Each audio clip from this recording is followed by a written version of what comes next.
Mother-father doesn't want me anymore. Soft sobs echoed through the Jiang family villa, pulling Qiao Xi from her sleep. She blinked in confusion. A little girl of about 2 or 3 years old dressed in ancient clothing was standing at the foot of her bed sobbing so hard that she could hardly catch her breath. Qiao Xi's face turned pale. For a moment, she felt as though she might die of fright on the spot. Heavens! There was something uncanny here. She glanced at the tightly closed doors and windows, and became even more certain of that thought. Her hands shook as she reached for the phone beside her pillow. Just as she was about to call the police, the little girl stretched out her small arms and sobbed. "Mother, hold me." Looking at the tear-filled eyes before her, Qiao Xi's heart softened and her fear eased a little. "Little girl, who are you?" The child pursed her lips, wronged and tearful. "I'm Wan. Mother, you don't recognize me." As she spoke, fresh tears spilled down her cheeks. Qiao Xi suddenly felt awful, realizing she had somehow made such an adorable little girl cry. No, an adorable little ghost, she corrected herself inwardly. She straightened up and, pretending to be calm, tried to comfort her. Wan, don't cry. Where is your mother? Let me help you find her, all right." The moment the words left her mouth, Qiao Xi regretted them. What was she supposed to do? She truly was afraid of ghosts. At that moment, Wan only cried harder. Wan scrambled onto the bed using both hands and feet and wrapped her arms tightly around Qiao Xi's neck. "Mother-father doesn't want me, and you don't want me either." Mustering her courage, Qiao Xi gently returned the child, soft warm. So she wasn't a ghost after all. Could she be someone from ancient times who had crossed into the present? It was strange, but Qiao Xi had read plenty of stories about people traveling between past and linking the child's way of addressing her with the ancient clothing. Qiao Xi felt she had finally grasped the truth. Father is bad, mother is bad. Neither of them wants me. Wan's little body trembled with each sob. Qiao Xi snapped out of her thoughts and gently stroked the child's back, trying to calm her down. Don't cry. Where is your father?" Father went hunting to earn money and buy steamed buns for me." From Wan's halting words, Qiao Xi finally pieced together what had happened. It turned out Wan's father had gone into the mountains to hunt 10 days ago and still had not returned. Qiao Xi had no idea whether he had met with an accident or truly abandoned Wan. Seeing how hard the child was crying, she could only coax softly. "Your father hasn't abandoned you. He just has things to take care of, and will be back soon." Wan's sobs faded. Her large, glistening eyes stared at Qiao Xi without blinking. "Mother, is that really true?" Now that they were closer, Qiao Xi noticed Wan's long lashes and little mouth soft as jelly, the kind that made one want to plant a kiss there. But when she saw the child's dirty little face streaked with 2 clear lines of tears, Qiao Xi gave up the idea. "Of course it's true. How about I take you to wash your face?" Before she could finish, an urgent ringtone suddenly shrilled. Both Qiao Xi and Wan jolted. "Mother, I'm scared." Wan shrank into Qiao Xi's arms, her small hands clutching tightly at Qiao Xi's clothes. Qiao Xi came to her senses, patting Wan's small shoulder and murmuring softly, don't be afraid. That's just a phone. Stay quiet, and let me answer it." "Phone? What kind of chicken was that? Was it tasty?" As Wan swallowed back drool and nodded obediently, Qiao Xi slid her finger across the screen and answered the call. "Hello, second aunt." From the receiver came Zhao Zijuan's furious roar. "Qiao Xi, I arranged a match for you out of kindness, and you simply refused to marry him. Do you still see me as your second aunt?" The mention of this made Qiao Xi bristle. 2 days ago, her second aunt had messaged offering to introduce her to someone. Pressed by her current circumstances, Qiao Xi had agreed with her. It was only at the blind date the previous night that she learned the man was still serving time in prison and would only be released in a few days. His parents, anxious, wanted to arrange a marriage for him before he got out. Without a second thought, Qiao Xi had rejected the absurd proposal on the spot. She had been too angry to sleep through the night. She had planned to visit her second aunt today and explain things clearly once she woke up. Who would have thought second aunt would confront her first? Unable to hold back, Qiao Xi retorted directly. "If you introduced someone normal, I could marry him. But you found me a convict. How am I supposed to marry him?" Zhao Zijuan snapped. "I'd love to introduce someone good to you, but that depends on your own qualifications. Forget it, enough about this. If you won't marry him, then don't. Your parents borrowed 200 million from my family. Now our funds are tight, and I intend to sell the villa under your name to repay the debt. Find somewhere else to live as soon as you can. As for the remaining money, figure out how to pay it back quickly. We're still relatives. I don't want to make things too ugly." After hanging up, Qiao Xi's nose stung and tears streamed down. A year ago, her father had been schemed against and signed a gambling agreement with capital. Not only did he lose 100 billion fortune, he was left with staggering debts. Since then, the whole family had been living a hard life, working just to pay off debts. Misfortune never comes alone. Half a month ago, her parents and elder brother died in a plane crash on their way to Jing City for a business meeting. She was the only one left living on alone. The villa she lived in now had been a comingafage gift from her parents when she turned 18, full of memories and meaning. No matter how hard life became, her parents had never considered selling it. Yet now her second aunt wanted to sell the villa because Qiao Xi refused to marry a convict. The more she thought about it, the more suffocated she felt. "Mother, don't cry." Wan Wan lifted her small hand and clumsily wiped the tears from Qiao Xi's face. Father is a great hero. He will protect mother. Soothed by that milky voice, Qiao Xi broke into a tearful smile. I'm not crying, I just got something in my eye. Then I'll blow it away from mother. Wan Wan stood up, leaned close to Qiao Xi, and blew gently. Qiao Xi's heart melted entirely. She held Wan Wan's small hand and asked, Wan Wan, why do you call me mother? More than anything else, Qiao Xi was curious about that. After all, she had been single for 22 years, suddenly gaining a 2-year-old daughter from ancient times was beyond imagination. Wan Wan tilted her little head, answering with complete seriousness. Because mother is beautiful. Father said mother is the most beautiful person in all the world. Not even in her wildest dreams had Qiao Xi imagined that would be the reason. Her beautiful eyes filled with a faint smile, and her previously gloomy mood brightened in an instant. What a little treasure of this world, as sweet as if she'd been fed on honey. Mother, I'm his father. Wan Wan looked up at Qiao Xi, tears welling again in her eyes. Let's go find him, shall we? Seeing Wan Wan's red-rimmed eyes, Qiao Xi's heart ached with sympathy, wishing she could immediately help her find her father. To learn more about the situation, she asked, Wan Wan, where is your home? Who else is in your family? My home is in Love Village. Wan Wan counted on her tiny fingers. There's father, eldest brother. 7th brother, 8 children. Qiao Xi gasped. That was quite prolific.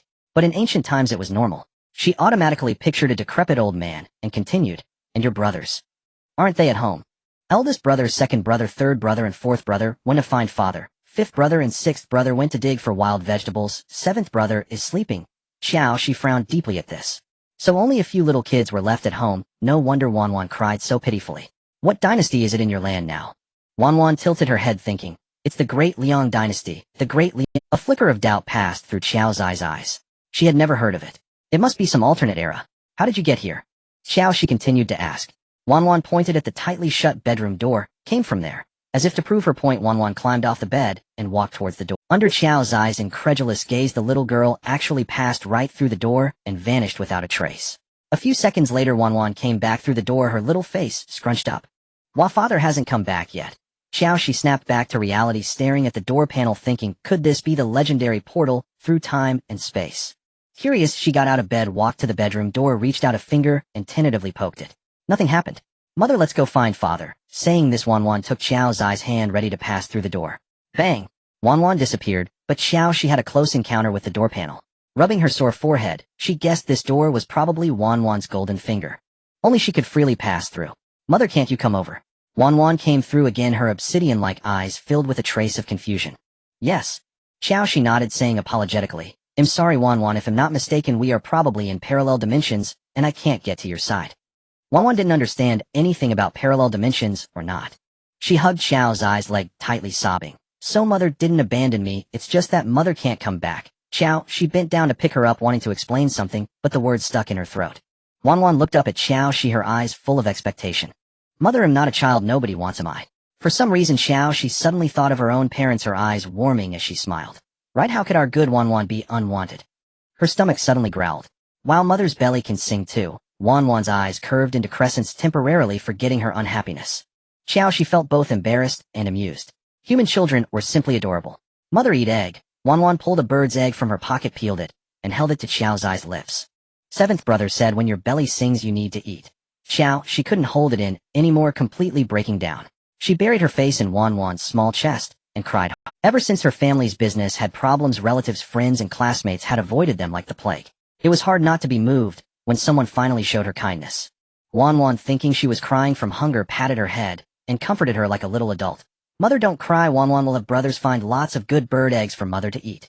Qiao, she looked up, not minding the dirt, and ate the love-filled bird egg through her tears. You play by yourself for a bit, I'll go make lunch. After we eat, well, think of a way to find your father, okay? Okay, Wan Wan nodded vigorously.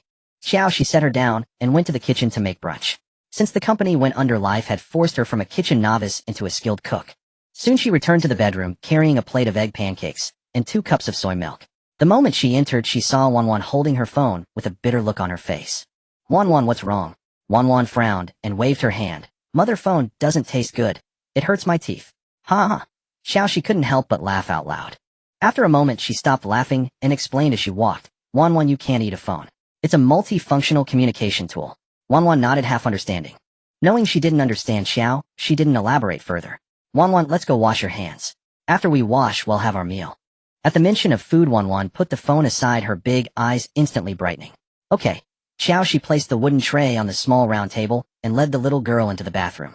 Mother, who is this? So dirty. Wan pointed at her reflection in the mirror, her small brows furrowed in disgust. It's you. Qiao Xi didn't know whether to laugh or cry. Wan burst into tears. It's not me, I'm not dirty, I'm the prettiest. Oh my. This was a little girl who loved to admire herself. Don't cry, you'll be pretty once you're clean. Qiao Xi coaxed her while gently wiping the little girl's grimy face with a soft cotton towel. Soon a fair-skinned adorable baby appeared in the mirror. Wan's big round eyes lit up again. Mother, is this me? Yes, it's you. Qiao's eyes sparkled with amusement. The little girl proudly raised an eyebrow. I'm so pretty. Then, as if remembering something, she giggled. Mother is pretty too. Qiao Xi curved her lips into a smile and carried Wan out of the bathroom to the small round table for their meal. Seeing the steaming food on the table, Wan's mouth watered, pointing at the egg pancake. Mother, what is this? It's an egg pancake. Qiao Xi gestured to the glass. This is soy milk. Drinking it will make you grow tall. She felt the cup to ensure it wasn't hot, then inserted a straw and handed it to the little girl. Sugar had been added to the soy milk. Wan took a sip and exclaimed happily, sweet. Then she took a bite of the fragrant egg pancake in her hand, her eyes widening in surprise.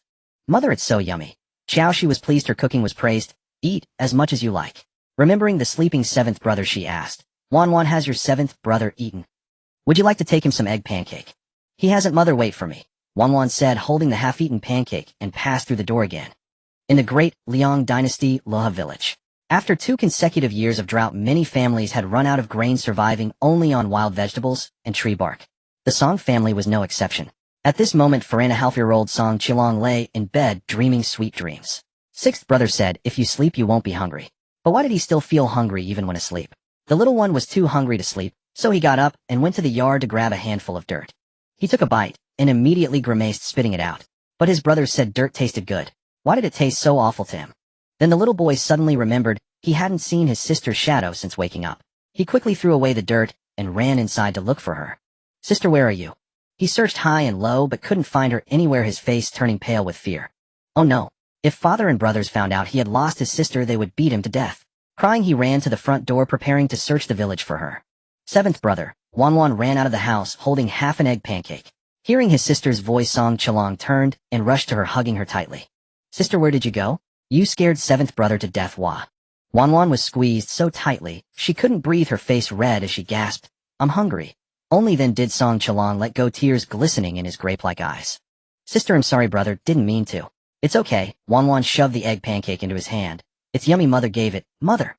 Song Qilong was stunned. His sister must be delusional from hunger. Father said mother was dead, how could she have given her delicious food? But looking at the golden pancake in his hand, he was puzzled. It was mother. Wan nodded, pointing at her clean-washed face. Mother also washed my face. Song Qilong was so scared, he nearly wet his pants. Fifth brother said monsters like to wash children clean before eating them in one bite. Oh no. Sister must have met a monster. Otherwise, how could she have vanished and reappeared out of thin air? I'm going to find Mama. Wan waved her little hand and turned to walk inside. By the time Song Qilong reacted, the little girl had already vanished. He hurried after her. Entering the house, he discovered that the originally shabby earthen wall now had an extra door, and his sister's foot was already stepping through it. Song Qailing's lips trembled slightly. Frightened, he quickly reached out to grab his sister's little hand. Unexpectedly, he was pulled in along with her. Gazing at the strange, yet peculiar room before him, the little boy's eyes sparkled with disbelief. So this is what a monster's home looks like. It's kind of pretty. Qiao Xi was also startled when a little boy in ancient attire suddenly appeared in her home. Just as she was about to say something, she heard Wan say, Seventh brother, eat food. The little girl held Song Qailing's hand and skipped over to the small round table. Song Qilong dared not eat the monster's food. He stared at Qiao Xi in terror, trying to appear calm as he said, Monster, don't eat my little sister. She doesn't taste good. Eat me instead. As he spoke, he rolled up his sleeve, revealing a skinny, dirty little arm. Qiao Xi. Was there a monster as beautiful as her? You're too dirty. I don't like eating you. I prefer eating tender, fair-skinned little kids like your sister. Qiao's eyes' playful side emerged, and she deliberately teased the little boy. Hearing her mother praise her as fair and tender, Wan's eyes narrowed into happy slits as she giggled, covering her mouth.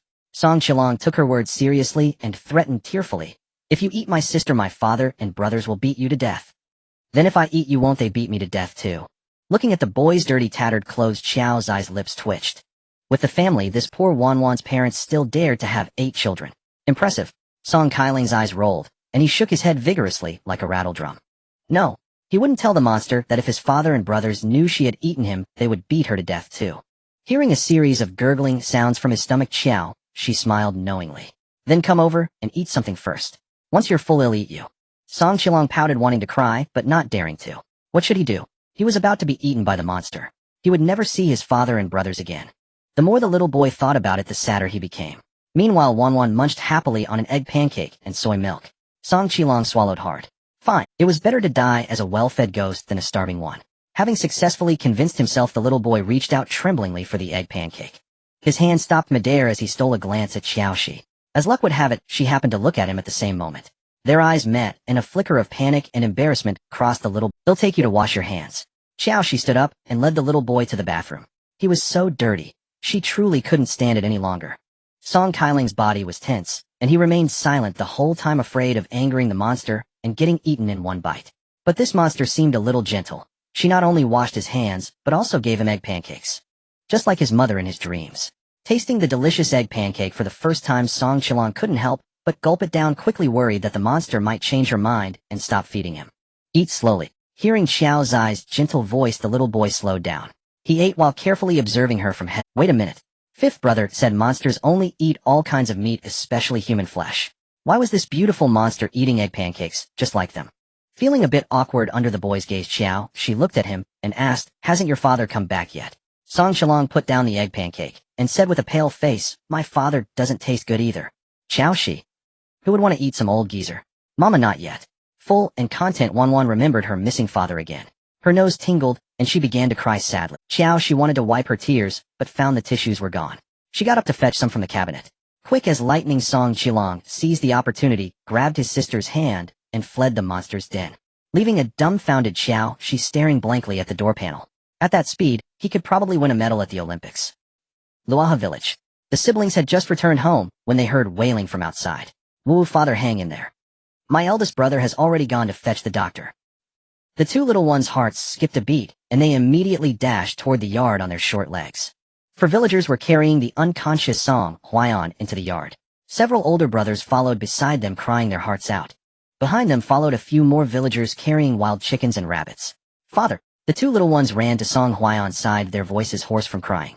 Song Erlang held one in each arm and comforted them with red-rimmed eyes. Qilong, Wanwan, father is fine. Let the uncles carry him inside first. The villagers sighed heavily as they carried the half-dead Song Huaiyan into the house. Alas! If Song Sen truly passed away, what would happen to this house full of children? Just then Song Dalong rushed back, carrying a doctor on his back. The doctor is here. Make way. Dr. Li, with his graying hair, nearly had his last meal shaken out of him. But the situation was urgent. He wasted no time and immediately examined Song Huaiyan. After a moment, Dr. Li shook his head and said, with a fever this severe, I am powerless. You'd better prepare for the worst. Father, Song San. In an instant the room was filled with wails and cries. The villagers who had gathered to watch the commotion were also deeply moved by the heart-wrenching sobs. Alas, heaven had no eyes, driving the living to their deaths.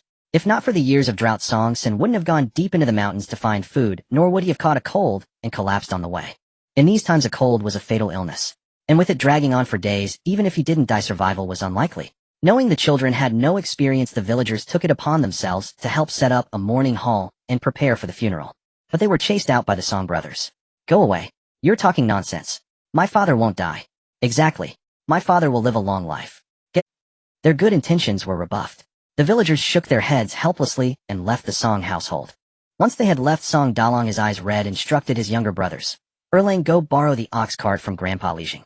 We'll take father to town to see a doctor.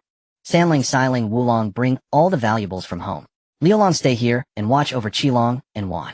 At that point, Song Dalong realized that Song Qilong and Wanwan were missing. A look of panic crossed his face. Where are Qilong and Wanwan?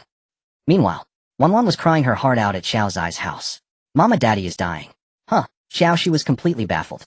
Dying from what? Song Qilong cried with eyes swollen like walnuts. Monster sister, my father is dying. Qilong begs you to use your demon core to save him. With that, the little boy knelt with a thud in front of Qiao Xi and kowtowed several times. He had heard from fifth brother that all monsters have demon cores. Whoever eats a demon core can be resurrected and gain immortality. Josh.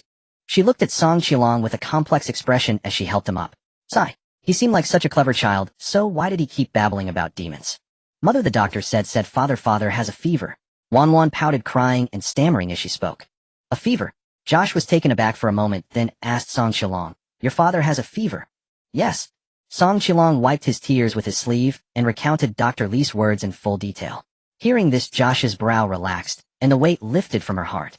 She had initially feared Wan's father was suffering from some incurable disease and worried she couldn't save him.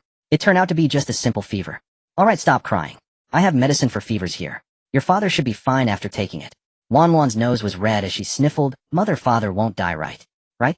He won't die." Josh took a box of ibuprofen from her medical kit, removed the outer packaging, and handed it to Song Qilong. "Take one pill at a time. In about half. Well, the time it takes to burn a stick of incense, your father's fever should break." She had initially wanted to say half an hour, but worried the little ones wouldn't understand, so she switched to an ancient unit of time. "Thank you for the demon pill, demon sister." Song Qilong respectfully kowtowed to Josh before taking the medicine and holding Wan's hand walked out the door. Luaha village. The Song brothers searched high and low but couldn't find Song Qilong or Wan anywhere. A cold sweat broke out on each of them. Song Qilong was just a boy, but if he got lost, so be it. The family wasn't short on sons. But Wan was the family's treasure. If she were lost, the family would surely fall apart. Just as they were about to head out and search door to door for the two little ones, a blood-curdling scream echoed from inside the house. "G-Ghost." Hearing this, the Song brothers rushed indoors. Seeing Song Qilong and Wan appear out of thin air, Song Dalong looked tense. He pulled them close, checking them over from head to toe. Only after confirming they were unharmed did he ask sternly, "Qilong, Wan, where did you two just go?" Song Qilong held up the ibuprofen and said in a childish voice, "Big brother, a fresh demon pill. Hurry and give it to father." "Demon pill?" The Song brothers were all baffled. Wan corrected, "It's medicine from mother." "Mother?" The brothers were even more confused. At that moment, Song Xiling pointed shakily at Song Qilong, and Wan stuttering, Big brother, there are ghosts." Song Dalong looked at Song Xiling's soaked trousers with a look of disgust. "Coward." Then he turned to Song Qilong and asked gravely, "Qilong, what exactly is this demon pill all about?" "Big brother, it's medicine." Wan bit her finger and reminded him again. But the Song brothers automatically ignored her words. Wan shook her head helplessly, silently complaining, "Dumb brothers." Just now Wan suddenly disappeared. Song Qilong recounted the events from earlier in full detail. The more the Song brothers listened, the more terrified they became. That was a demon that devoured people without blinking. And these two little ones dared to go ask it for a demon pill. They must have a death wish. Big brother saving father is the priority. Song Sanlang reminded. Song Dalong nodded, glancing at the ibuprofen in his hand. "Sanlang, do you think this demon pill is safe for father to eat?" Though he was the eldest, his mind was far less sharp than his third brother's. So whenever a problem arose, he would seek his advice. Song Sanlang took the ibuprofen from Song Dalong and examined it carefully several times, his expression solemn. "Big brother, given father's current condition, even if we rush to town, it might be futile. We might as well try this demon pill." After a moment of silence, Song Dalong made up his mind. "All right, well, follow your advice, Sanlang. Let's feed this demon pill to father." At his command, the 7 brothers each took on a role. One fetched water, one held father up, and one administered the medicine. Water. Water. After about the time it takes to burn a stick of incense, amidst the anxious waiting of the siblings, the person on the bed finally showed signs of stirring. "Father's awake." Wan scrambled onto the bed, her small face lighting up with surprise. Song Dalong lifted Wan off the bed. "Wan, father isn't awake yet." As he finished speaking, the person on the bed slowly opened his eyes. "Father." The Song brothers gathered around, all with red-rimmed eyes. "Don't cry." Song Huayan's voice was hoarse. He patted Wan's little head, a faint smile curving his lips. "Father caught some game. Have your eldest brother cook it for you." "Father, hey, raise some water." Song Dalong quickly fetched a bowl of water and handed it to Song Huayan. Song Huayan struggled to sit up, took the chipped porcelain bowl, took a sip, and "Woo, father, Wan will never eat meat again." Wan cried heartbreakingly. Song Huayan looked at her with utter tenderness. "Silly girl, isn't your father perfectly fine? Why are you crying?" "It was mother who saved father." Wan tilted her head up, holding Song Huayan's calloused hand, her little lips trembling as she sobbed. "Father, let's go find mother, okay? There are bad people bullying mother," and mother was crying. "Mother." Now it was Song Huayan's turn to be confused. Song Xiling, quick with his tongue, repeated what Song Qilong had said earlier. "A demon." A flicker of doubt crossed Song Huayan's handsome face. Did demons truly exist in this world? "Father, I don't think she's a demon." Song Sanlang took the ibuprofen from his pocket and handed it to Song Huayan. "This doesn't seem like something a demon would have." Seeing the strangely packaged item for the first time, Song Huayan frowned deeply. This. What is this?" "It's a demon pill. It's medicine." Song Qilong and Wan said in unison. "Medicine." Song Huayan examined the ibuprofen in his hand, a hint of surprise flashing in his eyes. Pills in round form were common to him. But an oval-shaped one half white and half orange filled with tiny white granules like millet inside was something he had never seen before. He could guarantee that not even the Imperial Palace would have such a peculiar medicine. It's medicine. Seeing her father recognize its worth, Wanwan nodded vigorously.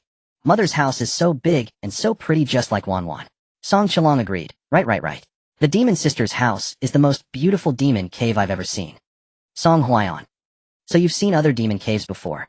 Mother is not a demon. Wanwan glared at Song Chilong angrily. Mother is a pretty sister. Song Huaiyan frowned slightly. Whether she was a demon or not, she had saved his life, and courtesy demanded. With this in mind, he swept his gaze across his children and instructed, "This is of great importance. You must not speak of this to anyone outside." Yes. The Song siblings acknowledged in unison. Song Huaiyan nodded. Dalong Erling, go clean those game animals and pack that Lingji mushroom from my carrying basket. Have Qilong and Wanwan deliver them to the demon. To her. That fever-reducing medicine was remarkably effective and surely not cheap. He wondered if the game and the Lingji would be enough to repay this debt of gratitude. After much deliberation, Song Huaiyan took off his jade pendant and said to Song Erlang, "Erlang, find a small box, put this in it, and send it to that demon girl along with the other things." Yes. Song Erlang acknowledged, taking the jade pendant and heading to his room to find a box. "Father want bird eggs." Wanwan pointed at her little belly and said in a childish voice, "Mother's belly was singing too." Song Huaiyan understood his daughter's meaning and felt a pang of sympathy. Thinking that the demon must also be lacking food and clothing, he had Song Sanlang take the younger ones out to gather some bird eggs. Soon Song Sanlang returned with his younger brothers. "Father, we climbed many trees, but only found 3 bird eggs. In this famine year, even edible bark and wild vegetables had been stripped bare, let alone rare treasures like bird eggs. Finding 3 was truly no easy feat." Song Huaiyan naturally understood this. He nodded and instructed Song Dalong to fetch a brush and paper, wrote a letter, and handed it to him. "Dalong, take these things along with Wanwan and Qilong to the demon's cave dwelling and thank that demon girl on your father's behalf." Logically speaking, such a task of gratitude should have been done by him personally. But he had just recovered from a fever, and his body was still weak. There were too many and too heavy prey for him to carry, so he could only send Song Dalong the strong man to go in his stead. Yes. Song Dalong shouldered the large backpack and looked at Wanwan, saying, "Wanwan, Qilong, lead the way for your big brother." Wanwan was young and usually shared a room with Song Huaiyan and Song Chilong. After hearing Song Dalong's words, she took Song Dalong's hand with one hand and Song Kailang's hand with the other, heading straight for the earthen wall. With a clatter under the astonished gazes of everyone, Wanwan and Song Chilong passed through the wall, leaving Song Dalong standing there utterly bewildered. Just then Wanwan and Song Chilong came back through. "Big brother, can't you get through either?" Wanwan blinked. "It seems so." Song Dalong was baffled. Why could Wanwan and Chilong pass through, but he couldn't? "Erling, you go," Song Huaiyan commanded. Song Erling nodded, took the backpack from Song Dalong, and holding Wanwan's hand walked towards the wall. Still he couldn't get through. What's going on here? The Song brothers looked at each other, all as confused as monks from a foreign land. Song Chilong frowned, his little heart filled with both fear and joy. What he feared was the demon might eat him. What he rejoiced in was it seemed only he and his sister could go to the demon's cave. Did that mean the demon couldn't eat their father? "Father!" Song Liolong, snapping out of his shock, pointed at the earthen wall, his voice trembling slightly. He was seeing a ghost. He actually saw a door glowing with golden light on the wall. Song Huaiyan looked at Song Liolong, squinting his eyes, and after a moment's thought said, "Liolong, you go over with Wanwan and Qilong." Yes. Song Lulang was scared, but what his father ordered he had to do. Song Erlang set down the backpack, looked at the load full of items, and took some out. "Let's send it in 2 trips. Song Lulang was young and not strong. He probably couldn't carry all this. All right. Song Lulang shouldered the backpack, took the letter from Song Dalong, and holding Wanwan's hand walked towards that door. The Song brothers gasped, staring wide-eyed at the spot where the 3 siblings had vanished. On the bed, Song Huaiyan nodded knowingly. So that's it. Just as he was thinking, he heard Song Silang's discontented voice. "Father, we gave all the prey and eggs to the demon, so what are we going to eat?" Song Wulong licked his parched lips. "Fourth brother I and Lulang just dug up some wild vegetables. We can add some water and boil them into a soup. That's enough for us to have a meal. When there's meat to eat, who wants wild vegetables?" Song Silang muttered, rubbing his empty stomach. "Sanling, go cook. Anyone who doesn't want to eat can go hungry." Song Huaiyan shot him a sharp glare, and Song Silang shrank back in fear. At the Jiangjing villa, Qiao Xi had packed her things and was about to head out when she saw Song Chilong and Wanwan going in, and she thought the 2 children were just playing, so she didn't say anything. But the next moment the siblings came back into the room with a young boy dressed in ancient clothes. The boy looked about 6 or 7 years old. Although his clothes were tattered, the dirt on his face couldn't hide his extraordinary bearing. Qiao Xi studied the boy carefully, feeling he didn't seem like an ordinary farm child. Mommy, meat, lots of meat. Wanwan let go of her two brothers' hands and ran happily towards Demon Sister. Song Qilong hid behind Song Lulang and greeted her awkwardly. Demon Sister. Song Lulang clasped his hands in a salute and bowed deeply to Qiao Xi. Thank you for your demon medicine, sister. My father's fever has broken and he sent me to thank you. Qiao Xi twitched the corner of her mouth. As long as the fever is gone, there's no need for thanks. Though this kid wasn't too bright, he was much more polite than Song Qilong. Song Lulang set down the backpack and started pulling out the items one by one. Demon Sister, these are some prey my father caught, and some bird eggs and ganoderma. There's more at home, let me go back and get the rest. Looking at the things on the floor, Qiao Xi stopped him. No need, Lulang. I have everything I need at home. Take these back for your family to eat. The Daliang dynasty was in the throes of a famine. These things were their lifeline. How could she accept them? Besides, it was just a box of nearly expired ibuprofen, not worth much. And here they were giving her prey and ganoderma. It was really too much. Demon Sister, my sixth brother tastes better than me. If you want to eat someone, eat him first. Song Qilong misunderstood Qiao Xi's intentions, thinking she wanted to eat people. The little guy thought with so many kids at home, one more or less sixth brother didn't matter. Better to eat him first. Qiao Xi was stunned. This kid is truly beyond saving. Song Lulang was also stunned. What a great brother he had. Demon Sister, this is a letter my father wrote for you. Song Lulang quickly changed the subject, not wanting to be eaten. Afraid of scaring Song Liulang, Qiao Xi stayed put and had Wanwan fetch the letter. Unfolding the letter paper, Qiao Xi was a bit surprised by the elegant and free-flowing handwriting. She really hadn't expected this old man could write and write so well with the flair of a calligrapher. After a few inner remarks, Qiao Xi seriously read the letter. To the demon girl, I hope this letter finds you well. Thank you for the medicine you provided. My fever has broken. Wanwan mentioned that your side is also suffering from famine, so I've prepared some prey. I hope you'll accept it to fill your stomach. Don't be afraid. Once I recover, I will immediately head into the deep mountains to hunt. We will surely get through this natural disaster. Holding the yellowed paper, Qiao Xi felt a complexity of emotions. Through this letter, she could feel the goodwill of Wanwan's father, but she really couldn't stand being treated as a demon. So she found a piece of A4 paper and began to write a reply to Wanwan's father. Taking advantage of this moment, Song Lulang returned to Luaha village and moved the remaining items over. By the time Qiao Xi finished writing the reply, she found several more things on the floor. Oh my goodness. This was too much. Her eyes lit up at the sight of the box containing the jade pendant. The box was small and exquisite, carved with fine cloud patterns, looking quite valuable.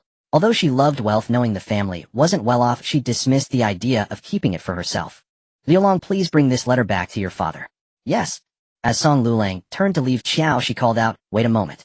Since they gave her so many things, it would be impolite not to reciprocate. Although she was burdened with debt, she still had basic necessities at home, like rice flour, oil, meat, eggs, and milk.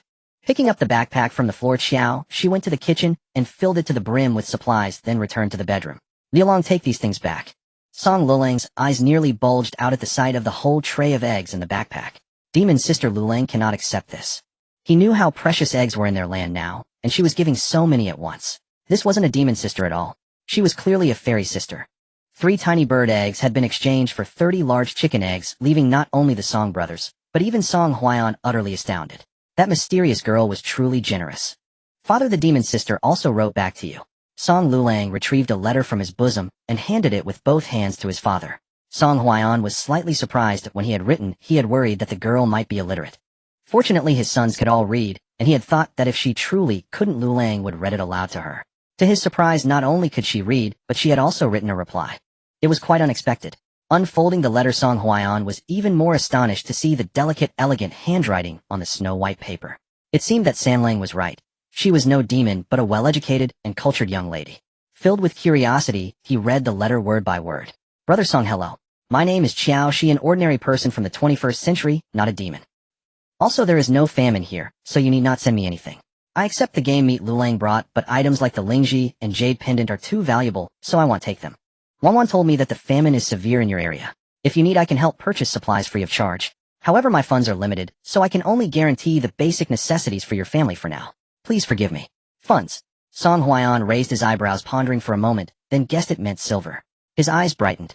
Did this mean that as long as they had silver, they could trouble Qiao Xi to help them purchase goods? He just didn't know the price of grain on her side. Although he had no money on hand, he was too embarrassed to take advantage of her kindness and let her give them grain for free. Father, I want meat and eggs. Staring at the table full of gifts from the so-called demon, Song Xilang suddenly found his wild vegetable soup unappealing. The other Song brothers also craved meat and eggs, their eyes fixed on their father, drooling. Glancing at his gaunt children, Song Huaiyan nodded. Delang Erling, light the fire and cook again. Today we eat meat and flatbreads.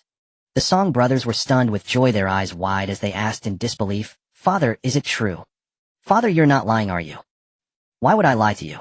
Before there was no grain at home, so I had to deprive you. Now that we have grain, of course we'll eat well. A pang of bitterness rose in Song Huaiyan's heart. Over the years his children had followed him through hardships, enduring much suffering. The older ones could manage skipping a meal.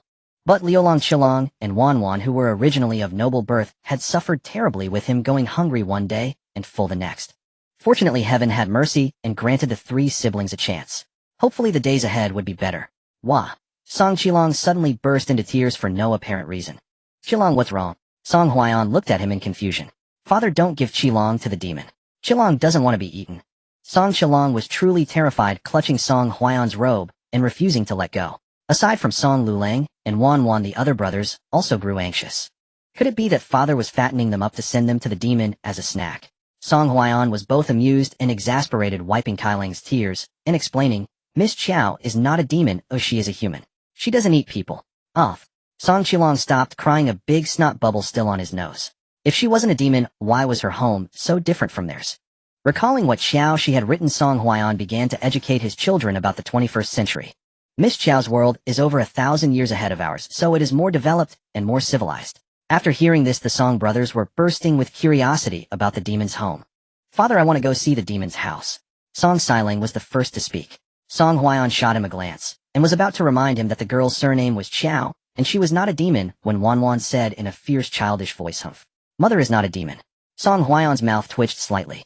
He looked down at Wanwan in his arms, and said softly, Wanwan, you should call her sister Qiao, not mother. Miss Qiao had written in her letter that she was not married, and calling her that would harm her reputation. Why, oi? Wanwan tilted her head, innocent. Because she is not your mother. Mother died long ago. Even the usually carefree Song Xiling's eyes reddened as he said this. Fourth brother is lying. Mother is not dead. Wanwan pouted her little lips and began to cry. Song Huaiyan glared fiercely at Song Xiling, feeling that this boy was a punishment sent by heaven. He was useless at everything but excelled at shirking work and causing trouble. All right, Wanwan, stop crying. Let big brother make you some meat buns, okay? Hearing meat buns, Wanwan stopped crying and nodded. Song Dalong smiled, opened the flour sack, and exclaimed in surprise, Father, is this flour? Why is it as white? Song Huaiyan pinched a bit of flour, a flicker of astonishment in his eyes. This flour was not only white as winter snow, but also very fine. It must be quite expensive. Putting down the flour, he inadvertently caught sight of the jade pendant and lingji that had been returned. He made up his mind, and took up his brush to write to Qiao Xi. Riverside Villa.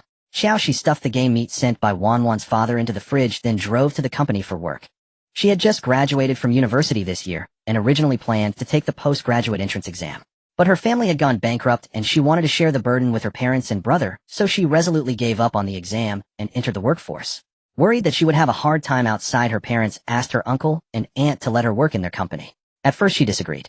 She wanted to make her own way, but under her parents' nagging she had no choice but to join Li Jun Cosmetics Company as an assistant to her cousin Xiaomi. At 2 in the afternoon, Qiao Xi arrived at the company.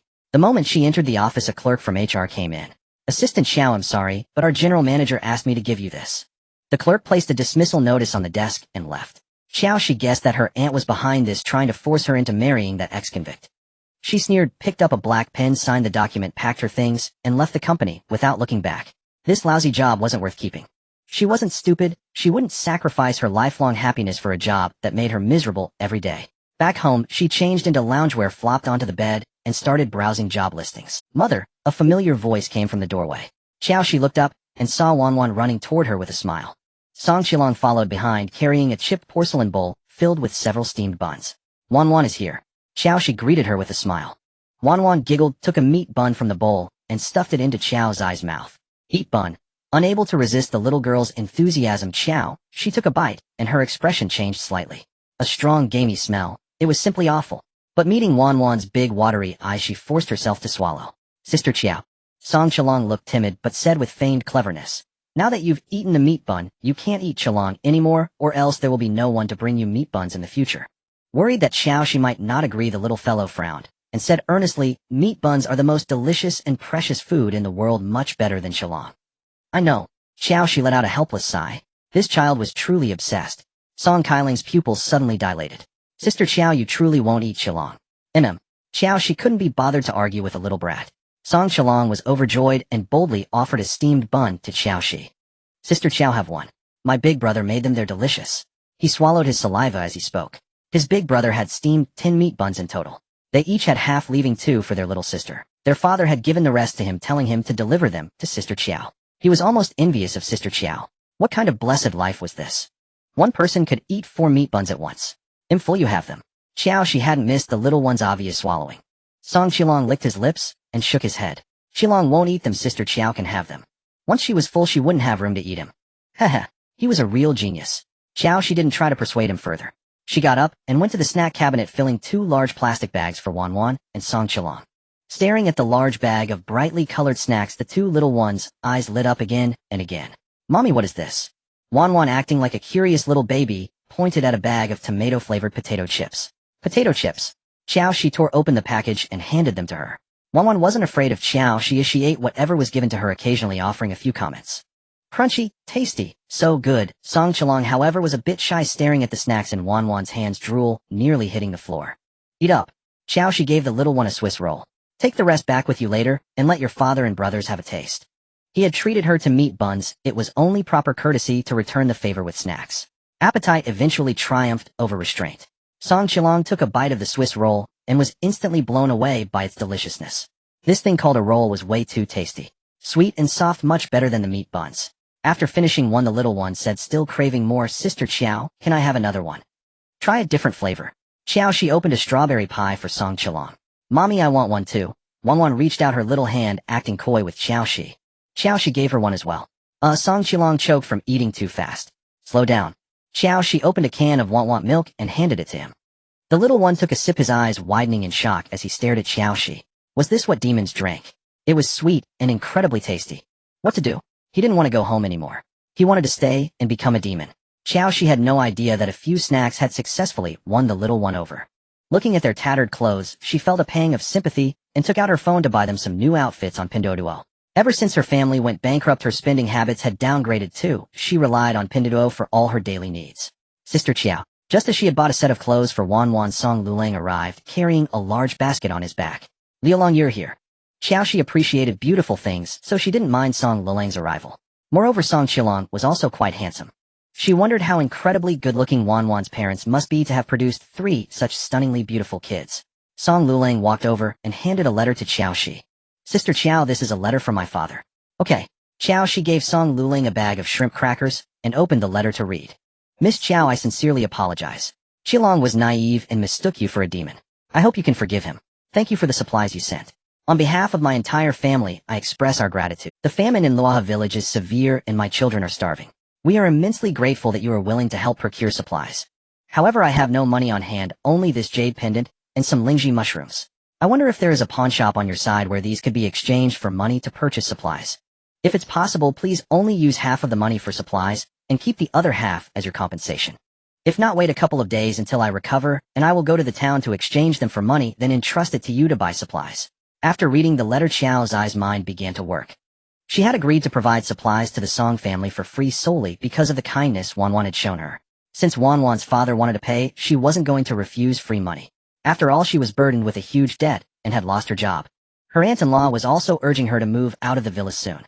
Too lazy to write complex traditional characters, Qiao Xi found an old and used phone, formatted it, and recorded a voice message. Liulong, this is a phone. In a moment you. Song Lulang stared at the phone, his eyes full of amazement. Such a small box could produce Sister Qiao's voice, it was truly magical. Got it? Qiao Xi asked. Song Lulang nodded, and in front of Qiao Xi demonstrated how to play the recording and how to record. Once Qiao Xi confirmed he had it right, he took the phone, shouldered his basket, and led the 2 little ones back home. Luaha village. Song Huaiyan had been waiting for a long time. Liulong, how did it go? Did Miss Qiao reply? Yes. Song Liulong, without even putting down his basket, tapped the recording. A sweet, clear voice echoed in the room.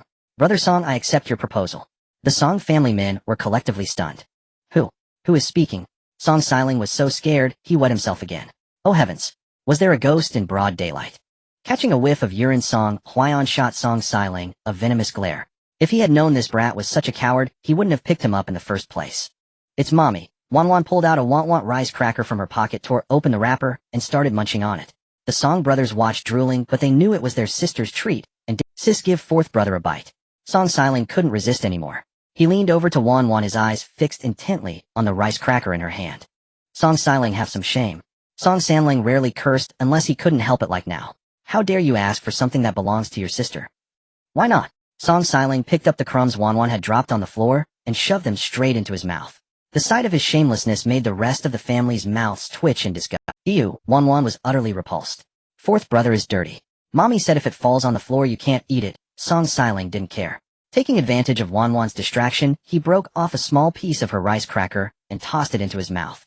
So tasty. The demons really know how to live. Their food is better than ours. Well, what am I going to do? This makes me want to become a demon too. This remark reminded Song Qilong. The little one fell to his knees with a thud and kowtowed several times to Song Huaiyan on the wooden bed. Father Qilong wants to become a demon, so I've come to bid you farewell. Under the astonished gaze of the Song family, Song Qilong gathered a few tattered garments, and without hesitation walked through the wall toward Qiao Xi's residence. But the moment his foot crossed over, Song Lulang yanked him back. No nonsense. Song Huaiyan was furious with these boys. Glancing at his daughter who was licking her fingers, his heart melted. Daughters were the best. So sensible. Father Qilong isn't causing trouble. Ao Qilong simply wants to become a monster. Song Qilong was adamant. Being a monster meant feasting on delicacies and living in a grand house. Far better than being human. Song Huaiyan pressed his lips together, his expression turning colder. The Song brothers knew their father was angry and hung their heads, not daring to make a sound. Song Qilong stood trembling on the side, too afraid to speak. Distracted by Song Kailing's outburst, Song Huaiyan had missed what Qiao Xi had just said. He frowned and asked Song Liulong. Liulong, tell me exactly what Miss Qiao said. Father, it can be replayed. Song Lulang played the recording for Song Huaiyan again. Even the usually knowledgeable Song Huaiyan widened his eyes in astonishment. This thing could replay. After listening to Qiao Xi's recording carefully, he picked up the phone and examined it with curiosity. Song Lulang explained helpfully, Father, this is a mobile phone. Song Huaiyan was a quick learner and mastered recording in no time. He recorded a voice message for Qiao Xi and handed the phone to Song Liulong, telling him to make another trip. Song Lulang had just lifted his foot to leave when Song Huaiyan called him back. Liulong, give the phone to Wan Wan. From now on, you and Qilong are forbidden from going to Miss Qiao's house without permission. After all, there were boundaries between men and women. He had been negligent. Yes. Song Lulang handed the phone to Wan Wan, who took it and ran off. Only after watching her disappear did Song Lulang remember the basket on his back. He set down the basket, his eyes sparkling. Father, Sister Qiao, send us more food and drinks. Before Song Huaiyan could respond, Song Xiling had already walked over and was happily rummaging through the basket. What kind of fruit is this? So big and so red. Song Xiling picked up a red Fuji apple and took a crisp bite. Father, it's so sweet. The air filled with an enticing fruity aroma. Song Huaiyan swallowed and explained, this is called an apple. Dalong cut the remaining apples into pieces so everyone can. Back in the capital, the royal residence had no shortage of apples. But those were typically small and sour. One this large and red was a first. All right. Song Dalong took an apple with a delighted smile, cut it into small pieces in the kitchen, and brought it in. The brothers knew the best portions were reserved for their little sister, so they each modestly took a small piece and ate. This must be fruit for the gods. It's unbelievably delicious. The Song brothers ate and marveled. Song Huaiyan nodded in agreement, a smile tugging at his lips. Something this delicious probably only existed in the heavens. At the riverside villa, Qiao Xi had just opened a package when Wan Wan arrived. Wan Wan, come try on the new clothes and see if you like them. When she had bought the clothes, she had chosen a local seller, expecting delivery the next day. Unexpectedly, the seller was nearby, and seeing her urgency, dispatched a courier to deliver it immediately. Mother, is this for Wan Wan? Wan Wan stared intently at the clothes in Qiao Xi's hands, barely daring to believe it. Yes. Qiao Xi nodded and took off Wan Wan's old clothes. Seeing how dirty the little girl was, she put the clothes down and said, let's take a bath first. After the bath, she dressed Wan Wan in the new outfit, a flash of admiration in her eyes. Wow, so pretty. Wan Wan loves it. Qiao Xi loved it too. Wan Wan was already adorably cute, and dressed in a pink hanfu ruchuan, she was simply irresistible. It was no exaggeration to say that if her photo were posted online, she would attract a swarm of adorers. Qiao Xi couldn't resist, and snapped several photos of Wan Wan with her phone. Mother, show father and brothers. Wan Wan blinked her big eyes, eager to show off her new clothes. All right, put on your shoes. Qiao Xi helped the little girl into the pink embroidered shoes from the same store, and said with a smile, there, now you can go show your father and brothers. Thank you, Mother. Wan Wan looked down at her new shoes, absolutely delighted. She pointed to the phone on the bed and told Qiao Xi, father, talk to Mother. With that, the little girl bounced back home. Qiao Xi walked to the bedside, picked up the phone, and played the recording. A deep magnetic voice emanated from it. I leave everything to your discretion. Just those few words stunned Qiao Xi. Judging by the voice, he didn't sound old. How could he have 8 children? Could it be that he had not only a wife, but also concubines? At this thought, Qiao Xi shook her head helplessly. Polygamy was perfectly normal in ancient times. Although she couldn't understand why Wanwan's father, despite being so poor, had married so many wives and fathered so many children as a modern observer, she could only choose to respect and wish them well. Perhaps due to a poor night's sleep, she suddenly felt drowsy. She tossed the phone aside, intending to take a quick nap and play with Wanwan when she returned. Who would have thought that a quick nap would turn into a sleep lasting until 9 the next morning? The moment Qiao Xi opened her eyes, her phone buzzed with several WeChat messages. They were all from Zhao Zijuan. Have you found a house yet? When can you move out? It's not your second aunt pushing you, it's my family's side urging me, and I'm stuck in the middle. A cold sneer curled on Xiao Zi's lips as she replied, I'm still looking. Please second, aunt, help me stall for a few more days. After replying, she quickly got up, grabbed a quick breakfast, and headed to the antique street with the jade pendant Song Huaiyan had given her. Perhaps it was too early as the street was nearly deserted. Occasionally she passed a vendor or two who, seeing that she didn't look like a potential buyer for antiques, yawned lazily and ignored her. Just as she neared the end of the street, a young man, wearing vintage black round glasses and holding a folding fan, called out to her. Miss, looking to buy something? I've got both genuine goods and quick deals. Qiao Xi, thinking he looked shifty and untrustworthy, continued walking forward. Hey miss, don't go. The young man snapped his fan shut and stood up to block her path. Miss, I know I don't look trustworthy, but my goods are all top quality. Qiao Xi found him rather amusing and said with a slight smirk, I'm not buying, him here to sell. The young man seemed less interested. Alright, what do you want to sell? But I'll tell you, if it's something common, you won't get a good price. Qiao Xi knew nothing about antiques and wasn't sure if the jade pendant was common. She took a small box from her canvas bag and handed it to him. This thing. Can you tell me if it's worth anything? The young man took the box and examined it carefully, his expression growing increasingly serious. Miss, wait a moment. My expertise is limited and I can't discern this. Let me take you to someone who can. Josh was utterly bewildered. He thought to himself, you haven't even opened the box yet, how can you not understand it? Just as he was pondering this, the young man gestured towards the shop behind him and said, Miss, please follow me inside. Josh nodded and followed him into the antique shop. Gu Baozhai. Dad, wake up, stop sleeping.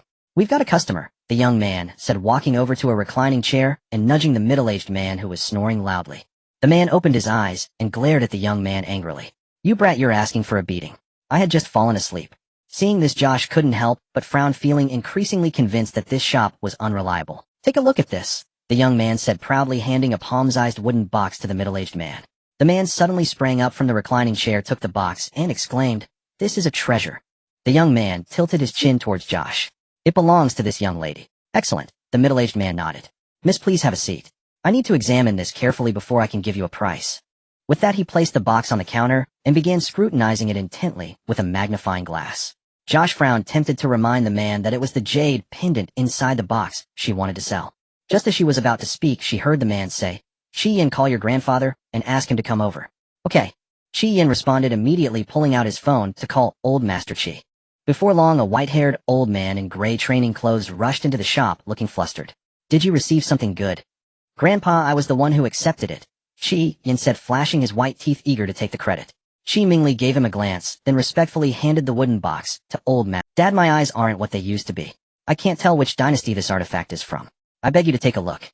Old Master Qi took the magnifying glass from his son and examined it, exclaiming in admiration. It's made of peach wood with exquisite craftsmanship. It's truly a fine piece. Hearing this, a proverb flashed through Josh's mind, buying the box and returning the pearl. While thinking about it, this box was an ancient artifact itself, so why wouldn't it be considered an antique? Since they thought it was valuable, she would just sell them separately. The box had its price, and the jade pendant had its own. Hee, a huge profit. At that moment, old Master Qi carefully opened the box and was startled again to see the jade pendant lying inside. Young lady, where did you get this? It's a family heirloom, Josh replied. Old Master Qi nodded knowingly. Young lady, to be honest, this item of yours is indeed a treasure. If my judgment isn't wrong, this should be from the Great Liang Dynasty. The Great Liang Dynasty. Both Qi Mingli and Shi Yin were taken aback. No wonder they couldn't figure it out. Their family had been dealing in antiques for generations, but they had never seen an artifact from the Great Liang Dynasty. Not just them, probably very few antique collectors worldwide had ever seen one. Josh curled her lips slightly. It seemed this old man really had some skill. He could even identify the dynasty. That's right, it's from the Great Liang Dynasty. Old Master Qi put down the magnifying glass, stroked his beard, and began to educate the three of them about the history of the Great Liang. Although our country's historical records have almost no mention of the Great Liang Dynasty, this dynasty was a legendary one. I once heard my grandfather mention that the reason the Great Liang dynasty is legendary is not just because it's mysterious and absent from historical records. It's because this dynasty had a young general named Song. He went to war at the age of 10 in his father's stead.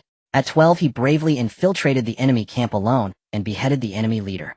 At 15, he led the soldiers to double the territory of the Great Liang dynasty, earning him titles and ranks, and he was known as King Rue.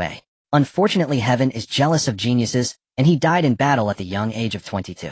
There are also rumors that he didn't actually die, but rather retired to a life of farming, unable to bear the suspicions of the foolish emperor. At this point, old Master Qi shook his head regretfully. Regardless of which rumor is true, it's a great pity for the young general. Wow. Qi in question, Grandpa, are you sure you're not exaggerating? When I was 12, I was still wetting the bed. How could he have beheaded the enemy leader at that age? You think everyone is as useless as you father and son, eh? Old Master Qi shot a glance at his precious grandson. The concept of grandparents spoiling grandchildren didn't exist here at all. Qi frowned and muttered under his breath, is it my fault? No, it's my fault. It's my fault for having a lazy son, and my lazy son gave me a lazy grandson. Old Master Qi fumed, his beard bristling with anger. If Josh weren't present, he would have given these two worthless descendants a slap each. Dad, please calm down. Although Qi Mingli wasn't very ambitious, he was known for his filial piety. Josh stood there not knowing whether to leave or stay, feeling extremely awkward. Needing money urgently, she had to change the subject. Old Master, so how much is this item worth? Old Master Qi's face instantly turned serious. Young lady, do you plan to sell everything, or? I'm only selling the box. I forgot to take the jade pendant out. Josh lied, worried that the old man might try to cheat her. Old Master Qi was also a shrewd person and guessed that the young lady had originally come to sell the jade pendant. Unfortunately, the three of them had been too short-sighted, focusing only on the box and not noticing there was something inside. The mistake was theirs, so he couldn't say much. Young lady, I'll offer you 30,000 for this box. Josh was stunned. Wow. She had originally thought she could sell it for a few thousand at most. Who knew it would be nearly 10 times that amount? Despite her excitement, Josh hadn't forgotten the expressions on the three men's faces when they first saw the box. She rolled her eyes and said slowly, Old Master, are you taking advantage of my youth and ignorance about antiques? Old Master Qi said with a smile. All right, let's settle on 80,000. If you want to sell that jade pendant, I'll take it as well. He paused, then continued. If you want to compare prices, that's fine too. But I can guarantee that no one on this street will offer you a higher price. The reason was simple, everyone on this street was a novice. There probably wasn't anyone who could identify an artifact from the Great Liang dynasty. If they couldn't even recognize it, they naturally wouldn't offer a high price. Josh hesitated for a moment. Fine, 80,000 it is. I want sell the jade pendant. I have a slightly larger box at home. Would you be interested in that one? Yes. Old Master Qi, seeing that Josh was also a straightforward person, gave her a friendly piece of advice. Young lady, that jade pendant of yours is a treasure. Don't let it go for anything less than this. Josh looked at the 5 fingers he held up and probed. 500,000. That's quite valuable. Old Master Qi shook his head and lowered his voice. 5 million. He let out a sigh and continued. Young lady, seeing as I've been so honest with you, remember to come to me if you have any more good items in the future. Josh's eyes widened in disbelief. A plain-looking jade pendant like that was actually worth 5 million. At the sight of this, Old Master Qi's heart ached, as if bleeding. Well, it seemed this young lady was also a fool. Yet just moments ago he had been fooled by this very fool into paying her an extra 50,000. Never mind. Consider it a good deed for a good cause. With this thought, Old Master Qi felt somewhat relieved and patiently explained to Qiao Xi. Little girl, the value of an antique is not determined solely by the object itself. The historical background and cultural significance behind it are also crucial factors in determining its worth. Take this jade pendant for instance. If it were from the Tang or Song dynasty, it might be worth around 1 million or so. But this piece is from the Great Liang dynasty. As far as I know, there are currently no artifacts from that era on the market. Therefore, its price naturally commands a premium.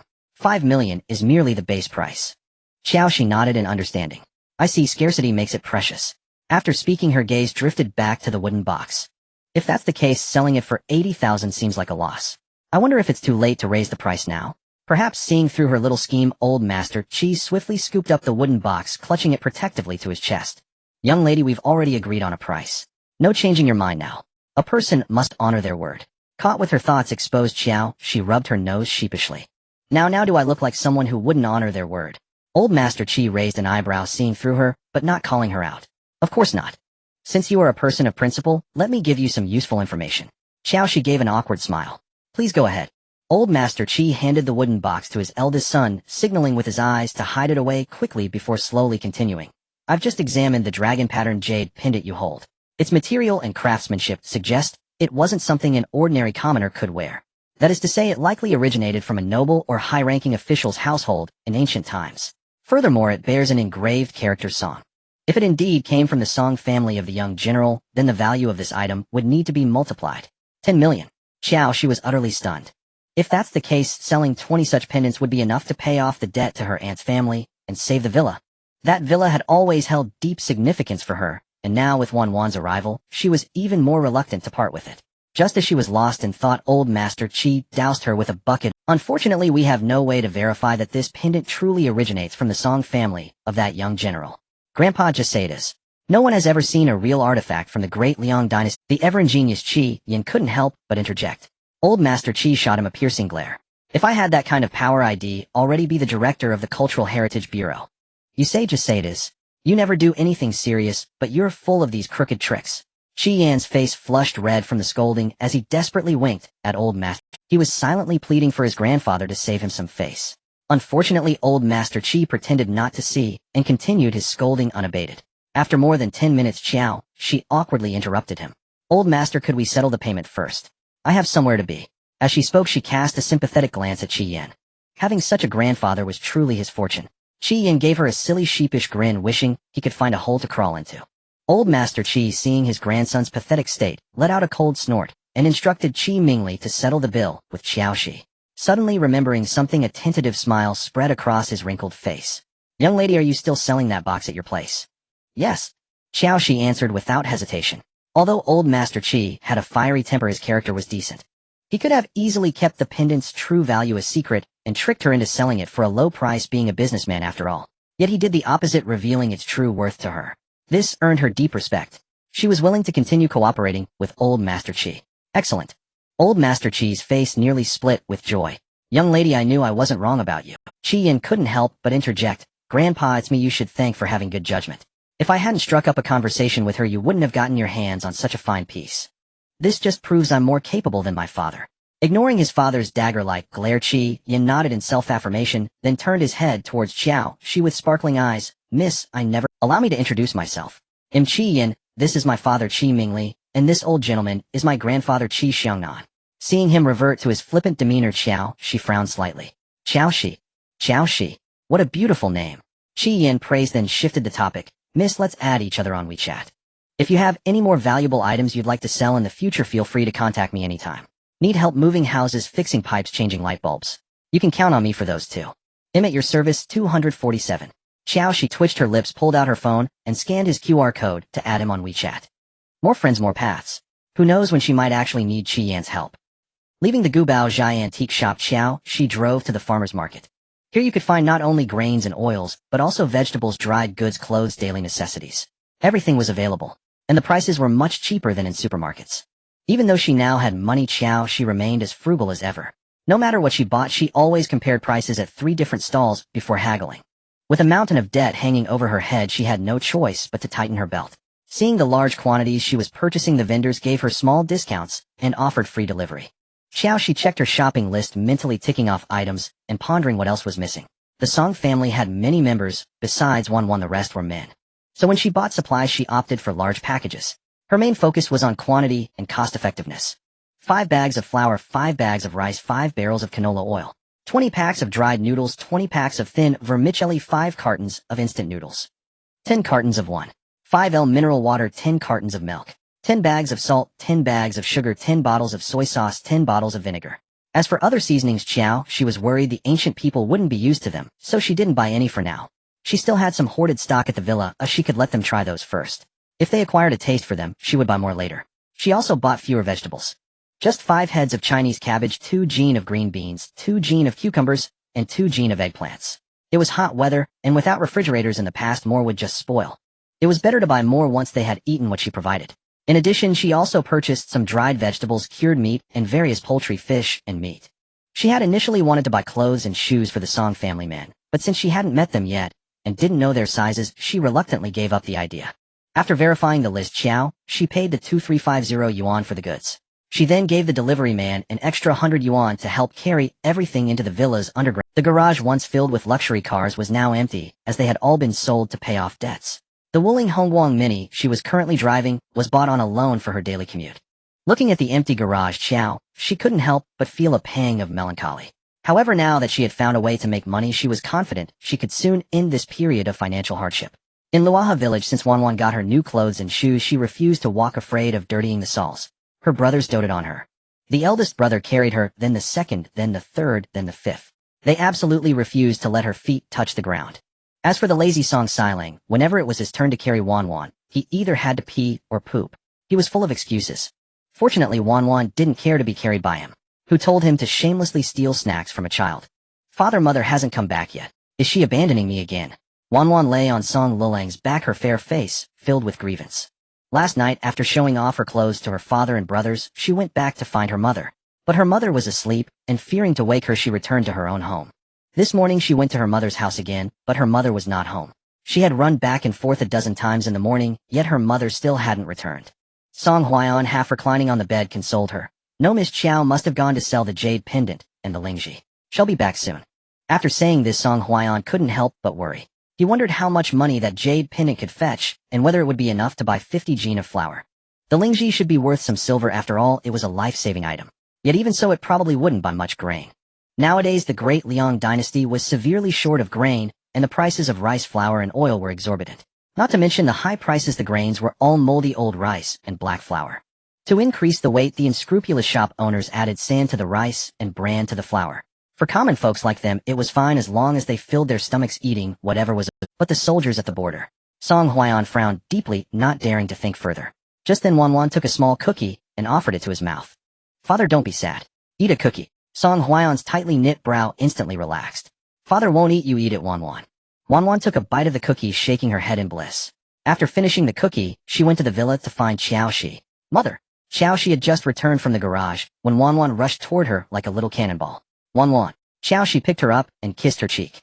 Go home and tell your 6th and 7th brothers to come and move the things, okay? Wanwan nodded, slid down from Qiao Xi's arms, and ran home to summon them. Soon the 3 Song siblings entered the bedroom one after another. Mother. Song Qilong called out shyly, then hid behind Song Liulong, secretly observing Qiao Xi's reaction. Father didn't want him to be a monster, but he also wanted new clothes and shoes like his sister. After much thought, he reluctantly decided to follow his sister's example and call the monster mother. Qiao Xi twitched the corners of her mouth, almost overwhelmed by his mother. Oh well, for the sake of their father being her benefactor, she would pretend to be deaf. Liulong Qilong, take these things back first, then come again. There's also a phone for your father. There were too many items, and fearing the little ones couldn't carry them, she found a small flat cart she usually used for picking up packages. Seeing the cart full of supplies, Song Lulang snapped out of his shock from Song Kailing's mother. Sister Qiao, are all these for us? Yes. Qiao Xi nodded. There are more in the garage. Tell your father not to cook tonight. I can't finish the game you brought yesterday by myself. He'll cook everything together, and we'll all eat together. Thank you, sister. Song Lulang beamed. Looking at the young man's handsome smile, a few words flashed through Qiao Xi's mind. A gentleman on the path is like jade, unmatched in the world. Her intuition told her that the Song family was no ordinary farming household. She hoped this Song family was the one where the young general from Old Man Chi's story resided. If that were the case, she could casually trade some of their things and be set for life. Thinking of this Qiao, she couldn't help but laugh at herself. How could there be such a coincidence? Besides which, general or prince's family lived like the old Song family, dirt poor. After sending off the 2 Song brothers Qiao, she took Wanwan to the kitchen to cook.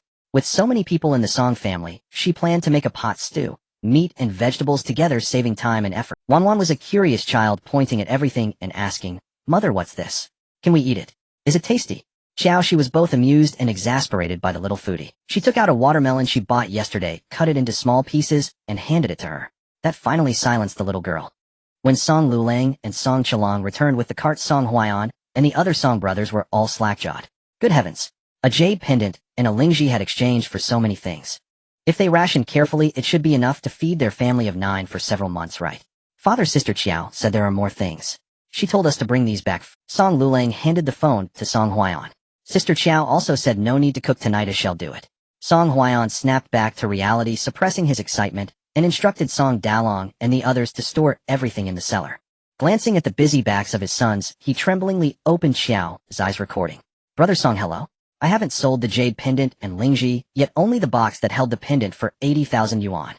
Qiao Xi briefly recounted what Old Man Chi had said. She didn't mention the legend of the young general. After all, they weren't very familiar yet. Fearing that Song Huaiyan and his family might not recognize simplified Chinese or Arabic numerals, she also verbally listed the unit price, total price, and quantity of all items. Song Huaiyan was dumbfounded. A box sold for 80,000. Even more astonishing, all these things cost only a little over 2,000 yuan.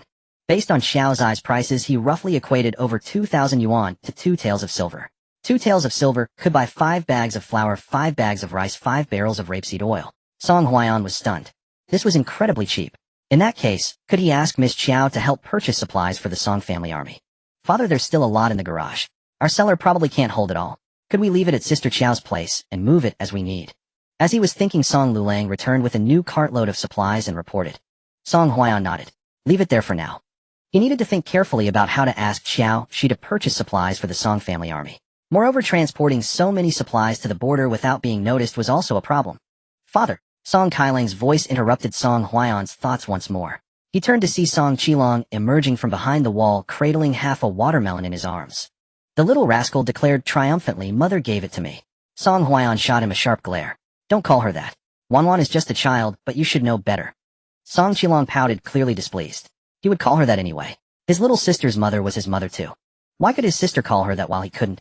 The Song brothers gathered around, eyeing the green-skinned, red-fleshed fruit in Song Kailang's hands, drooling with longing. "Father, what is this?" Song Xiling licked his lips, curious. "It's a watermelon," Song Huaiyan said, his heart aching. "Delang, go cut it up." He had tasted watermelon before, but it was a tribute from the western regions. Not only was it exorbitantly priced, but its annual yield was also scarce. Even with money, it wasn't always easy to. Judging by its color and size, this watermelon must be worth at least 10 taels of silver. 10 taels could buy enough rice, flour, and oil to feed their entire family for years. No, he had to tell Miss Qiao not to be so extravagant. Money should be spent on what mattered. With that thought, Song Huaiyan picked up his phone and began recording. Meanwhile, the Song brothers lined up, happily devouring the watermelon. So sweet. Song Dalan grinned, eating not just the juicy flesh and seeds, but even gnawing the rind clean. The other brothers followed suit. After finishing his recording, Song Huaiyan turned around to see his fine sons, each holding a piece of watermelon rind, crunching away noisily. He covered his eyes, unable to bear the sight. "Father, have a taste." Song Lulang offered him a slice. Song Huaiyan took a bite, raised an eyebrow, and marveled inwardly. Indeed, the expensive things had their merits. This watermelon was not only juicy and sweet, but also wonderfully cool and refreshing. If only the soldiers at the frontier could enjoy such a treat. Thinking of his brothers in arms who had braved life and death with him, the watermelon in his hand suddenly lost its appeal. "Delang, gather all our wooden boxes and chests. Have Lulang take them all to Miss Qiao." He recalled Wanwan mentioning that some bad people were pressuring Miss Qiao for debts and threatening to evict her. It seemed she was also facing hard times. He had decided first he would convert these items into silver to help her tide over the crisis. As for procuring supplies for the Song family army and arranging transport, those could be planned later. Yes. Song Dalan put down the half-eaten rind and went to search. His second brother, Song Erling, had always loved tinkering with woodwork. Over the years, he had been apprenticing with the village carpenter. In his spare time, he had crafted numerous wooden boxes, stools, hairpins, and other items for the household.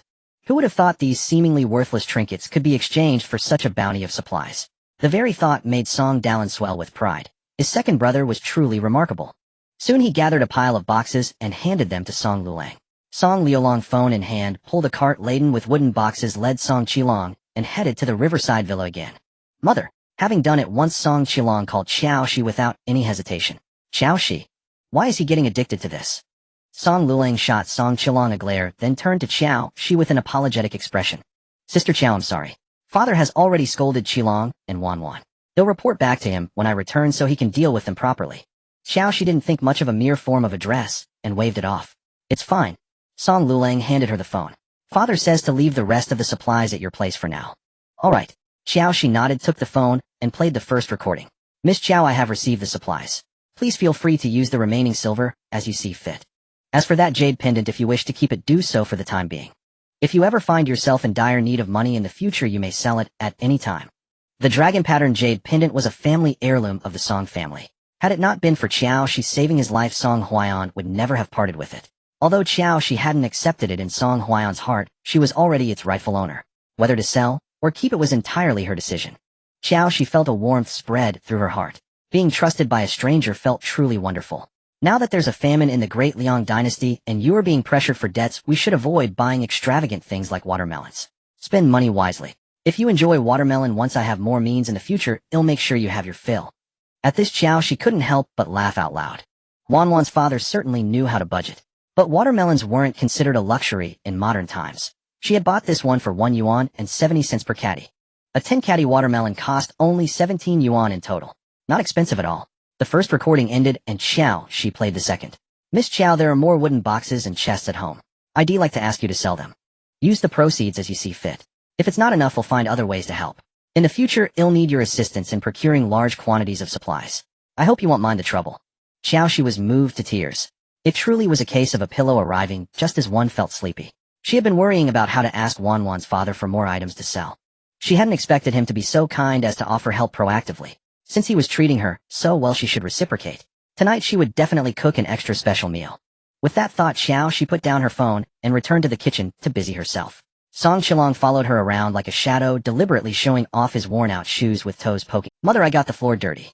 It's fine, I'll mop it later. Mother, a vegetable leaf fell on the floor. Will sweep it up in a bit. Qiao Xi was too busy prepping ingredients to notice the little one's subtle hints. Song Qilong. What should he do? Mother wasn't even looking at the floor. Suddenly the little boy's eyes lit up with an idea. Mother, your shoes are so pretty. Not like mine. Mine have my toes sticking out. This coy, calculated remark finally caught Xiao's eyes attention. She glanced down at her own white Crocs, then shifted her gaze to Song Qailing's feet. Seeing her look, he quickly shuffled his feet forward, revealing all 5 toes outside his broken shoes. Seeing his dirty little feet and tattered shoes, Qiao Xi frowned, then turned to check Song Lulang's feet. Song Liulong, unlike his shameless younger brother, tried his best to tuck his feet back. Qiao Xi nodded. Good. Lulang's shoes were a bit worn, but not as badly as Qailing's. It seemed she needed to get the Song family some new clothes and shoes. Qiao Xi went to her bedroom and returned with a soft measuring tape, handing it to Song Lulang. Liulong, take this home and measure your father and brother's clothes and shoes. They'll buy you all some new outfits. Okay. Song Lulang was 6.5 years old. Despite his mature demeanor, he was still a child at heart. Hearing about new clothes filled him with unbridled joy. He grabbed the measuring tape and ran back. Watching his delighted retreat, Qiao Xi noticed the 2 large holes in the soles of his shoes. Oh my goodness. Just how destitute was the Song family. With his goal achieved, Song Qilong sat beaming on a small stool, helping Qiao Xi pick vegetables alongside Wan. The little one was a chatterbox, and without any prompting, he began eagerly introducing his family to Qiao Xi. Soon Qiao Xi had a basic understanding of everyone in the Song family. The eldest Song Dalong, 13 years old, possessed great strength and an equally great appetite, devouring 2 large buckets of rice in a single sitting. The second son, Song Erling, 12, was skilled in carpentry, but a childhood fall had left him with a limp. The third son, Song Sanling, 10, loved to study. However, the family was too poor to afford his schooling, so he could only study at home with Song Huaiyan. The fourth son, Song Xiling, 8, was both lazy and gluttonous. Not only did he constantly steal Wan's snacks, but he was also timid, wetting his pants at the slightest scare, making him the least favored in the family. The fifth son, Song Wulong, 7, was bold and loved hearing the villagers' tales of ghosts and monsters. He also had a penchant for self-experimentation, tasting various unknown wild grasses, fruits, and mushrooms. The sixth son, Song Liulong, 6.5, enjoyed both disciplining Song Qilong and tattling on him to Song Huaiyan. The eighth child, Song Wan, 2.5, was the family's precious jewel. As for the seventh Song Qilong, he was quite something. Despite being only 4.5, he could climb trees to find bird eggs and dive into rivers to catch fish. Handsome and sweet-tongued, he was in short the most formidable child in the village. Of course, all of this was according to Song Qilong himself. Qiao Xi was skeptical of these claims. At the very least, she found Song Lulang far more endearing than Song Qilong. In Song Qailing's narrative, their father Song Huaiyan was a hero of unparalleled prowess. Not only was he literate and capable of slaying great tigers, but he was also the most handsome man in the village. Young maidens and married women from all the surrounding areas were utterly smitten with him, especially widow Wang, who dreamed of becoming his wife. Qiao Xi, who relished gossip, found herself increasingly captivated, a smile curving her lips. It seemed life in ancient times was far more intriguing than she had ever imagined. What surprised her was that Wan's father was only 28 years old. By calculation, he had become a father at just 15. Thinking back to herself as a 15-year-old freshman in high school, Qiao Xi couldn't help but sigh, concluding that modern times were indeed better. The moment Song Lulang entered the villa, he overheard Song Qilong telling Qiao Xi about widow Wang and their father, and his face immediately darkened. Qilong, shut up. Song Qilong shrank back and fell silent instantly. Sister Qiao, don't listen to Qailing's nonsense. Father and widow Wang are completely innocent, there's nothing between them. Despite his words, Song Lulang himself wasn't entirely sure. After all, the villagers all said widow Wang was about to marry their father and become their stepmother. It was of little concern to Qiao Xi whether they were innocent or not. She nodded indifferently. Understood. Song Lulang's eyes flickered as he handed Qiao Xi the paper with the measurements along with the measuring. Father said there's no need to buy him new clothes or shoes, he has some. In reality, Song Huayan's clothes were tattered rags, and his shoes were a pair of broken straw sandals. But he wanted to save Qiao Xi money, so he told a white lie. Qiao Xi guessed Song Huayan's intentions, asked Song Lulang for his father's height and weight, then opened her phone and went on a shopping spree at the same discount store where she had bought Wan's clothes yesterday. Each item cost only about 100 yuan. There was no need to be frugal. 1, 2, 3. Qiao Xi counted several times before realizing the paper only had measurements for 5 people. Puzzled, she asked, why is one missing? Song Lulang frowned and answered truthfully. When we were taking measurements, fourth brother was sleeping.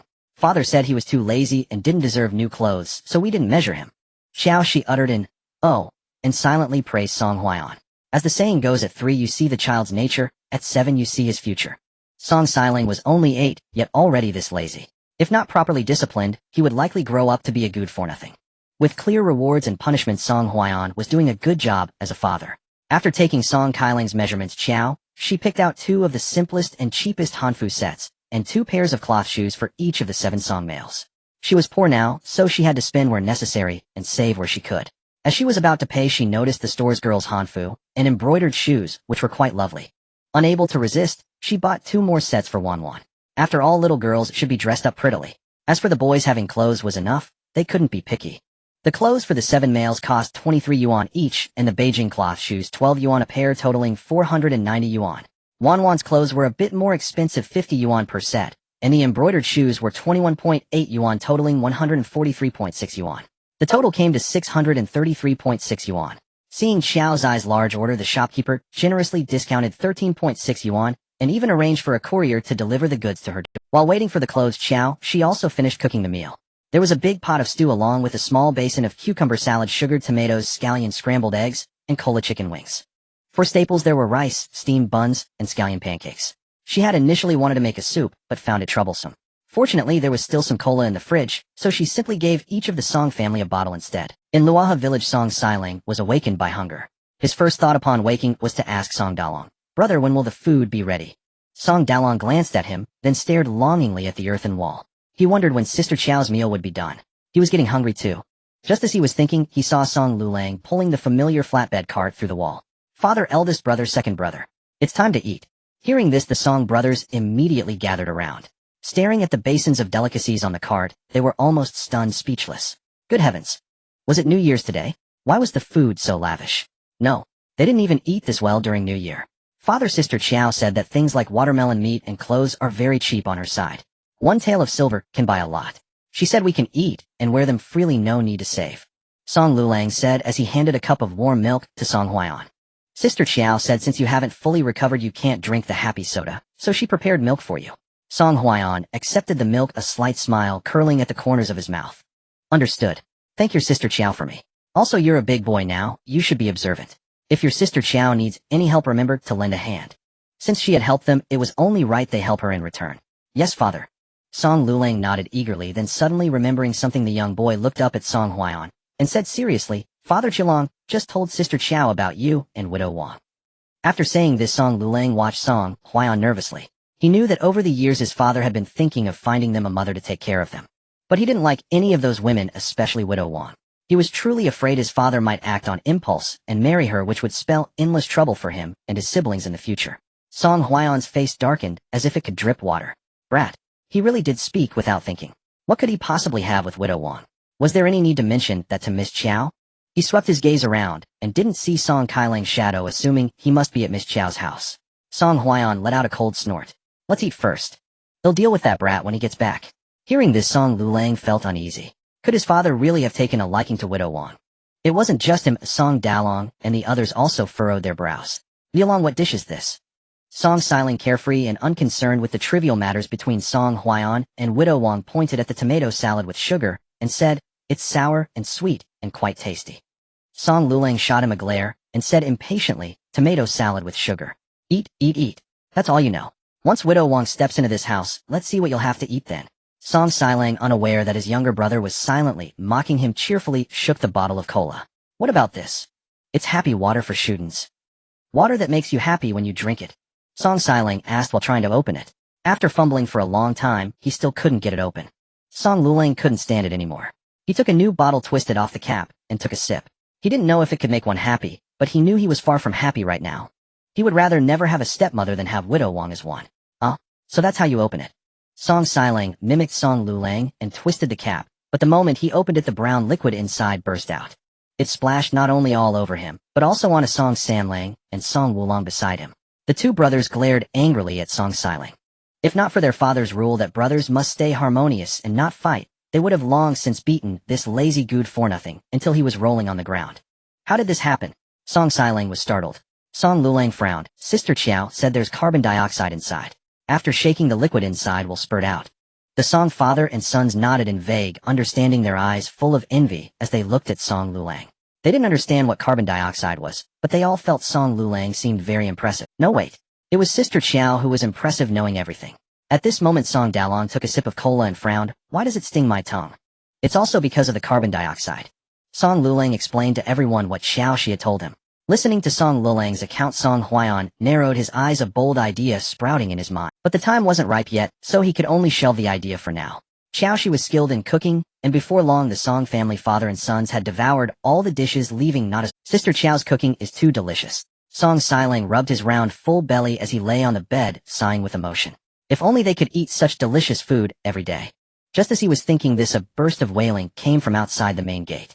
Songson, oh Songson, how could you leave so suddenly? I just went back to my parents' home, and you were gone. Recognizing the voice as Widow Wang's, the Song family father and sons all changed expression. Dalong, go out and take a look. Song Huaiyan instructed. Yes. Song Dalong ran to the front door and opened it, only to see a large crowd standing outside. Almost the entire village, men, women, young and old, had come. At the head, dressed in a gray coarse cloth shirt, was Widow Wang. At this moment, she was crying pitifully, tears and snot streaming down her face, looking utterly miserable. Wu Dalong, your father was closest to your auntie. Now that he's gone, for the sake of our acquaintance, from now on your auntie will be your mother. As long as your auntie has a bite to eat, he'll never let you siblings go hungry. Widow Wang's words were beautifully spoken, and many in the crowd couldn't help but wipe their tears. How much love must she have to be willing to take care of Song San's orphan children for him? My father is not dead, Song Dalong said with a dark face and a harsh tone. Like Liu Long, he also disliked Widow Wang.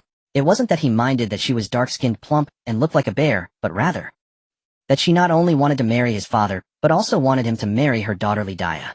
Li Daya, 17 years old, was the spitting image of Widow Wang. The young men from all the surrounding villages found her dark and ugly, and no one was willing to marry her. Widow Wang, who had high hopes, had originally wanted her daughter to marry an official and become a lady. But as her daughter grew older, her demands gradually lowered. Finally, with no other choice, she set her sights on Song Dalong. Although the Song family was a bit poor, their 7 sons were all handsome and talented. Song Sen also had hunting skills fully capable of supporting the whole family. So marrying Song Dalong wouldn't be a loss. For this reason, Widow Wang had specially hired a matchmaker to propose marriage to the Song family. But Song Sen didn't agree. He said Dalong was still young and should wait a few years before considering marriage and having children. Now that he's gone, fine, she didn't believe she couldn't handle a few brats. She not only wanted Song Dalong to marry Li Daya, but also Song Erlang to marry Li Area. And then have Li Yaozu marry Song Wanwan. TSK. It was simply perfect. Thinking of this, Widow Wang couldn't help but curl the corners of her mouth. Dalong, your auntie knows you siblings are upset about your father's passing. But birth, aging, sickness, and death are all part of life. Don't be afraid, your auntie will handle everything. Village head Zhao said sternly, interrupting. Dalong, grandpa, Zhao knows you're sad. But the weather is hot. A corpse left at home will smell, and over time it could even cause a plague. Even if you don't consider yourself, you must consider your younger siblings, right? Grandpa Zhao and Grandpa Li have found a feng shui burial site for your father on Qingfeng Mountain, and the pit is already dug. You just need to lead your siblings to see your father off one last time. Leave the rest to Grandpa Zhao. Village head Zhao also meant well. After being driven out by the children yesterday, he had led the village men up the mountain to find a burial site for Song San. Although Song San had only moved to their village 2 years ago, he was a good man. Whenever anyone in the village needed help, if he could help, he would definitely lend a hand. Now that he had met with an accident, everyone was willing to help out. My father really isn't dead. Song Dalong was exasperated. His father was clearly alive, and while having just eaten 2 bowls of rice, 5 steamed buns, and 6 scallion pancakes. His appetite was only slightly smaller than his own. Why wouldn't these people believe it? Inside the house, Song Huaiyan couldn't sit still anymore. He called for Song Erlang and Song Sanlang to help him out. Uncle Zhao, I'm not dead and perfectly fine. The crowd followed the voice and were all stunned. What? Song San isn't dead. Hadn't Dr. Li said that pulse was a death sentence? How could he possibly not be dead? Song-san, are you really not dead? Zhao Lijing asked uncertainly. After all, Dr. Li was the best physician for miles around. If he said a person was beyond saving, then they truly were beyond saving. Song Huaiyan nodded. Not dead. Not only that, but he had also gained some opportunities. Recalling the delicious meal he had just eaten, the corners of his mouth could not be suppressed. Good. Zhao Lijing was so excited that the muscles on his face trembled. The villagers were also both surprised and delighted, chiming in. It's good that you're not dead, it's good that you're not dead. A narrow escape from death brings good fortune. Song-san, your good days are still ahead. Song Huaiyan also liked these simple villagers. Dalong let Grandpa Zhao and the others come in. Song Dalong was tall and sturdy, standing at the door like a small mountain. He blocked the entrance, preventing the villagers from entering. Hearing Song Huaiyan's instruction, he slightly moved aside to make way. Grandpa Zhao, please come in. Aunt. Zhao Lijing responded, then turned to look at his wife and instructed, Mother of the children, go home and prepare some food to bring over. Nourish Song-san and the kids. In this famine year, there was not much food left in his own home. But Song-san was an invalid with a house full of half-grown lads. If he didn't help out, the father and sons would likely starve to death sooner or later. All right. Aunt Zhao was also a kind-hearted person, turning around to head home. Song Huaiyan quickly said, Uncle Zhao, Aunt Zhao, no need to trouble yourselves. We've already eaten. Zhao Lijing thought he was just being stubborn. He glanced at him and scolded, If you don't eat, the children still need to. Then he swept his gaze around and asked, were the Song father and sons felt a jolt in their hearts. Oh no.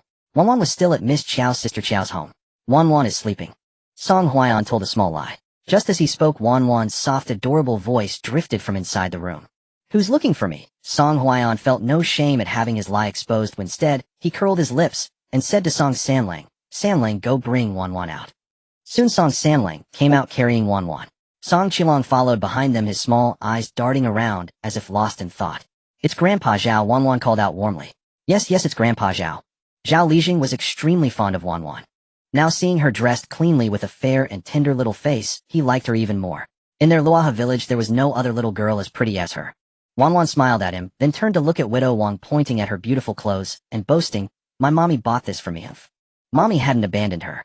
Aunt Wang was a bad person as she didn't like her. Song Sanlang was so frightened that he quickly covered Wanwan's mouth. Wanwan, don't say nonsense. Sister Qiao was the biggest secret of the family, not to be known by outsiders. Song Huaiyan frowned and signaled Song Sanlang with his eyes to carry the little girl inside. Receiving the signal, Song Sanlang carried Wanwan and led Song Qilong into the house. The villagers were stunned for a moment. Mommy, had Song-san gotten married?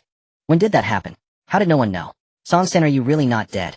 Widow Wang was slow to react, looking at the living Song Huaiyan with disappointment filling her eyes. If he wasn't dead, wouldn't that mean the marriage between Dia and Song Dalong was off? Wait, what did Wanwan just say? Her mommy bought it for her. Widow Wang's eyes widened in shock. Song-san, did you get married?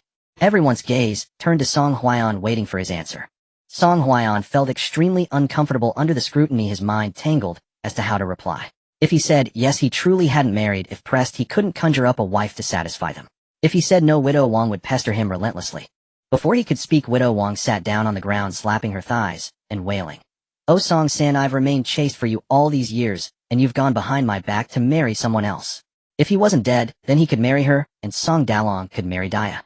Mother and daughter marrying father and son. Perfect. Everyone was shocked by Widow Wang's shameless words. Widow Wang, have some shame. Look at yourself. Oh, why would Song-san want to marry you? Exactly, you're like a toad lusting after a swan's flesh. Wishful thinking. Song Huaiyan's face turned cold. He was speechless with exasperation.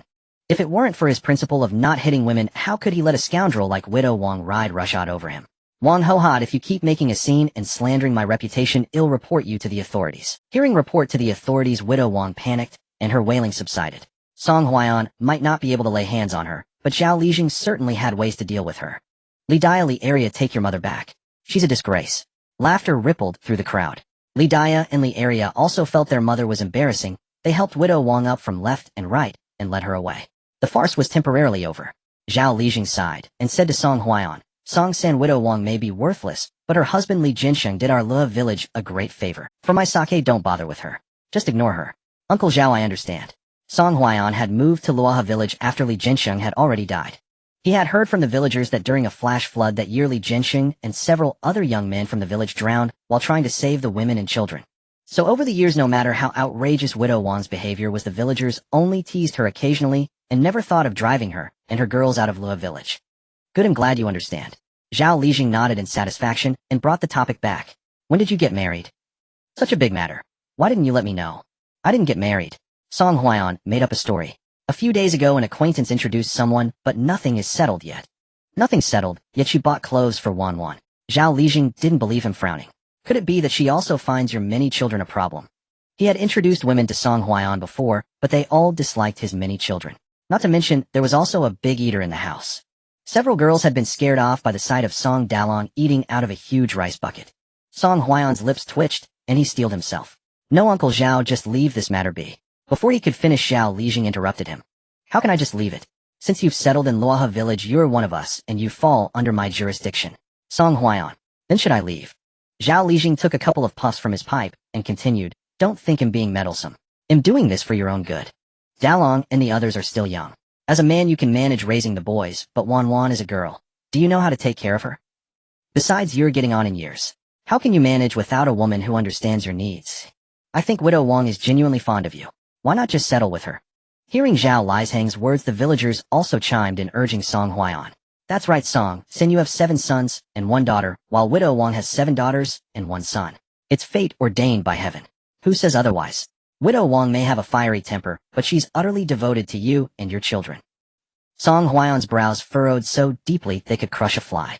The thought of him, a pure and untouched bachelor, marrying an older woman who had birthed 8 children. He had no idea what these people were thinking. He was hungry, sure, but not desperate enough to eat anything that came his way. The expressions on the Song brothers' faces were equally grim. Their household was already overcrowded and short on food, especially with the voracious Song Dalong. If 9 more mouths to feed arrived, would they even survive? The Song family had strict rules. When adults spoke, Song Huaiyan never allowed the children to interrupt. So the Song brothers could only clench their fists, grit their teeth, and stew in silent frustration on the sidelines. Just then Wan Wan toddled out of the house on her short little legs, declaring with a proud pout, Wan has a mommy.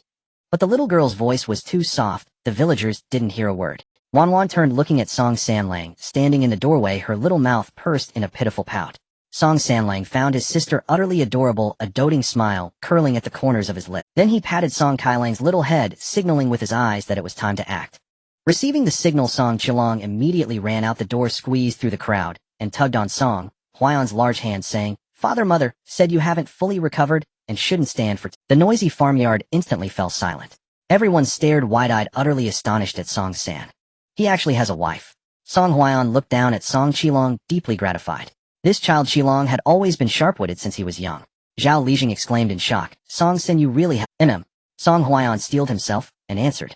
Even if he didn't, he had to say he did. He absolutely refused to be pestered by Widow Wang again. Good, good, good. Zhao Lijing beamed, his face crinkling with smiles. Which village is she from? What's her name? How old is she? How many in her family? Song Huaiyan. He had no idea either. Meeting Zhao Lishang's earnest gaze, Song Huaiyan's face flushed red, and he couldn't fabricate a single word for a long while. Suddenly Qiao Xi's soft, gentle voice echoed in his mind, and he blurted out, from the prefectural city, her name is Qiao Xi, 22 years old, no parents, an orphan. He claimed she was from the prefectural city precisely because it was far away, even if Zhao Lijing and the others wanted to verify they couldn't.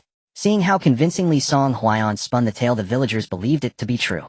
Song Sin, where's your wife? Bring her out so we can see her. Yes. Our village hasn't had a festive occasion in a long time. When do you plan to hold the ceremony? Song Huaiyan's head was spinning. He fumbled for a reply. She's gone back to the prefectural city. The date hasn't been set yet. Zhao Lijing, being perceptive, noticed Song Huaiyan's growing impatience, waved his hand, and began ushering the crowd out. All right, since Song San is fine, everyone should head home. He's not well, so let him rest. The villagers still wanted to gossip, but seeing Zhao Lishang's stern face, they reluctantly took their leave. No sooner had they left than Aunt Zhao arrived, carrying a large basin of wild vegetable porridge. Song San, there's hardly anything left to eat at home. You and the children will have to make do with this. With that, Aunt Zhao pulled 2 eggs from her pocket. She gave one to Song Huaiyan and one to Wan Wan. Song Huaiyan wasn't hungry at all, but facing the kindness of the elderly couple, he couldn't bring himself to refuse. Thank you, Annie, thank you, Uncle Zhao. Zhao Lijing grinned. No need for thanks, we're all from the same village. Grandma Zhao have candy, Grandpa Zhao have candy. Mommy gave them to Wan. Wan Wan pulled out 2 unwrapped white rabbit creamy candies from her pocket. She gave one to Aunt Zhao and one to Zhao Lijing. The old couple adamantly refused. Wan Wan, you eat it, Grandpa. Zhao doesn't eat candy. Grandma, Zhao doesn't want any either. You save it for tomorrow. Song Xiling watched from the side, drooling with envy, thinking to himself, if you don't want them, give them to me. But no one paid him any attention. Wanwan patted her little pocket. Eat one is lots and lots, all given by mommy. Her smug adorable expression made everyone burst into laughter. Uncle Zhao, auntie, it's a small token of Wanwan's appreciation. Please take them back for the children to enjoy. Hearing this, Zhao Lijing and Aunt Zhao felt they couldn't refuse any longer and quietly accepted the candies. In these times, only well-off families could afford candy. It seemed this new wife of Song San's was no ordinary person. The old couple thought this to themselves, but said nothing aloud.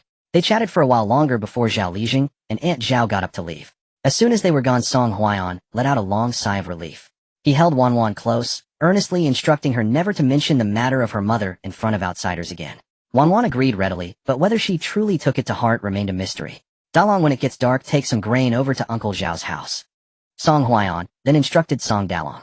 Though the wild vegetable porridge wasn't a delicacy, most households barely had any grain reserves these days.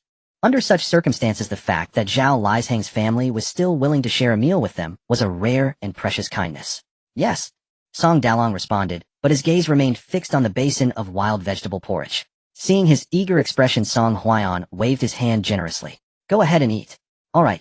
Song Dalong beamed with joy, picked up the basin, and began wolfing down the porridge in big mouthfuls.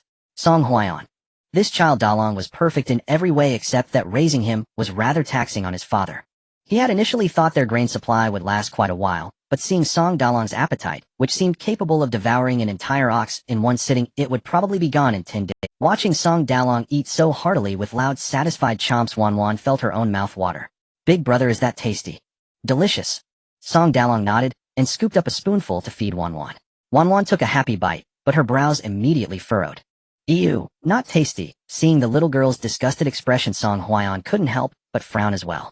Suddenly remembering he hadn't yet dealt with Song Qilong, his expression turned cold. Where's Qilong? At the riverside villa, Song Qilong was sitting on a small stool recounting the events at his house to Qiao Xi. When she heard that Song Huaiyan had used her as an excuse to fend off the crowd, she felt deeply uncomfortable. She had a sickening feeling of being objectified by a greasy old man. But upon reflection, she remembered he was her meal ticket, and that discomfort faded somewhat. Whatever. As long as the money was good, she didn't mind him using her identity to bluff people, or even pretending to be his wife if necessary. After all, when it came to money, she had no pride whatsoever. Just as she was thinking this, Song Lulang and Wanwan walked in hand. Sister Qiao, you wanted to see me, right? Josh said, snapping back to the present. Gesturing at the pile of packages by the door, he added, the new clothes have arrived. In truth, they had arrived quite some time ago. After a long wait for Song Lulang to show up, she sent Wanwan and Song Qilong back to call him over to collect his clothes. Who would have thought the two little ones would never return? Had it not been for Song Kailing's talkativeness, she would never have known just how eventful life in the Song household had been. Thank you, Sister Qiao. Song Lulang's eyes curved into crescents, his heart as sweet as if he had just swallowed honey. He felt that Sister Qiao was exactly what he imagined a mother would be like. Beautiful, gentle, and she bought them clothes and shoes. Yet deep down he knew his own father was not worthy of such a perfect Sister Qiao. Lialong Qilong, let sister take you both for a bath first. We'll change into the new clothes after. Josh had been too polite to mention it, but he couldn't help noticing just how dirty the two little ones were. He had no idea how long it had been since their last bath. Mama Wanwan wants to get all squeaky clean too. Ever since her bath yesterday, Wanwan had completely fallen in love with bathing. Josh smiled and agreed. Let sixth brother and seventh brother go first. We'll bathe tonight, okay? Wanwan nodded vigorously, took her two brothers by the hand, and led them to the bathroom to teach them how to bathe. What's this thingy? Josh laughed, correcting her. It's a shower head. Turn it right for hot water, left for cold. This is shampoo for washing hair, and this is body wash. Song Lulang had a sharp memory and was quite clever. No matter what Josh explained, he could remember it immediately after hearing it once. Song Qilong, on the other hand, was like a curious little baby, fascinated by everything he saw. After teaching Song Lulang how to use the shower head and such, Josh carried Wanwan to the living room to play. Before long, Song Lulang and Song Qilong emerged from the bathroom in their new clothes and rushed home to show off to their father and brothers. Father, come smell me. Don't I smell nice? Song Qilong said, sniffing his own arm, eyes narrowed in pure bliss. He smelled wonderful. His hair smelled of flowers, his skin of peaches. Song Huaiyan rubbed his forehead, completely unwilling to entertain this little jester. Big brother, you smell. Song Qilong held out his little arm, making each brother take a whiff before he finally sat on the bed satisfied and began boasting to his father and brothers about how wonderful their mother. The house was so big you could run laps inside it. The bathwater wasn't just warm, you didn't even have to haul it away yourself. It just flowed away after you were done. And you could even sit down to do your business. After you were done, a flush of water would wash it all away, leaving no bad smell at all. There was also this thing called an air conditioner that made the whole room cool and comfortable. With every word he spoke, the jaws of the song men dropped a little wider, until at last they were wide enough to fit an egg. Good heavens, what kind of divine place was this? No wonder their daughter little sister made 800 trips a day to Sister Qiao's house. Father, why can Liulong, Qilong, and sister go to that immortal cave, but we can't? Song Xiling voiced the question that was on all the brothers' minds. I don't know, Song Huaiyan said, his gaze low, his expression turning cold and stern. Among the 8 children in the family, Song Liulong, Song Qilong, and Wanwan were full-blooded siblings. Song Dalong, Song Erlang, and Song Sanlang were the orphans of his 3 fallen subordinates. As for Song Xiling and Song Wulong, he had found them by the roadside.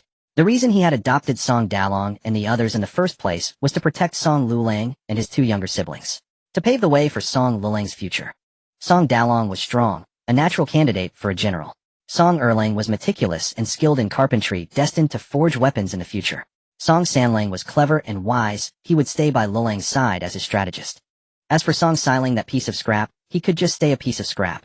Song Wulong was bold and sharp, though his future path was still undecided. As for Qilong and Wanwan, one could become a carefree prince, and the other a carefree little princess. Could it be because we're adopted, eh? Song Xiling muttered under his breath. Song Dalong shot him a glance, but said nothing. Alright, off you go, try on your new clothes and shoes. Song Huaiyan dismissed the boys with a few words, and then went to try on his own new clothes and shoes. He had to admit Miss Qiao was thoughtful. The clothes and shoes fit perfectly. The clothes weren't made of fine material, but the shoes were quite comfortable. Much more comfortable than his worn-out straw sandals. Next door. Seeing that all the brothers had changed into new clothes and shoes, Song Xiling asked Song Lulang with a bewildered look. Liulong, where's mine? Father said you're too lazy and don't deserve new clothes, so he didn't buy any for you, Song Lulang said bluntly. Song Xiling. Since when was he lazy? He was just diligent in a way that wasn't obvious. Father, Song Xiling trudged over to Song Huaiyan looking wronged and complained, am I really your biological son? Scolding him every day was one thing, but now not even buying him clothes. Was this something a real father would do? No, Song Huaiyan blurted out. Song Xiling pouted in dissatisfaction. Father, your heart is as crooked as a ditch. If you didn't want to buy me new clothes and shoes, you should have just said so. There was no need to say I'm not your biological son. With that, Song Xiling turned around, stared intently at the wall, and pondered how he could get to the other side. If his father wouldn't buy them for him, he would find a way to get Sister Qiao to buy them for him. Song Huaiyan. He was telling the truth. Song Dalong. Idiot. He knew he wasn't biological, and he still asked. The father and sons all ignored Song Xiling, leaving him to reflect on his actions facing the wall. Bang. Song Xiling tried many times, his forehead swollen from the impacts, but he still couldn't pass. The notoriously lazy oaf against all odds didn't give up, and kept at it persistently. Bang! Wanwan had just come through the wall from the other side, when Song Xiling collided with her, sending her tumbling onto her bottom. The half-empty bottle of banana milk in her hand fell to the ground, spilling its contents everywhere. Wah! Fourth brother, you're so mean. This time the Song father and sons were all alarmed. They already found Song Xiling insufferable, and now they found him even more so. Song Dalong, being the closest, scooped Wanwan up in his arms. Wanwan, does it hurt? It hurts so much. Wanwan sobbed pitifully, Father, I want to sleep with Mama. After saying this, she slid down from Song Dalong's arms, and went back to Josh's house. If her mother hadn't told her to come back, and let her family know she was okay, she wouldn't have even returned. Who would have thought that the moment she came back, she'd be knocked to the ground? Watching Wanwan's receding figure, the Song father and sons turned to look at Song Xiling, with even more hostile glares. It was all his fault. If he hadn't hurt their daughter-sister, she wouldn't have left. Song Xiling, however, showed no hint of remorse. Curious, he picked up the bottle from the floor, and drained the small amount of liquid left in it. So sweet. So delicious. Drink, drink, why don't you just drink yourself to death? Song Dalong fumed. Song Xiling acted as if he hadn't heard, holding the bottle up to examine it closely. Oh my, it's a glass bottle. Song Xiling felt like he had discovered a whole new world. After glancing around, and seeing everyone was busy, he quietly tucked the glass bottle into his clothes. Hee, we're going to be rich. Mommy, it hurts. Wanwan tearfully complained to Qiao Xi as soon as she returned to the villa. After learning the reason, Qiao Xi's impression of Song Xiling plummeted to the depths. There, don't cry. When your sister sees him, he'll give him a good spanking for you, okay? Wanwan nodded, and said in a cute voice, spank his bottom. Alright. Qiao Xi smiled, picked up a storybook, and began reading a bedtime story to the little girl. Ever since she learned from Song Qilong that their mother had passed away shortly after giving birth to Wanwan, her sympathy had overflowed. She always wanted to take Wanwan's mother's place and give her some maternal love. It was Wanwan's first time hearing a bedtime story, and her little eyes sparkled with excitement. Before long, she fell asleep in Qiao Xi's arms. When Qiao Xi woke up the next morning, she saw a WeChat message from Qi Yan. Little sister, what time will you come today? Do I need to pick you up? His alternating use of little sister and miss made Qiao Xi feel awkward, so she replied, just call me Qiao Xi. Same time as yesterday. No need to pick me up, I will come on my own. After replying, she got up, prepared some food, and after Wanwan woke up and finished breakfast, she took several wooden boxes, drove to Gubaozhai. The usually quiet Gubaozhai was already packed with people before 10 o'clock. All the notable figures in the in-city antiques circle had come. Old Master Qi, I heard you acquired a wooden box from the great Liang dynasty yesterday. The speaker was a middle-aged man with a slick-back hairstyle. I did acquire a wooden box, but whether it's truly from the great Liang dynasty is uncertain. Gazing at the sea of people before him, Old Master Qi twitched the corner of his mouth. He wondered which old fool had leaked the news. He had only mentioned it in the group chat of his old buddies, specifically asking them not to spread it. Yet his phone had been ringing off the hook all morning. Annoyed, he simply turned it off. Who knew these people would all chase after him to his shop? Qi Mingli and his son Qi Yan, standing on either side of him, were smirking with contentment. Indeed, the news had been leaked by the father and son duo themselves. Their purpose was to prove that they were capable, not worthless. The slick-haired man, being shrewd, understood that Old Master Qi's words were merely an attempt to prevent them from seeing the treasure. With a grim face he muttered, isn't this just fooling people? How dare you announce the news without even confirming the dynasty? At this, many in the crowd grew dissatisfied and began to complain. Old Master Qi remained silent, letting them vent. But Qi Yan couldn't hold back. Grandfather, didn't you swear yesterday that it was an item from the great Liang dynasty? The boast has been made, we can't just let our faces be slapped. When did I say that? Old Master Qi shot a glance at his unworthy grandson, signaling him to shut up. Such a unique item in the world couldn't be casually shown to just anyone. Qi Yan nodded emphatically, you did say it. Old Master Qi. Blockhead. Cornered, Old Master Qi told a little lie. I've lent the item out. If you want to see it, come back in a few days. Dad, when did you lend it out? I didn't know about it. Qi Mingli asked curiously. What? Do I need to report everything I do to you? Old Master Qi's face turned green with rage. What sin had he committed to have such a foolish son? And what sin had his foolish son committed to give him a foolish grandson? No, you don't need to. Qi Mingli wasn't truly stupid, just a bit straightforward. Understanding his father's meaning, he could only smile apologetically to the crowd. Apologies, everyone. Since my father has lent the item out, please come another day. Upon hearing this, some antique collectors who weren't well acquainted took their leave. A few of Old Master Qi's close friends remained. Old Qi, now that everyone's gone, you can bring out the item and let us feast our eyes right. As he spoke, Qiao Xi walked into Gubao, Zhai carrying a large woven bag. Miss Qiao, you're here. Old Master Qi, who had been fuming with anger, instantly broke into a smile. But when he saw the woven bag on her shoulder, his face darkened again. He hurried over, lifted the bag off her shoulder, and said angrily, these are all great treasures. How can you be so careless? If they get bumped or scratched, the price will drop dramatically. Qiao Xi stuck out her tongue apologetically.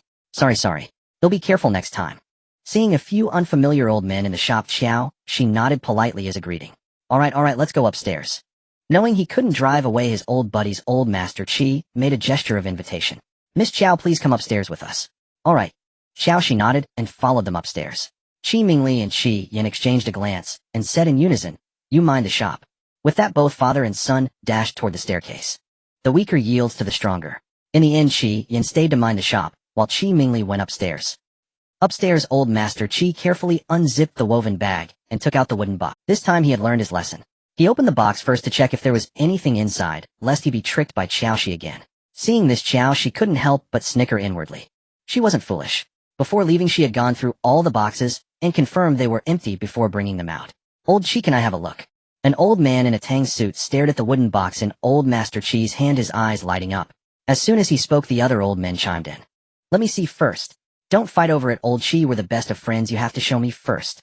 Qiao Xi felt as if she had stumbled into a morning market elbowing with elderly women for it. She twitched the corner of her mouth, thinking there was no need to fight. She had brought several boxes, enough for each of them to look at one.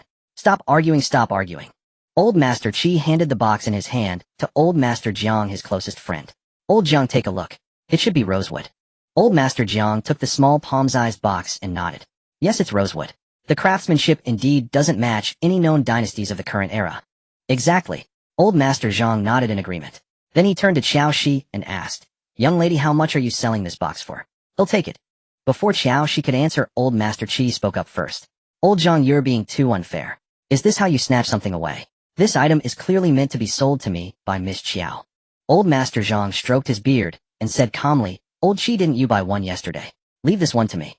No, leave it to me. I want it too.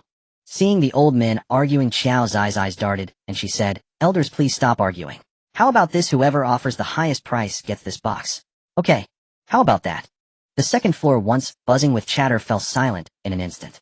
Several elderly men turned their gazes toward Qiao Xi in unison, realizing that this young woman was far more cunning than they had given her credit for. This wasn't an auction, so why resort to bidding wars? What do you gentlemen think? Qiao Xi asked, her smile stiffening. On her way to the antique shop, Zhao Zijuan had been pressing her again about moving out. To avoid being kicked out, she had no choice but to find ways to earn more money. Old Master Qi shot a glare at his old friends, his heart seething with indignation. It was all their fault for giving this girl leverage to raise the price on the spot. Considering their long acquaintance, he was the first to respond, I have no objections. The other old men exchanged glances and eventually agreed to Qiao's proposal. Grandpa Qiao, she said, flashing a sweet smile at Old Master Qi, fearing the other elders might try to swindle her. Could I entrust you with appraising these for me first? Of course I wouldn't let you work for nothing. Upon hearing this, Old Master Qi felt a wave of satisfaction wash over him. Look at this young lady, so tactful and considerate. Then look at his own foolish grandson. Comparing them was simply infuriating. Suddenly reminded of something, Old Master Qi beamed, and, of course, if there were only 1 or 2 wooden boxes, he certainly wouldn't yield to his old friends.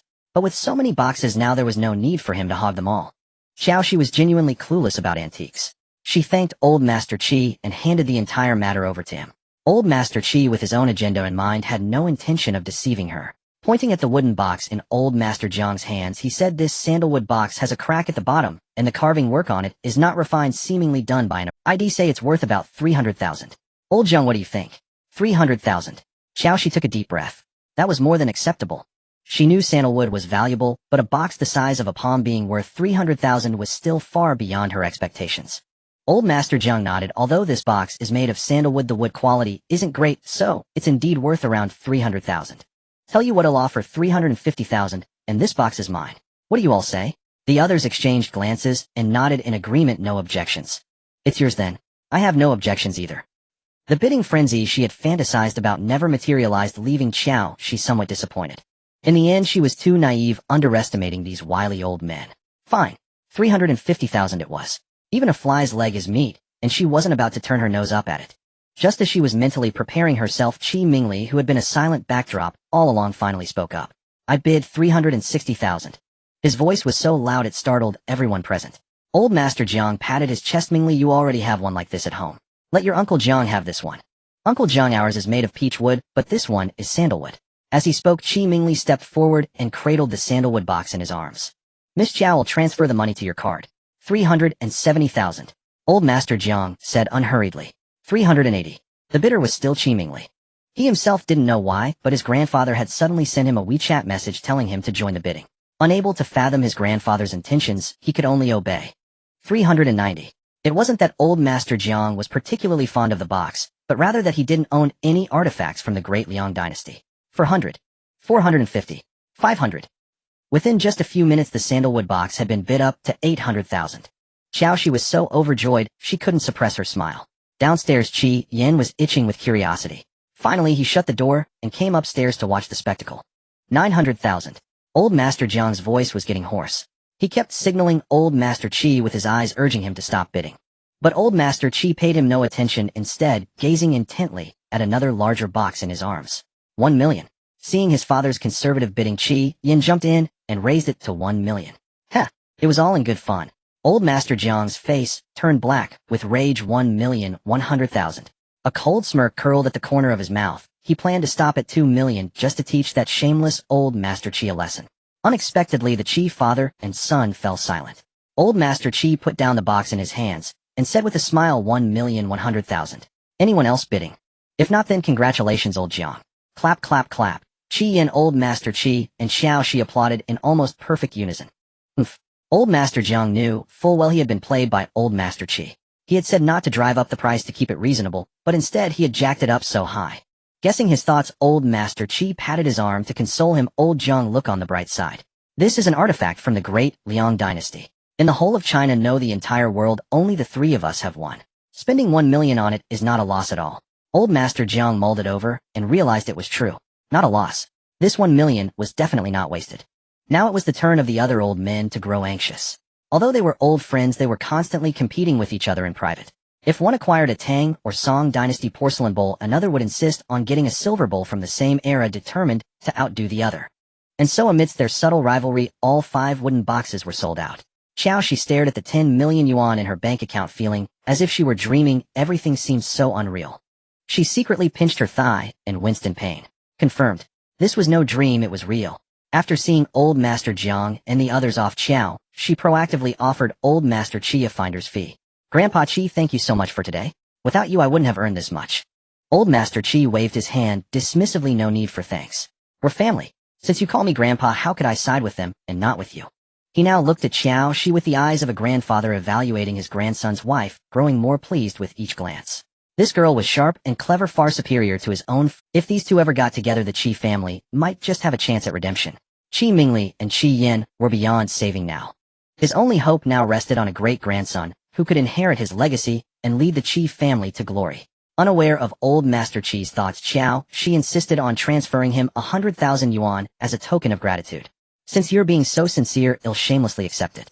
By the way, girl, besides the wooden boxes, you can also sell the pots, pans, bowls, and jewelry from the Great Liang dynasty. If you have any, you can bring them all to me, and I'll help you get rid of them. Old Master Qi had his own selfish motives, of course. The more often Qiao Xi came to his shop, the more opportunities she and Qi Yin would have to meet.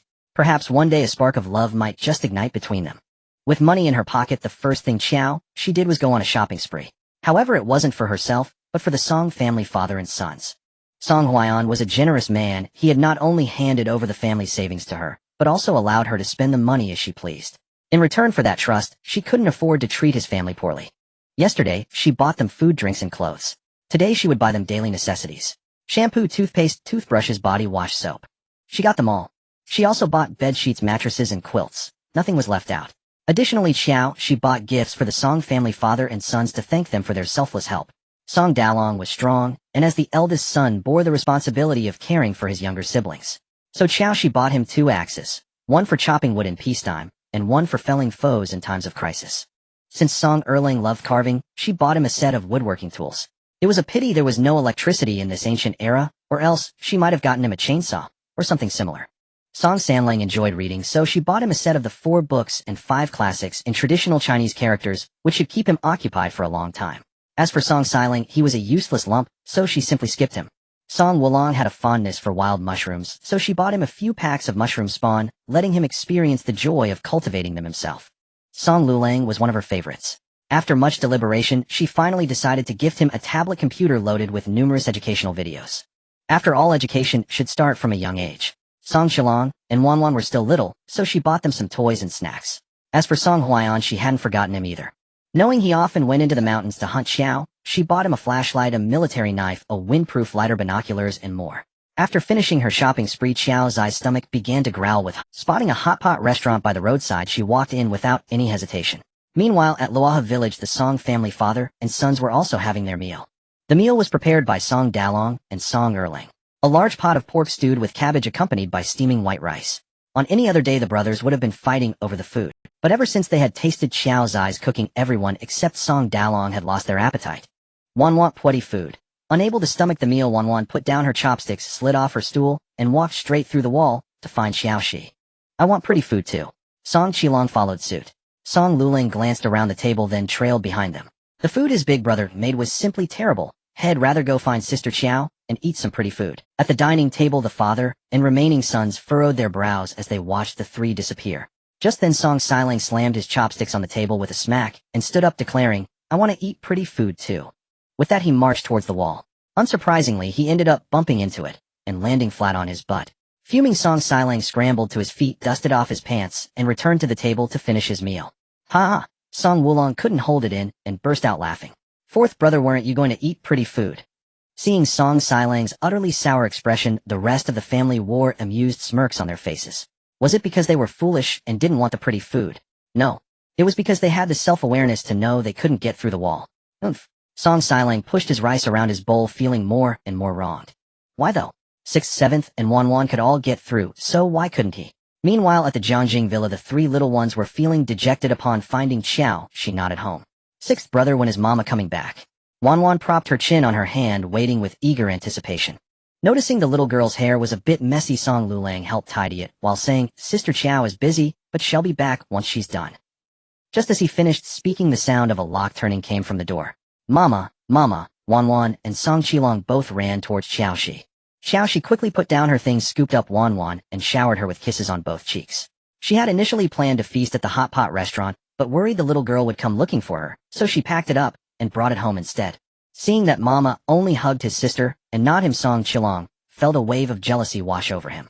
The little boy blinked his big watery eyes and pouted. Does Mama only love sister and not Qilong? Tell Qilong what he's doing wrong and he'll change. Qiao Xi. Could a 4.5-year-old really say such a thing? Was he possessed by a manipulative vixen? Song Lulang was also exasperated by his younger brother. The little rascal wasn't learning anything good, always trailing behind the village belle Lin Qingqing. He hadn't picked up anything else except how to play the pitiful victim. He'd definitely tattle to their father about this later.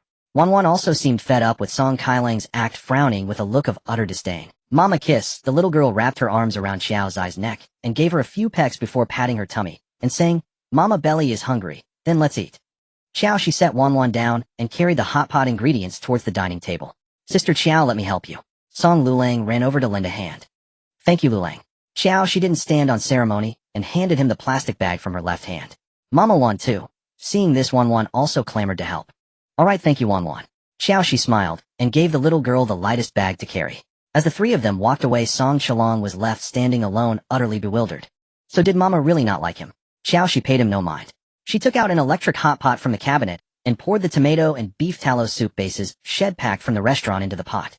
Instantly the air was filled with a rich, aromatic hot pot scent.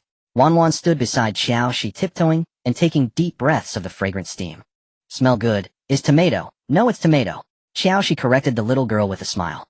Song Lulang wasn't idle, either, helping to open the lids of the takeout containers and neatly arranging them on the dining table. Hee, this really was pretty food. Once the electric hot pot was plugged in, it wasn't long before it began to bubble and steam, emitting a comforting glub-glub sound. Song Qilong, no longer bothered by the "Does Mama love me?" dilemma, trotted over to the table on his short legs, tap tap tap, and deftly fastened his bib, ready to eat.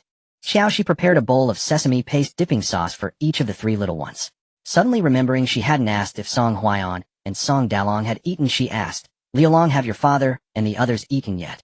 This single question completely opened the floodgates for Song Kailang's chatter. Mama, the food Big Brother makes is so bad it's not pretty at all. Wanwan nodded in agreement, holding her new pair of children's chopsticks.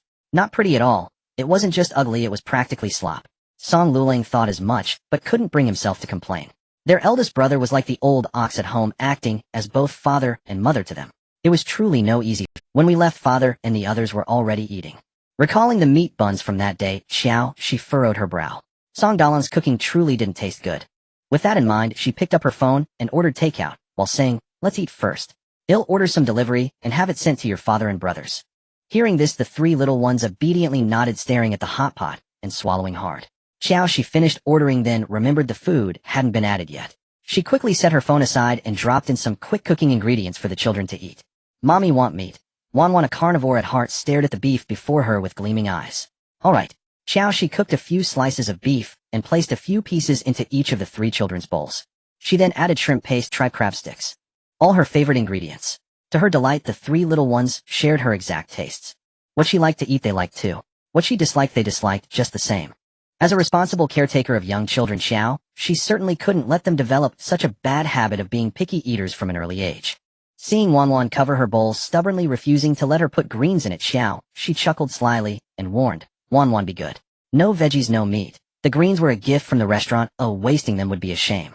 Fine. Wanwan reluctantly moved her hands away. Qiao Xi placed the greens in her bowl, then took another piece from the pot and put it in Song Kailang's bowl.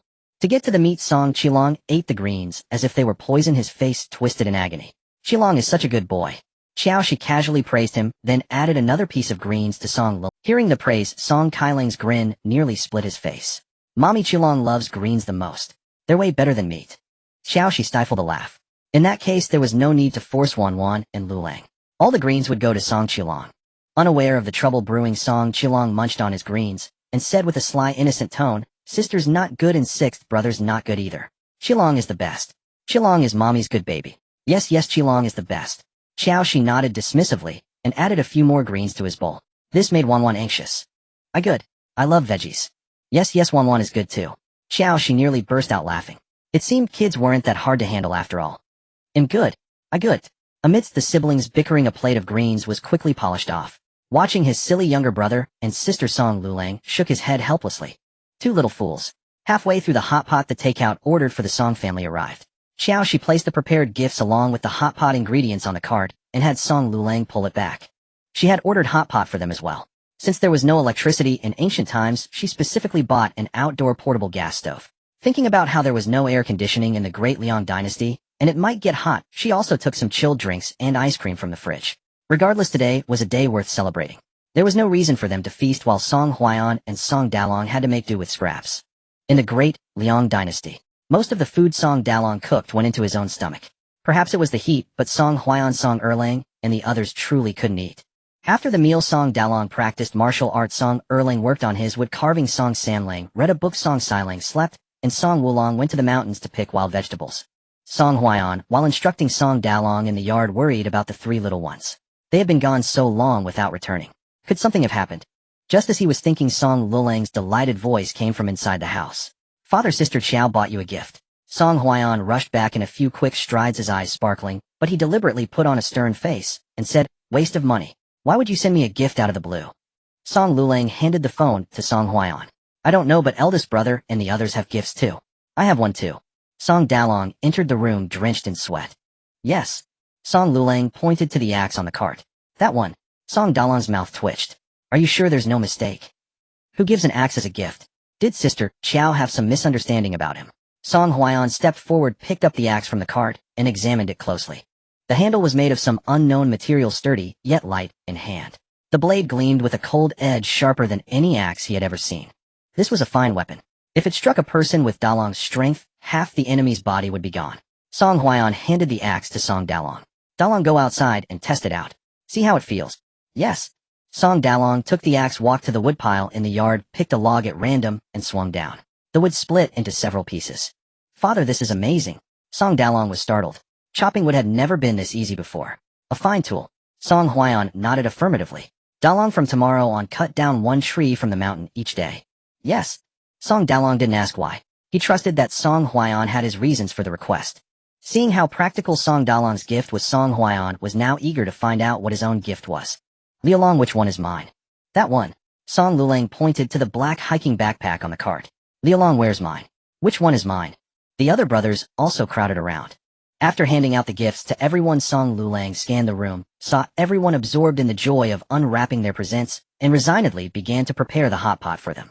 Luckily, the ingredients were all ready. He just needed to put the broth base in the pot and add some water. Song Silang, who had been sound asleep, suddenly snapped his eyes open at the smell of something delicious. Is it dinner time? The father and sons all deliberately ignored him. Used to this, Song Silang yawned, shuffled into his shoes, and followed the aroma to Song Lulang. Lialong, what's this? Food. Remembering Qiao's eyes warning that kids shouldn't play with fire, Song Lulang looked helplessly at his father, who was grinning like a fool. Father, I don't know how to light it. Song Huaiyan put down the backpack and came over with a fire striker. The moment he saw the portable stove, he was completely baffled. How on earth was he supposed to light this thing? Father, there are instructional videos on the phone, reminded Song Lulang. Upon hearing this, Song Huaiyan turned on the phone, watched the video once, and instantly understood. Following the video's instructions, he attached the gas canister and twisted the igniter. With a soft click, a blue flame rose from the stove's core. The Song family was stunned. How miraculous. A stove like this existed. This is quite convenient.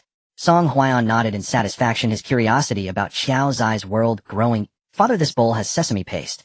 Once the food is cooked, dip it in this. After introducing the names of the dishes and how to eat them to everyone, Song Lulang pointed to the ice bucket on the flatbed cart. There are also ice cream bars in the bucket. Make sure to eat them quickly before they melt. Song Dalong happened to be standing right by the ice bucket. Hearing this, he immediately picked up an ice cream bar, tore off the wrapper, and a sweet cold air rushed towards his face. He took a bite, and his previously hot and restless body instantly cooled down. Father, it's cold and delicious. Hot pot is even better. Song Lulang loved hot pot. It was spicy and exhilarating. Of course, that was on the condition of eating it in an air-conditioned room. In their own shabby thatched hut, eating hot pot would surely have them As he expected, it wasn't long before the Song family men were all drenched in sweat. Even so, they couldn't bear to put down their chopsticks. Sister Qiao's cooking is still the best. Song Silang helped himself to a heaping bowl of shrimp paste, poured some tomato soup over it, and ate with great relish grease smeared around his. The others shared his opinion, but with Song Dalong present, they felt awkward saying it. Song Dalong couldn't be bothered to argue with him. He tore open the instant noodle packaging and placed the noodle block into the pot. Staring at the noodles in the pot, Song Huaiyan seemed lost in thought. These noodles were certainly convenient. If only he could provide them for the Song family army. After the meal, the father and sons each took their gifts and examined them repeatedly. Song Silang's hands were empty. Is there nothing for me again? No one paid him any attention. Song Silang, full of resentment, lay back down on the bed thinking to himself, humph. Everyone's picking on me. If they won't buy it for me, you'll just buy it for myself. Seizing a moment when no one was looking, he touched the glass bottle hidden under his pillow, grinning ear to ear. After examining his gift, Song Huaiyan opened the voice recording on his phone. Brother Song, I sold 5 wooden boxes today for a total of 10 million. I gave the antique shop owner 100,000 as a commission. 10 million. Song Huaiyan took a deep breath, never imagining that a few broken wooden boxes could fetch such a high price. Hearing that Qiao Xi also wanted some pots, pans, bowls, and jewelry, he didn't hesitate and instructed Song Lulang to take all their household pots and bowls over to her. As for jewelry, they didn't have any at home, but they could trade with the villagers for some. Now every household was short on food, and city grain was prohibitively expensive. If he traded grain with the villagers for jewelry, he was sure they would be more than willing. With this in mind, Song Huaiyan pressed the record button and began to speak. At the riverside villa, Qiao Xi had just finished eating and was cleaning up in the kitchen. As the obedient children, they were Song Chalong and Wanwan, were busy sweeping the floor with a broom and wiping the table with. They were incredibly well behaved. Sister Qiao, father asked me to bring all our pots and bowls over. Qiao Zai's bedroom was on the 2nd floor. Worried that the items might get damaged, Song Lulang only brought 2 bowls down. Oh right, there's also a recording from father on the phone. Okay. Qiao Xi turned on the tap, rinsed the dish soap suds off her hands, dried them, and then took the phone. She tapped the play button, and Song Huaiyan's deep hoarse voice came through. Miss Qiao, there's no need to report financial matters to me anymore. I trust you. As for the pots and bowls you want, we have some at home. But regarding jewelry, aside from the jade pendants each of the children has, we have nothing else. I was thinking of trading some grain with the villagers to get some jewelry. What do you think? Qiao Xi had no objections to this deal of trading grain for jewelry, a transaction that was bound to be profitable with no risk of loss. She recorded her reply and sent Song Lulang back with the message. Through this exchange, the two settled the matter. Qiao Xi would be responsible for buying the grain and Song Huaiyan for selling it. The jewelry obtained in exchange would then be given to Qiao Xi to sell at the antique shop. However, the grain could no longer be white rice or white flour. For one, it was too conspicuous, and for another, the villagers wouldn't be willing to eat it. Qiao Xi had no objections to this either. When she had gone to the farmer's market to buy rice flour and oil that day, she had seen brown rice and whole wheat flour for sale. The prices weren't expensive either, so she could get whatever Song Huaiyan wanted. Upon reaching the 2nd floor, Qiao Xi immediately spotted the flatbed cart parked at the bedroom door. It was loaded with pots, pans, and bowls. Thinking that the Song family had given her all of these, and probably had little left to use themselves, Qiao Xi sent over a pile of her own pots and pans. Mother Qiao loved making delicious food, and even more so buying beautiful plates and bowls. Over time, their kitchen cabinets were stuffed full of all sorts of plates and bowls. Many of them had never even been used. Now they finally came in handy. The Song family used crude earthenware bowls. Seeing the white porcelain bowls and plates that Qiao Xi sent over so white they could be used as mirrors, the Song brothers marveled once again. Father, this is too white. I can see my own face in it. It was Song Wulong who spoke. Although the little guy didn't say it out loud, he felt a pang of jealousy in his heart. His younger siblings could all go to the divine cave dwelling, so why couldn't he? That's right. Song Huaiyan affectionately patted Song Wulong's little head and gave him a pack of Wanwan's treasured snacks. Our family doesn't have to worry about food or clothing anymore. From now on, you can go through the motions at the mountain in the morning, and in the afternoon study hard with your 3rd brother. Of the 7 Song brothers, except for the useless Song Silang, the others were destined to accompany Song Lulang in a life of military service.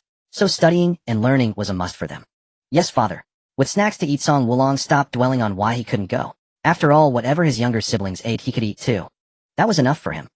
Early the next morning, Qiao Xi didn't go to the Gubao antique shop. Instead, she headed straight to the farmer's market.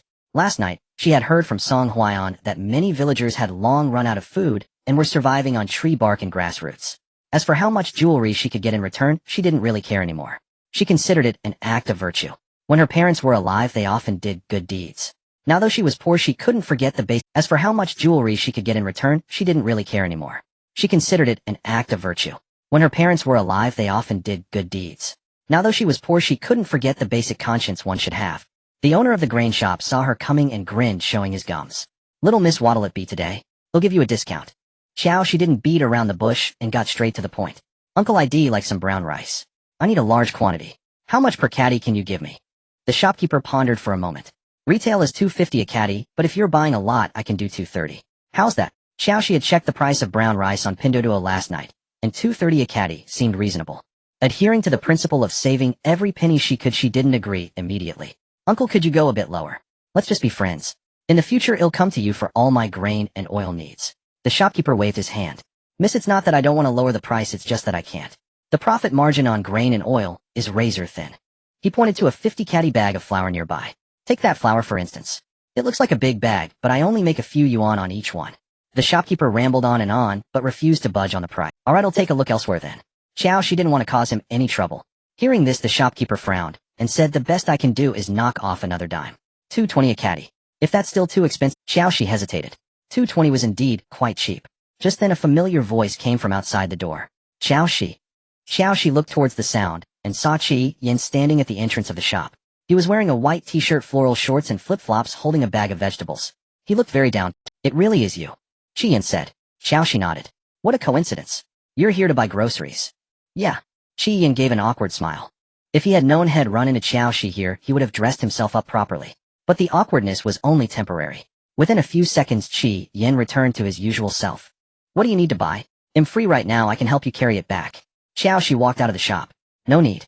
I'm buying brown rice, and I'm getting a lot, so the shopkeeper can deliver it. Oh. Qi Yan said enthusiastically, how much do you need? Have you bought it yet? I know a grain wholesaler who sells cheaper than here. If you need, I can take you there. Qiao Xi frowned slightly. Not yet. I need 500 caddies. I consulted a few wholesalers last night, but they thought my order was too small, and not for long-term cooperation, so they politely declined. 500 caddies was a big order for a grain and oil shop, but for a wholesaler, it was just a drop in the bucket. Qi Yan patted his chest confidently. That's because you don't know the right people. Follow me and I guarantee you'll get good quality rice at a good price. Seeing this, Qiao Xi didn't refuse. She apologized to the shopkeeper and followed Qi Yan. The wholesale market wasn't too far from the agricultural market, but it wasn't close either. It took about 20 minutes by car. Halfway there, Qi Yan's phone rang. When he answered, old Master Qi's roar came through. You brat. I sent you to buy groceries, where have you disappeared to now? Don't you know your grandmother is waiting for your vegetables to start cooking? Qi Yan held the phone away from his ear until the old man finished yelling, then said unhurriedly, Qiao Xi needs to buy some grain, so I'm taking her to Uncle Lin's place. Buying grain. You're always up to something. Old Master Qi ranted for a while, then suddenly realized, who needs to buy grain? Before Qi Yan could answer, he answered his own question. Oh, it's Qiao Xi who needs to buy grain. Why didn't you say so earlier? Never mind, him hanging up. Staring at the disconnected call screen, Qi Yan twitched the corner of his mouth in speechless disbelief.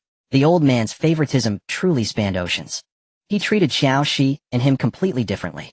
Anyone would think Qiao Xi was his biological granddaughter. I'm sorry you got scolded because of me.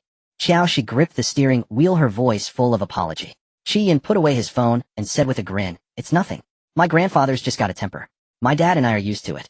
Even as he said this, he couldn't help but grumble inwardly with that fiery temper of the old man. He still has the nerve to tell him to pursue Qiao Xi. Qiao Xi was beautiful indeed, his type. But she wasn't crazy. Why would she give up a good life to marry into the Qi family and become a punching bag? Actually, I envy you a bit. A flicker of sadness passed through Qiao Xi's eyes. My parents used to nag me all the time, and I found it annoying back then. It wasn't until after they left that I realized being nagged is actually a kind of happiness. But nagging was nagging and scolding was scolding. A temper like old Master Qi's, who would start cursing at the drop of a hat, was something she couldn't stand either. Your parents passed away.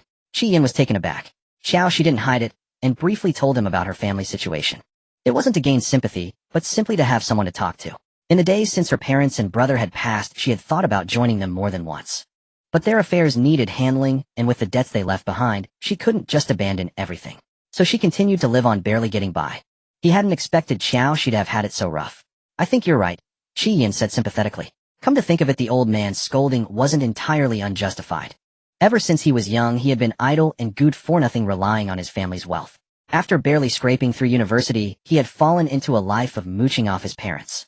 Compared to Qiao Xi, he was truly fortunate. Huh. Qiao Xi couldn't keep up with his train of thought. Qi Yan dropped his flippant expression. So you still owe about 900 million. More than that. There are some other debts too, Qiao Xi said. Qi Yan understood. No wonder you're selling antiques. As they talked, they arrived at the wholesale market. The grain wholesaler, named Lin Youwang, was a family friend of the Qi family. Out of respect for Qi Yan, he only charged 160 per caddy for the brown rice. The cost price for this batch of brown rice was 145. Selling at 160 was truly making no profit. Qiao Xi didn't haggle and ordered 500 caddies. Boss Lin, could I add you on WeChat? I might need some more in a while. These 500 caddies were just a trial run. If they sold well, she planned to get more. Sure. Lin Yuang didn't really expect a young girl like Qiao Xi to buy much. He was only accommodating her for Qian's sake. Qiao Xi understood this as well. After paying and arranging the delivery time, she drove Qian home. Qian, I'm really grateful for your help today. Let me treat you to a meal. The girl had it tough. How could Qian, a grown man, let her pay? We're friends, no need to be so polite. If you ever need any help in the future, just say the word. Not to brag, but I've got connections everywhere. Qiao Xi smiled and agreed. After dropping Qian off at the entrance of his residential complex, she went to the vegetable market and bought 100 caddies of Chinese cabbage, 100 caddies of white radish, and 100 caddies of carrot. It cost 500 yuan in total, and the vendor even threw in a big pumpkin. At 2 in the afternoon, the brown rice and vegetables were delivered to the villa one after another. Qiao Xi sent Wan home to fetch Song Qilong to help with the goods. There was so much stuff that even Song Qilong, let alone Qiao Xi, found it a headache. Although there was an elevator from the garage directly to the second floor, each bag of brown rice weighed 50 caddies. Loading them onto the pallet truck was no small feat. If only these bags of rice and vegetables had legs and could load themselves onto the pallet truck. Just as she was thinking this, a miraculous scene unfolded before her eyes. Josh rubbed his eyes, staring in disbelief at the brown rice that had been on the ground, but now lay on the cart. Could this really happen? Wow, Mommy is a fairy. Witnessing this astonishing sight, Wan clapped her tiny hands excitedly. The fifth brother said that fairies can make things appear. Mommy is so amazing. Song Qilong was utterly envious. What could he do? He too wished to be like his mother, moving things onto the cart without lift. Song Lulang also revealed a look of surprise. Sister Qiao was incredibly impressive. Qiao Xi smiled at the three little ones, then shifted her gaze back to the cart. She guessed she had unlocked the golden finger of moving goods with her mind, so she thought in her head, unload. Sure enough, the goods on the cart automatically unloaded themselves onto the ground. She then thought, move the goods to the second floor. This time the goods did not move. Qiao Xi figured it was a distance issue and did not dwell on it. As long as she didn't have to lift a finger to move the goods. Once again, she mentally shifted the 10 bags of grain onto the cart, then looked at Song Lulang and Song Qilong. Liulong Qilong, time to work. Song Lulang and Song Qilong, one on each side, pulled the cart into the elevator. After reaching the second floor bedroom, without a moment's pause they returned directly to the great Liang dynasty. Father-mother is so amazing. As soon as they arrived home, Song Qilong eagerly told his father and brothers about Xiao Zai's ability to move goods without touching them. The Song father and sons were dumbfounded. If not for seeing Song Lulang nod affirmatively, they would have thought Song Qilong was talking nonsense again. After a long moment, Song Huaiyan came to his senses and once again reminded his sons to never breathe a word about Xiao Zai's secret. The Song boys were as clear as crystal in their minds. The reason they now had new clothes to wear and meat to eat was all thanks to Sister Qiao. If Sister Qiao's secret were exposed, they would go back to those days of hunger and cold. After handing the unloading task to Song Dalong, Song Huaiyan got up and headed to village head. Village head Zhao was squatting at his doorstep, sighing deeply. Recently, more than a dozen villagers had starved to death, and just now someone had come to report that Dogxing's mother had also passed away. If this continued, everyone in the village might starve before the year's end. Inside the house, Aunt Zhao also let out a heavy sigh. The household had little grain left, and the old fool kept giving relief to this one and that one. Even the few gene of grain that Song San had given had been taken to the village's elderly and childless. She was not unreasonable. She knew the old man had a kind heart. But now they themselves had no grain. How could they get by in the days to come? Uncle Zhao. Just as she was thinking, Song San's voice came from outside. Aunt Zhao wiped the tears from her eyes and stepped out of the house. Song San, what brings you here? Are you feeling better? It was village head Zhao who spoke. Much better, Uncle Zhao. Song Huaiyan nodded with a smile. I have something to discuss with you. Seeing Aunt Zhao come out, he greeted her. Annie. Yes. Aunt Zhao responded, her heart uneasy, worrying that Song San had come to borrow grain. His family had many boys and Song Dalong was a big eater. If she lent, she truly had none left. If she didn't, could she bear to watch the children starve? Sigh. Such a worry. Village head Zhao, however, didn't think that far, and asked directly, Song San, what's the matter? Important as it was, Song Huaiyan had to be wary of prying neighbors. Uncle, let's talk inside. Intuition told village head Zhao that Song San had something big to discuss, and his expression turned serious. Wife, go close the door. Song San lets you and me go inside. Song Huaiyan. No need to be so secretive. Yes. Aunt Zhao went to the door and closed it, then followed them inside. Inside the room, village head Zhao and Song Huaiyan sat face to face at the dining table, speaking in low voices. Uncle Zhao, Annie Qiao, she knows about the famine in our village, so she has transported a batch of grain and vegetables from the city. The price is much lower than in town. Could you ask around to see who in the village wants to buy? Those with money can pay, those without can barter with jewelry or belongings. For those who truly have nothing, they can go up the mountain to cut firewood or trees to pay off the debt. What do you think? Before the famine, Loha village was already impoverished. The villagers had little spare cash to begin with. Fearing that some without money, jewelry, or belongings might resort to violence, Song Huaiyan had discussed with Qiao Xi to let them work off the debt. The wood cut could be processed into wooden boxes, chests, tables, chairs, and stools to be sold in the modern world. If not, they could be made into coffins and urns. It could also be burned into charcoal for winter heating. Nothing would go to waste. Song-sen, are you joking with me? Village head Zhao's clouded eyes suddenly lit up. Song Huaiyan chuckled lightly. Uncle Zhao, this involves the lives of the entire village. How dare I joke with you? Good. Village head Zhao clenched his fists excitedly. Song-sen, I was right about you. You're a good man, and your wife is a good woman. Aunt Zhao wept with joy. There's hope. Everyone is saved. Wife, stop crying now.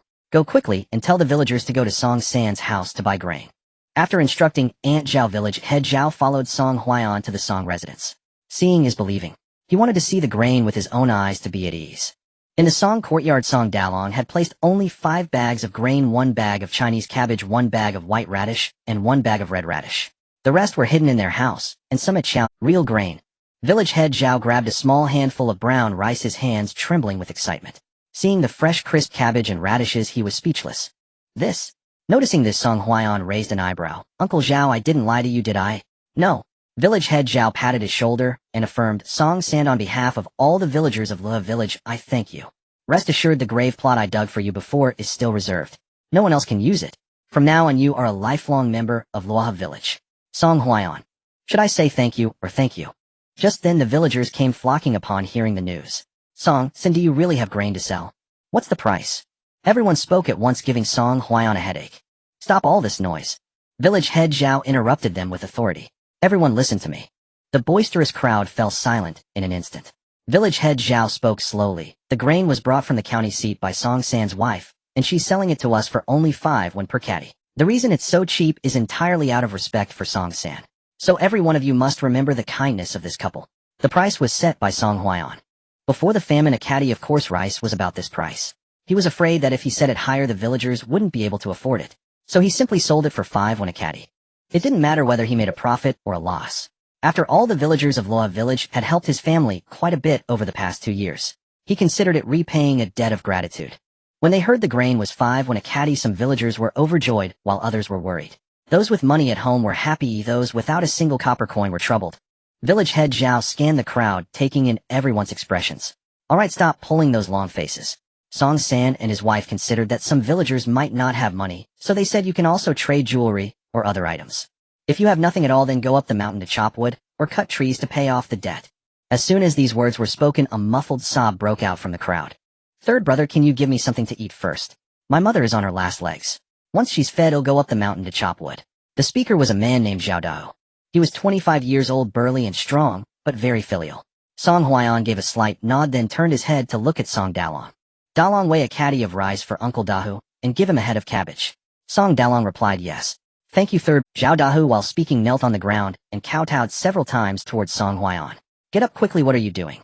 Song Huaiyan strode over to Zhao Dahu and helped him up. A man's knees are worth their weight in gold. How can you kneel so easily? Third brother. Zhao Dahu's composure. A tough, iron-willed man reduced to tears over a caddy of grain. Gold or no gold, Zhao Dahu didn't care a bit. All he knew was that without this grain today his mother would starve to death. So he should kneel and give thanks. Enough. Song Huaiyan patted his shoulder. Stop crying, go home, and cook some porridge for your mother. Uncle Dahu, here you go. Song Dalong walked over carrying the rice and a cabbage. Zhao Dahu roughly wiped his tears, took the rice and cabbage, and ran home. He had just left when the other villagers followed suit one after another. Third, Annie has no food to eat either. Uncle Song, my family is out of grain too. Third brother, my wife is fading fast. The villagers cried and knelt, but no one mentioned paying. Ridiculous. They weren't fools. Why should Zhao Dahu get things for free while they couldn't? Seeing this, Song Huaiyan frowned slightly, and was silent for a moment before speaking. Everyone take the rice home first. Once you've filled your bellies, bring the money for it. After saying this, he instructed his brothers. Dalong weighs the rice, Erlang hands out the vegetables, Sanlang registers and records who took what and how much. Yes. The 3 Song brothers acknowledged in unison and took their positions. Knowing they couldn't escape the payment, the villagers swarmed into the Song family courtyard. Putting aside money for now, filling their stomachs was the priority. Line up, get in line. Village head Qiao strained his neck, trying to maintain order. The villagers, frantic with hunger, paid him no heed. Stop pushing. Song Dalong was nearly crushed, and Song Erling and Song Sanling weren't faring much better. Since words fell on deaf ears, Song Huaiyan resorted to force. He grabbed Li Ergu, who was at the front of the crowd, and with a thud tossed him out of the courtyard. Li Ergu landed hard on his backside, yelping in pain. The courtyard fell silent instantly. Realizing Song Huaiyan wasn't to be trifled with, the villagers obediently queued up to receive their grain and vegetables. Luaha village was a large settlement of 278 households and over 1,000 people. The 5 sacks of coarse rice and 3 sacks of vegetables were distributed in no time. Song Huaiyan didn't hoard anything, either having Song Dalong bring out the rest of their rice and vegetables to share with the villagers. As for Qiao Xi's portion, he had no intention of giving that away. Soon smoke curled from the chimneys of every household in Luaha village. The villagers who had been surviving on tree bark and wild greens for months finally had rice and vegetables to eat. After seeing off the villagers, the Song brothers all wore worried expressions. "Father, what if the villagers don't pay up?" Song Wulong blurted out, unable to hold back his concern. Song Huaiyan pressed his lips together. "They will. If they don't pay head, give them a beating. Once they were scared, they'd pay." He couldn't let Miss Qiao's efforts go to waste. The Song brothers were still uneasy. Song Lulang opened his mouth to say something when Zhao Dahu hurried into the courtyard. Third brother. Zhao Dahu pulled a handkerchief from his pocket, unfolded it, and took out a pair of silver earrings, handing them to Song Huaiyan. "These are my wife's dowry. I'd like to trade them for more rice. Her family's village has run out of food too." Worried Song Huaiyan might refuse, his voice grew quieter. "Even just a caddy will do, or half a caddy." Village head Zhao had just said they got a discount because they were fellow villagers. His wife's family was from a neighboring village, so a higher price was only fair. Song Huaiyan accepted the earrings without hesitation and said to Song Dalong, "Dalong, weigh 5 caddies of rice, and add a cabbage, a white radish, and 2 carrots." "Thank you, third brother." Zhao Da's eyes reddened again, a display of weakness he couldn't hide. Then several more households came one after another, some paying with copper coins, some trading jewelry or goods, and some carrying firewood. The Song brothers finally breathed a long sigh of relief. Night fell. Song Lulang arrived once again at the Riverview Villa. He handed a small cloth bundle to Qiao Xi, his eyes sparkling. "Sister Qiao, this is everything we earned today." Qiao Xi opened the bundle to find not only copper coins and bits of silver, but also silver bracelets, hairpins, and earrings. Her intuition told her she was about to get rich. Tucking the bundle away, she ruffled Song Lulang's little head. "Good work. Are you hungry? What would you like? Sister Qiao can make you all something to eat." He wasn't really hungry, just craving something tasty. "I'm hungry, thank you, Sister Qiao." Qiao Xi smiled and went to the kitchen to cook a big pot of instant noodles. She kept a few sausages from the packs she had at home and gave the rest to Song Lulang to take back for Song Huaiyan and his sons. Ring, ring, ring. Qiao Xi had just taken a bite of noodles when her phone on the table started ringing. Glancing at the caller ID, her appetite vanished instantly. Josh didn't want to answer, but the caller seemed unwilling to hang up. After hesitating for a moment, she gestured a shush to Song Chalong and Wan across the dinner table before picking up. "Hello, Auntie." Zhao Zijuan got straight to the point. "Josh, will you be home tomorrow? I've scheduled a real estate agent to take photos of the villa at noon. I plan to list the villa on the second-hand housing platform. It's fine if you're not there, just tell me the password." Suppressing her irritation, Josh replied politely, "Auntie, I'm not selling the villa. Please give me a few more days, and I'll pay you back." Zhao Zijuan sneered. "Even if I gave you a few more years, you wouldn't be able to repay this debt. Honestly, why put yourself through this? Lin Hubio's family is wealthy. If you agree, he's willing to offer a bride price of 200 million. What you're doing now, as you young folks say, is just making things harder for yourself for no reason." Lin Hubiao was the blind date Zhao Zijuan had set up for Josh. He was 35 this year, more than a dozen years older than Josh. That wasn't the main issue, though. The key point was that he had been married twice before. Both previous wives divorced him due to domestic violence. The reason he'd been incarcerated was for beating his second wife, causing her spleen to rupture, resulting in a 5-year sentence. Josh was short on money, true, but she simply couldn't convince herself to accept such a man with a checkered past as her husband. "Auntie, give me 7 more days. After 7 days, I will definitely pay you back." "Oomph," Zhao Zijuan said disdainfully. "Josh, are you running a fever? In 7 days you expect to pay back 200 million. Don't tell me you plan to pay me with ghost money." Josh. She wished she could, but she was afraid Zhao Zijuan wouldn't accept it. "All right, 7 days it is. After 7 days, if you haven't repaid the money, move out of the villa." Out of consideration for their family ties, Zhao Zijuan didn't push too hard. She believed that after experiencing some harsh realities, Josh would make the right choice. Staring at the ended call screen, Josh furrowed her delicate brows. Honestly, she didn't know if she could scrape together 190 million in 7 days. She had said that just to stall Zhao Zijuan for now. "Mommy," Wanwan placed the egg from her bowl into Josh's. Daddy has money, lots and lots of money. Knowing the little girl was trying to comfort her, Josh smiled and nodded. I know, let's eat. The next morning, Josh brought the Song family's pots, pans, bowls, and the copper coins and jewelry she had acquired yesterday to the ancient treasure pavilion again. Seeing her arrive, the 3 members of the Qi family beamed brighter than the sun. Qi Yin, Josh, have you eaten?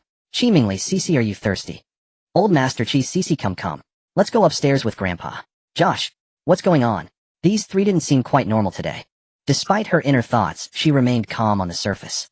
I've eaten, thank you, Uncle Qi. I'm not thirsty. Grandpa Qi, am in urgent need of money, so I've brought some more items to see if you'd be interested. Well, take them. Old Master Qi replied decisively. Qi Yin had told them about Josh's situation after returning home yesterday. A young woman in her early 20s carrying a debt of several hundred million, just thinking about it made him feel immense pressure. He had looked up Josh's parents online and learned they had done much for charity during their life. He believed that with parents like that, Josh's character couldn't be bad. For that reason alone, he was willing to give her a helping hand. Upstairs, Josh placed the woven bag on the table. Noticing Old Master Qi's expression change, she quickly explained, Grandpa Qi, I've lined it with a blanket inside. I promise the antiques won't get— She didn't want to use a woven bag for antiques either, but it was simply the biggest and sturdiest option. Hearing this, Old Master Qi's expression improved considerably. Carefully unzipping the bag, his eyes widened in astonishment. Girl, are these all from the Great Liang dynasty? Probably. Josh touched her nose, feigning ignorance. I'm not really sure myself. Old Master Qi picked up a bowl, examined it closely, and then brought it to his nose to sniff. Did you use this bowl for hot pot? Yeah. Josh silently accepted the blame.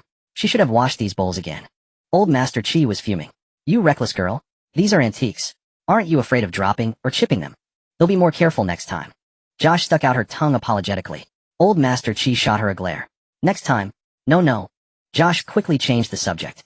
I also brought copper coins, a silver hairpin, and silver earrings today. Please take a look. There were too many items for Old Master Qi to inspect at once. Knowing he didn't have enough funds to buy everything, and seeing that Josh urgently needed money, he had no choice but to pull out his phone, take a photo, and send it to a group chat. Items from the Great Liang dynasty. Come quickly if interested. After sending the message, Old Master Qi selected a few pieces he wanted for himself, and had Qi Mingli hide them away. Girl, that pile of stuff you just brought would fetch about $1 million if sold. Don't be fooled by the quantity, as silver ornaments aren't worth much, not even as much as that red sandalwood box. Those pots and pans look like they're from a farmhouse, so they won't fetch much either. Grandpa knows you're in a tight spot, so we'll give you $5 million in total. Use it for now. Josh's eyes reddened. Grandpa Qi. She wanted to say grandly that she didn't need it, that $1 million was enough. But reality forced her to lower her head. Old Master Qi patted her shoulder reassuringly.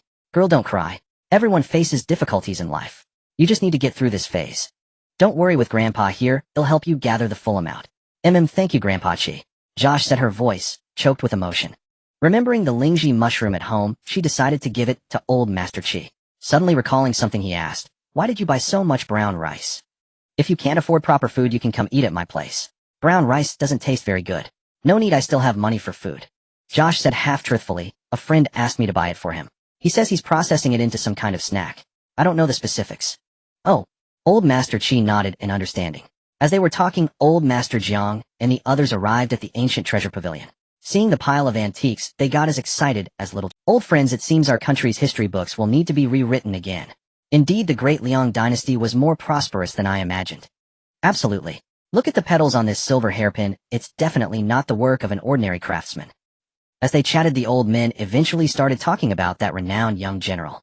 I heard that young general was fabricated by later generations, and no such figure actually existed in history. The moment Old Master Jiang finished speaking, Old Master Qi retorted, nonsense. How could he be fabricated? If my grandfather said he existed, then he definitely existed. The Qi family has been in the antique business for generations, we can't be wrong. Seeing the 2 old men about to argue, Josh quickly intervened to mediate. Grandpa Qi, Grandpa Jiang, please don't argue. How about I ask around for you and see if this person really existed in the Great Liang dynasty? Upon hearing this, Old Master Qi and Old Master Jiang temporarily called a truce, both turning their heads simultaneously to look at Qiao Xi, speaking in unison. Ask who? Who else could it be? Of course it was Song Huaiyan, the native of the Great Liang dynasty. But such an outrageous matter, Qiao Xi dared not speak of it, so she could only half-truthfully say, I'll ask my friend. Old Master Jiang's expression turned serious. What does your friend do? He's a farmer, Qiao Xi said. Old Master Jiang was utterly speechless. A farmer? How would he know anything about the Great Liang? It wasn't that he looked down on people, but this Great Liang dynasty was simply too mysterious. Many historians knew nothing about its history, so what could a farmer possibly know? What's wrong with being a farmer? Old Master Qi retorted defiantly. Go back 3 generations, and your family were farmers too. It wasn't that he believed Qiao Xi's friend would know the history of the Great Liang dynasty. He just simply couldn't stand old Master Jiang bullying his future granddaughter-in-law. CC, call your friend and ask him if the Great Liang dynasty truly had a young general surnamed. I refuse to believe my grandfather would lie to me. Old Qi, just you wait to be proven wrong. Old Master Jiang stroked his beard and looked at Qiao Xi. Girl, ask him right now. I want to see old Qi lose fair and square. A historical figure that even historians couldn't verify. He refused to believe that a mere farmer could spout off any facts about him. My apologies, grandpas, but my friend lives deep in the mountains with poor signal. He usually contacts me. I can rarely reach him. How about this? When he next contacts me, I'll ask him for you both. Qiao Xi felt extremely guilty. She shouldn't have opened her mouth in the first place. Now caught in a bind, she had to tell a lie to appease the 2 old men. Old Master Qi gave Qiao Xi a meaningful look. These antiques, are they also from your friend? Yes. Qiao Xi admitted truthfully. The old men present were all shrewd individuals. Some things were impossible to hide, even if she tried. Rather than being evasive, it was better to frankly admit these antiques weren't hers. Old Master Qi didn't press further. Old Jiang, in that case, let's wait until Cici asks her friend before we continue. It's getting late and Cici still has other matters to attend to. Let's start picking out the items. With that, everyone present immediately launched into a frenzy over the antiques. I saw this silver bracelet first. Nonsense. I saw it first. Give me the bracelet, and you can have the hairpin. Huh. I recall there was a pair of silver chopsticks. Where did they go? Old Qi, did you hide them? Old Master Qi pretended not to hear, mentally giving himself a thumbs up. He was truly clever. Alright, stop fighting. It's simple, highest bidder wins. Cici has run into some trouble recently. Old Master Qi succinctly explained the situation regarding Qiao Xi's family. Finally, he added, as your elders, let's give the child a helping hand and help her raise the funds. The several old masters were all wealthy and passionate about charity. Moved by Qiao Xi's unfortunate story, they all extended a helping hand. One offered 4 million, another 5 million. Within minutes, they had pulled together 20 million yuan for Qiao Xi. Qiao Xi was moved to tears, bowing 90 degrees to the old masters. Thank you, grandpas. In the future, I'll give you a 20% discount on any good items I find. That's wonderful. Old Master Jiang asked with a beaming smile. Girl, what other treasures do you have? Like gold ornaments, porcelain, and such. The things you brought now look like they're from ordinary households, not very valuable. It's best to get items from wealthy families. The other old masters echoed the sentiment. Yes, the most valuable would be things from the imperial palace. If you could get your hands on those, one piece alone could sell for 200 million. Qiao Xi gasped sharply. Wow, one piece was worth 200 million. Maybe she should have Song Huaiyan sneak into the palace and steal one. One piece didn't seem like enough. Better steal 2. Sell them, split the money, and after paying off her debts, she could just relax and do nothing. But ancient palace security was extremely tight. Song Huaiyan would probably be shot full of arrows before he could even grab anything. Forget it. That path was a dead end, and she'd have to think of another way. With a heavy heart, Qiao Xi left the antique shop and drove to the supermarket to buy some milk powder, rice cereal, and other food suitable for infants and the elderly. Last night, Song Huaiyan had told her about Zhao Dao. He had an 80-year-old mother and a hungry baby. His mother was starving, and the baby with no milk had to drink human blood. The most valuable thing in his home was his wife's pair of silver earrings. Qiao Xi couldn't bear to hear such things, so she decided to buy some food for Zhao Da's mother and child. After all, she had sold that pair of silver earrings for over 30,000 yuan. She wasn't like those heartless merchants who only cared about their own luxury while ignoring others' suffering. When she got home, one happened to come over. Mommy, eggs. The eggs were a gift from Aunt Zhao. Not just Aunt Zhao, but many villagers had brought gifts to the Song family today. Some brought a handful of dried vegetables, some brought fresh wild mushrooms, some brought a piece of cloth. They knew that without the Song family's relief grain, they would have starved. Having received such kindness, they wanted to express their gratitude. I want to eat, you have them yourself. Qiao Xi said as she busied herself repackaging the milk powder and rice cereal. To avoid the villagers discovering modern secrets, she had deliberately bought some log-colored oil-absorbing paper. She opened the canned milk powder and bagged cereal, wrapping them into small individual packs. After finishing that, she picked up her backup phone from the table and started recording a message for Song Huaiyan. Brother Song, those pots, pans, and jewelry sold for a total of 25 million yuan. Part of that money was loaned to me by the antique dealers. Song Huaiyan was well aware of her situation, so there was no need for Qiao Xi to hide anything. After explaining the money matters, Qiao Xi ran her hand through her hair in frustration and said awkwardly, Brother Song, could you possibly get me some porcelain or gold ornaments? If that's too difficult, then some red sandalwood boxes or wooden chest would also work. I need to raise 200 million yuan within 7 days, or else I'll lose this villa I'm living in to pay off the debt. After saying this, Qiao Xi remembered the argument between Old Master Qi and Old Master Jiang and casually asked, "By the way, did your great Liang dynasty have a young general surnamed Song? I heard he went to war in his father's place at the age of 10, and at 12 he single-handedly infiltrated the enemy camp and beheaded their leader." In the great Liang dynasty. Looking at the small packets of milk powder and rice flour before him, Song Huayan's lips curled into a high arc. He knew he had not helped the wrong person. Miss Jiao was a woman who knew gratitude. He wondered which young man would be fortunate enough to marry her in the future. Lost in thought, Song Huayan's face inexplicably flushed, and he quickly played Qiao's eyes recording to distract himself. After listening, his mood grew heavier. Gathering 200 million in 7 days. If it were before, it would have been an easy task for him. But since he had given all his wealth to the Song family army, he couldn't even produce 2 taels of silver, let alone 200 million. Despite this, he pressed the record button. "Miss Qiao, don't worry. He'll find a way to help you acquire a batch of porcelain and gold ornaments. As for the red sandalwood box you asked for, I'm afraid we don't have one at home either. Tomorrow, I'll send someone up the mountain to find red sandalwood, and once found, I'll have Erlang craft a few more boxes." After a pause, Song Huayan parted his thin lips. "As for the young general you asked about, he does exist. May I ask why you inquire?" After recording, he let out a long sigh. Once upon a time, he was the revered young general of the great Liang dynasty, the honored Prince Ray. Unfortunately, the new emperor feared his exploits would overshadow his own and sent countless assassins to take his life. If not for the former crown prince and crown princess saving him, weeds would have grown 3 zhang tall over his grave by now. Later, the cursed emperor's men still discovered his whereabouts. To eliminate all threats, the cursed emperor not only wanted him dead, but also sought to annihilate the former crown prince's entire family. At the memory, Song Huayan clenched his fists, his eyes reddening. The scene that night was truly tragic. Servants and maids protecting the former crown prince and princess fell one after another. The loyal retainers left by the late emperor were decimated by half. The remaining half were ordered to protect the 3 young masters. As the battle reached its end, the former crown prince was brutally hacked to death by a flurry of swords. The former crown princess, lying in a pool of blood, entrusted her 3 children to him. Then she breathed her last. After he and the retainers escaped with the children, the entire Li manor was engulfed. Later, under the protection of the retainers and a few trusted followers, he safely fled the border with the children. They wandered in hiding, finally settling in the remote mountain village of La. He had initially believed that with his skills he could raise the 8 children to adulthood in peace. So he sent the retainers and trusted followers with all the silver to the border to watch over the Song family army. Because the Song family army was not only his trump card for revenge, but also the foundation for Lulang to avenge his parents. Unfortunately, the fate of the great Liang dynasty was waning, and they encountered a year of famine. If not for heaven's mercy in bringing Qiao Xi into their lives, they and the children would have starved to death. Therefore, by all rights, he must help Qiao Xi raise the 200 million. With this thought, Song Huayan called his sons in. "Dalang, your father needs to go to the county for an indefinite period. For the next few days, you are to take care of your younger siblings." Song Dalang patted his chest in assurance. "Father, rest assured, I will look after them." "Good." Song Huayan nodded with satisfaction. Then he instructed his other sons. Erlang, for the time being, set aside all other tasks and craft more red sandalwood boxes and chests. Have Lulang deliver them to your sister Qiao. Sanlang, these milk powder and rice flour were bought by your sister Qiao for Uncle Da's family. Deliver them shortly. The brewing instructions are written on top. Since Uncle Dahu is illiterate, read them aloud to. Also, if there are still villagers who haven't paid for the grain, inform Grandpa Zhao and ask him to collect the debts.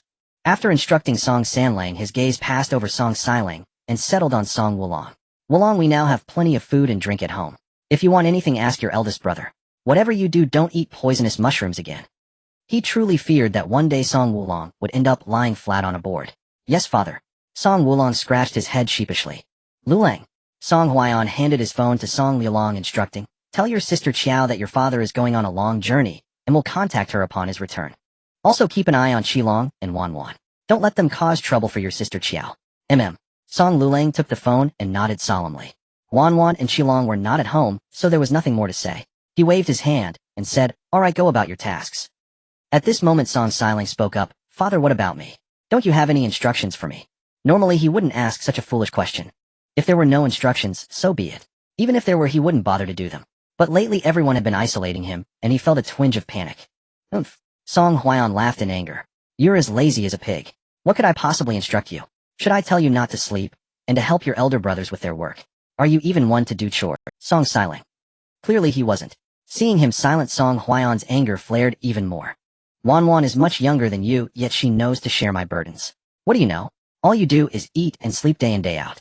Raising a pig at least means you can slaughter it for meat at the new year, but what use? Having grown up in the military camp, Song Huayan's words were inevitably coarse. But the reasoning was sound. Raising Song Xiling was truly worse than raising a pig. Having been scolded for no reason, Song Xiling felt quite displeased. Wasn't he just a bit lazier than his brothers? What had he done wrong? Why did he have to be described as utterly worthless? It wasn't that he wasn't diligent. He was afraid that if he became diligent, he'd scare them to death. With that thought, Song Xiling returned to his room and lay on his bed. Heaven and earth are vast, but sleep is the greatest. He'd deal with everything after waking up. Seeing this, Song Huayan's chest heaved with fury. Dalong, no need to prepare meals for Xiling from now on. If he wants to be lazy, let him stay that way. After saying this, he packed a few belongings and left the house. Songsin, where are you off to? He hadn't walked far when he encountered a villager who greeted him. Before Song Huayan could speak, another villager answered for him. Where else? He's off to the prefectural city to find a wife. Third brother, am I right? Song Huayan.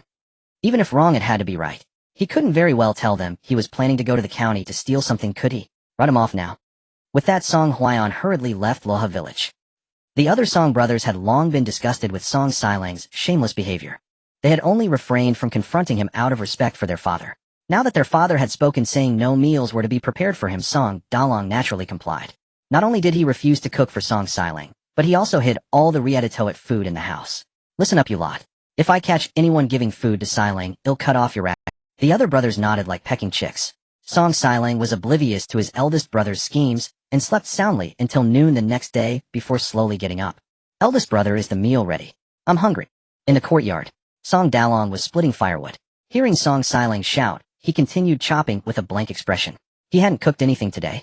Breakfast was sent over by Sister Qiao via Wanwan, something called a sandwich with eggs, meat, and vegetables. The taste was simply divine. Lunch was also made by Sister Qiao, called wamashi. It was filled with vegetables he couldn't name, and every single one was delicious. He devoured an entire large basin by himself. Still not full, he helped himself to Song Xiling's portion as well. Inside the house, Song Xiling received no response. He shuffled into his shoes, walked to the doorway, and leaned lazily against the doorframe. Big brother, I'm asking you a question. Is the food ready? I'm hungry. Song Dalong glanced at him. What does your hunger have to do with me? I'm not hungry. With that, he spat into his palms, raised the axe high, and brought it down with force. Song Xiling flinched in fright. His elder brother seemed a bit terrifying. Best not to provoke him. He'd rather go find his kind second brother. Second brother, I'm hungry. Song Erlang was carving patterns into wood and didn't even look up. I'm not hungry. Song Xiling. I didn't ask if you were hungry. I said I'm hungry. His answer was met with prolonged silence. Forget it. You're as dull as a log. I shouldn't have asked. Song Xiling grumbled as he went to find Song Sanlang. Third brother. Before he could finish, Song Sanlang cut him off. I'm not hungry either. Song Xiling's face darkened with anger. Look at these brothers of his. Not a shred of brotherly decency among them. Growl. His stomach sang the tune of emptiness again. Song Xiling had no choice but to go home and rummage through everything for food. After searching for a long while, he only found some raw rice. Frowning, he turned his attention to Song Wulong. Wulong, give that pack of crispy rice crackers father gave you to your fourth brother. Once I earn some money, I'll buy you 2 packs back. Song Wulong was spraying water on his mushrooms in the yard. Upon hearing this, he rolled. They're gone. I ate them last night. Song Xiling. Eat, eat, eat. Why don't you choke on them? After grumbling for a good while, he thought of Song Liulong, Song Chilong, but all three were nowhere to be seen. Song Xiling guessed they were over at Sister Qiao's place of feasting. He leaned against the wall and let out a heavy sigh. Heaven is unfair. Big brother has strength, second brother has carpentry skills, third brother is clever, fifth brother is bold, and sixth brother, seventh brother, and Wanwan have Sister Qiao to back them up. But he was born frail, unable to carry heavy loads or lift a finger. He was a complete failure, and now his brothers wouldn't even feed him. This life was truly unbearable. Just then he suddenly remembered the glass bottle. A glimmer of light flashed in his dull eyes. If it weren't for his laziness, he would have gone to town to sell it long ago. Why wait until now? Sigh. Song Xiling let out another heavy sigh, walked out of the house, and shamelessly said to Song Dalong, Big brother, give me 10 coppers. Too lazy to walk, he planned to spend 2 coppers on an ox cart ride to town. 2 for the ride, and the remaining 8 he'd spend on food when he got there. Do I look like 10 coppers to you? Song Dalong couldn't even be bothered to mock him. All the family's money had been given to Sister Qiao. Where would he get any? Besides, the family had plenty of food and clothes now. What did they need money for? Seeing the murderous look in his elder brother's eyes, Song Xiling finally understood what it meant to be utterly despised. Fine, don't give it to me. When I have money, don't expect any from me. With those words, Song Xiling went back inside, found a rag, wrapped up the glass bottle, and slung it over his shoulder. Then fuming, he headed toward the front gate. Once he sold that glass bottle head by himself new clothes and delicious food and drive, that fool Song Dalong crazy with envy. Just as he was thinking this, he saw Widow Wang carrying a bamboo basket through the front gate, followed by the burly Li Daya. Siling, where are you off to? Song Siling was cautious. Going to the outhouse. Oh. Widow Wang smiled like a scheming wolf in grandmother's clothing. I heard your father isn't home, so I baked some flatbreads and brought them over for you brothers to taste. Song Siling clutched his starving belly, his gaze unashamedly drifting toward Widow Wang's basket. Seeing this, Widow Wang lifted the floral cloth covering the basket, revealing dark rye flatbreads inside. Hungry. Song Siling nodded. Widow Wang's eyes darted around. She pulled out a piece of flatbread and handed it to Song Siling. Siling, has your father gone to find your stepmother? Don't know. Song Siling took a bite of the dark flatbread, his handsome brows knitting into a frown. Is this even fit for humans? Even pigs would turn their noses up at it. Widow Wang pressed on. Is your stepmother prettier than auntie? Song Siling had never met Qiao Xi. He answered truthfully, don't know. Widow Wang's face turned cold. She demanded, hey, you ungrateful Song Siling. You eat my flatbread and give me nothing but don't knows. What's the meaning of this? If it weren't to pry for information about Song Singson's new wife, she wouldn't have wasted her time baking those dark rye flatbreads. In these famine years, such flatbreads were precious. Song Siling genuinely didn't know anything. Seeing that Widow Wang was eager for the information, his eyes rolled cunningly. Give me 10 coppers, and I'll tell you. 10 coppers. Widow Wang scoffed. Fine, don't tell me. He'll go ask Dalong. With that, she picked up her bamboo basket, swayed her hips, and walked over to Song Dalong. Dalong, are you hungry? Auntie baked flatbreads with lard in them. They're delicious. I don't know anything. The moment Song Dalong saw Widow Wang and Li Daya, he lost his appetite. Unfortunately, the mother-daughter pair remained oblivious. Dalong. Li Daya winked at Song Dalong, giving him goosebumps. Erlang him heading to the mountains to cut wood. With that, he grabbed his axe and bolted away. Widow Wang spat on the ground. Useless brat. Then putting on a smiling face, she turned to Song Erlang. Song Erlang was a man of few words to begin with, and with Widow Wang, he had even fewer. She asked her questions, he played dead and said nothing. Watching from the doorway, Song Siling felt a bit good. He wasn't the most hated person in the family, Widow Wang was. Sanlang, where's your father? Widow Wang refused to give up and went to ask Song Sanlang. Like Song Siling, Song Sanlang knew nothing, leaving Widow Wang so frustrated her chest heaved. She got no answers from Song Wulong either. Grabbing her bamboo basket, she stormed out of the Song household in a fury. Seeing this, Song Siling raised an eyebrow and said, Auntie Wang, give me 10 coppers, and he'll tell you anything you want to know. With 10 coppers you can't lose anything. Who knows, you might even get to edge out my stepmother and marry my father. Widow Wang's heart stirred. It wasn't that she was nosy, but something was truly off about Song San's household lately. First, Song San returned from the dead, then a so-called new wife appeared out of nowhere, and now they claimed she had brought grain from the prefectural city. All nonsense. Only the big fools in the village would believe his lies. She watched the Song family every day and never saw any grain delivery. Who knows where that grain came from? Fine. Widow Wang gritted her teeth. 10 coppers it is. Come with Annie to her home to get it. Song Siling, though lazy, understood the propriety between men and women. Please trouble Annie to make the trip, I'll wait here for you. Upon seeing this, Widow Wang pursed her lips. She sent Li Daya back to fetch the money while she stayed to pry information from Song Siling. If she could get something out of him, then she wouldn't have to pay. Widow Wang's wishful thinking was dashed as Song Siling was too sly. No matter what she asked, he only said 10 coppers. Child, do you think I do Welsh on a debt? Widow Wang smiled on the surface, but cursed Song Siling's ancestors 18 generations in her heart. Song Siling glanced at her indifferently, forcing himself to eat the black flour cake in his hand. He swore that once he had money he would first buy a roast chicken to eat, just to make his brothers salivate with envy. Soon Li Daya arrived with the money. Widow Wang counted it several times, confirming it was exactly 10 coppers, and said with pain, Now can you tell me? Song Siling extended his hand. Pay first. No, answer the question first. They were at an impasse. Li Daya couldn't bear to watch and mediated, Mother, give him 1 copper first, and after he answers give him another. Song Siling, eager to go to town, conceded. Fine, give me 1 copper first. This money was the bride price Widow Wang had saved for Li Yao's marriage. She reluctantly gave Song Siling 1 copper and asked, Where did your family's grain come from? My stepmother sent it, of course, Song Siling said half-truthfully. Widow Wang raised an eyebrow, disbelieving. When did she send it? How come I don't know? Song Siling didn't answer. He extended his hand in front of Widow Wang and wiggled his fingers. Here, she said harshly. Taking the money with a clear conscience, Song Siling said with a grin, My stepmother came that night, when it was already midnight. Of course you wouldn't know. Widow Wang. She shouldn't have asked. This time, without Song Siling prompting, she paid first, then asked, Then what about your father's resurrection? My stepmother brought divine medicine for my father, Song Siling said, feeling immensely pleased. This Widow Wang was oddly generous. Having successfully swindled 10 coppers from Widow Wang through a mix of lies and tricks, Song Xiling finally boarded an ox cart and headed to Yichuan town. Due to years of famine, there were few pedestrians in the town. Only a few shops were still open. Song Xiling, still hungry, followed the aroma to a restaurant entrance.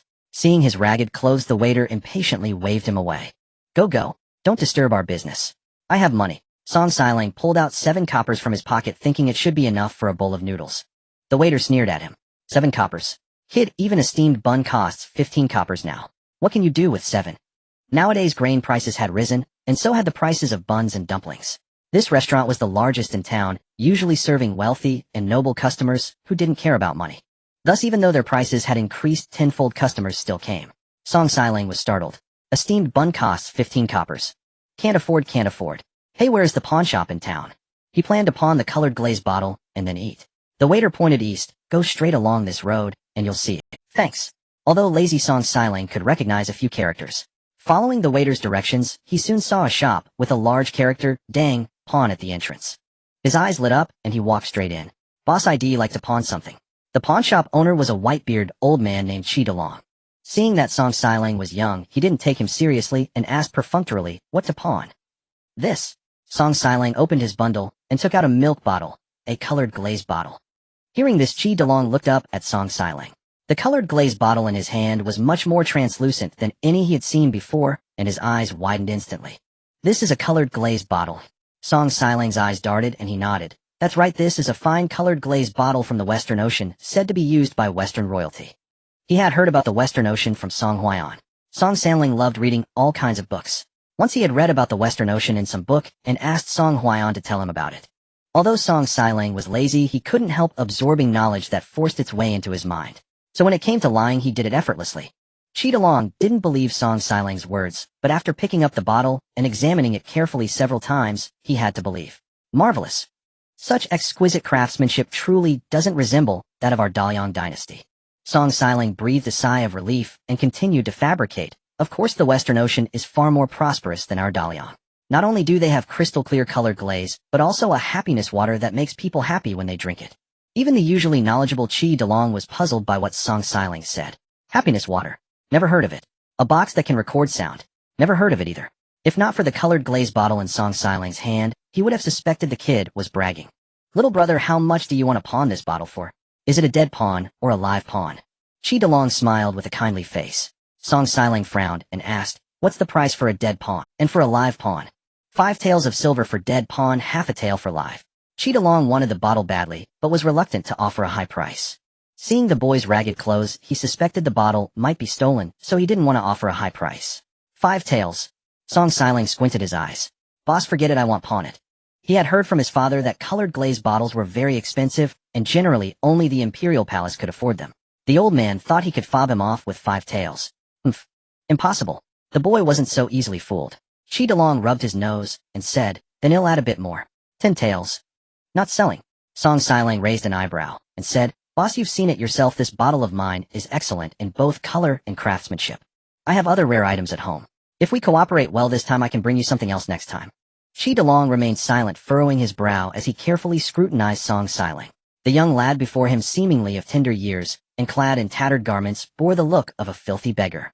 Yet his fair complexion and mature speech, coupled with a languid air about him, lent him the aura of a pampered young master from a wealthy household. That was it. One who could produce such a precious object as a glass vial surely had an extraordinary background. He must be some young master who, having quarreled with his family and had his allowance cut off, had resorted to pawning. With this thought, Qi gaze towards Song Xiling softened considerably. Young friend, how much silver are you looking to get for this? Song Xiling lowered his head in thought, then raised 5 fingers. Head settle for 50 taels.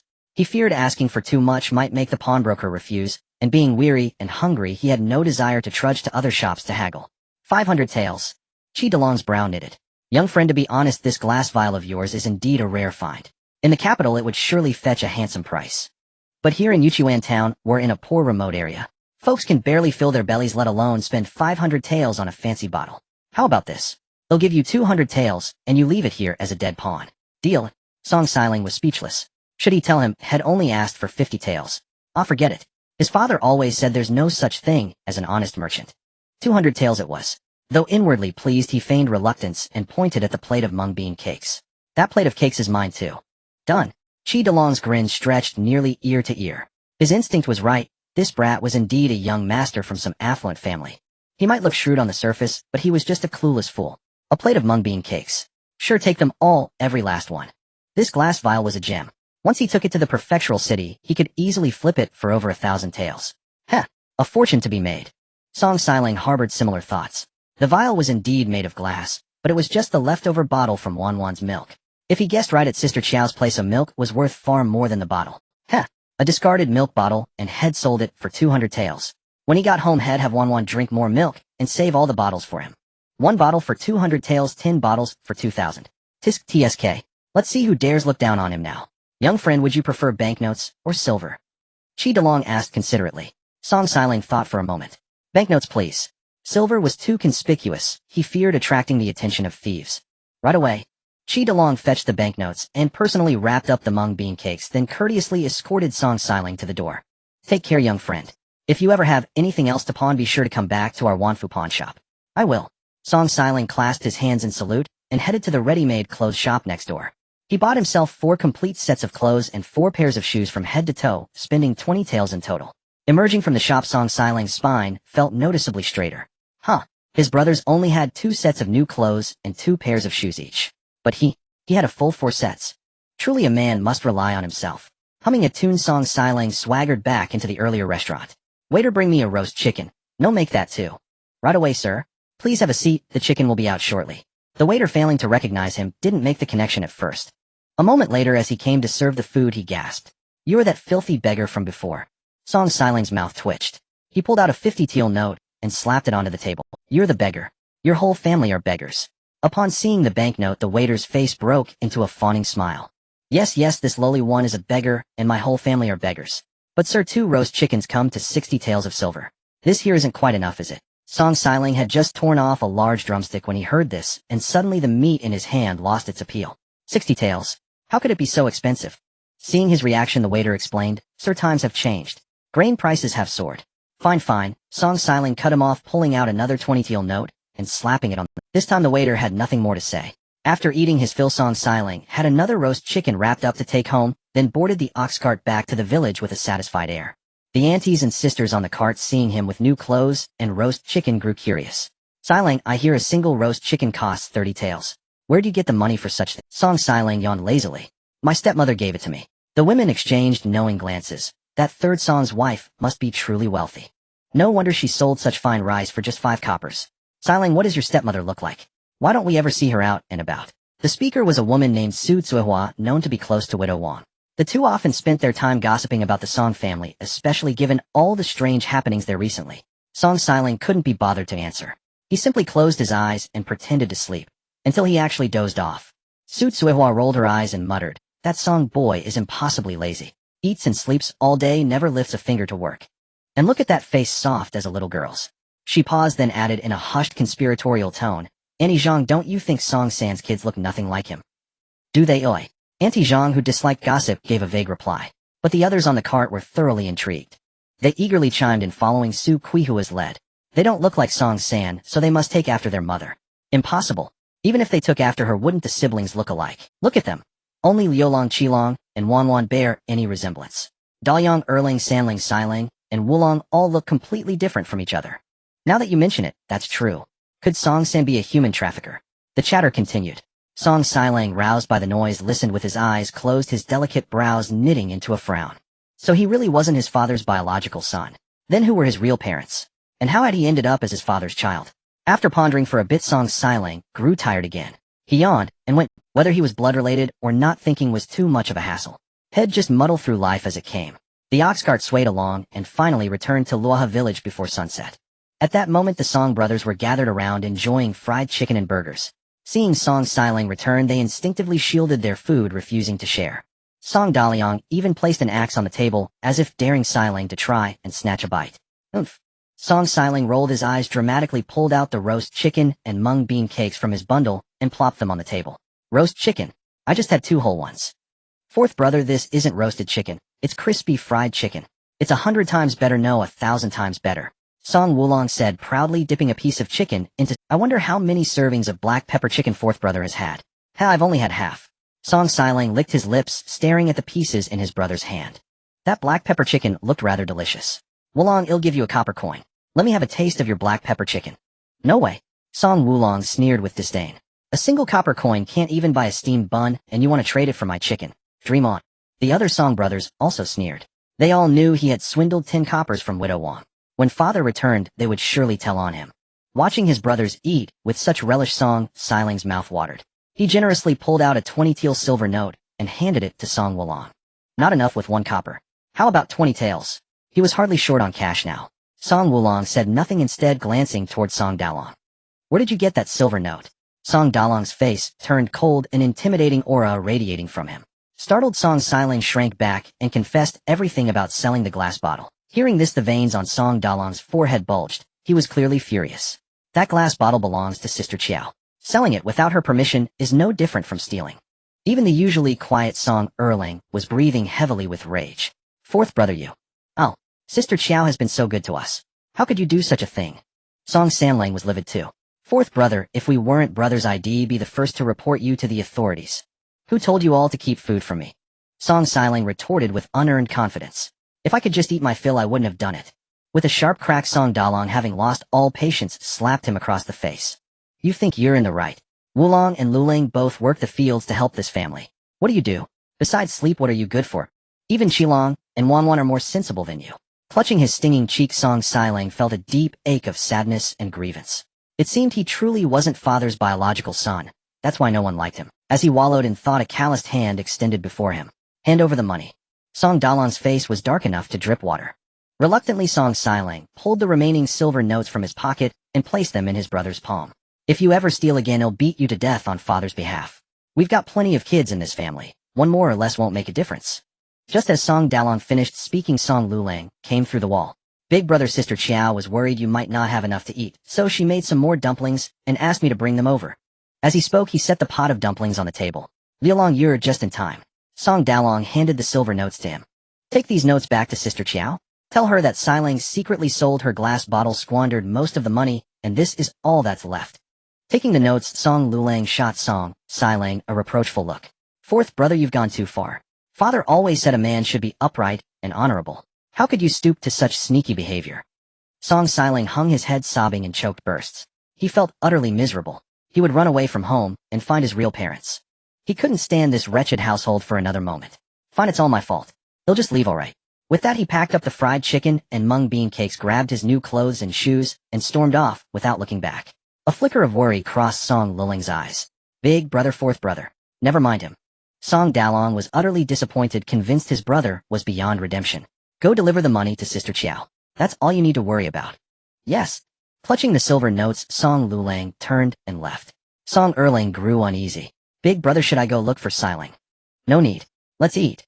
Maybe this will teach him a lesson. Song Dalong knew his brother all too well. With his lazy nature, Xiling would probably be winded after just a few steps and plop down to rest before he even reached the village entrance. He decided to finish his meal first, and then go look for him. Perhaps he'd wander back on his own in a while. Jiangjing Villa. After listening to Song Lulang's account, Qiao Xi's eyes widened in disbelief as she stared at the 3 silver notes in her hand. 1 50 teal note, and 2 20 teal notes, 90 taels in total. According to Liulong, Song Xiling was quite the talent. Had managed to sell a single milk bottle for 200 taels of silver. If she sold these notes to old Master Qi and the others as antiques, she could easily fetch tens of thousands of yuan. And a bottle of banana milk only cost 4 yuan. If she could trade back and forth between the 2 worlds, wouldn't she be rolling in riches? Qiao Xi pondered for a moment. It wasn't just milk bottles. She could sell mirrors, glass cups, glass bowls, glass vases. All of these were dirt cheap at wholesale prices. Even the trinkets made in Yiwu, earrings and jewelry costing just a few yuan a pair, could be sold. Not to mention lipstick, eyebrow pencils, and skincare products. The more she thought about it, the more excited she became. She could almost see countless coins waving at her. Actions speak louder than words. She grabbed her spare phone and recorded a voice message. Xiling, can you tell sister in detail how you managed to sell that bottle? After recording, she handed the phone to Song Lulang. Liulong, I'm sorry to trouble you again. Please take this phone to your fourth brother. Taking the phone, Song Lulang looked like a child who'd done something wrong. His head bowed. I don't think my fourth brother is home. Where did he go? Qiao Xi was eager to partner with Song Xiling and start making big money. Song Lulang recounted what had just happened. Oh, that's what this is about. Qiao Xi laughed, half amused and half exasperated. That bottle is just trash on our side. Useless. Thrilled Xiling managed to sell it. Why would I blame him? Go back and tell your brothers not to blame him. Sure, he didn't consult me before selling it, but the fact that he could turn our useless junk into a hefty profit shows he's got a real gift for business. One day Xiling might just become the pillar of your family. You'll all be relying on him to earn a living. Song Lulang's small face was etched with bewilderment. What? That lazy good for nothing Song Xiling becoming the pillar of their family. That was impossible. It was not only Song Lulang who doubted, the other brothers of the Song family were also skeptical.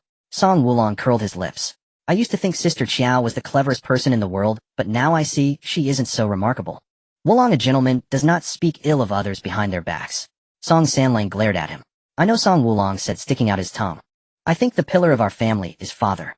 When father grows old, it will be second brother. Second brother knows woodworking and will surely earn a great fortune in the future. Seeing the slight change in his brother's expressions, Song Wulong chuckled. It could also be eldest brother. Eldest brother is strong and can carry sacks at the dock. Third brother is also a possibility. He is clever and will surely pass the imperial examinations. Well, Lulang can too. He is the second smartest in our family. Anyway, anyone could be the pillar except Song Xiling. Song Dalong and the others thought the same. It was not that they looked down on Song Xiling, but he was simply too lazy. They could not believe that a lazybones would become the family's pillar. After a long time, without seeing Song Xiling return, Song Sanling frowned and said, Eldest brother, we should go out and look for Xiling. Song Dalong nodded. Erlang and Sanling, come with me to search. Wulong and Liolong, stay at home. If Xiling returns, tell him not to wander off again. Having said that, Song Dalong led Song Erling and Song Sanling out the door. Thinking that Song Xiling, being so lazy, would not have gone far, the three brothers searched the village. But after searching the entire area, there was no trace of Song Xiling. Eldest brother, could he have gone up the mountain? Song Sanling reminded. Song Dalong's face darkened. Possibly. Let's go up the mountain. By now Song Dalong was already beginning to regret his earlier impulse. He should not have struck Song Xiling. It was so dark and being alone on the mountain would be dangerous. The three brothers raised torches and called out as they ascended the mountain. Xiling! Xiling! The villagers living at the foot of the mountain heard the cries and hurried to report the matter to village head Zhao. Uncle Zhao, something terrible. The fourth child of the Song family is missing. What? Village head Zhao had already gone to bed. Hearing this, he quickly got up, opened the door, and asked Daniu what happened. The villager named Daniu shook his head. I don't know either. I was asleep when I heard someone shouting Xiling Xiling. It sounded like Dalong and the others. I was worried about the children, so I came to fetch. Alright, I'll go to the Song family to ask about the situation. You go notify the other villagers to search for the child on the mountain. After giving the order, village head Zhao hurried towards Song Huayan's home. Having waited in vain for their brothers to return, Song Wulong and Song Lulang were also extremely worried. They stood at the door, anxiously waiting. When they saw village head Zhao approaching with a torch, the two brothers greeted him. Grandpa Zhao? Village head Zhao's wrinkled face was full of concern. What happened to Xiling? Not wanting to air the family's dirty laundry, Song Lulang mixed truth with falsehood. My fourth brother is too lazy. We couldn't stand it and scolded him, so he ran away from home. Village head Zhao nodded. You two stay here and don't wander off. Take care of Qilong and Wanwan. Grandpa Zhao will take people to find them. As he finished speaking, Daniu also led a group of villagers holding torches as they approached. The group split into two. One team continued searching in the village, while the other followed village head Zhao up the mountain. Meanwhile, Song Xiling was lying in a broken-down temple in the town, counting the stars in the sky. As luck would have it, just as he reached the village entrance, he happened to catch an ox cart from a neighboring village heading to the town. He paid 2 copper coins for the ride, and the driver took him to the town. The banknotes from selling the glass bottle had all been taken by his eldest brother, leaving him with only 6 copper coins he had coaxed. With so little money, he could not afford an inn. He could only find a dilapidated temple, planning to make do for one night. When dawn came, he would go to the county seat to find his biological parents. Instinct told him that his biological parents must be wealthy. If he could not find them in the county, he would go to the prefectural city. If not there, he would go to the capital. Once he found his real parents, he would report to the authorities and have Song Huayan, that kidnapper, thrown into jail. Yes, Song Huayan must be a kidnapper. Why else would he change his name? He called himself Song Huayan, but told the villagers he was Song San. That was highly abnormal. Thinking, Song Xiling fell asleep again. When he woke up, he felt a chill on his skin. Opening his eyes, he found himself lying stark naked on the ground. His clothes, roast chicken, and copper coins were all gone. Song Xiling cried in anger. Who was it? Who stole my things? If they were going to steal, at least they could have left him his underwear. Now in this state, how could he go outside? Gurgle. His ungrateful stomach also growled. The miserable Song Xiling covered his private parts with one hand and his stomach with the other, tears streaming down his face. If he had known it would be this tragic, he would never have played the runaway game. No. The more he suffered, the more determined he was to find his biological parents. Songsin had said no pain, no gain. He had already suffered hardship. The next step should be finding his real parents and living the good life of a rich young master. Song Siling bare-bottomed searched the temple, but found no clothes to cover himself. He could only gather some straw and weave it into a grass curtain to wrap around his private parts. Though there were not many people on the street, Song Siling's peculiar attire still drew everyone's attention. His face burned with shame. All the dignity he had never lost in his life was gone by today. Meanwhile, Song Huayan had no idea that his eldest son Song Siling had done something so earth-shattering. At that moment, he was sitting in a tea house opposite the county government office, sipping tea and listening to the townsfolk gossip. In the 2 days he had been in the county, he had not been idle for a moment, constantly asking around about who was the richest in the area. After all his inquiries, the wealthiest was undoubtedly the magistrate of Pingli County. Rather than calling Tian Yucheng the magistrate of Pingli County, it would be more accurate to call him the local tyrant. He appeared refined and scholarly, but behind the scenes he engaged in robbery, murder, and every conceivable evil. Pingli County was one of the places most severely affected by famine in the Great Liang dynasty. The imperial court had specially allocated relief grain to the county, but that dog Tian Yucheng had embezzled all the relief grain for himself. Then, colluding with grain merchants, he drove up the price of grain, causing countless people to starve to death. Yet he acted as if nothing had happened, hiding in the county government office, indulging in feasting and music every night. Song Huayan planned to break into the county government office that very night and steal some valuables. Unfortunately, he was alone and did not have a golden finger like Wanwan's ability to travel between two worlds. Otherwise, he could have ransacked Tian Yucheng's home without a trace.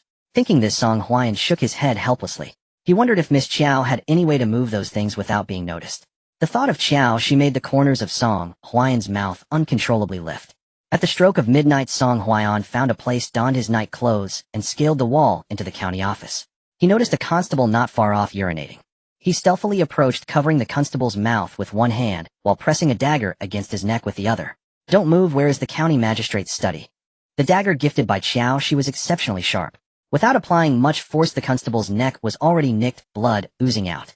Feeling the warm liquid trickling down his neck, the constable was so frightened that he urinated himself. He pointed tremblingly to a spot not far away.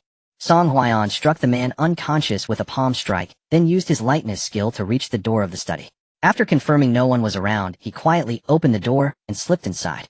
Earlier at the tea house, he had overheard that Tian Yucheng had a secret chamber right within the study. All his valuable treasures were hidden there. Song Huayan was unaware of where the mechanisms for the secret chamber were, so he began to search, while also examining the visible valuables in the study. It must be said Tian Yucheng was quite cunning. Aside from books and a few worthless paintings, the study had only a few cheap broken vases left. Song Huayan wrinkled his nose in disdain. The vases were too large to carry, so he chose a few books and removed all the paintings instead. To his surprise, behind the most ordinary-looking painting there was a hidden secret in the wall. Song Huayan smirked and gently turned the mechanism on the wall. With a creaking sound, the wall before him unexpectedly slid to the right. A hidden door. Song Huayan muttered, turned on his flashlight, and entered the secret chamber. I must say the flashlight that Qiao Xi gave him was indeed useful. Not only was it bright, but it also illuminated far, making it far more reliable than a fire starter. The secret chamber was not large, about 12 feet long and 9 feet wide, but it was filled with boxes. Song Huayan set the flashlight aside and opened one wooden box which was packed full of silver ingots. Opening another box revealed a chest full of gold bars. Continuing to open more, there were jewelry and ornaments. Song Huayan gasped. This corrupt official was truly greedy. Unfortunately, there wasn't much he could take. Otherwise, he would have taken everything to give to Qiao Xi so she could sell it and help him exchange it for food, weapons, and other supplies for his troops. After 2 or 3 years, when Lu Lang grew a bit older, they could lead the Song family army back to the capital and take the life of the corrupt emperor. Sigh. Song Huayan let out a heavy sigh, opened the backpack that Qiao Xi had given him, and began stuffing it with gold bars. After filling it with gold bars, he added jewelry, leaving aside the silver, which was of little value for now, planning to retrieve it later. Soon the backpack was filled to the brim. Reluctantly, Song Huayan exited the secret chamber, noticing a jade, inkstone, and jade seals on the desk, which he took without a second thought. Just as he stepped out of the study, he suddenly remembered that Qiao Xi also wanted some porcelain. He went back and casually grabbed a vase before finally stopping. Upon leaving the county office, he didn't pause for a moment and quickly employed his lightness skill to exit the city. 20 miles outside the city, in a dense forest, a brown horse was leisurely munching on some dry grass. "Chasing wind, let's go," Song Huayan shouted, and the brown horse lifted its front hooves and ran towards him. Chasing Wind was a horse he had bought for a couple of silver coins from a horse trader the day before. The reason it was sold cheaply was that Chasing Wind had a fiery temperament. Not only was no one able to tame it, but it had also injured other horses in the stable. With no choice, the horse trader could only sell it at a low price. The money for buying the horse and his recent expenses had been taken from the home of Wang Yuanwei in the town. This Wang Yuanwei wasn't a good person either. At his age, he still took in beautiful concubines every month. Song Huaiyan had originally intended to rob Wang Yuanwei's house, but unfortunately, it was weak despite appearing strong, having a bit of money, but not much.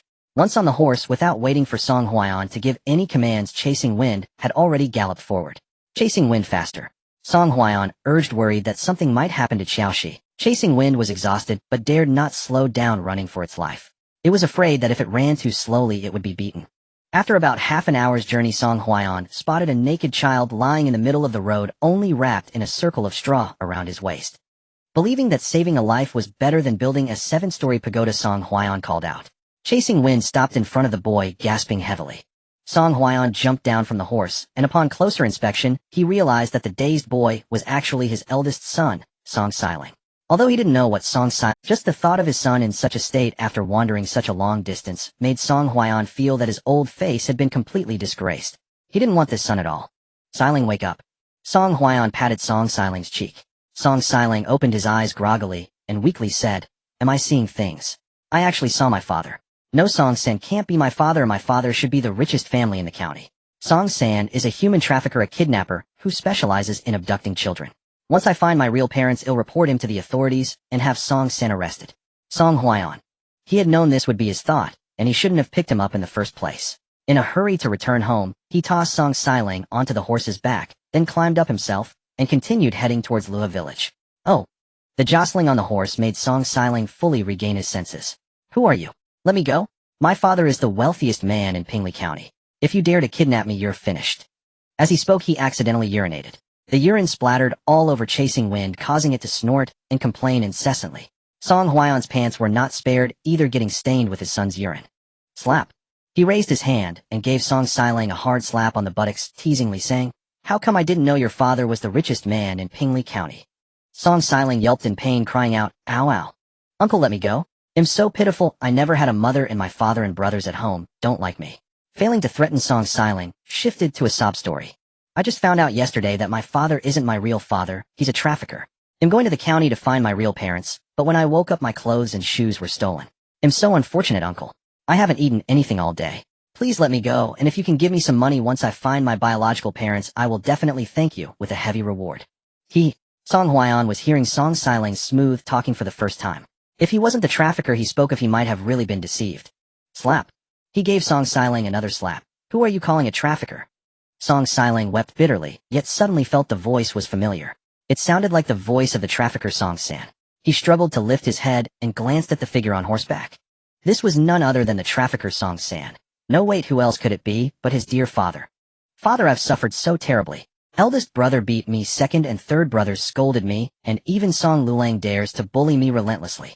Song Xiling was heaven knows what he had endured in just these 2 short days. Especially today, he had never been so humiliated in his entire life.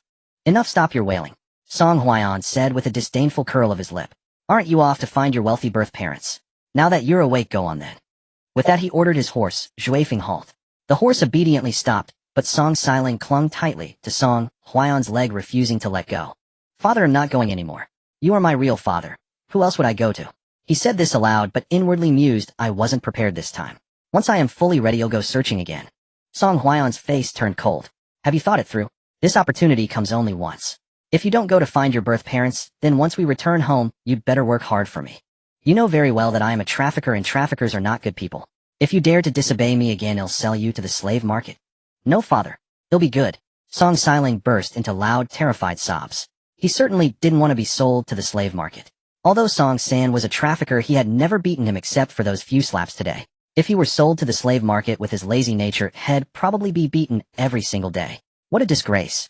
Song Huaiyan rolled his eyes in exasperation and said to his horse, "Zhuifeng, let's go." Zhuifeng, nearly exhausted to the point of collapse, pitifully carried the father and son through the dark night. At the riverside villa, upon learning of Song Xiling's disappearance, Qiao Xi was worried, yet she couldn't cross over to the Daliang dynasty and could only fret helplessly. A whole day and night had passed, She had no idea how Song Xiling was faring. Wanwan was also crying in desperation. Mother, is fourth brother dead? No, he isn't. Qiao Xi wiped her tears and comforted her. Your fourth brother is so clever, he will surely be Wanwan nodded, clutching a bag of Want Snow Crisps, planning to give them to Song Xiling when he returned. Mother had bought her so many delicious treats, and she would give them all to her fourth brother. Wanwan, go check again, and see if your fourth brother has returned.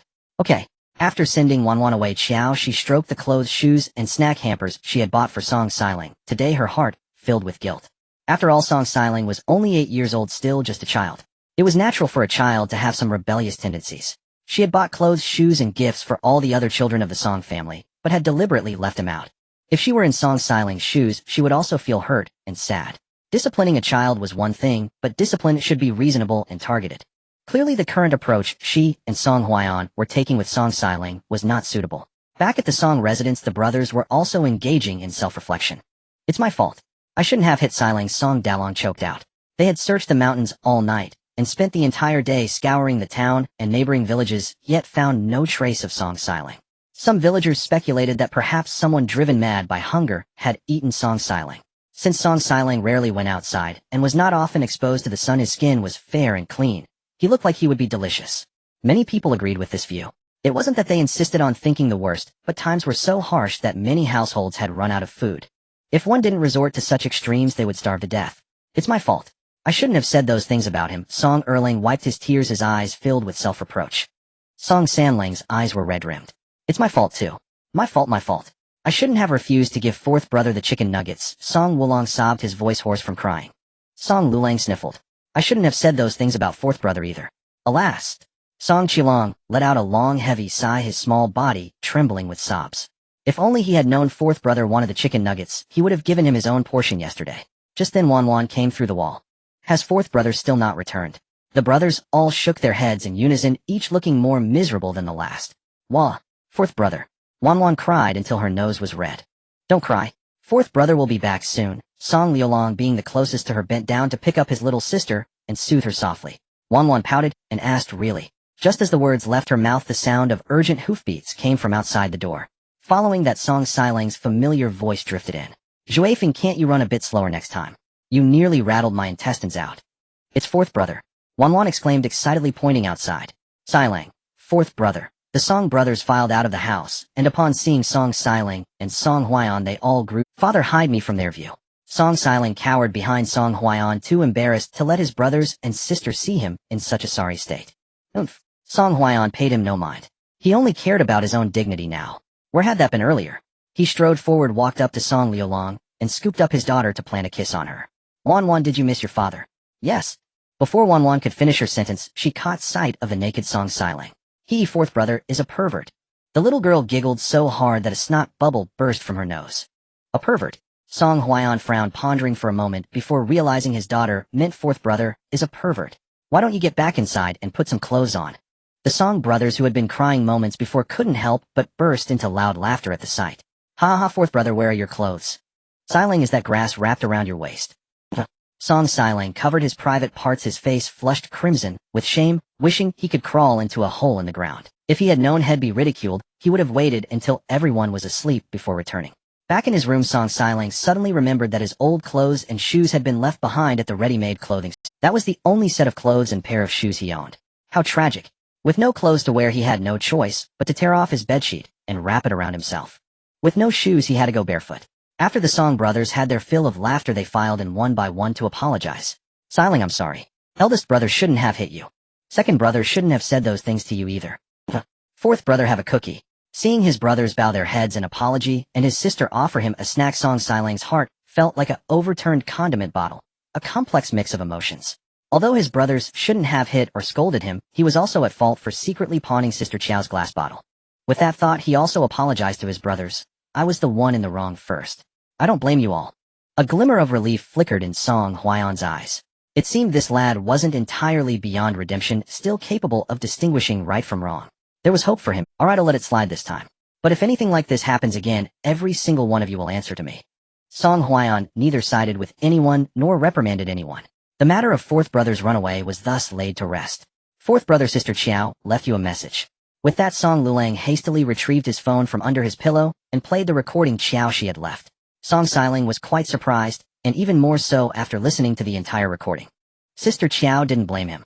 Somehow a pang of jealousy stirred in Song Huayan's heart. Hadn't Miss Qiao left a message for him? That's what he thought, and that's what he asked. Song Lulang shook his head no. Song Huayan. He shouldn't have asked.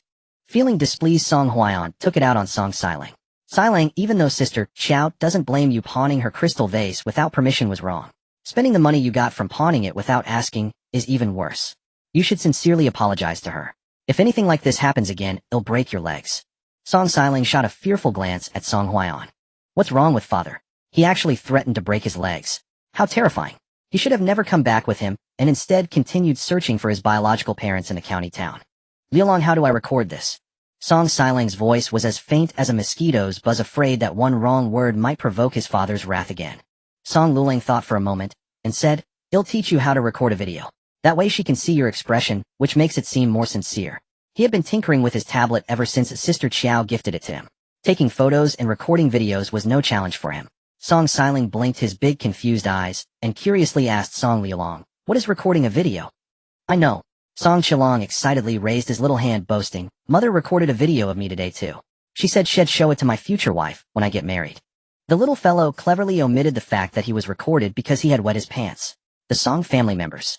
His explanation was as good as none. So what exactly is recording a video? At that moment, Song Lulang opened the front camera and handed the phone to Song Xiling. "Alright, fourth brother, just say whatever you want to say to Sister Qiao directly." Seeing himself in the phone, Song Xiling's eyes nearly popped out of their sockets. "How did I get into the phone? Huh? Why is it that when I talk he talks too?" Song Lulang explained succinctly, "Just think of it as looking in a mirror. But this mirror is a magic mirror that can record your voice and your image." "Oh." Song Xiling nodded, half understanding. Just as he was about to speak, Song Wulong's little head popped into the screen. The little one waved his hand, and said with a smile, "Sister Qiao and Wulong. The crispy rice you gave me was delicious. Oh, and the fried chicken and burgers were great too. I like them all. By the way, the mushrooms you gave me have already grown. Hee, thank you, Sister Qiao." Before he could say more, Song Xiling shoved his head aside. Ahem. He cleared his throat, and introduced himself, "Sister Qiao, I'm Xiling. I'm truly sorry. I shouldn't have pawned your crystal vase without your permission." The oil lamp in the room flickered, casting a somewhat eerie light on Song Xiling's face in the phone screen. Song Huayan pulled out a flashlight from his backpack and silently provided him with light. Seeing this, Song Chilong swung his little feet and said, "If only we had electric lights at home, they'd be so bright. I still prefer mother's home." Hearing this, Song Huayan's expression shifted slightly. He felt that these little rascals were becoming more and more rebellious as they grew older. One talks about finding his biological parents, and now another says he prefers his mother's home. What does that mean? They don't like his home. He thought his home was quite nice. What was wrong with it? Song Xiling rambled on and on. When he finally finished, Song Dalong and the others, finding it novel, eagerly queued up to greet Qiao Xi.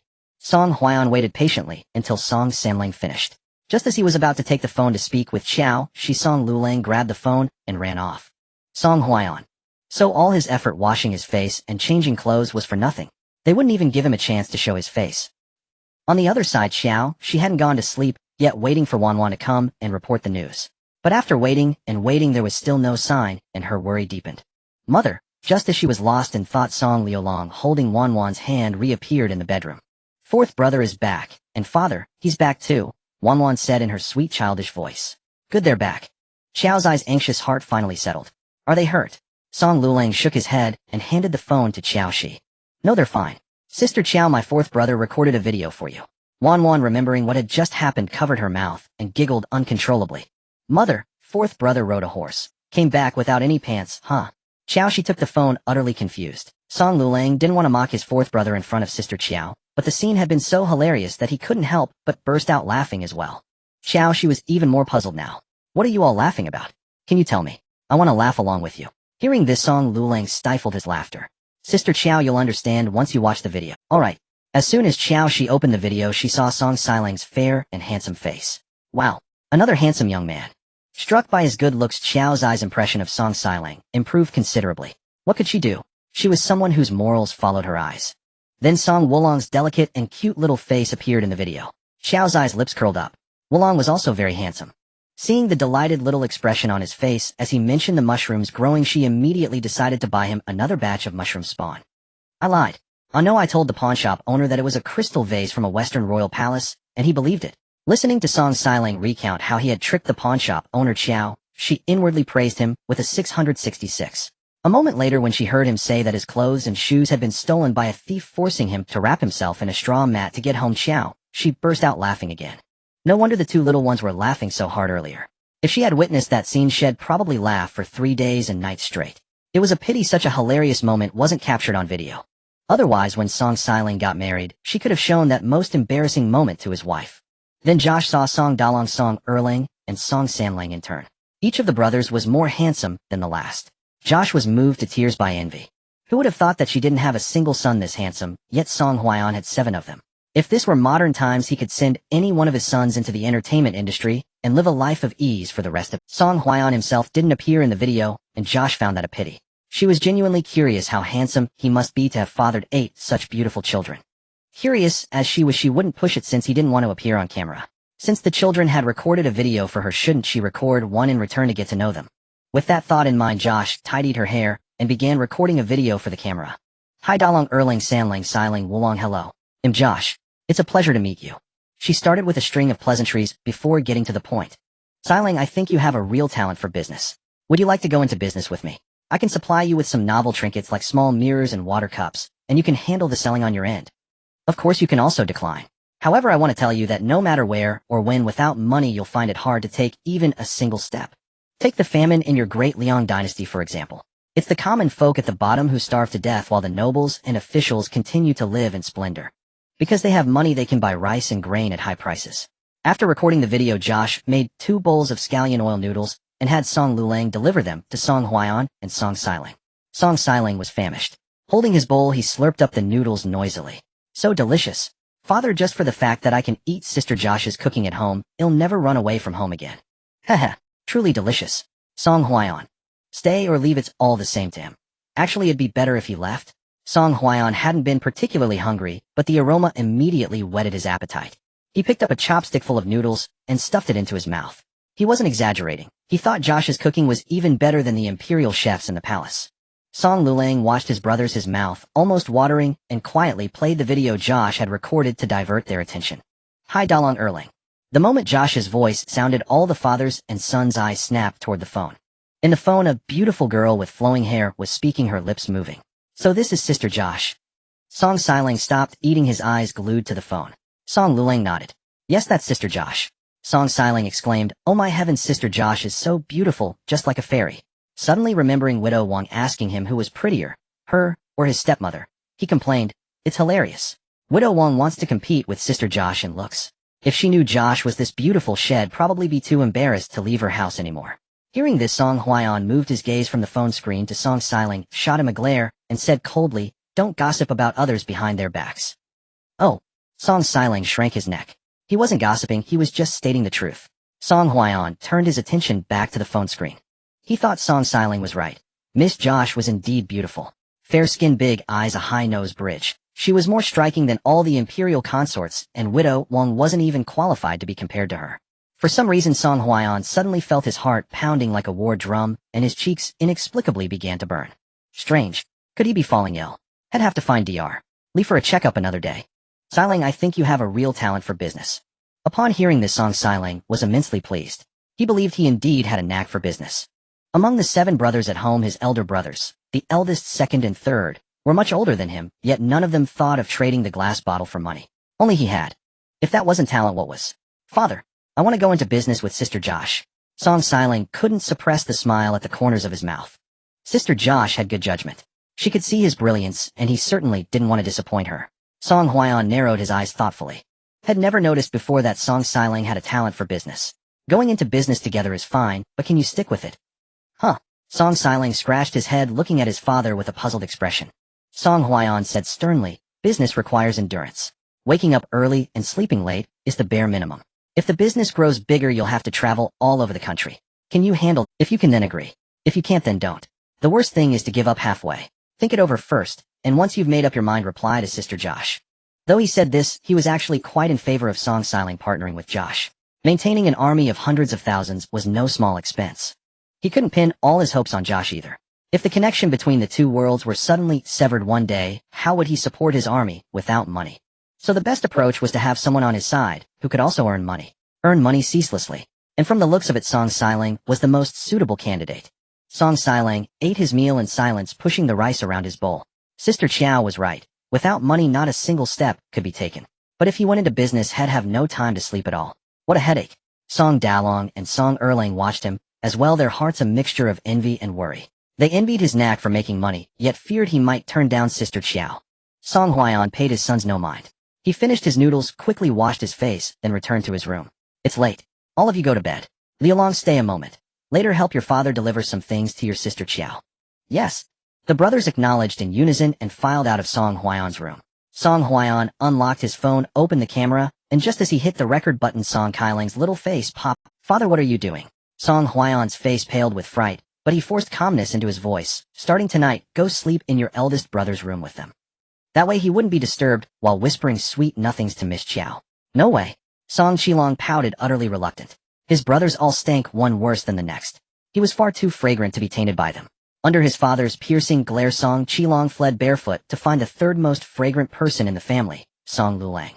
He himself was the most fragrant. His little sister was second. Meanwhile, Song Huaiyan scanned the room, ensured no one else was present, and restarted the video recording. Miss Qiao, hello. I am Song Huaiyan. Recording his first video made him nervous, and his words stumbled as he spoke. I found some gold bars, jewelry vases. Ask around tomorrow, and see how much silver they can fetch. If it's not enough, they'll find another way. I support your idea of going into business with Xiling. But that boy has been frail since childhood, and I've been lenient with him. It seems he's developed a lazy streak. I worry he might give up halfway, so I've told him to think it over first. He'll give you his answer once he's made up his mind. By the way, you never replied to my earlier question about why you were inquiring about. After finishing the recording, Song Huaiyan called for Song Lulang and handed him the phone, vases, scroll paintings, and a hiking backpack. Deliver these to your sister Qiao. It's still early. After you drop them off, stay and play with Wan for a while. Tell her not to cause trouble and to be obedient. Understood, father. Song Lulang pretended not to notice his father's little schemes. He waved goodbye and walked straight through the wall. Meanwhile, at the riverside villa, Wan was already asleep, but Qiao Xi was still waiting for Song Xiling's reply. When it came to making money, not a single second could be wasted. Sister Qiao, father asked me to bring these to you. A flash of golden light, later Song Lulang's figure appeared in the bedroom. Seeing the young lad nearly crushed by the hiking backpack on his back, she immediately got out of bed and lit. Goodness, what's all this? It's so heavy. Song Lulang shook his head slightly. I'm not sure either. Oh, and there's a phone too. As he spoke, he pulled the phone from his pocket and handed it to Qiao Xi. Lialong, you've worked hard. Wait a moment. Let me listen to what your father said. I might need you to deliver a message for me. Qiao Xi was a straightforward person who spoke her mind. Okay. Song Lulang nodded and obediently sat on the small sofa nearby to wait. Suspecting these items might have dubious origins, Qiao Xi took the phone and backpack to the guest room next door. When she opened the video and saw Song Huaiyan's handsome face, she was so excited she nearly forgot to breathe. Oh my god, what kind of celestial beauty was this? In her memory, Song Huaiyan was just a tall, burly, rugged village man. But he wasn't rugged at all. Instead, he had sharp brows and starry eyes radiating nobility and authority like a great general. He wore ordinary clothes that cost only a couple dozen yuan, yet against his handsome face, even the fabric seemed far more precious. By the time the video ended, Qiao Xi had only been captivated by Song Huaiyan's face. She hadn't absorbed a single word had said. Qiao Xi, look at you, so pathetic. See a handsome man and forget all your important matters. She patted her cheeks, reminding herself to stay focused. She replayed the video and finally understood what had said. Qiao Xi smiled softly, opened the video recorder, and spoke to the camera, as if chatting with an old friend. I was about to reply last time, but Lulang said you were heading out, so I didn't. It's nothing really. Grandpa Qi, who collects antiques, mentioned that your Daliang dynasty had a remarkably talented young general. But another antique collector, Grandpa Jiang, said some experts claimed the Daliang dynasty had no such young general, that he was merely a folk invention. The two of them argued over it that day, so I said I could ask around.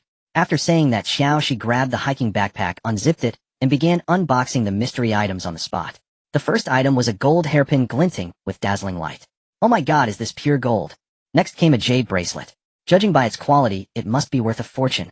Goodness, Brother Song, where did you get all these? Did you borrow them from someone? Qiao Xi asked delicately. Then she pulled out a double-fish jade pendant, jade earrings, sapphire rings, and finally dozens of gold bars. Qiao Xi was utterly stunned. Where on earth did this guy get his hands on all this? It was way too much. A bag stuffed to the brim. Who would believe it? Please don't tell her he dug these up from someone's grave. At that thought, Qiao Xi felt a wave of disgust. She stopped the recording and hurried Song Lulang off to deliver her message. Song Lulang was getting sleepy. He yawned and made his way back home. Father, here you go. Song Huaiyan took the phone without sparing his son a second thought. It's still early. Go outside and practice a set of punches before coming back. Make it 2 sets. I haven't been home for a couple of days, so you probably haven't been training properly. You look like you've put on weight. Alright, off you go. Keep it quiet. Don't wake your eldest brother and the others. Song Lulang was speechless. How could a father do this to his own son? After sending Song Lulang away, Song Huaiyan, holding a flashlight in one hand and his phone in the other, stealthily opened the video Qiao Xi had recorded. Qiao's eyes' hearty laughter rang out from the phone, and Song Huaiyan's cold, stern features softened involuntarily with tenderness. This girl was truly beautiful when she smiled like a celestial maiden. Upon learning the real reason Qiao Xi had asked about the young General, Song Huaiyan felt a flicker of surprise. The fact that someone 1,000 years later knew of his existence was utterly baffling to him. After the video finished playing, Song Huaiyan pondered for a moment before beginning to answer Qiao's. Miss Qiao, you guessed right. These things were indeed stolen by me. Given her cleverness, there was no way she wouldn't see through his secret theft. Rather than have her speculate wildly, it was better to admit it openly. Besides, he had only stolen from those who deserved it. After recording the video, Song Huaiyan went to the courtyard and called Song Lulang inside. Take this phone to your sister Qiao. Okay. Song Lulang wiped the sweat from his forehead with his sleeve, took the phone, and turned to leave. Sister Qiao, hey, raise your phone. Exhausted, Song Lulang handed the phone to Qiao Xi and stood there panting heavily. Seeing the little boy drenched in sweat, Qiao Xi asked with concern, what were you doing? Why are you sweating so much? Father made me practice martial arts. Song Lulang felt deeply wronged. If his father wanted him to deliver a message, he could have just said so. There was no need to torture him like this in the middle of the night. You poor thing, go take a shower. Qiao Xi gave Song Lulang a sympathetic look and took the phone to the guest room next door. After watching the video, her heart was stirred for a long time. This man was extraordinarily bold. He dared to break into the county magistrate's house alone without fear of being caught. But thinking about it, it was also quite thrilling. Unfortunately, she, unlike Song Lulang and his siblings, couldn't travel back and forth between the ancient and modern worlds. Otherwise, she would definitely go to the ancient world to experience the joy of robbing the rich to help the poor. When she recalled Song Huaiyan saying that these gold and silver treasures were just the tip of the iceberg, and that the secret chamber was still full of them, she felt an intense itch of curiosity. After fidgeting restlessly for a while, she pressed the record button. Brother Song, don't feel any psychological pressure. Although stealing is wrong, stealing from a corrupt official like Tian Yuqing isn't called stealing, it's called carrying out justice on heaven's behalf. Song Huaiyan wholeheartedly agreed with Qiao's eyes view. He was indeed carrying out justice. The two chatted back and forth until dawn, ending their conversation with reluctance. Song Liulong, the messenger, who had toiled all night, finally got to sleep soundly. Lying in bed, Qiao Xi tossed and turned, unable to sleep.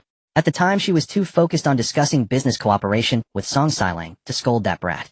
A single roast chicken cost 30 taels of silver, and he had extravagantly bought 3. That was 90 taels of silver. If she had that money, she could exchange it for tens of thousands of RMB. Tens of thousands could buy him roast chicken for a whole year. She was furious. And the clothes and shoes cost 20 taels of silver notes. What was that about? Were the clothes and shoes trimmed with gold? It was outrageously expensive. A whole outfit on Pinduoduo would only cost 35 yuan. Qiao's eyes' blood pressure spiked with anger. She wished she could travel to ancient times and give Song Xiling a good beating. That spendthrift was both endearing and infuriating. She loved him for being clever and good at making money. She was angry at him for being a spendthrift without realizing it. The next morning, Qiao Xi recorded a video for Song Xiling before starting breakfast. Cooking for one was the same as cooking for many. So she simply made breakfast for the entire Song family. The buns, flour rolls, and xiaomai were all frozen food she had bought in advance, needing only to be heated in a pot. Knowing the Song family loved meat, she also fried some chicken nuggets in the air fryer. In a hurry to get to the gubao, Zhaishi didn't prepare any dishes. 2 tea eggs and a carton of milk per person would have to do. Wan, go call your 6th brother and 7th brother to come get. Okay, Wan, holding a small meat bun, went home happily. In a short while, the 3 siblings returned to the villa. Song Qilong trotted up to Qiao Xi, blinking his big watery eyes, and said pitifully, "Mother, I want to sleep with you tonight too. My brothers stink." As he spoke, the little boy pinched his nose, his expression filled with utter disgust. Luaha village was short on water. They had to conserve it for drinking and eating, let alone think of such a luxury as bathing. The weather was hot, and the Song brothers practiced martial arts daily, so their body odor was naturally overwhelming. Before, they were always together and got used to the smell, so it didn't bother them. But now, staying with his sweet-smelling mother and sister every day, Song Qilong could no longer stand that odor at all. Qiao Xi smiled. "As long as your father agrees, I have no problem with it." The villa had many empty rooms. Even if all the Song family members came, there would be plenty of space. Then I'll go talk to father right away. Song Qilong danced with joy. Song Lulang also wanted to stay in the villa. It was spacious, bright, and not hot, much more comfortable than his own home. But unlike Song Chilong, he knew his place, so he didn't bring it up. Lialong, if you want to stay you can move in too. Qiao Xi offered proactively. Song Lulang's eyes lit up, and he nodded vigorously. Thank you, Sister Qiao. You're welcome. Qiao Xi replied with a smile. After moving the food to the flatbed cart with her mind, she handed a plastic bag to Song Lulang. Lialong, these things are for your fourth brother. She had forgotten to give Song Xiling a gift last night, so she was giving it to him today along with the phone. She hoped this brat would stop being so wasteful considering how well she treated him. Achoo! Song Xiling sneezed several times before getting out of bed. Who was cursing him so early in the morning? Alas! Poor him, no father's love, no mother's affection, and no clothes to wear. Wrapping himself in a bedsheet like a silkworm, chrysalis, Song Xiling hopped out of the room, heading for the outhouse. Fourth brother, Sister Qiao bought you a gift. At that moment Song Lulang's voice came from inside the house. Eager to receive his gift, Song Xiling, forgetting about the outhouse, hopped back into the room. Here. Song Lulang handed him the phone first. Sister Qiao recorded a video for you. These clothes, shoes, and snacks were also bought by her. As he spoke, he handed him the plastic bag. Woo! Sister Qiao is way too good. Song Xiling shed a few token tears, then quickly opened the plastic bag, pulled out the clothes, and put them on. Oh heavens! He had really lost face. He had been ridiculed by his brothers all night long. Damn that little thief. If he ever caught him. When he caught him, he would. Oh, forget it. Better not to let him catch me, because even if he did, he couldn't beat him anyway. Thinking of this, Song Xiling shed bitter tears. He was just too weak. He couldn't even deal with a petty thief. But no matter, his father was the richest man in Pingli County. With his father backing him up, he would eventually stand tall. With that thought, Song Xiling gleefully opened the video recorded by Qiao Xi. Xiling, the prices here are relatively cheap. If you want anything in the future, you can give me the money, and I'll buy it for you. What a trivial matter. Song Xiling agreed without a second thought. At that moment, the voice of village head Zhao came from outside the gate. Dalong Erling Sanling, are you up yet? We're up, Grandpa Zhao. Song Dalong walked to the gate and opened the door to find village head Zhao standing outside with a worried expression. Alas! Village head Zhao let out a heavy sigh. Dalong, I've been thinking, maybe we should go to the county town again today to look for Xiling. After all, Song San and his wife had provided so much grain to the village at low prices, saving many villagers. He had to acknowledge this debt of gratitude. Now with Song Xiling's fate unknown and Song Sin away from home, the burden of finding Song Xiling naturally fell on him, the village head. Whether the boy was alive or dead, he had to bring him back. Inside the house, hearing village head Zhao's voice, Song Huaiyan finally got out of bed. Uncle Zhao, no need to search. The rascal is back, he said, walking out of the house. These past 2 days we've really caused trouble for you and the villagers. Seeing Song Huaiyan's familiar figure, village head Zhao's eyes widened, and he exclaimed excitedly, Song Sen, you're back. I'm back. Song Huaiyan smiled, and invited village head Zhao into the courtyard. Uncle Zhao, I'm sorry. We came back late last night, so I didn't come to tell you. Village head Zhao sat on a small stool and waved his hand, saying, it's fine as long as the boy is back. After a short exchange of pleasantries, village head Zhao looked at Song Huaiyan with a troubled expression. Song Sen, I have something to trouble you with. Song Huaiyan's expression turned serious. Uncle, don't say it's trouble, just tell me straight. In his eyes, village head Zhao and Aunt Zhao were his own family. If they needed him, he would certainly not hesitate. Village head Zhao licked his dry, cracked lips and said hesitantly, well, it's like this. The people from nearby villages also know about the low-priced grain in our village.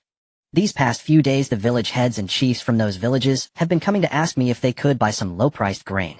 We're all fellow villagers, so I felt awkward turning them down. That's why with some cheek, I've come to ask you if you have any surplus grain left. If you do, could you also sell some to the villagers of other villages? Song Huaiyan lowered his eyes and thought. There was grain, and he was willing to sell it. But how to bring such a large amount of grain into his own home openly was a problem. On the way back last night, Song Xiling told him that widow Wang suspected their family had something ghostly going on. Surely there were others in the village who also suspected. So he had to find a way to legitimize this batch of grain. Uncle, I need to discuss this with Qiao Xi. As you know, the grain came from her. I don't have much say. All right. Village head Zhao nodded. Then you two discuss it.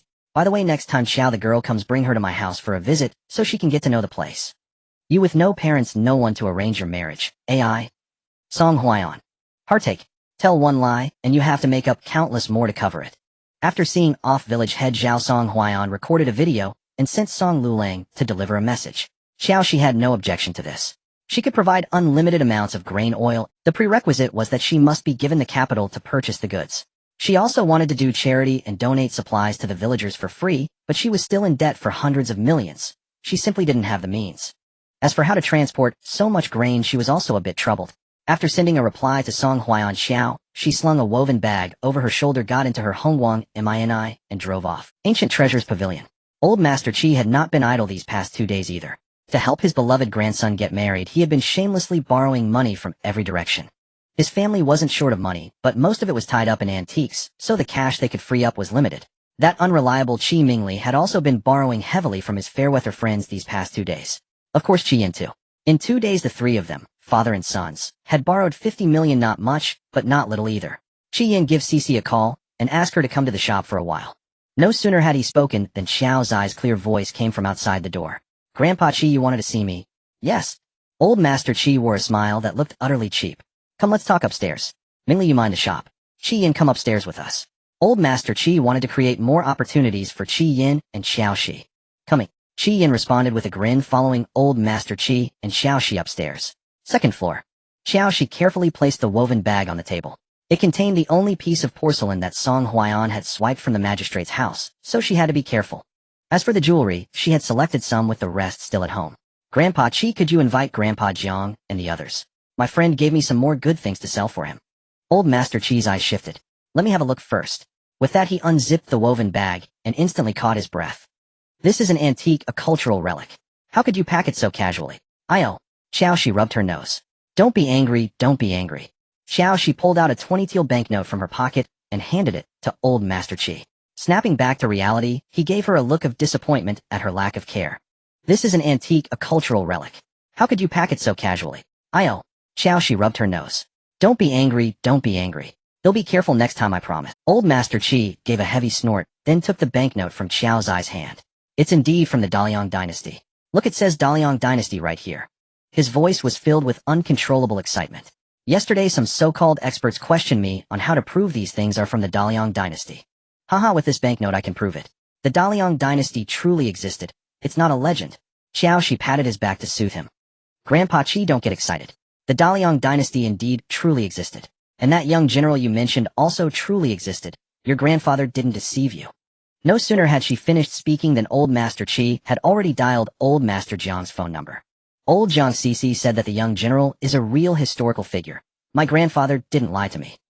Old Master Jiang arrived swiftly. It wasn't that he was eager to argue with Old Master Qi about the existence of the young general, but amidst the numerous jewelry, gold and silver, his eyes immediately locked onto that jade seal. Mine, mine, all mine. Old Master Jiang was so flustered that his dialect slipped out.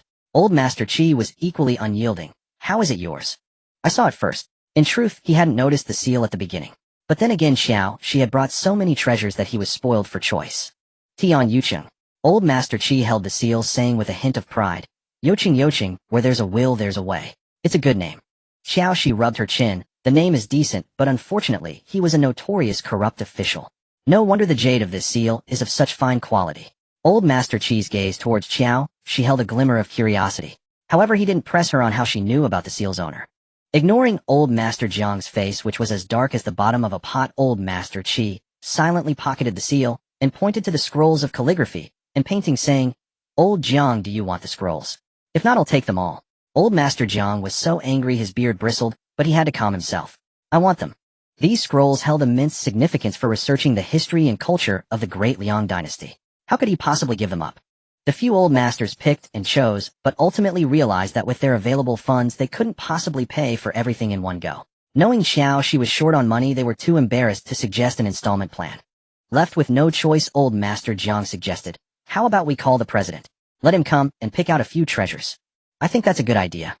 Old Master Jiang chimed in, the president is wealthy and can help Shishi resolve her financial crisis in one shot. The president they spoke of was none other than Old Master Qi's arch-rival, the head of the Huaxia Antique Collectors Association, Shen Wenxi. The Huaxia Antique Collectors Association was co-founded by them in their youth. Its original site was in city. Later, when Shen Wenxi moved to the capital city, he relocated the association there. Old Master Qi lowered his gaze in thought for a moment before reluctantly saying fine. If it weren't to help Qiao Xi pay off her debts quickly, he wouldn't want to see that old codger Shen Wenxi at all. Even less did he want to sell these treasures to him. Qiao Xi, however, was oblivious to Old Master Qi's inner conflict. She was eager to liquidate the items, and who bought the antiques was of no concern. Old Qi, personal grudges are personal grudges, no need to make things difficult for money. Old Master Jiang consoled Old Master Qi while pulling out his phone to send a WeChat message to Shen Wenxi. Old Qi has artifacts from the great Liang dynasty. Come quickly. Shen Wenxi happened to be in city attending his grandniece's wedding. Upon receiving old Master Jiang's message, he skipped the wedding and rushed to the Gu Baozhai antique shop. Half an hour later, he ascended to the second floor of Gu Baozhai. Old Jiang, is it truly a treasure from the great Liang dynasty? His answer was a heavy snort from old Master. Mindful of the treasures, Shun Wenxi didn't quibble with him, instead looking eagerly at old Master Jiang. Isn't it obvious? Old Master Jiang presented the silver note stamped with the words Great Liang Dynasty. Take a look, it says Great Liang Dynasty right here. It can't be a fake. Mingchuan, give me the gloves. Shun Wenxi's voice trembled slightly with excitement. Only after donning the white gloves his grandson handed over did he carefully take the silver note. His solemn demeanor filled Qiao Xi with a wave of guilt. Sinful. Truly sinful. She had just casually stuffed that silver note into her pocket, as if it were a piece of tissue. Thankfully the president hadn't seen that. Otherwise she would have gotten another scolding. It truly is a silver note from the great Liang dynasty, truly. Shun Wenxi looked up at old Master Jiang and said, Old Jiang, I'll take this silver note. Name your price. Well, old Master Jiang pointed at old Master Qi, looking troubled. Old Qi has already claimed this silver note. Perhaps you two can discuss it. Old Master Qi was like a provoked lion, his tone sharp. Not for sale. After saying this, as if recalling something, he awkwardly pointed to the remaining antiques on the table. Everything else is sold. These are all that's left on the table. Take them, or leave them. Shun Wenxi stepped forward, examining each remaining antique one by one, his eyes unable to conceal his delight. He'll take all of these, and I want that silver note too. Without waiting for old Master Qi's response, he looked at the other old friends and said, He'll take the items you have as well. In a month he was to host an antique exhibition in the capital. Many antique enthusiasts from home and abroad would be visiting, and this batch of great Liang dynasty artifacts would serve as a highlight of the exhibition. No way. Old Master Jiang protectively hugged the only porcelain vase among the artifacts. Seeing this, the other old masters also guarded the antiques they had chosen. Old Master Qi's eyes twinkled with cunning. In that case, let's stick to the old rule, highest bidder wins. He was determined to fleece that old Shun. Although old Master Jiang and the others were reluctant, they couldn't withstand old Master Qi's winks and threats alternating between cajoling and coercion. Fine, highest bidder it is. Seeing everyone give in, Qiao Xi silently gave old Master Qi a mental thumbs up. First item, a 20 teal silver note from the great Liang dynasty, starting bid 100,000. After saying this, old Master Qi winked at Qi Yan. Qi Yan caught on instantly. 500,000. Shun Wenxi remained calm and composed. 510,000. Qi Yan 1 million. Shun Wenxi knew perfectly well that the Qi grandfather and grandson were deliberately inflating the price. He smirked, tilting his head to look at Qiao Xi. Little miss, all these things are yours, aren't they? He had noticed Qiao Xi as soon as he entered. However, his attention had been on the artifacts then, and he had forgotten to ask who she was. Yes, they are. Qiao Xi replied with a polite smile. Shun Wenxi bypassed old Master Qi, whom he considered a troublemaker, and directly negotiated the price with Qiao Xi. How much do you want for this entire lot? Give me a bulk price, and he'll take everything. Before Qiao Xi could speak, the other old men present began to complain. Shun, have some shame. We called you here to find a bargain, not to rob us. Exactly. Old Shun, if I'd known you were like this, I wouldn't have called you. Qiao Xi also felt the president was being somewhat unreasonable. With a slight frown she said, Sir, if you're sincere, I can offer a bulk price for the remaining items the old masters have passed over. As for the ones they've already chosen, I can't sell them to you. Fine. Shun Wenxi nodded good-naturedly.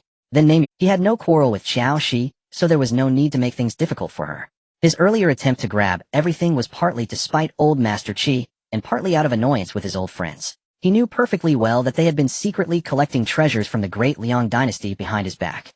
Qiao Xi had no idea what price to set, so she looked at old Master Qi for help. Grandpa Qi.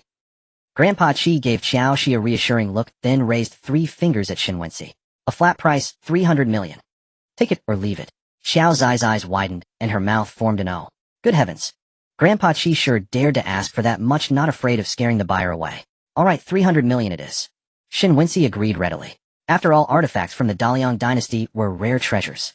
A worthwhile purchase. Hearing this, Qiao Xi was even more astonished. Truly a president bold and generous. Spending 300 million without batting an eye. After a long while she snapped out of her shock and said to Shun Wenxi, Grandpa Shun, do you still want banknotes from the Daliang dynasty? I have another 50 teal note. Yes.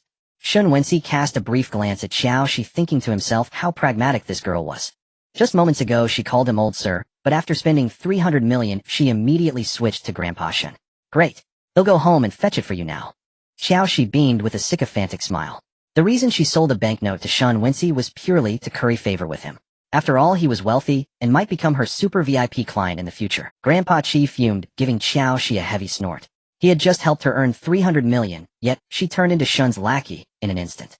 And calling him Grandpa Shun so sweetly, Qiao Xi, without time to console Grandpa Qi, drove home non-stop to fetch the banknote. When she returned to the antique treasure shop, Grandpa Qi's cheeks were puffed with anger. He didn't greet her as warmly as before. Qiao Xi shamelessly coaxed him. Grandpa Qi, who upset you now? Oomph. Grandpa Qi turned away, ignoring her. His displeasure delighted Shen Wenxi. Girl, ignore him. Did you bring the item? Grandpa Shen, here you go. Qiao Xi pulled the banknote from her bag, and as if offering a treasure, handed it to Shen Wenxi with both hands. Seeing this, the other old gentleman gathered around. Indeed, it's 50 taels. Shen Wenxi grinned, showing his teeth. His banknote had a larger denomination than Qi's. Delighted, after shooting a smug glance at Grandpa Qi, Shen Wenxi asked Qiao Xi, girl, how much do you want for this? Qiao Xi looked pleadingly at Grandpa Qi. Grandpa Qi, help me set a price. I don't know. Unable to resist her pitiful look, Grandpa Qi rolled his eyes helplessly and raised one finger. 1 million, no bargaining. This time Shen Wenxi didn't agree immediately. Girl, if you have any more treasures, let Grandpa Shen know. By the way, I'm hosting a large cultural relic exhibition in the capital next month. These items will be displayed there. If you have time, you're welcome to come. With that, he handed Qiao Xi the invitation he had prepared. Instinct told him that Qiao Xi still had plenty of good goods. To outdo Qi, he decided to court Qiao Xi's favor, hoping to get first pick of Daliang Dynasty artifacts in the future. Thank you, Grandpa Shen. He'll definitely go. Qiao Xi accepted the invitation with a smile. She still had many treasures, and Grandpa Qi and Grandpa Jiang could no longer absorb them, so she needed to find more new buyers. The exhibition was undoubtedly a great opportunity. After payment, Shen Wenxi, Grandpa Jiang, and the others left one by one. Grandpa Qi was still sulking. Grandpa Qi. Qiao Xi poked his arm. Why are you so grumpy? Don't be mad. Look what gift I brought you. I don't care about your gift. Grandpa Qi didn't want to say a word to Qiao Xi. Traitor. Qiao Xi was both amused and exasperated. Fine, if you don't want it, I'll give it to Grandpa Shun. Don't complain behind my back later. At the mention of Grandpa Shun, Grandpa Qi exploded again. Go. Go find your Grandpa Shun. Don't come to our shop anymore. You're not welcome here. Qi Mingli and Qi Yan, father and son, shot Qiao Xi a sympathetic look. Grandpa's affection was fleeting. Alright, I'll be off then. Qiao Xi said she was leaving, but her feet didn't move. She took a wooden box containing Lingji from her backpack and sighed, such good Lingji, and someone doesn't want it. If I sold the box together with it to President Shun, I could probably get 1 million or so. Grandpa Qi stole a glance at Qiao Xi, and upon seeing the wooden box in her hand, lost his composure. Goodness, this is golden thread Nanmu. Qiao Xi deliberately asked, is it expensive? Although she knew little about antiques, she was aware that golden thread Nanmu commanded a high price. Expensive. Grandpa Qi suppressed his excitement and asked uncertainly, is this really a gift for me? Qiao Xi raised an eyebrow. It was, but you said you didn't care and wanted to kick me out. So I won't bother you. He'll be going. Grandpa Qi put on a smiling face. You little girl, why are you so quick to anger? Grandpa Qi was just joking. Besides, how can you take back a gift once offered? As he spoke, he snatched the wooden box from Qiao Xi's hands. Opening the box, a rich fragrance wafted out. Grandpa, this Lingji is wild, Qi Yan exclaimed in astonishment. He had a college roommate, whose family was in the herbal medicine business. During a visit to that roommate's home, he had seen a wild Lingji. The roommate had also taught them some knowledge about Lingji, so he recognized at a glance that this one was wild. CCU. Grandpa Qi was too ashamed to speak. He had treated the young girl so poorly, yet she had given him a Lingji without holding a grudge. Not to mention the Lingzi's price. The wooden box itself, made of top-grade golden thread Nanmu, would fetch at least 1 million in the antique market. Given the craftsmanship, it was probably a Daliang Dynasty relic, doubling the value. A gift worth 2 million, and the girl gave it freely, making him feel stingy and inconsiderate. Qiao Xi smiled. Grandpa Qi, please take it. Without you, I wouldn't have raised 200 million so quickly. The antique trade was treacherous. Without Grandpa Qi's guidance, she would have been swindled by collectors. Alright, Grandpa Qi accepts it. Grandpa Qi grinned from ear to ear, took out his phone, snapped 2 photos of the Lingji and the box, then opened WeChat, and sent them to Shen Wenxi. Lao Shen, I recall you studied traditional Chinese medicine. Can you tell me if this Lingji is valuable? Qiao Xi gave it to me, says it's wild, but I don't think it looks like it. And this box, she says it's golden thread Nanmu, but I'm not convinced. You have a good eye. Tell me, is it really golden thread? In the great Liang Dynasty, Song Huaiyan stood in the courtyard listening to the thunderous snores coming from inside the house, his brows furrowed deeply. Would someone as incorrigibly lazy as Song Xiling ever agree to go into business with Qiao Xi? And even if he did agree, how many days could he possibly last? As he pondered, Song Wulong entered the courtyard carrying a bamboo basket on his back. Father, there isn't much edible grass left on the mountain, so I picked some wild mushrooms instead. Can we feed these to Zhue Feng? Song Huaiyan glanced at the colorful wild mushrooms in the basket, the corner of his mouth twitching involuntarily. Never mind that. Let Zhui Feng go hungry for a while. Well, feed it once your sister Qiao brings back the fodder. Skipping one meal wouldn't kill the beast. But if it ate those wild mushrooms, whether it would survive was a whole different question. Song Wulong hung his head, a bitter feeling welling up in his heart. Now that all his brothers had their own tasks, even his lazy fourth brother was being considered by his father for a business venture with sister Qiao. Only he had nothing to do. He had finally managed to take on the responsibility of feeding Zhui Feng, and now his father was saying forget it. Wulong. Song Huaiyan looked at him thoughtfully. Song Wulong looked up, his eyes bright with excitement. Father, does that mean we can feed Zhui Feng the wild mushrooms now? No. Song Huaiyan shook his head. Do you want to go into business with your sister Qiao? Xiling was unreliable, and this business venture couldn't be entrusted to an outsider. For now, Wulong seemed like Song Wulong was both surprised and delighted. He was more than willing to go into business with sister Qiao, but he didn't have the slightest idea how to do business. The reason his fourth brother had managed to sell the glass vases was through pure trickery and deceit. Unfortunately, he possessed none of those skills. Are you afraid? Song Huaiyan noticed the hesitation in the young boy's eyes. Song Wulong shook his head. Father, I'm not afraid. I just don't know how to deceive people. Song Huaiyan couldn't help but laugh. This child was honest and straightforward, clearly not possessing the same business acumen as Song Xiling. But he was still young, with some nurturing he might just develop it. Doing business doesn't require deception. You can be honest and straightforward about it. Song Huaiyan patiently counseled Song Wulong for a while until the young boy finally nodded in agreement. Father, I want to go into business with sister Qiao, but I'm afraid I won't do a good job.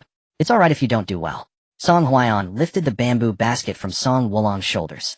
As long as you give it your best effort. He'll have your sister Qiao prepare some goods later, and we'll go to town in a couple of days to test the waters. Song Wulong was still young and innocent. Song Huaiyan felt uneasy about letting him go to town alone. So he planned to accompany his son in the business until the boy was capable enough to handle it on his own. Great! Song Wulong's face lit up with joy. With his father by his side, he had nothing to fear. The father and son exchanged a smile, both brimming with confidence about their new partnership. With a backup plan in place, Song Huaiyan no longer concerned himself with the useless Song Xiling. Whether he slept or wandered off, it was as if he were raising a pig. Qiao Xi returned home at 5 in the afternoon. After sending Song Lulang back to the Song residence with the fodder, she recorded a video for Song Huaiyan to report on the day's progress. Although Song Huaiyan had said she didn't need to report on financial matters, Qiao Xi still gave him a detailed account. For one, they were partners, and he had the right to know all the income. For another, she didn't have many friends to share this joy with. The joy of being on the verge of paying off all her debts and no longer having to scrimp and save. Sighed. After finishing the recording, Qiao Xi let out a long sigh. If only she could communicate directly with Song Huaiyan. She felt bad constantly troubling Song Lulang to deliver messages back and forth. Unfortunately, she couldn't cross over to the Great Liang Dynasty, and Song Huaiyan couldn't come to An City. Besides, there was no Wi-Fi in the Great Liang Dynasty. Direct communication was nothing but a pipe dream. After handing the phone to Song Liulang, Qiao Xi opened Pinduoduo and went on a shopping spree. The lack of Wi-Fi in the Great Liang Dynasty wasn't something she could solve. But the lack of electricity in the Song household at night was a problem she could solve. They could use rechargeable lamps indoors and simply bring them to her villa to charge when the battery ran out. For outdoors, she could get solar-powered lights that would absorb sunlight during the day and automatically turn on at night. If anyone asked questions, they could just follow Song Xiling's lead and spin a tale about them being goods from the West. Before, they were too poor, and the clothes and shoes she bought for the Song family were the cheapest available. Now that they were better off, it was only natural to buy them some quality, more expensive clothes. She wasn't sure if they'd be comfortable with underwear, but she'd buy some anyway. Toilet paper, tea leaves, mirrors, and other daily necessities were all added to the cart. Meanwhile, after watching the video, Song Huaiyan was utterly stunned. Just a few trinkets had sold for 650 million. If he emptied out Tian Yuqing's secret chamber, wouldn't that fetch tens of billions? No, wait. He suddenly remembered Xiao Zai's saying rarity makes things valuable. The reason this batch of jewelry sold for such a high price was that there was nothing like it on the market. If a large number of similar artifacts suddenly appeared, they'd become as common as cabbages and lose their value. It seemed he needed to find even rarer items to give Qiao Xi to sell. Having made up his mind, Song Huaiyan also brought up the idea of setting up a street stall. But before that, he needed to buy a batch of grain to resolve the food crisis in the surrounding villages. After all, saving a life was a greater merit than building a 7-story pagoda. After watching the video, Qiao Xi sent a WeChat message to Lin Youwang asking him to deliver 1,000 bags of brown rice the next day. She then messaged the vegetable vendor she had bought from before requesting 1,000 jin of cabbages and radishes. Before going to bed, Lin Youwang replied, his tone much more polite than last time. Miss Qiao, I don't have that much brown rice in stock. However, I do have a batch of aged rice that's nearing its expiry date. If you want it, I can give you a discount of 50 cents per jean. Without a second thought, Qiao Xi replied, with a single word deal. She had to admit Lin Yuang had just opened up a whole new way of thinking for her. In the future, she didn't always have to buy fresh goods. She could buy items nearing their expiry date for a better price. The next morning at 9, the rice delivery and the vegetable delivery arrived at the villa one after the other. Soon Xiao Zai's underground garage was stacked full of rice and vegetables. The brown rice she had bought earlier had all been transported to the Song residence the previous night. At that moment, Song Dalong and his brothers were distributing rice to the villagers from the nearby communities. Just like last time, those with money paid, those without could trade goods, and those with nothing could offer. Songson, I can't thank you enough. If it weren't for you, I wouldn't know how to survive. Indeed, these old bones of ours could starve, and it wouldn't matter much. But it's those young children in the village. Son.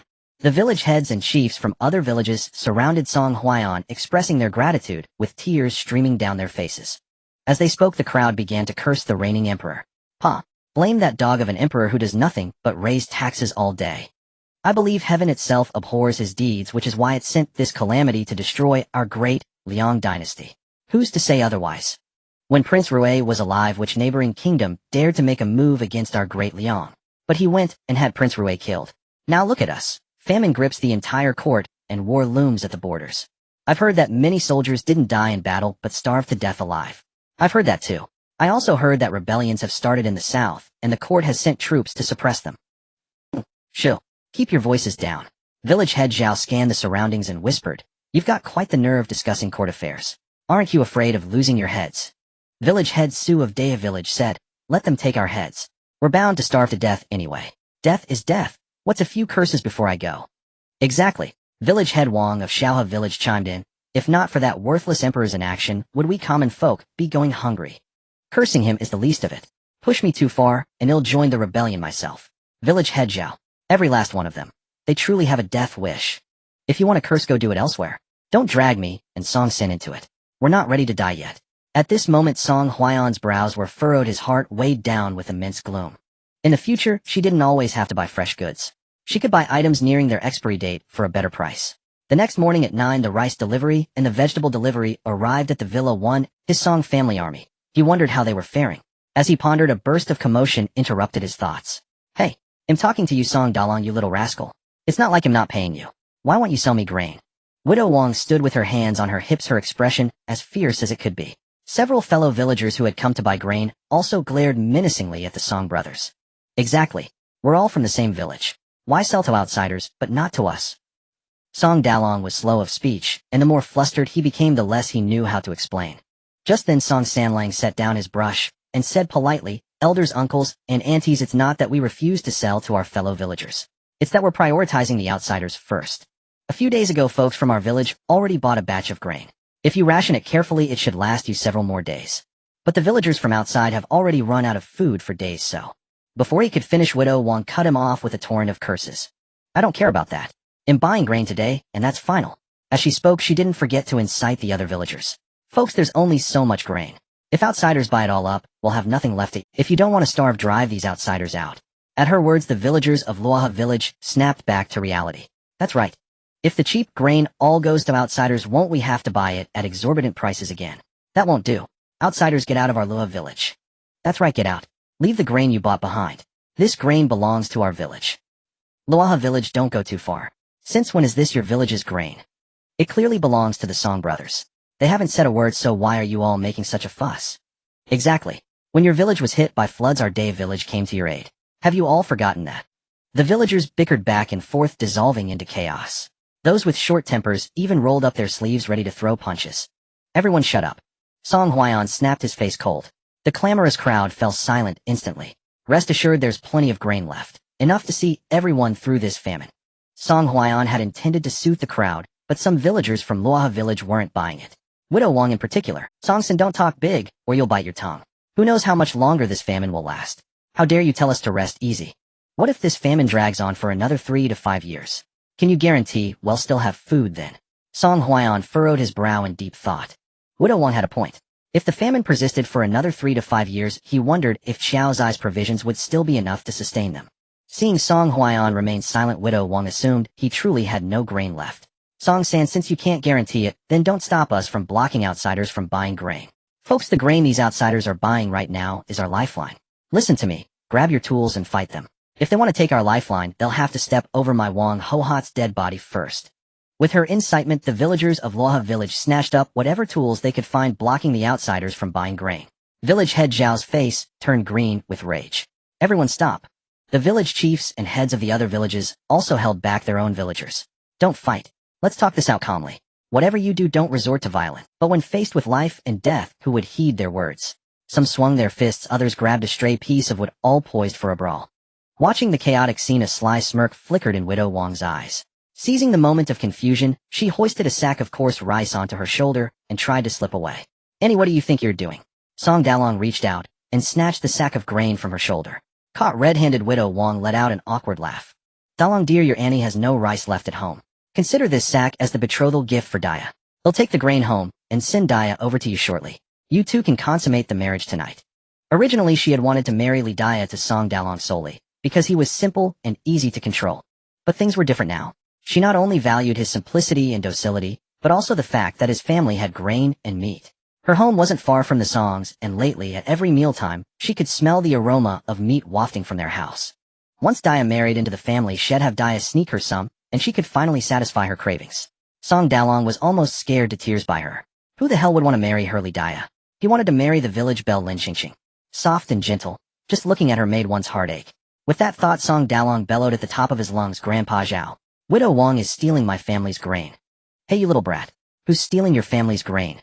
Widow Wang's face flushed red, and she dropped the grain, ready to make a swift exit. Village head Zhao blocked the Widow Wang's path, fuming with rage. Wang Hohat, you troublemaker, you think you can just waltz off after causing all this chaos? The widow pursed her lips. Uncle Zhao, why must you speak so harshly? If I'm a troublemaker, then what are you all? A pile of trouble itself. Besides, what chaos have I actually caused? I was only thinking of everyone's best interests. If you want to play the hero, that's your choice, but you can't use the village's lifeline of food rations to do it. You. Village head Zhao's liver ached with fury as he pointed at the widow, unable to utter a single word for a long while. In all his years, he had never encountered anyone as relentlessly argumentative as Widow Wang. What you? The widow said with a look of grievance. Come to think of it, this whole mess is your fault. If you hadn't sent Daya and Arya to drag me back that day, I might well have married Song San. If I demarried him, I wouldn't be worrying about food now, would I? And if I weren't worrying about food, I wouldn't be stirring up trouble, would I? She flung this blame squarely onto village head Zhao's shoulders, leaving him staring wide-eyed in disbelief. Was there no justice left in the world? Somehow it had all become his fault. Several village women nearby burst into laughter at her words. I say, Wang Hohat, it's not like marrying Song San is impossible. If you can't be his primary wife, you could always be his secondary one. And if not even that, you could be a concubine. The speaker was a woman in her 30s named Su Dafeng, whose only pastime was gossiping and watching the drama unfold. Hearing this, the widow's eyes lit up. That's right. Why hadn't she thought of that? She didn't care about titles, primary wife, secondary wife, or concubine. She had her heart set on Song San himself. He was tall and strong with a handsome face that promised a good night's sleep. Not to mention his household had meat and grain, and his children were obedient.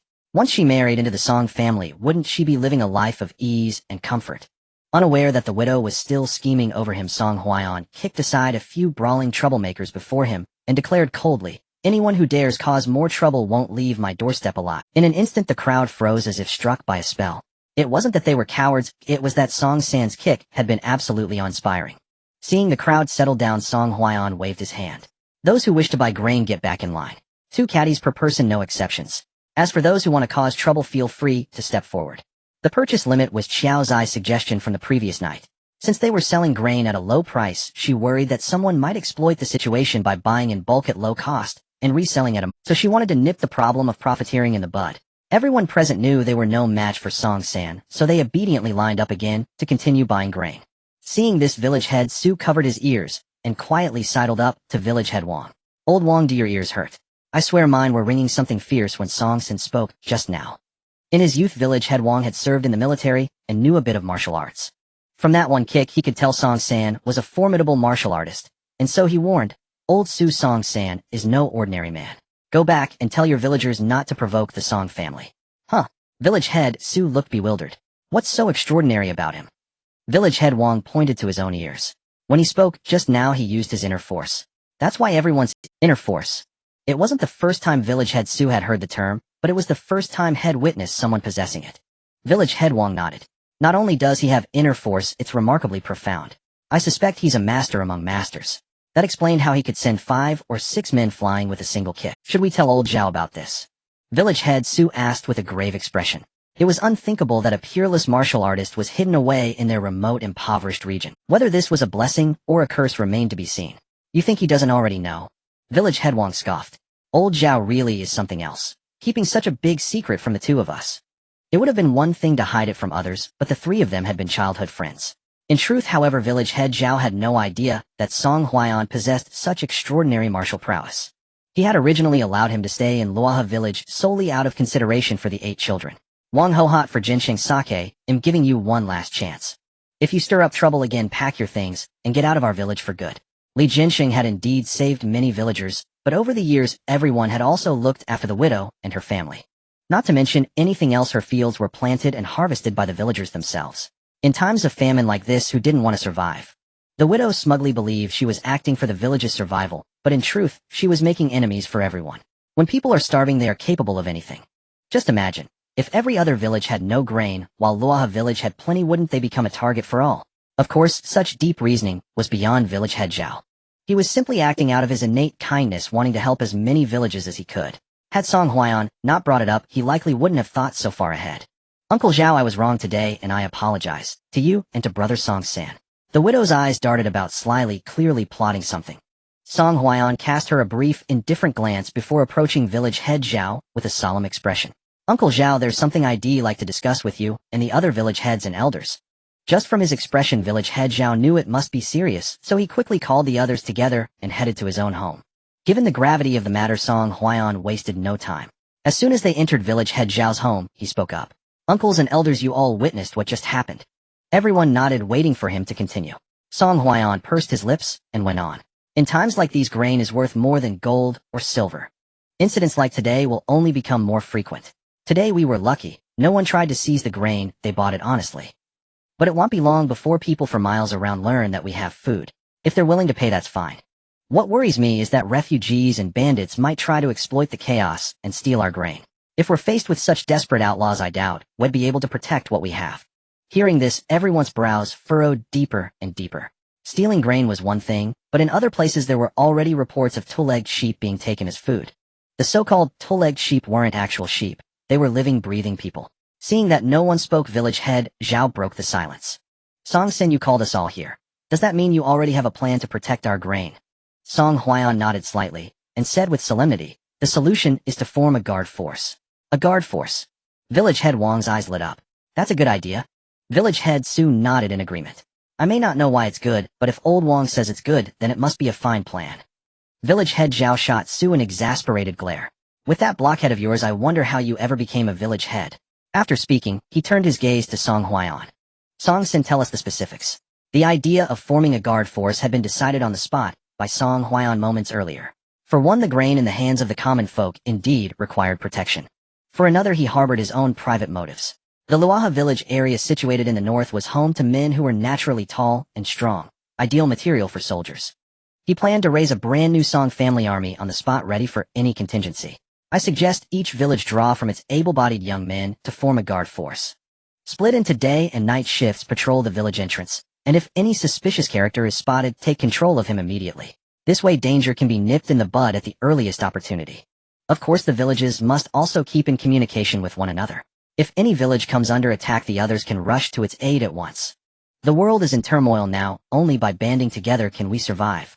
Patrol enemy attack reinforcement.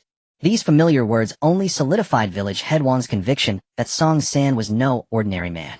If he guessed right, Song San must have served in the military himself. I agree. Village head Wang was the first to voice his support.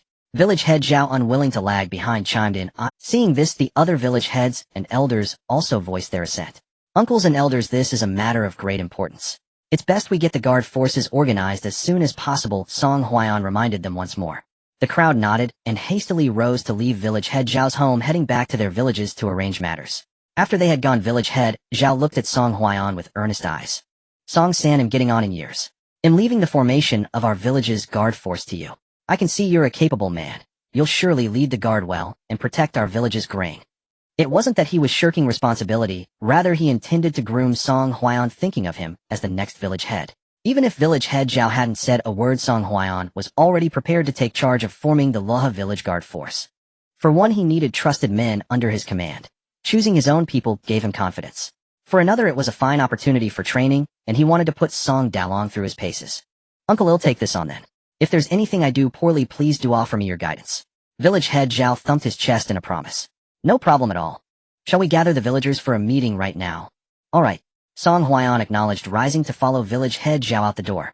With personal interests at stake, the villagers of Luhe village were quite cooperative. The moment village head Zhao brought up the matter, nearly every able-bodied young man in the village signed up. From among them, Song Huaiyan selected 20 sturdy tall villagers to form the first guard force of Luhe village. That evening, after the grain buyers had departed, Song Huaiyan recorded a video for Qiao Xi telling her about the guard force. Miss Qiao, I'm worried someone might try to seize the grain, so I've organized a guard force. Could you help me prepare some suitable weapons? Oh, and some clothes and shoes as well. Soldiers must be well-fed and well-clad to better defend the homeland. Right now, these guard members don't even have a decent pair of shoes that fit. If trouble truly came knocking, they'd likely have to fight barefoot. After watching the video, Qiao's eyes went wide. A guard force? Isn't that essentially a modern-day militia? She suddenly felt that Song Huaiyan might be just a tiny bit impressive. For an ordinary village man to possess such awareness of crisis was truly astonishing. Brother Song, tally up the quantities and sizes for the clothes and shoes, and send them to me. He'll place the order right away. If it's fast, the goods should arrive by tomorrow. If it's slow, it might take 3 to 5 days. Also, what kind of weapons do you want? We have a wide variety here, but many of them might not be usable on your end. After saying this, Qiao Xi felt she had stated the obvious, chuckled, and continued, how about I buy one sample of every weapon available on the market, and when you take a look and decide which ones you need, I'll purchase them in bulk.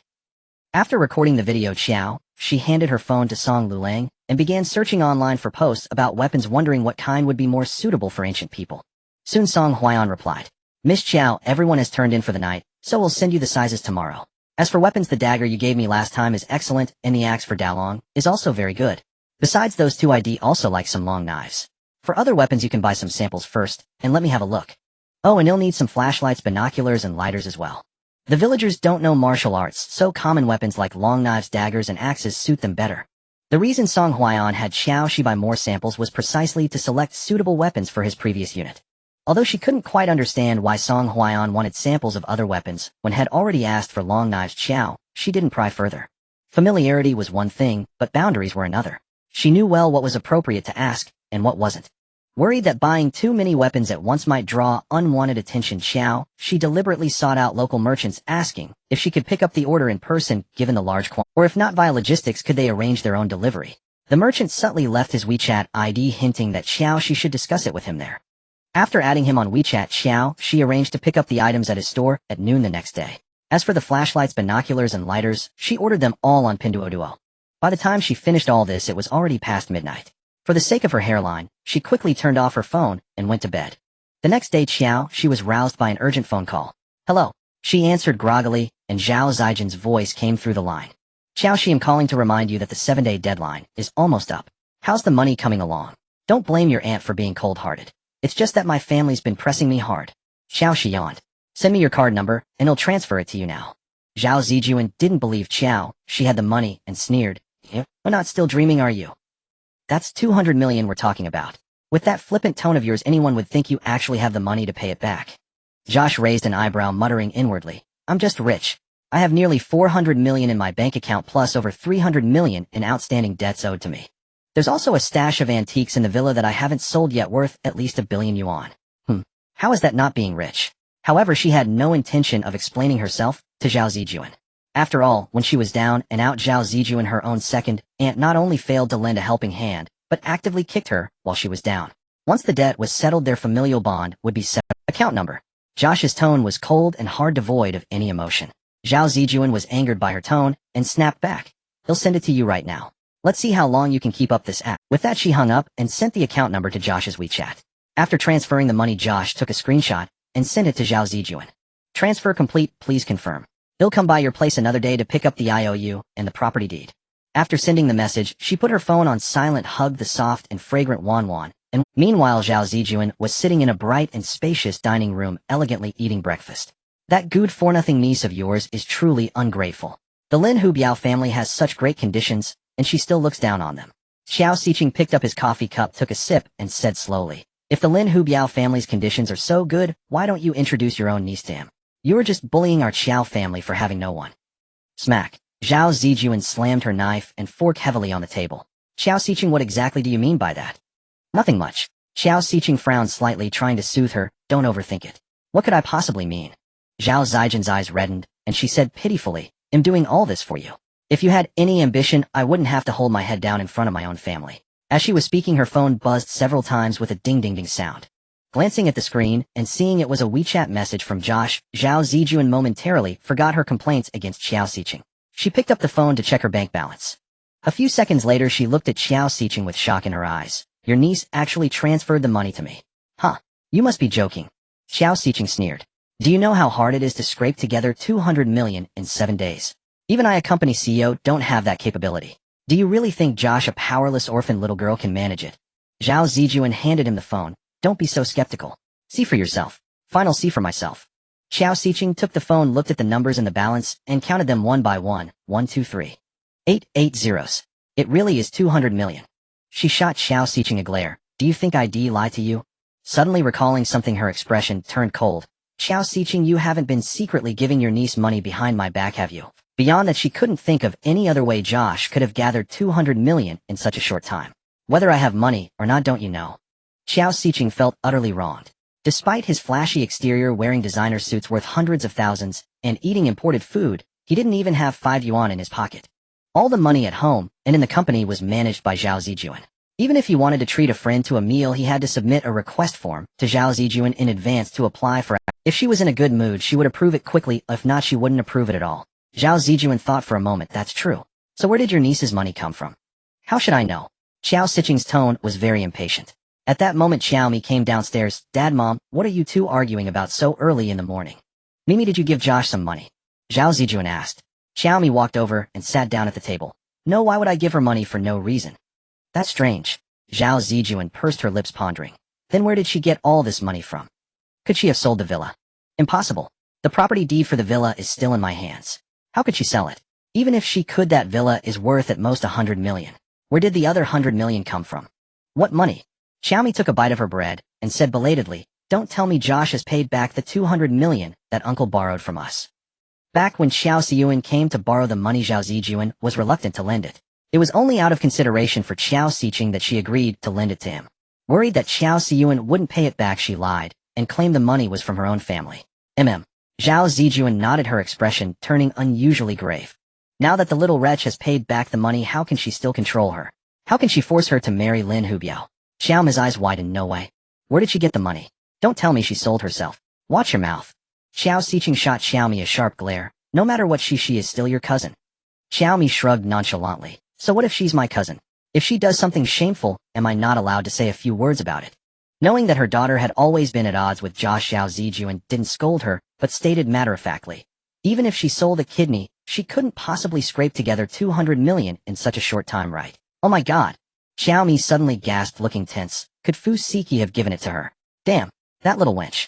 How dare she try to seduce Fu Siki behind my back? She must have a death wish. Hearing this, Zhao Zijuan's brows furrowed into a tight knot. Her daughter's reasoning wasn't baseless. Aside from Fu Siki, she couldn't think of anyone else who would help Josh.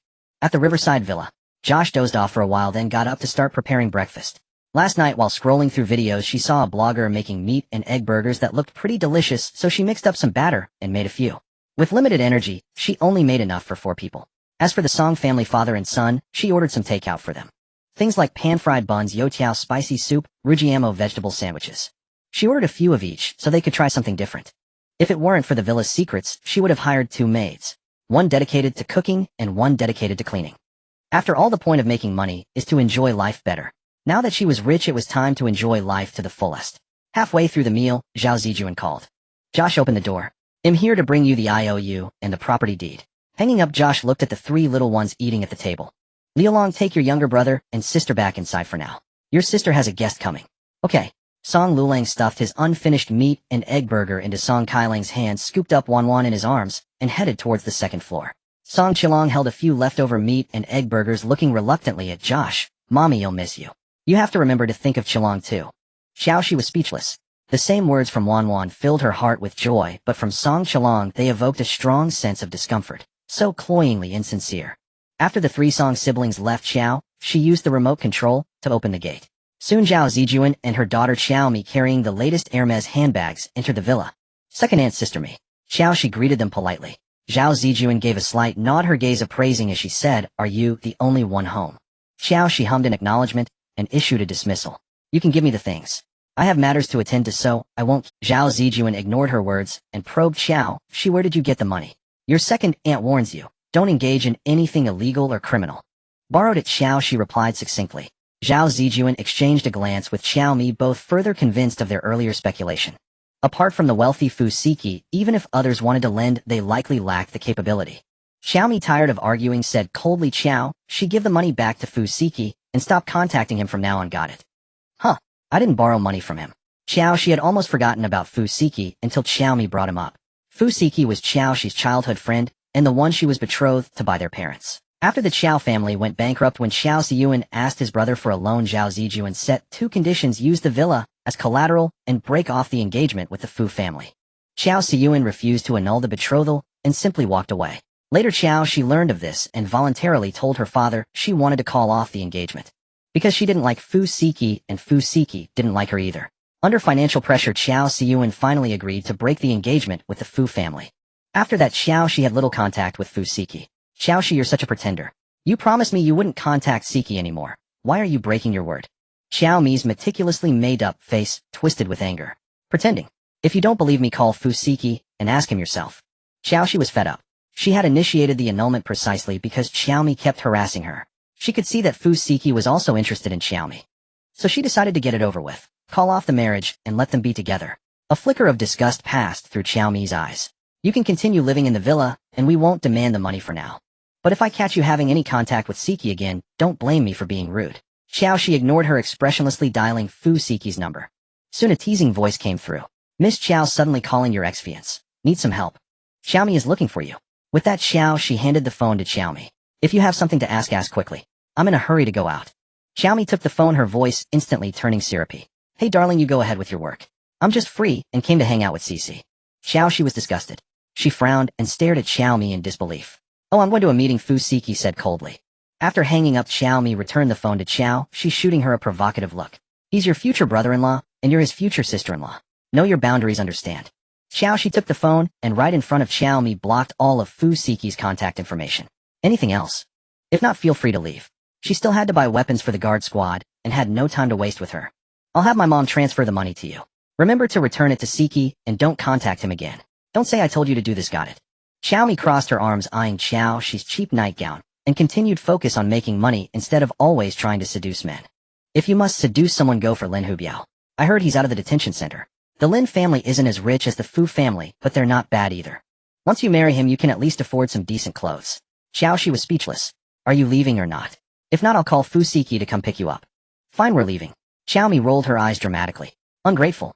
If it weren't for the fact that you're my cousin, I wouldn't bother with your affairs." Qiao Xi laughed in exasperation. "If Lin Hubiao is so great, why don't you be with him, and I'll be with Fu Siki?" She had seen shameless people, but never one as shameless as Qiao Mi. She was clearly afraid that Qiao Xi would live too well, so she kept pushing her toward Lin Hubiao. "Dream on." Qiao Mi's eyes nearly popped out. "Siki and I are true love. Don't you dare try to ruin it." Qiao Xi said sarcastically, "Really? If it's true love, then why are you so afraid of me contacting him? Don't you trust your own relationship?" "I can't be bothered with you. Mom, let's go." Unable to out-argue Qiao Mi stormed off in her high heels. Zhao Zijuan said hypocritically, "Cici Mimi didn't mean anything by it. You know it wasn't easy for her and Siki to get together, so she's naturally a bit insecure. Your second aunt will transfer the money to you now and give you the IOU and the property deed. I'll also plead for you with my family. You can pay the debt back when you're more financially comfortable." 200 million was a lot, but it paled in comparison to the Fu family's hundreds of billions. She didn't want to lose a son-in-law worth billions over 200 million. "Don't transfer it to me. I have money, Qiao," she said exactly. How could people be so ridiculous? A few days ago she was hounding her to pay back the debt, and now that she had paid it she wanted to give it back. Absolutely absurd. Zhao Zijuan pretended not to hear and transferred the 200 million back to Qiao Xi, adding a caution: "Remember, after you return the money to Fu Siki, don't contact him anymore." Qiao Xi said nothing, watching the backs of Zhao Zijuan and Xiao Mi as they left, cursing under her breath, "Morons." Since they didn't want the money, Qiao Xi wasn't foolish enough to force it on them. After all, she still had debts to others. Qiao Xi planned to first pay off all the money she owed to others in one go. As for Zhao Zijuan's portion, she would pay it whenever she asked for it. Leaving the villa, Qiao Mi was even angrier. Mom, I don't care. Think of a way to marry that little wretch Qiao Xi off to Lin Hubiao as soon as possible. Don't let her ruin things between me and Fu. Seeing her daughter puffing out her cheeks like an angry little hamster, Zhao Zijuan smiled and comforted her. Don't worry. Siki has high standards. It's impossible for him to fancy Qiao Xi. Though she said that Zhao Zijuan was deeply unsettled inside. That little vixen had inherited all the best traits from her parents and was exceedingly beautiful. How else could she have captured Lin Hubiao's heart? Men are visual creatures. With a beauty like Qiao Xi, all she had to do was pout at Fu Siki, call him good brother, and even the most aloof man would likely. Qiao Mi, unaware of Zhao Zijuan's thoughts, lifted her chin proudly. Exactly. Siki isn't blind. How could he fall for her? Achoo. In the Fu Group's presidential office, Fu Siki sneezed several times. He frowned and muttered to himself. Damn Qiao Xi. She's cursing me behind my back again, isn't she? Is it so hard to ask me for help? She'd rather break off the engagement than come to me willingly. Let's see how long you can hold out. A knock on the door interrupted his thoughts. Enter. Assistant Qi Ran walked in with a stack of folders. President Fu, I've looked into the matter you asked about. Oh. Fu Siki nodded, gesturing for him to continue. Qi Ran placed the folders in front of Fu Siki and said, according to the nanny at Miss Qiao Mi's house, Miss Qiao, she repaid the 200 million she owed Miss Qiao Mi. Then Miss Qiao Mi and Mrs. Qiao thought you gave Qiao Xi the money, so they went to her place early this morning. What happened there is unknown. Previously, they had people inside Qiao Xi's household, but after the Qiao family went bankrupt, all the original nannies, butlers, and drivers were dismissed. Thus, they couldn't gather any information about Qiao Xi's household. A flicker of confusion crossed Fu Siki's handsome face. Where did she get the money? I haven't found out yet. Qi Ran frowned, muttering inwardly, not that I haven't found out. I didn't even have time to investigate. You gave me just 5 minutes, what could I possibly find? Even a crap takes longer than 5 minutes. Investigate.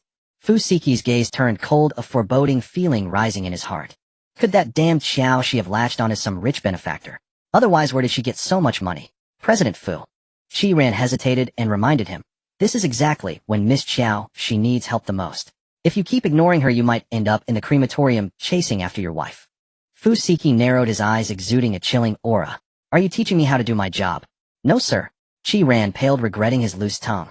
Why not just watch him act tough in silence? Why stick his neck out to remind him? Get out. Fu Siki hated others meddling in his affairs, and Qi Ran had clearly touched a nerve. He did like Qiao Xi, but he refused to be a groveling simp. So since childhood, he had never shown any sign of his feelings for her. After the Qiao family's bankruptcy, he had been waiting for his fiancée Qiao Xi to come and beg for his help. But all he got was notice of the engagement's dissolution. In a fit of anger, he agreed to the annulment. Later, when Xiaomi confessed her feelings, he accepted without a second thought, just to spite Qiao Xi. But that foolish woman Qiao Xi didn't react at all. The more he thought about it, the angrier he grew. Stupid woman. Would it kill you to beg me? Won't beg. Fine. Let's see how long you can hold out. With a sly glint in his eyes, he picked up the internal line and called the recently departed Qi Ran.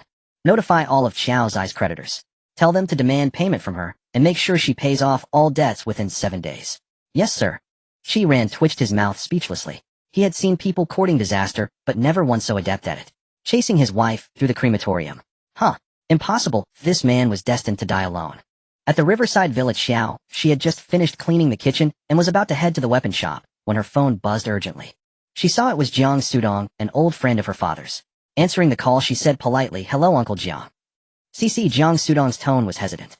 "It's like this, your father once borrowed 50 million from me. Now I'm in a bit of a bind. Could you return that money first?"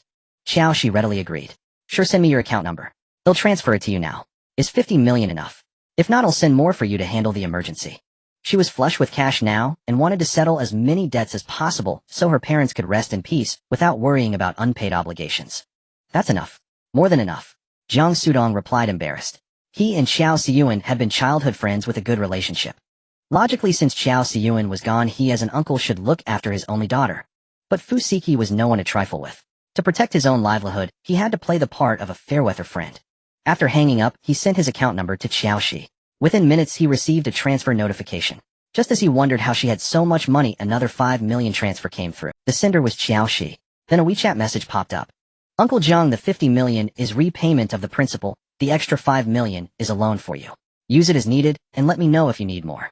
Jiang Sudong held his phone, feeling both guilty and moved. He was such a terrible person. Cici treated him so well, and yet he had treated her so poorly.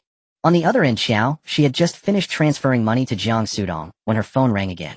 In less than an hour, she had received over 30 calls. All of them were debt collectors. Some demanded tens of millions, others a few million, adding up to nearly $1 billion. Before this, Qiao, she had no idea her family owed so much.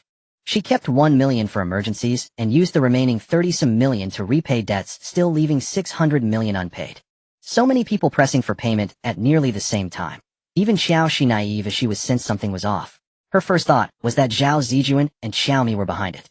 The reason was obvious: they wanted to force her into marrying Lin Hubiao. But they had miscalculated. Even if it were 6 billion, not 600 million, she could still pay it off.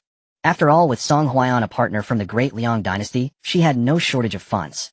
At the Fu Group's presidential office, Fu Siki propped his feet on the desk, a smug smile curling his lip. Stupid woman. Even if that big shot behind you helped clear 200 million in debt, I doubt hell have spare cash to cover another billion. Tisk tisk tsk. Qiao Xi, I'm curious to see when you'll come begging your ex-fiancé to help you pay off this debt.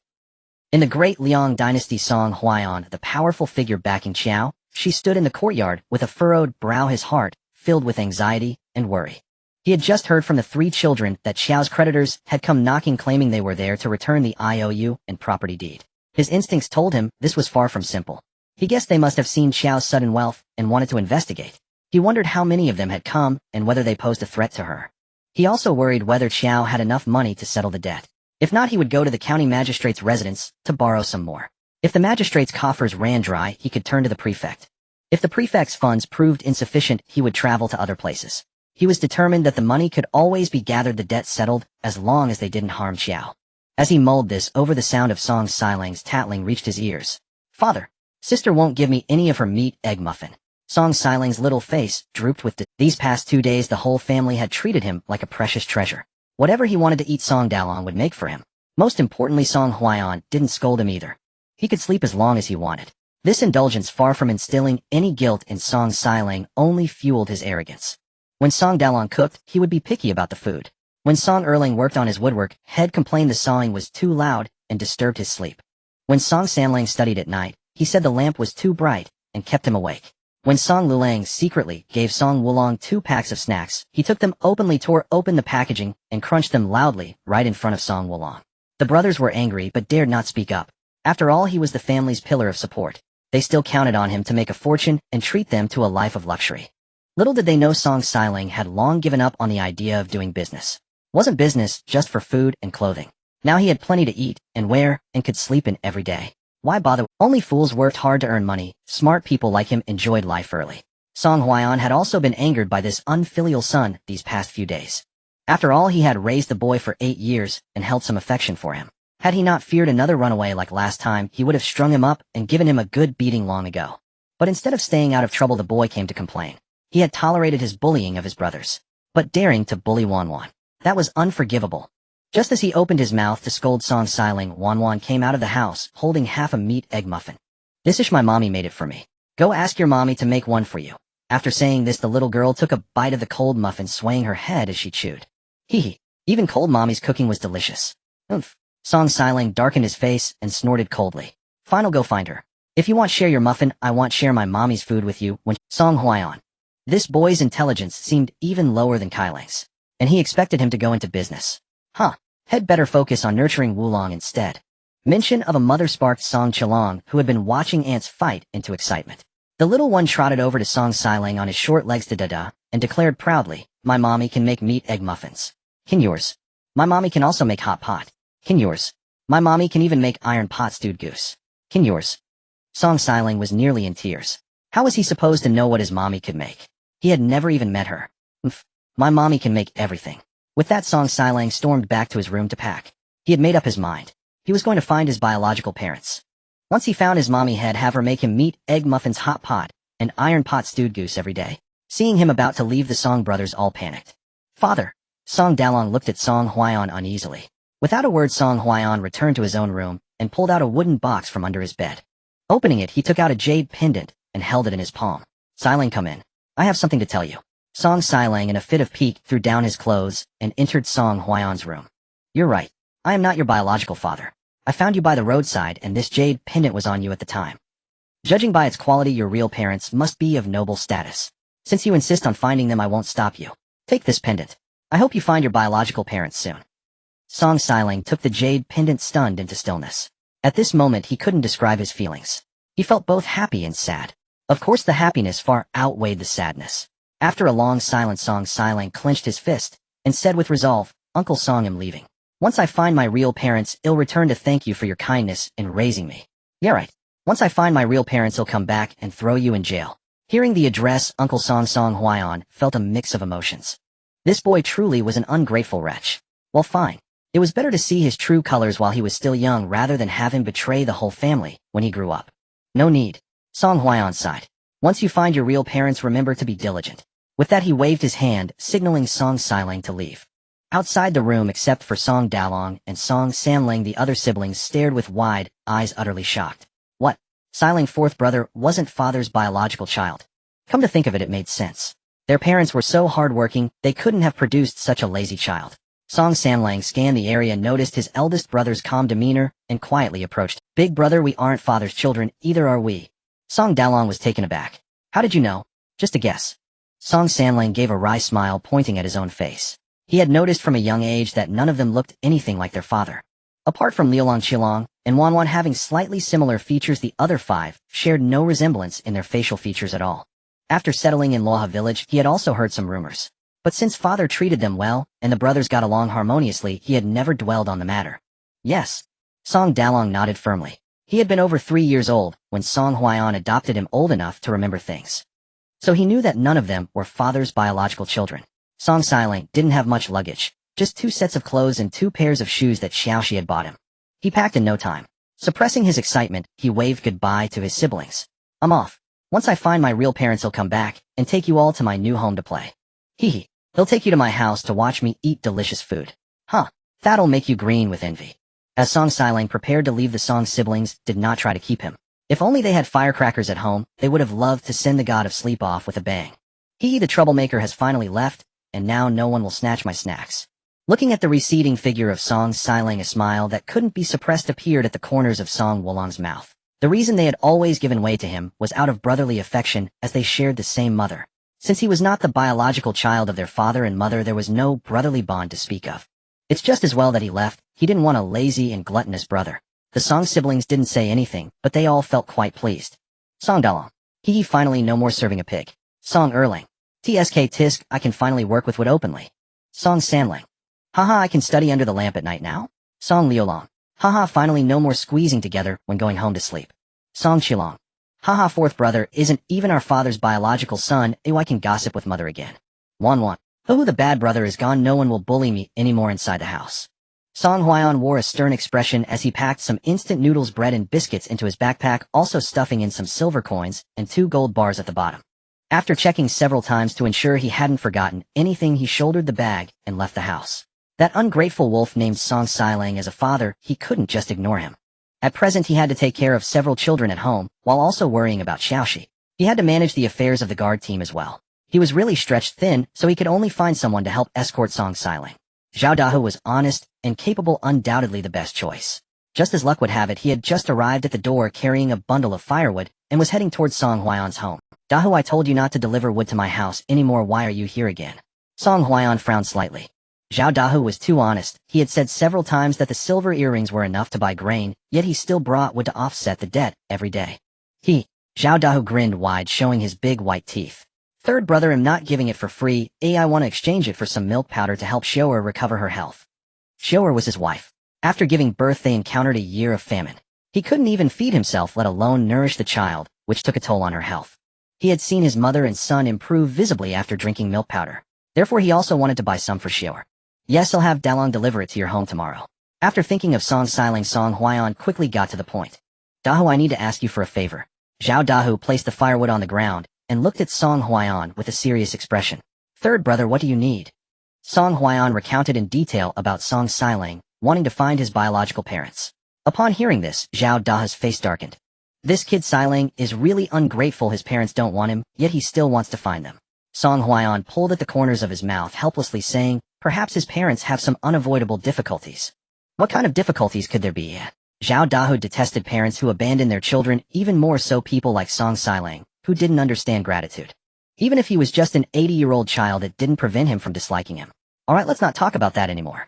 Song Huayan redirected the conversation. Dahu, I have a lot on my plate, and can't leave Luha village for a while, so I would like to ask you to escort Xiling for me. Don't worry, I'll take care of your family while you are gone. As long as I have food, Aunt and the others will never go hungry. Zhao Dahu frowned. Third brother, why do you still care about him? They don't want you anymore, or why bother worrying about it? I say a wolf like Xiling should just be left to fend for himself. Song Huayan gave a bitter laugh. When Xiling was first brought back, he was only the size of a palm. It was Ian. He originally wanted to say that it was he and a few subordinates who raised him, but changed it to, after all, I raised him for 8 years. There is some father-son bond there. Seeing him say this, Zhao Dahu felt it was not right to advise him further. Even a righteous official finds it hard to judge family matters. As an outsider, he shouldn't interfere in the Song family's affairs. Third brother will go back and tell my mother and show her, then he'll go find Xiling. Don't worry, I will ensure he reaches his biological parents safely.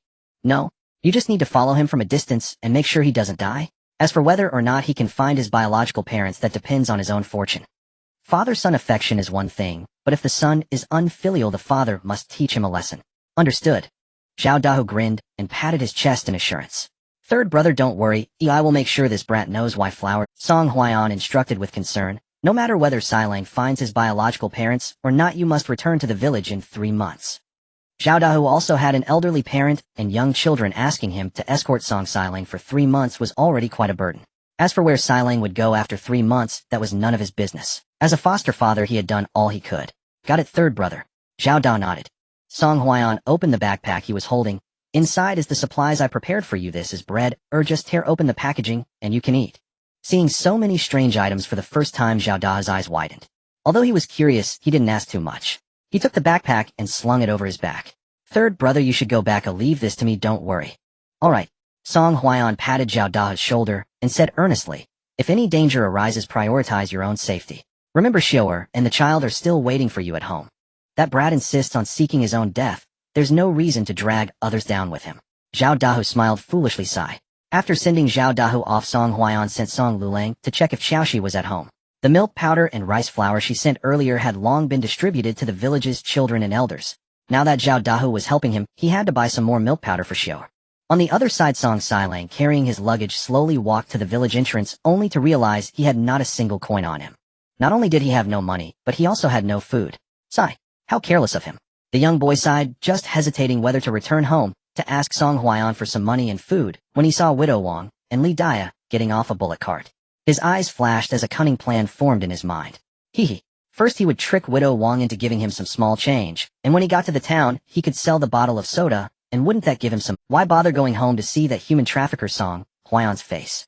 With this thought, Song Xiling greeted Widow Wang, his prized fat sheep, with great enthusiasm. Auntie, Sister Dia, where are you two headed? Widow Wang's eyes widened, as if she had seen a ghost. Good heavens. Had Song Xiling taken the wrong medicine? He was actually greeting her of his own accord. You are Song Xiling, aren't you? Widow Wang asked, wondering if he was possessed by some unclean spirit. Yes, I am. Song Xiling said with a smile. He was naturally handsome, and his smile made him even more so. But to Widow Wang, that smile sent a chill down her spine. Dia, let's hurry. Something's off about this lad. Li Dia also felt that Song Xiling was acting strangely. Everyone in Luaha village knew that the fourth son of the Song family was a lazybones. He rarely left his house during the day and never at night.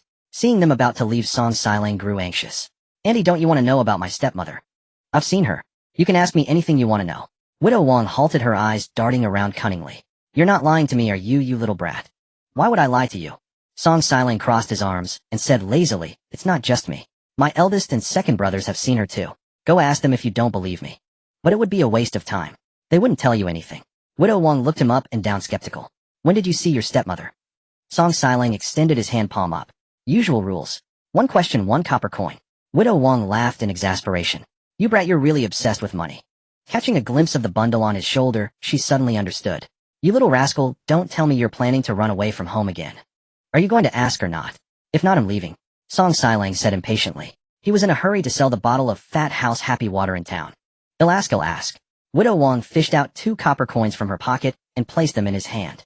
Those milk powder and rice flour in the village, did your stepmother bring those too? Song Xiling nodded. Yes. Next question. Mother, ask about the important stuff. Li Dia was almost in tears over her mother's foolishness. Those items obviously didn't belong in their poor remote village. Was there even a need to ask? Realizing her mistake, Widow Wang angrily slapped her own mouth lightly. How does your stepmother transport the grain? I've never seen a convoy of grain carts. Song Xiling said half-truthfully the grain was delivered in bulk and has been stored in our cellar all along. Although the Song family treated him poorly, Sister Qiao had bought him clothes, shoes, socks, and a big snack gift pack, so he wouldn't expose her secret. You brat, are you trying to fool ghosts? Is your cellar that big? Can it hold all that grain? Widow Wang cursed. Song Xiling stretched out his small hand. 3 questions, 3. You? Widow Wang was furious. I'm out of money. I'll owe you. No money. Then wait until you have money to ask again. Having successfully swindled 2 coppers for the ride, Song Xiling reverted to his usual aloof demeanor. Widow Wang gritted her teeth in anger, but was utterly helpless against him. On the ox cart to town, Song Xiling let out a huge yawn. The thought of soon finding his biological parents filled him with gleeful anticipation. He didn't believe Song Huayan's nonsense about being abandoned by his parents. He was so handsome, how could his parents have abandoned him? That Song Huayan was definitely a trafficker who stole him away, seeing that he was a rich young master, intending to extort his family. Yes, it must be so. Song Xiling kept brainwashing himself, and in his mind his foster father Song Huayan gradually morphed into a repulsive villain. Soon the ox cart arrived in town. Song Xiling jumped off, found a secluded spot, opened his bundle, and took out the bottle of happy water. He drank it all in one go. Burp. He belched, then shook out the remaining liquid and tore off the label. Once the bottle was perfectly clean, he went straight to the pawn shop with practiced ease. Little brother, it's you again. What are you pawning today? Qi Delong recognized Song Xiling at a glance, his face splitting into a grin. The last time he had sold that glass bottle to Squire Wang for a profit of 500 taels. He had been waiting for Song Xiling to come back, hoping for more good merchandise. But he had waited and waited, and the boy never showed up. Just as he was about to give up, the boy appeared again. Immortal bottle, interested? Song Xiling casually coined a name. Just by the name, Qi Delong knew it must be something special. Little brother, what's an immortal bottle? Song Xiling took the happy water bottle from his bundle and threw it on the ground. See that? It doesn't break. That's why they call it the immortal bottle. Qi Delong was nearly frightened to death. He was terrified when the boy raised the bottle to throw it. This was money. How could he just throw it like that? Luckily the bottle didn't shatter. He curiously picked it up and examined it closely. The bottle was entirely transparent with a red cap, indeed quite different from the bottles they commonly used. And the material was unlike glass. Fearing he might refuse, Song Xiling continued his pitch. This immortal bottle is far more useful than a glass one. A glass bottle can only hold flowers for display, but this one can hold water without leak. Spotting a cup of tea on the table, Song Xiling snatched the bottle from Qi Delong's hand, unscrewed the cap, and poured the tea inside. Then he screwed the cap back on and shook it vigorously. See, not a single drop leaked out. For traveling, this is much nicer than a water skin. Qi Delong was tempted. The water-holding ability was secondary, the main thing was that he had never seen such a bottle before. If he hadn't, then others surely hadn't either. Little brother, name your price. They'll take this immortal bottle. With the experience from last time, Song Xiling directly asked for 1,000 taels. He even bluffed, if you don't want it, I'll find someone else. This is a divine artifact, 1,000 taels is a bargain. Qi Delong frowned, hesitating. After a moment he said, little brother, 1,000 taels is a bit more than I expected. How about I give you 500 taels? He'll go ask somewhere else then. Song Xiling made a move to leave. Wait. Qi Delong stopped him. He'll add a bit more. 600 taels. Song Xiling was unmoved. Outside the door, Zhao Dahu witnessed this scene, stunned. A broken bottle could sell for 600 taels. He silently touched the half-empty bottle of happy water in his hiking bag, wondering if he should sell the whole thing, water and bottle, to the pawn shop owner. Outside the door, Zhao Dahu was still hesitating. Inside, Song Xiling had already tucked the 800 taels of silver notes given by Qi Delong into his pocket. Boss Qi, a pleasure doing business. They'll be on my way now. Song Xiling cupped his hands in a salute, trying to appear mature beyond his years. Young man, Qi Delong called out, stopping him with a smile. Where is your home? Home. Song Xiling lowered his gaze, a faint sorrow welling up in his heart. He too wished he knew where his home was.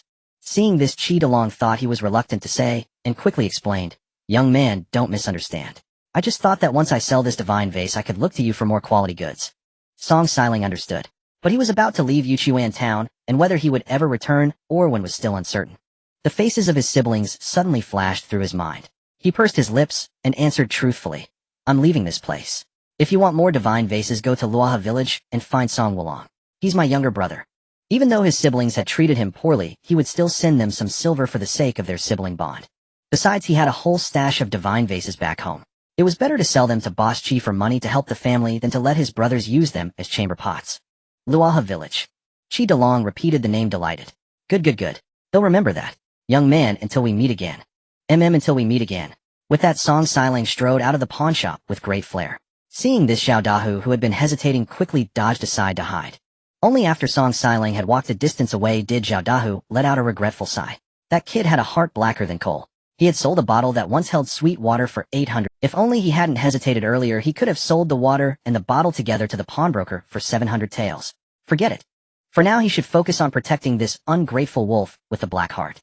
As for the divine vase in his own possession, he could sell it later when he returned.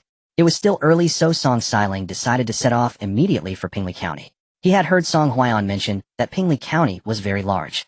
It was filled with wealthy people and officials who, his biological parents, might just be among these people. If he couldn't find them there, he would go to the prefectural city. With even more wealthy people there, his chances of finding his true parents would be greater. Song Xiling's plan was beautiful, but he forgot that he was a child Song Huaiyan had found at the border. The border was thousands of miles away from Pingli County. Even if he searched every corner of Pingli County and all of Lihua Prefecture, he would never find his biological parents. Jiangjing Villa. After appeasing all the creditors, Qiao Xi drove to the weapon shop, Long US Swords Knives. The owner was a 40-year-old man named Zhou Yu. Boss, I'm here to pick up my order. We arranged it on WeChat yesterday. Qiao Xi got straight to the point. You're Qiao Daxia. Zhou Yu's jaw dropped in astonishment. He had imagined Qiao Daxia to be a burly man, not a beautiful woman. That's me. Qiao Xi rubbed her nose sheepishly. After her parents and brother passed away, she worried about her safety as a young woman, living alone, especially with online shopping and food deliveries. So she changed her username on all online platforms to Qiao Daxia. It gave people the illusion that she was a rough, tough man. Zhou Yu quickly regained his composure and pointed to the cold weapons on the wall. These are all the sword and knife styles we have in the shop. Take your pick. Qiao Xi didn't know much about blades. Which one is the sharpest? One that can kill with a single strike. Zhou Yu was startled by her question. Miss Qiao, if you're planning to do something illegal, I wouldn't dare sell to you. In a law-abiding society, people who buy swords and knives are either cosplayers, martial arts practitioners, or film crews. He had never encountered someone like Qiao Xi whose request sounded like she intended to use them for nefarious purposes. Qiao Xi gave an awkward smile and explained, Boss, you've misunderstood. I'm buying them for a friend abroad. He's a big fan of Chinese martial arts and wants some weapons to play with. Zhou Yu gave her a scrutinizing look. Seeing her calm and confident expression, not seeming to lie, he spoke unhurriedly. If you want them sharper, I can sharpen the blades for you. But let's get this straight, fun is fun, games are games, but you must never joke around with human life. Knowing the owner meant well, Qiao Xi nodded. Don't worry, I'm young and have no desire to eat prison food. Zhou Yu felt a bit more at ease. Alright, take your time looking. Pick the ones you want, and he'll sharpen them for you. He'll take all the ones hanging on the wall. Oh, and do you have daggers and axes? I need a lot of those. Qiao Xi said. This, Zhou Yu drew in a sharp breath. Miss, what are you? Price isn't an issue, just tell me if you'll sell them or not. If you want sell, I'll go buy them elsewhere. Qiao Xi cut him off. When she drove over, she noticed there was more than one weapon shop in the area. If this shop didn't work out, she would check the others. Zhou Yu frowned and thought. Business had been very slow lately, he hadn't made a single sale in days. And his daughter wanted to study abroad, which would be another huge expense. Besides, even if he didn't sell, plenty of others would. Better for him to make the profit than someone else. Having made up his mind, he looked up and said, Fine. I have daggers and my friend has axes. How many do you need? He'll have them sent over from his place. 30 daggers and 30 axes, Qiao Xi frowned. Can you deliver them? My car is too small to fit all of this. Zhou Yu nodded. Sure. My swords and knives range from about 100 yuan for the cheap ones to over 1,000 for the expensive ones, with over 100 different styles total. I won't haggle with you. He'll give you a flat price, 600,000. He'll also get the daggers and axes for you all with free delivery. How does that sound? Qiao Xi was used to being frugal and instinctively wanted to bargain. But remembering her bold claim that price wasn't an issue, she choked on her words. Alright, I won't haggle with you this time, but you'll have to give me a discount next time. There's a next time. Zhou Yu was deeply shocked. Could this girl be planning a rebellion with all these weapons? A few seconds later, he chuckled at his own absurd thought. If someone were truly rebelling, they'd need rockets and cannons. With these cold weapons, they'd probably be shot dead by the police before they even started. Whatever. The bolder the person, the greater the reward. For the sake of money, he was willing to take the risk. Alright, I'll knock off 20,000 this time. Consider it a token of friendship. Next time you need weapons, be sure to come to my shop. No problem. Qiao Xi gave an okay gesture. After paying a deposit of 50,000, she went home feeling very pleased with herself. As soon as she entered the house, the three little ones ran towards her, shouting in unison, Sister Qiao, I have something to tell you. Mommy, I have a huge piece of gossip about my daddy. Mommy, I want to tell you a secret. Josh laughed, scooping up Wan in his arms and teasing her playfully. What kind of corn? Sweet corn or sticky corn? Not that, not that. Wan's little face flushed red with urgency. It's corn, not sweet corn and not sticky corn. To show off, Song Qiao got anxious too, raising his little hand and shouting, "Mommy, look at me, look at me." Josh's playful side took over, and she deliberately pretended not to see him, completely ignoring Song Qiao. "Oomph." Song Qiao got angry, crossing his little arms and speaking with sarcasm. "Since Mommy likes sister so much, you should have just given birth to her alone and never had me, Qiao." Josh rolled her eyes in exasperation. She was still young. There was no way she could have given birth to such a big boy. Song Lulang stared at Song Qiao in shock, the silence deafening. Did this kid actually believe that Sister Qiao was their real mother? Wanwan wrinkled her little nose in disdain. Could this brother be beyond saving? Seeing that no one was speaking, Song Qiao stole a glance at Josh. As luck would have it, Josh was looking at him too. Song Qiao quickly put on a smiling face, acting as if nothing had happened at all, and said with great emotion, "Mommy, my fourth brother. I mean, Song Xiling isn't my daddy's biological child. He was adopted by my daddy." "Adopted?" Josh was slightly taken aback. Wanwan nodded. "Mem, he's adopted," Song Lulang chimed in. "That's right, today Xiling snatched Wanwan's meat egg burger." He recounted everything that had happened that day to Josh in detail. This made Song Qiao so angry that his little face turned as dark as a pot bottom, muttering inwardly, "Humph. Do I not have a mouth? Why does he have to be the one to speak up?" After listening to Song Lulang's account, Josh nodded silently. So that's how it was. When she had watched the videos before, she had felt that the Song siblings didn't look like Song Huaiyan at all.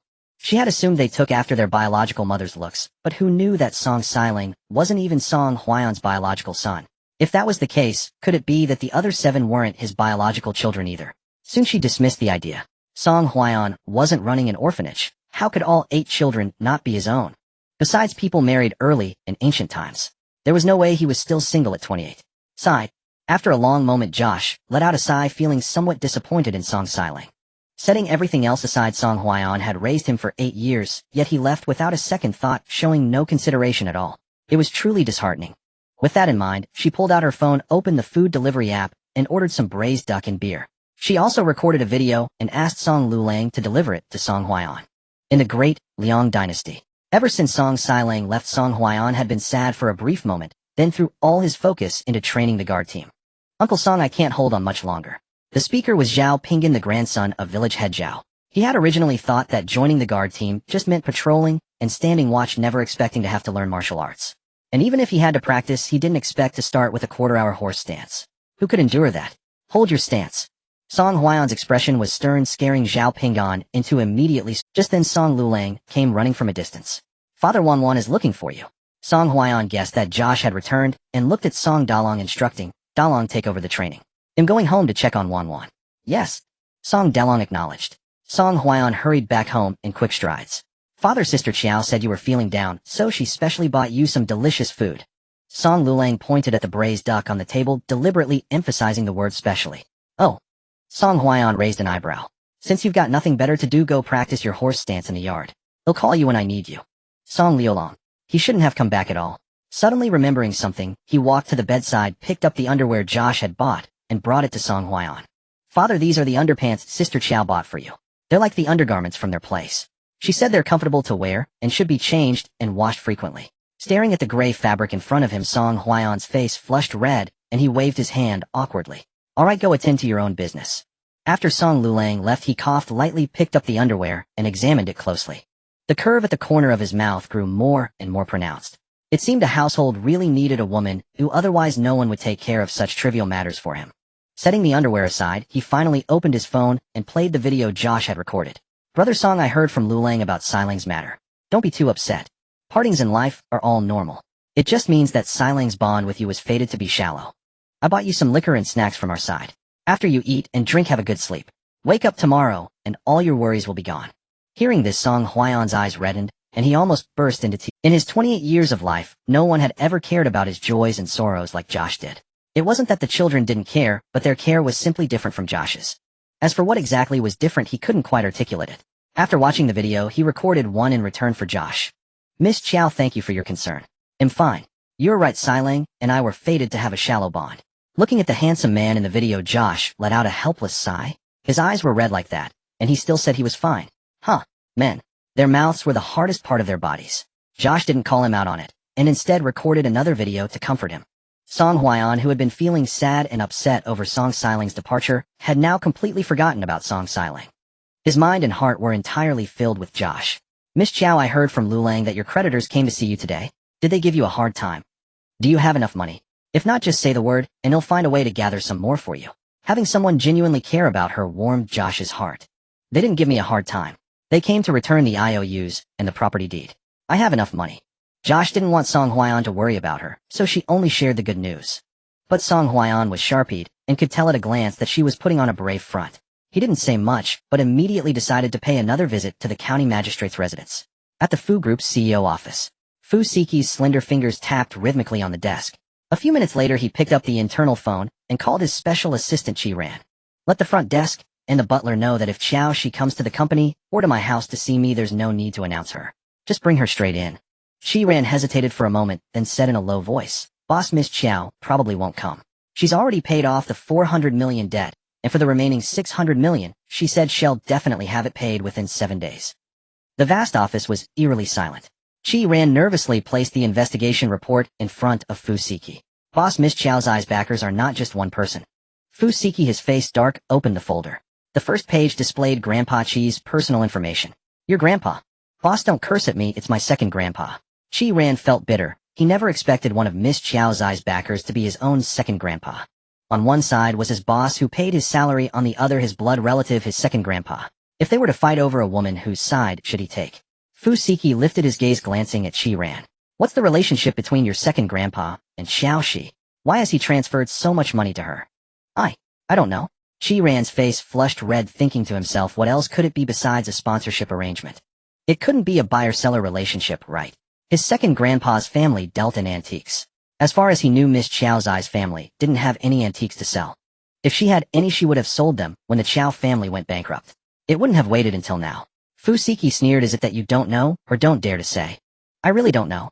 Qi Ran's eyes darted away. Even if he did know, he wouldn't dare say. Seeing this, Fu Siki understood everything. He tugged at his tie, picked up the folder from the desk, and threw it into the trash, Kim beside him utterly irritated. Qiao Xi. Very well, just very well. She would rather be kept by an old man than come and beg him. Qi Ran broke out in a cold sweat, silently drawing a cross for his second grandpa in his heart. That old man really has a young heart, daring to touch this master's woman. What audacity! At the ancient treasure pavilion, Grandpa Qi was unaware that his own grandnephew had misunderstood his relationship with Qiao Xi. At that moment, he was happily video calling his so-called rumored lover Qiao Xi. Grandpa Qi, I still have a batch of goods. Can you help me sell them? A creditor came to collect today, and I promised to pay off all the debts within 7 days. Grandpa Qi frowned. I can sell them, but your Grandpa Jiang and Grandpa Zhang can't take in more. We might need to find Old Man Shen. He really didn't want to share such good stuff with Shen Wenxi. Grandpa Qi, can you contact President Shen for me? Grandpa Qi had a bit of a childish temper. Qiao Xi, worried that contacting Shen Wenxi directly would upset him, had specifically made this video call. Alright. Grandpa Qi agreed reluctantly. After hanging up, he opened WeChat and sent a message to Shen Wenxi. She still has some goods from the Great Liang dynasty. Do you want them? The next second, he clutched his phone, cursing in anger. Shen Wenxi, you dare to block me? Don't you dare want any of the Great Liang dynasty stuff. After grumbling to the air for a while, Grandpa Qi calmed down and dialed Shen Wenxi's number. Shen Wenxi answered instantly. Hello. Who is this? Grandpa Qi was so angry his liver ached. This old scoundrel hadn't even saved his number. Did he have to treat him like this for that? Thinking of this, he smirked, blocked Shen Wenxi on WeChat and phone, and then sent a message in the group chat. Shen Wenxi hung up immediately. Grandpa Qi got even angrier. Don't think he didn't know this old scoundrel was doing it on purpose. Was it because he had shown off the gift she gave him? Did he have to treat him like this for that? Thinking of this, he smirked, blocked Shen Wenxi on WeChat and phone, and then sent a message in the group chat. Who else wants the Great Liang dynasty treasures? After that, he sent Qiao Xi a WeChat message. Shishi, if you want to sell at a high price, don't bother with Old Man Shen if he contacts you. Heh. He didn't believe he couldn't handle Shen Wenxi. Shen Wenxi and Grandpa Qi were not in the same WeChat group. It couldn't be helped, the two couldn't stand each other. In the same group, they'd fight every day. So considerate Grandpa Jiang had set up 2 separate WeChat groups. At this moment, seeing the message, he took a screenshot and sent it to the group containing Shen Wenxi. Old Shen, do you still want the Great Liang dynasty antiques? Of course he wanted them. After reading the message, Shen Wenxi immediately sent Qiao Xi a WeChat. Qiao girl, do you still have goods to sell? Qiao Xi replied instantly. Grandpa Shen, yes I do. If you want them, just contact my Grandpa Qi. At the Riverside Villa, Qiao Xi sighed helplessly after replying to Shen Wenxi's message. She felt like a kindergarten teacher spending her days coaxing people and mediating disputes. Just after appeasing the 2 little ones at home, she now had to appease Grandpa Qi and President Shen, the 2 old ones. She had it too hard. Oh wait, she almost forgot she had also appeased Song Huaiyan, who was far away in ancient times. Sigh. She wondered if he was feeling any better. Just as she was thinking, the two little ones at home started bickering again.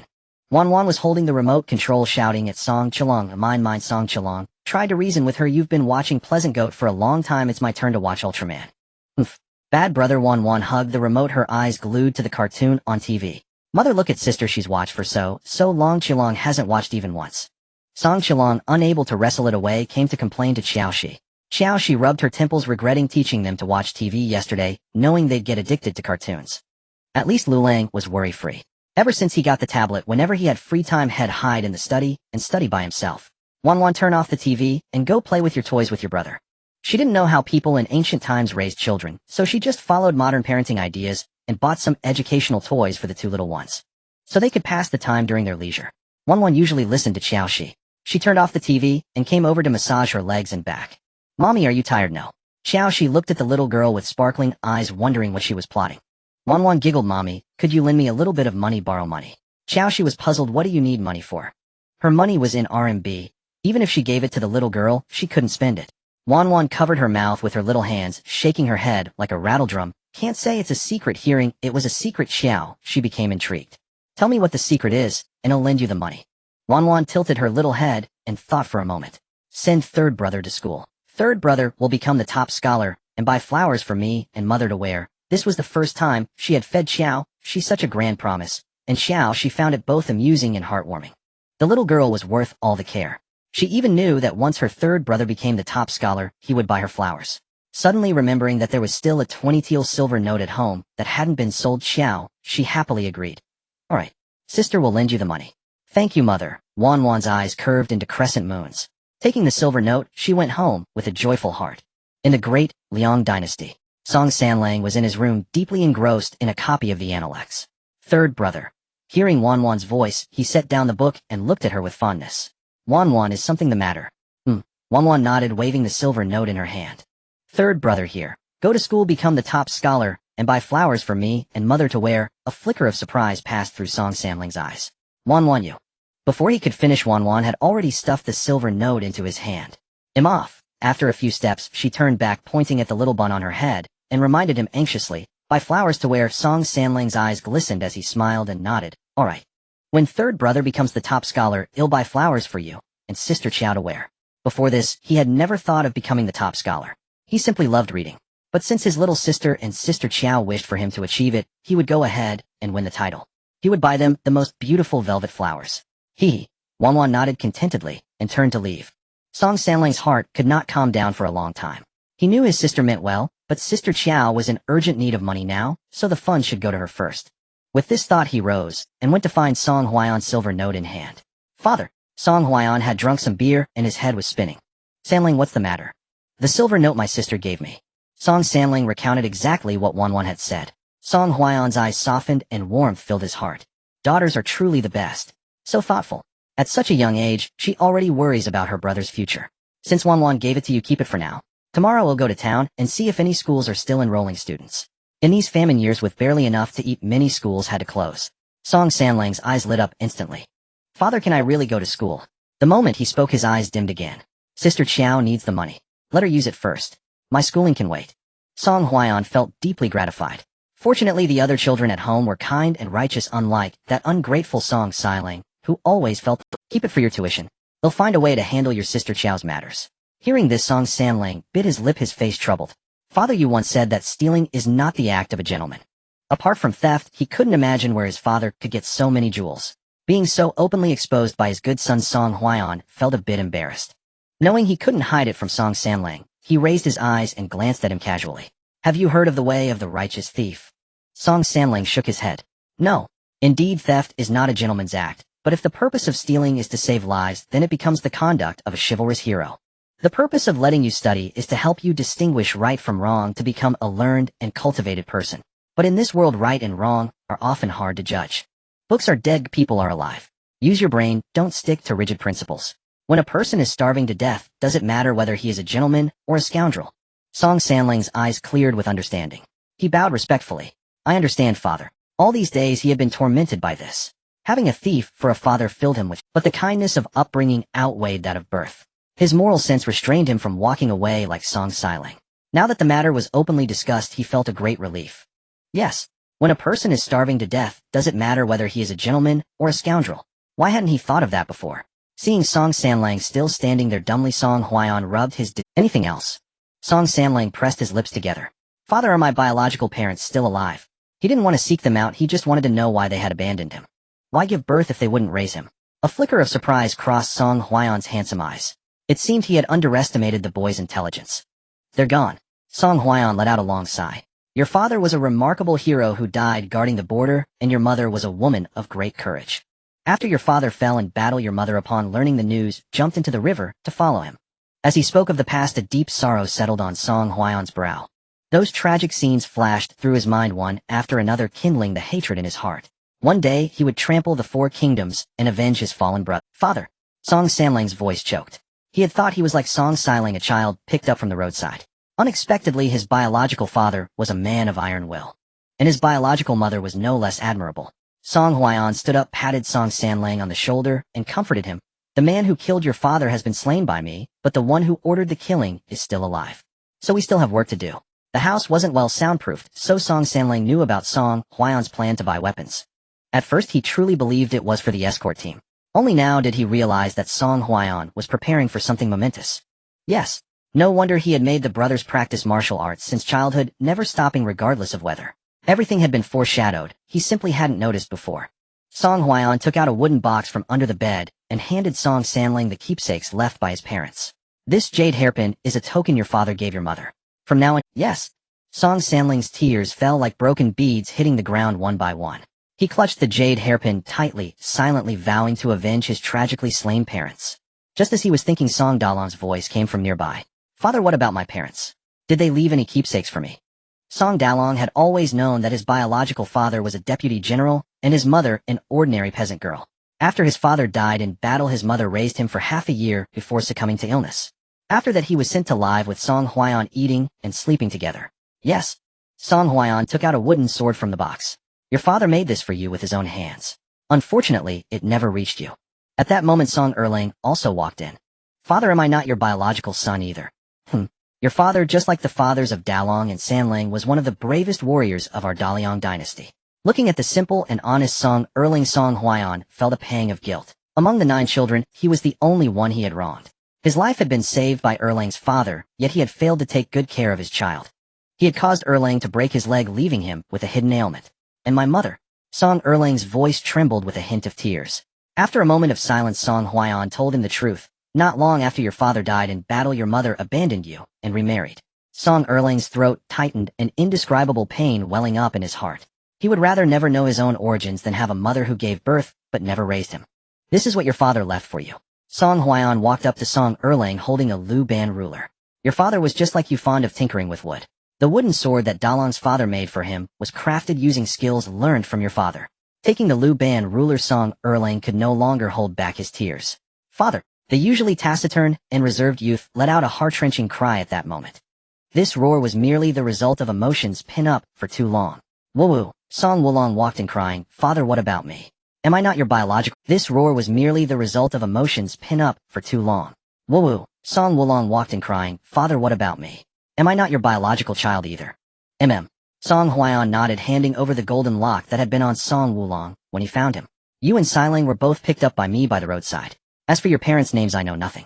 Wah! Song Wulong burst into loud sobs. He had never dreamed that he, like Song Xiling, was a child his father had found. Having no mother since childhood was pitiful enough, but now he was told that his father was not his biological one either. This blow was truly overwhelming. Song Sanlang was the first to recover from the sorrow. Father, what about Liulong, Qilong, and Wanwan? They aren't your biological children, either are they? Song Sanlang was the first to recover from the sorrow. Father, what about Liulong, Qilong, and Wanwan? They aren't your biological children, either are they? Now that matters had come to this, Song Huaiyan no longer intended to conceal the truth from the brothers. The children were growing up day by day, and many things had to be planned and arranged in advance. No, they are the biological children of the former crown prince and crown princess. As a matter of fact, the current emperor is their uncle. As he finished speaking, a faintly mocking smile curled at the corner of Song Huaiyan's mouth. To secure the throne, that dog emperor sent assassins to kill the former crown prince and crown princess. Upon hearing this, the brothers were so shocked that their eyes nearly popped out of their sockets. Who would have believed it? Their younger siblings were actually imperial relatives. After a long silence, Song Sanlang nodded in understanding. No wonder the three of them could go to Sister Qiao's house. They must be born of the same mother. Exactly. Song Huayan's expression turned solemn. Now that you all know your origins, you must work even harder from now on. Lulang's birthright means he will never be an ordinary person. He will need the help of you brothers. He needs you to risk your lives for him. He did not dare to speak the words of usurpation and treason too plainly. None of the boys were stupid, they could understand the implication. Song Sanlang clenched his fists, his nails digging deep into his flesh. Father, rest assured we will help Lulang reclaim what is rightfully his, and we will avenge our fallen kin. But now they had Sister Qiao, a powerful ally from the 21st century.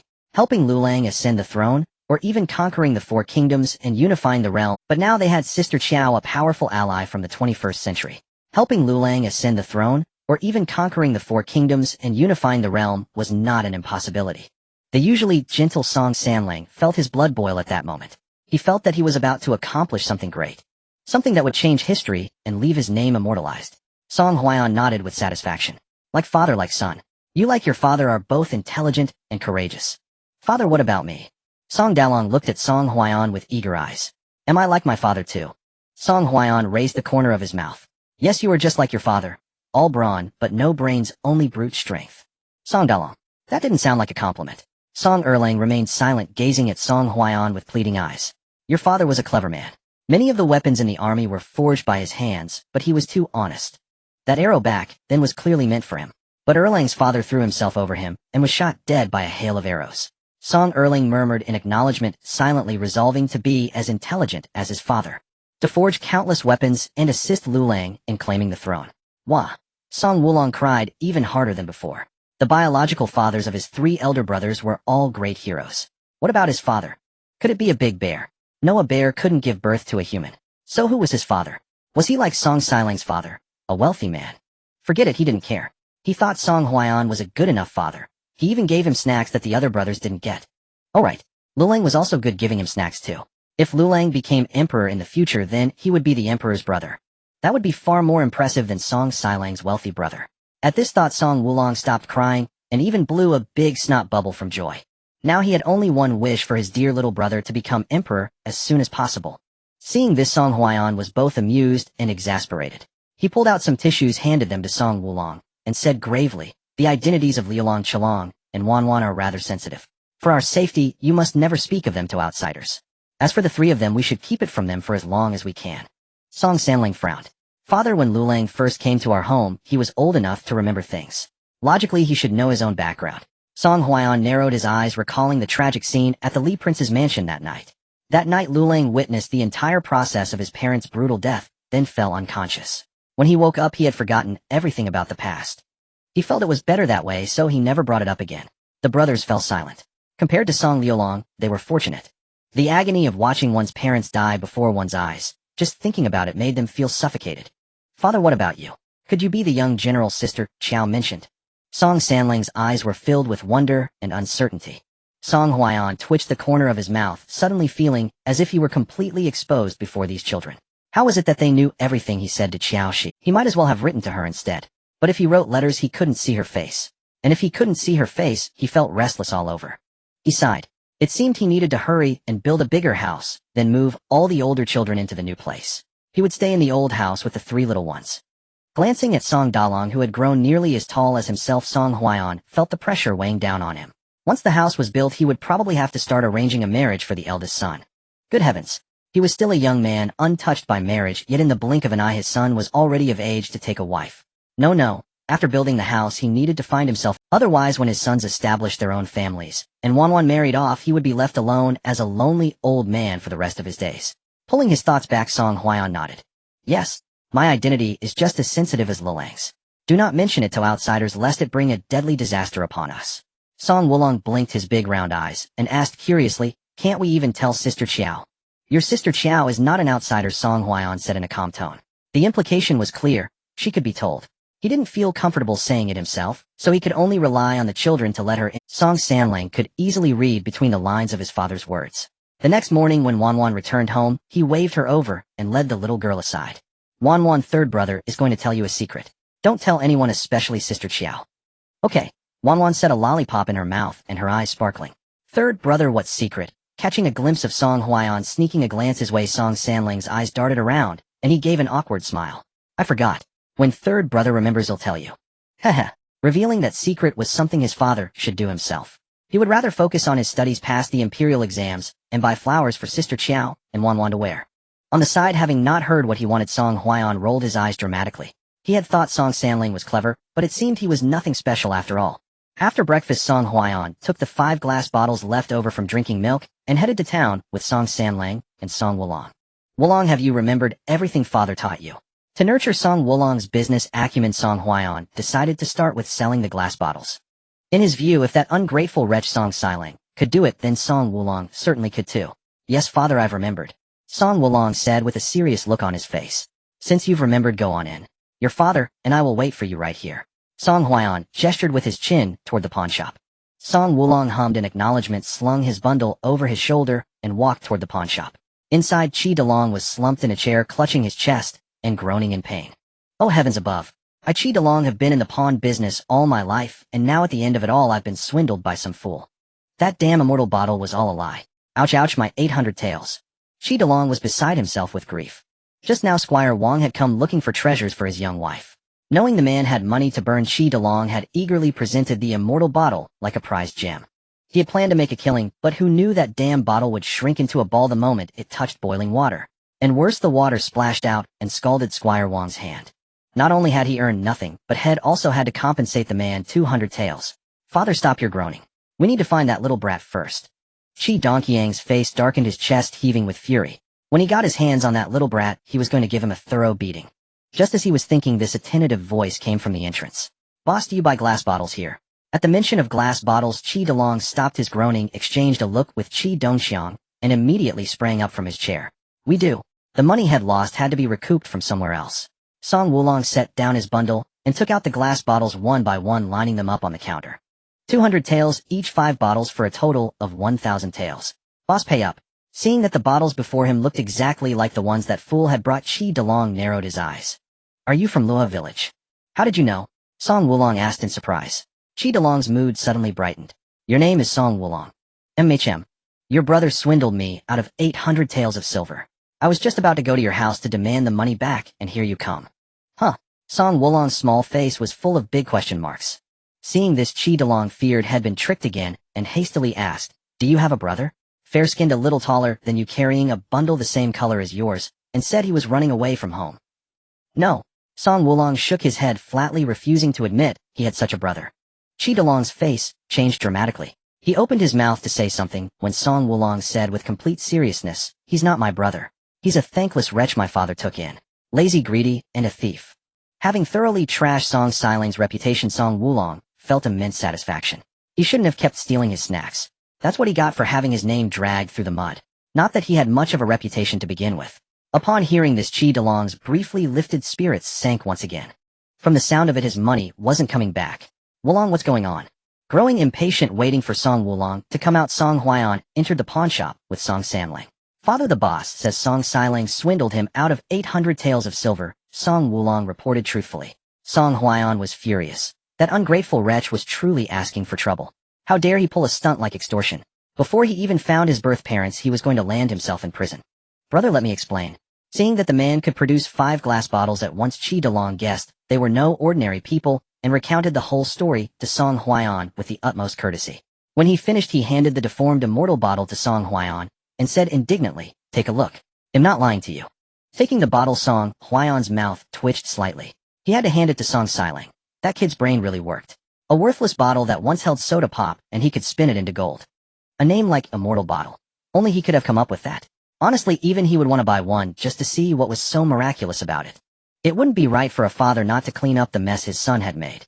Song Huaiyan placed the deformed immortal vase on the counter and said in a warm tone, Boss, I wouldn't have known about this if you hadn't mentioned it. In that case, consider these 5 glass vases as compensation for your loss. After speaking, Song Huaiyan with a grim expression called for Song Sanling and Song Wulong and left the pawn shop. He had originally hoped to earn some petty cash to bring back for Qiao Xi, but instead he hadn't made a single coin and had ended up losing 5 glass vases. Fortunately, glass vases were no longer a rarity for them, or else it would have truly been a heart-wrenching loss. Inside the pawnshop, Qi Dalong and his son Qi Dongxiang exchanged glances, both seeing shock reflected in each other's eyes. Good heavens. That was a full 5 glass vases. The other day he had earned 500 taels from just one. 5 of them would mean a profit of 2,500 taels, wouldn't it? Qi Dalong clutched his heart, which was pounding wildly, and threw his head back with 3 hearty laughs. Ha ha ha, I Qi Dalong am back in business. Father, Qi Dongxiang's smile was so wide he couldn't close his mouth. Give me 3 of the vases, and he'll sell them in the county town. No, I'll take all 5. He'll give you 4. Keep 1 as a family heirloom. Qi Dalong held the glass vase, his lips curling up high. Qi Dongxiang's eyes lit up. You've thought it through so well. Why didn't I think of that? You blockhead, what could you possibly think of? Qi Dalong raised an eyebrow, his heart brimming with joy. Dongxiang, our family is finally on the rise. When you have a son someday, make sure to tell him that his grandfather has seen the Western vases. And tell your son to pass it on to his son. The glorious history of our Qi family must be passed down from generation to generation. I want those future blockheads to see that their great-grandfather was a man of the world. Qi Dongxiang nodded with a smile. Father, rest assured, just this 1 glass vase alone will be enough for me to brag about to your grandson for a lifetime. And on top of that, we also have a deformed immortal vase. Upon hearing this, Qi Dalong's good mood vanished in an instant. He shot a fierce glare at his son, who had brought up the one topic he shouldn't have. Just as he was about to scold him, a thought struck him, and he grabbed a 1,000-tael banknote and chased after them. Father, what's wrong? Qi Dongxiang also ran out after him. Qi Dalong looked around, but couldn't find the Song family trio, so he said, Dongxiang, you watch the shop. I'm going to return this money to that young man just now. He was generous enough to compensate for our loss. We shouldn't be heartless and let him go back empty-handed. In these famine years, anyone willing to pawn something as precious as glass vases must be facing some insurmountable difficulty at home. He figured that since they were all fellow townsfolk, he should help out where he could. Father, you're right. He'll mind the shop. You go find that young man quickly. Qi Dongxiang replied. After searching through 3 streets, Qi Dalong finally spotted the Song family father and sons. Young man, wait up. Hearing the familiar voice, Song Huaiyan instinctively turned his head to look. The next moment, Qi Dalong came running over. Young man, I finally found you. Before Song Huaiyan could respond, he had already stuffed the banknote into his hand. Young man, this is the money from selling the glass vases just now. I'm the type of person to be fair and impartial. Your son swindled me out of money, and that's my bad luck, but I won't turn around and swindle you. Qi Dalong's words were smooth, but Song Huaiyan was no fool. He guessed that Qi Dalong had tasted sweetness from the glass vases and was being generous for that reason, so he smiled and accepted the banknote. In that case, he'll gladly accept. Then he changed his tone and said, Boss, to be honest, I still have quite a few glass vases on hand. Would you be interested in buying them? Yes. They'll take as many as you have. Qi Dalong's smile narrowed, his eyes into slits. Song Huaiyan replied, All right, I'll bring them over tomorrow. Great. Qi Dalong hesitated before saying, If you have any of those immortal vases, bring me a few of those too. But let's be clear, the price can't be higher than the glass vases. He had just been thinking carefully that day that blockhead Song Xiling had poured warm water into the immortal vase, and it had been perfectly fine. But today he had filled it with freshly boiled hot water, which caused the vase to shrink into a ball. It seemed the vase couldn't handle heat. If he made that clear when introducing it, wouldn't that solve the problem? But today he had filled it with freshly boiled hot water, which caused the vase to shrink into a ball. It seemed the vase couldn't handle heat. If he made that clear, my surname is Qi Dalong. That reckless lad in the shop, just now, is my son Qi Dongxiang. If I'm not around when you come tomorrow, just hand the items to him. After listening to Qi Dalong's introduction, Song Huaiyan clasped his hands in a salute. Manager Qi, my name is Song San, and these are my 2 sons. The elder is Song Sanling, and the younger is... Tomorrow, I'll have Wulong deliver the goods to you, and you can give the money to him then. Alright. Having settled the partnership, Qi Dalong suddenly felt much closer to Song Huaiyan. Young man, do you have any grain at home? If not, take a bag from my place first. The grain prices are absurdly high these days. 1,000 taels won't get you much.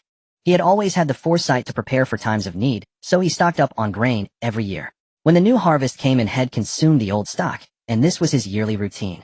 He had been ridiculed by many friends for this, but who would have thought the famine would arrive so suddenly?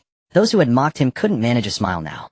Apart from lacking fresh vegetables, meat, and eggs, his household had an ample supply of grain. We have grain. Song Huaiyan curved his lips, his fondness for Qi Dalong growing a little more. This man was a good person worth befriending. Good to hear you have grain. Qi Dalong advised, times are unstable lately, don't go wandering around. I heard that a band of thieves robbed the county magistrate's residence a few days ago, and the whole county has been under strict lockdown since. He hadn't meant anything particular by saying this, just wanting to give Song Huaiyan a friendly warning. But as he spoke, he suddenly realized his words might be misconstrued, so he quickly explained, Young man, I didn't mean anything by it. If you don't want to sell the glass vases to me, you can take them to the county or prefectural city yourself. These are rare items, you'd naturally get a higher price there. Song Huayan nodded. I understand. By the way, Manager Qi, do you know of any schools in town that are still enrolling students? Enrolling? Huh. Qi Delong let out a heavy sigh. Grain prices have risen, and so have tuition fees. It's not just the children of ordinary folk. Even the wealthy families can no longer afford to support their descendants' education. The schools in town have long since closed. I heard that some teachers can't even afford to buy grain and have resorted to eating their books to stave off hunger. Those poor souls living in such— Young man, don't take this the wrong way, but in these famine years you should first think about how to survive. Worry about schooling after you've managed to stay alive. As he finished speaking, he suddenly noticed that the Song family father and sons all looked hale and hearty, not at all like people who couldn't get enough to eat. So he suggested, of course, if you have surplus grain at home, you could hire a tutor to come and teach the children. That teacher I mentioned who eats books to survive would be a great choice. Song Huayan found Qi Delong's words reasonable. His family was now not only free from food shortages, but could afford meat at every meal. Supporting one tutor was nothing. They could easily support— Shopkeeper Qi, may I ask where this tutor resides? His home is not far from here, but he has an odd temperament and isn't easy to get along with. Speaking of this, Qi Delong grew annoyed. We are neighbors. Seeing him devour books day in and day out, I thought it unwise, so I had Dongxiang deliver a bag of rice to him.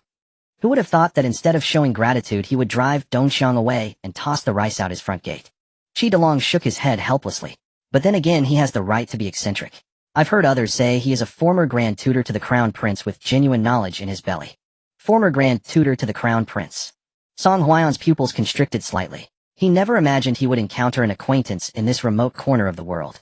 Qi Delong was so startled, he quickly shushed him. Keep your voice down, brother.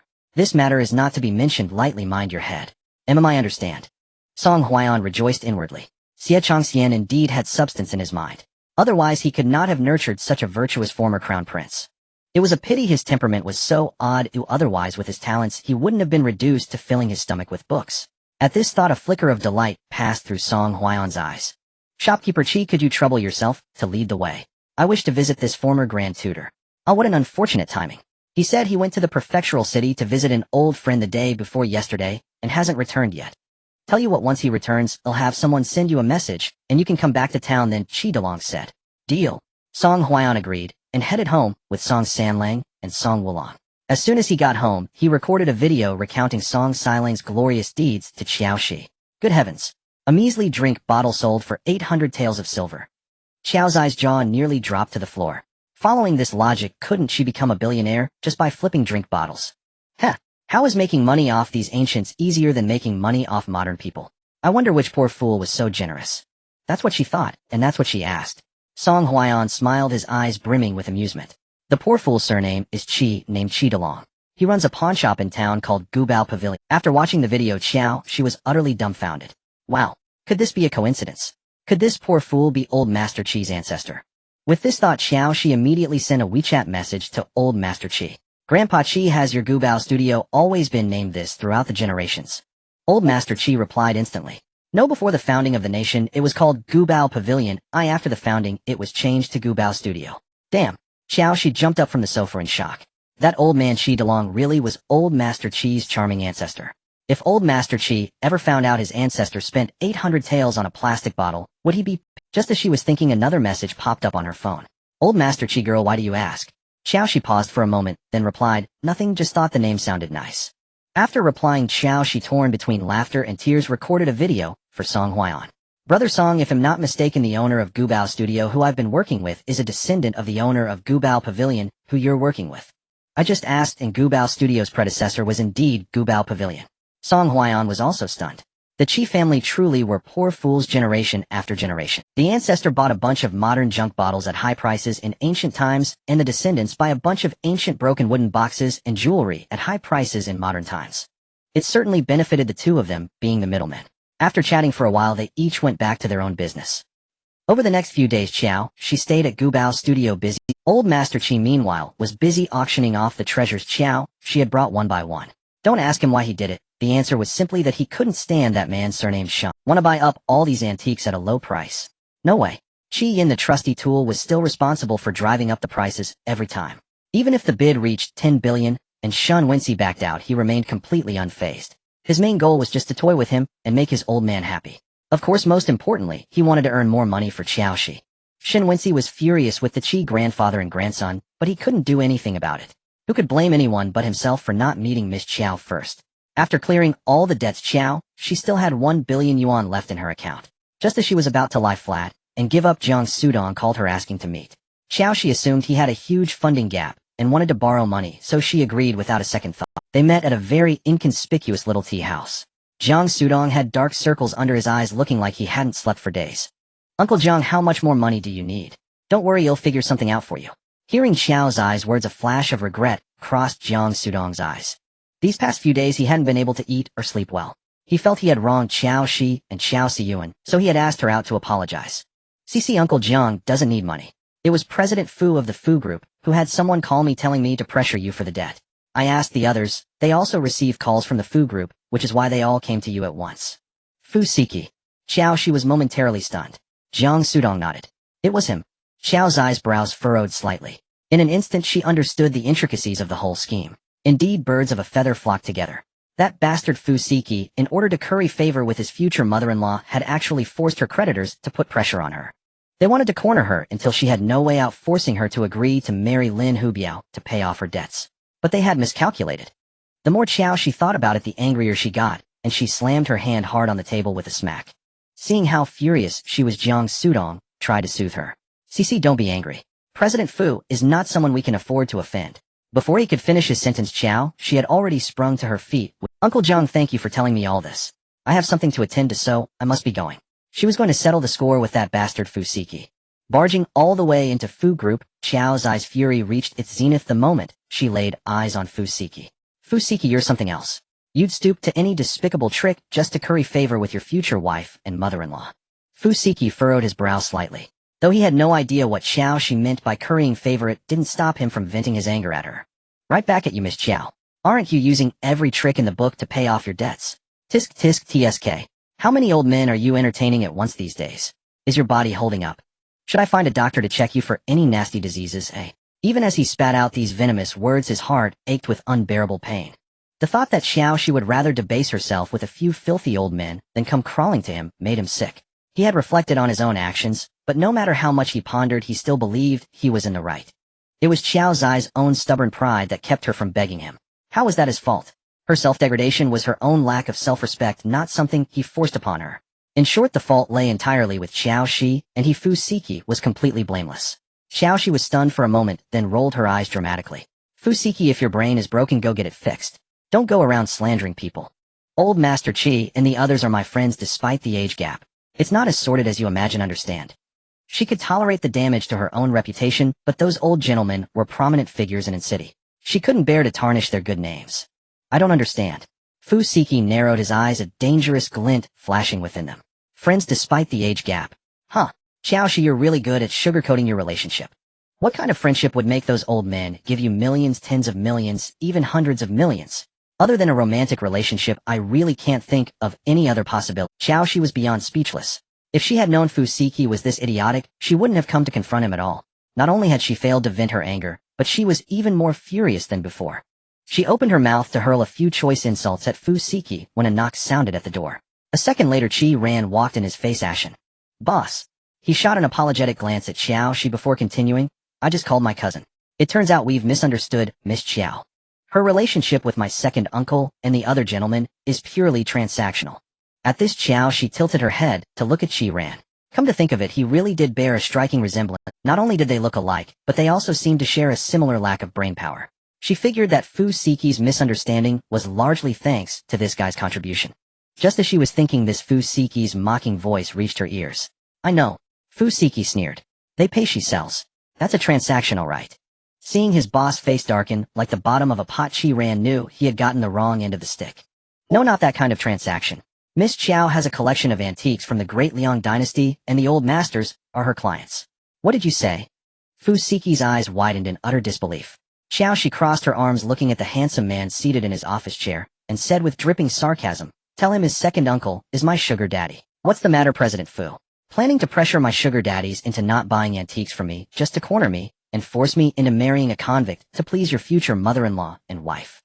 Fu Siki didn't hear a single word Qiao Xi said. At that moment he was overwhelmed by an inexplicable, indescribable joy. He knew Qiao Xi wasn't that shallow. How could she ever debase herself with a few old fogies for some petty gains? With this thought he glared at Qi Ran, his voice as cold as a blade. Get out. Head deal with him later. Yes sir. Qi Ran's legs went weak, and he nearly stumbled. After he left, Fusiki let out an awkward cough, trying to change the subject. Have a seat. What would you like to drink? Qiao Xi curled one corner of her mouth. No need. I just came to tell you, President Fu, that even a cornered rabbit will bite. So please be a decent human being, and stop using those underhanded tactics against me. With that she turned and left. Stepping out of Fusiki's office, Qiao Xi's mood plummeted to rock bottom. Honestly, she envied Xiaomi. Her parents doted on her maternal family was wealthy and influential, her career was smooth sailing. And even her boyfriend adored and cherished her. He could drop hundreds of millions on jewelry without a second thought, and to win her a smile, Fusiki didn't hesitate to cast aside all past ties and treat her this way. At the thought, Qiao Xi hugged herself sympathetically. What should she do? She also longed for a boyfriend like Qiao Miz, someone who loved her, pampered her, and had a superpower for money. Song Huayan's image inexplicably flashed through her mind, and she let out a sudden chuckle. It would be perfect if he were as handsome and manly as Song Huayan. Fusiki was handsome, sure, but he lacked a certain masculine vigor. Moreover, he was petty and had a skewed sense of morality. She didn't like that. Of course, she also wouldn't want him to have as many children as Song Huayan. That was a deal breaker. She still preferred a clean, untouched man. Lost in her fantasies as she walked, Qiao Xi unknowingly exited the gates of Fu Group. Qiao Xi. At that moment, Xiaomi, dressed in a black professional suit and high heels, came running over from the side, demanding angrily, "What are you doing here?" Snapping back to reality, Qiao Xi said calmly, "I came to settle a score with Fusiki." "What score?" Xiaomi pressed, refusing to let it go. Qiao Xi glanced at her. "You tell me. What score? How should I know?" Xiaomi blinked guiltily, then raised her voice after a few seconds. "Didn't I warn you not to contact Siki? Why are you still contacting him?" Qiao Xi let out a derisive snort. "You think I want to contact him? You two have been pulling all sorts of dirty tricks behind my back, thinking I wouldn't find out. I'm warning you, Xiaomi, don't mess with me. When I go crazy, even I'm scared of myself." After all, she had no parents, no family, no ties. If they pushed her to the edge, no one would get off. Seeing Qiao Xi like this for the first time, Xiaomi was so frightened by her unhinged demeanor that she stood frozen on the spot. By the time she snapped out of it, Qiao Xi was already far away. "Bitch!" Xiaomi stomped her foot in fury, then pulled out her phone and called Zhao Zijuan. "Mom, are you just going to let that little wench do whatever she wants?" She actually went behind our backs to see Siki. Zhao Zijuan was in the middle of a spa treatment when she received a call from her daughter. She ripped off her face mask in one swift motion. "What did you say?" "She went to find Qi." "Yes." Xiaomi was seething with anger. She only found out because she had bribed one of Qi's secretaries in advance. That girl is getting more and more out of line. Zhao Zijuan clenched her fists, a malicious glint flashing in her eyes. "Mimi, don't worry. Leave this to me. You just focus on having a beautiful romance with Qi." After hanging up, Zhao Zijuan scrolled through her contacts, found Mrs. Lin's number. "Hello, Mrs. Lin, it's me, Zijuan." "Oh, it's you. What's the matter?" Mrs. Lin asked casually. Zhao Zijuan forced a smile. "It's nothing major. In a couple of days I'm planning a small banquet at my home. My niece will be there too. I was wondering if you and Abayo would have some time to come over and join us." "We'll see." Mrs. Lin understood Zhao Zijuan's implication, but she had a very poor impression of Qiao Xi. A destitute, fallen heiress burdened with debt, yet she still looked down on her son. So what if her son had spent a few days in prison? What was the big deal? "Mrs. Lin, my niece was foolish before. I apologize to you on her behalf. Her second uncle and I are truly fond of Abayo. He's tall and sturdy with a face full of good fortune. So I'm being bold and trying to plead for my niece once more." Last time she refused because she hadn't met Abayo in person. This time let the two children meet, and who knows, they might just spark a flame of love. Lin Hubiao was indeed quite satisfied with Qiao Xi. When the Lin family had shown Lin Hubiao, who was in prison, photos of dozens of eligible girls, he had taken a liking to Qiao Xi at first sight. 2 days ago he was released after serving his sentence. The first thing he asked about was his marriage to Qiao Xi. With this in mind, Mrs. Lin agreed. "All right, I'll bring Abayo along then." "That's wonderful." Zhao Zijuan exchanged a string of pleasantries before reluctantly hanging up. Afterwards, she also called Qiao Xi to inform her about the banquet at her house the day after tomorrow. At the Riverside Villa, Qiao Xi had no interest whatsoever in attending some damned banquet. She was busy stockpiling supplies for Song Huayan. Ever since Song Huayan sold grain at low prices to the surrounding villages, more and more people had been coming to him to buy food. Most of these people were poor, ordinary folks. If Song Huayan didn't sell them grain, their only option would be death. Qiao Xi was naturally sentimental. Hearing stories of families exchanging children for food, of elders refusing to eat to give the young a chance to live, of people eating goddess of mercy clay and dying from it, her tears would stream down her face. Since she wasn't short on money anyway, she figured she might as well save whoever she could. She considered it a way to accumulate blessings for her deceased parents and brother. At Luaha village, the line for buying grain stretched endlessly into the distance. Members of the guard team, each armed with a long blade, stood at posts every few dozen meters. The original 30 members were nowhere near enough. Song Huaiyan had to keep expanding the guard team. The villagers of Luaha were also willing to join. Their reason was simple: to get free food and vegetables. Now the entire guard team of Luaha village boasted over 200 members. Among the buyers there were also quite a few troublemakers. But seeing the cold gleam of the long blades, they could only obediently stand in line. Zhao Lijing had been assigned by Song Huaiyan to the mountains to oversee the charcoal burning. There was no other way. Too many people were trading firewood for grain. If it wasn't turned into charcoal, their family wouldn't be able to use up the firewood in decades. The method for making charcoal was also given to him by Qiao Xi. He packed a few sacks of the finished charcoal for Qiao Xi, telling her to keep it for barbecues at home. He stored the rest, planning to sell it to wealthy families in the city come winter. The villagers of La had long noticed that the Song family's grain supply was suspicious. No matter how much was bought the previous day, there would always be an endless supply of grain again the next morning. Fortunately, they knew what was good for them and never asked the Song family about the grain. When outsiders asked, they would help cover for them. In this famine year, having grain to keep them alive was already a blessing they thanked heaven, earth, and their ancestors for. They didn't care about anything else. Of course, this didn't include Widow Wang. Dia, where do you think the Song family's grain really comes from? And those fresh, crisp cabbages. The prefectural city is over 1,000 li away. If they were truly transported from there, they would have wilted long ago. They couldn't possibly be that fresh. Widow Wang had observed for many days without seeing anyone deliver grain to the Song family. Those things seemed to appear out of thin air. It was also her fault for being so sleepy. She had clearly agreed to keep a close watch on the Song family at night, but when the time came, she would fall asleep on schedule. It was the kind of sleep where she'd be out like a light. When she woke up again, the old Song family's courtyard would be piled high with grain and vegetables. Mom, stop worrying about it. Think about it. How much money can the Song family make from all that grain? I bet even the rich families in town aren't as wealthy as they are now. As she said this, Li Dia's eyes sparkled with greed. Whoever married into the old Song family would be set for life. Hearing this, Widow Wang's head filled with images of gold nuggets falling from the sky. Come on, Dia, let's go cook a meal for Song San and Song Dalong. Okay, Li Dia responded. Soon the mother and daughter arrived at the Song house, carrying a large bucket of noodle soup. Song San, time to eat. Widow Wang smiled, her face creased with wrinkles. The way to a man's heart is through his stomach, she thought. She was confident her cooking could win over Song San. Unbeknownst to her, Song Huaiyan's stomach had long been thoroughly conquered by Qiao Xi. He couldn't bear a single meal without her cooking. Seeing Widow Wang arrive with her bucket of food, he licked his lips. Sigh. He wondered what Qiao Xi was making today. Song Dalong, tired after a long day, was already hungry. He glanced at Widow Wang's bucket and frowned in disgust. There was no way his father would eat that. It wasn't nearly as pretty as what Sister Qiao made. He didn't have any appetite for it, either, let alone his father. Li Dia ladled out a bowl of noodles and handed it to Song Dalong.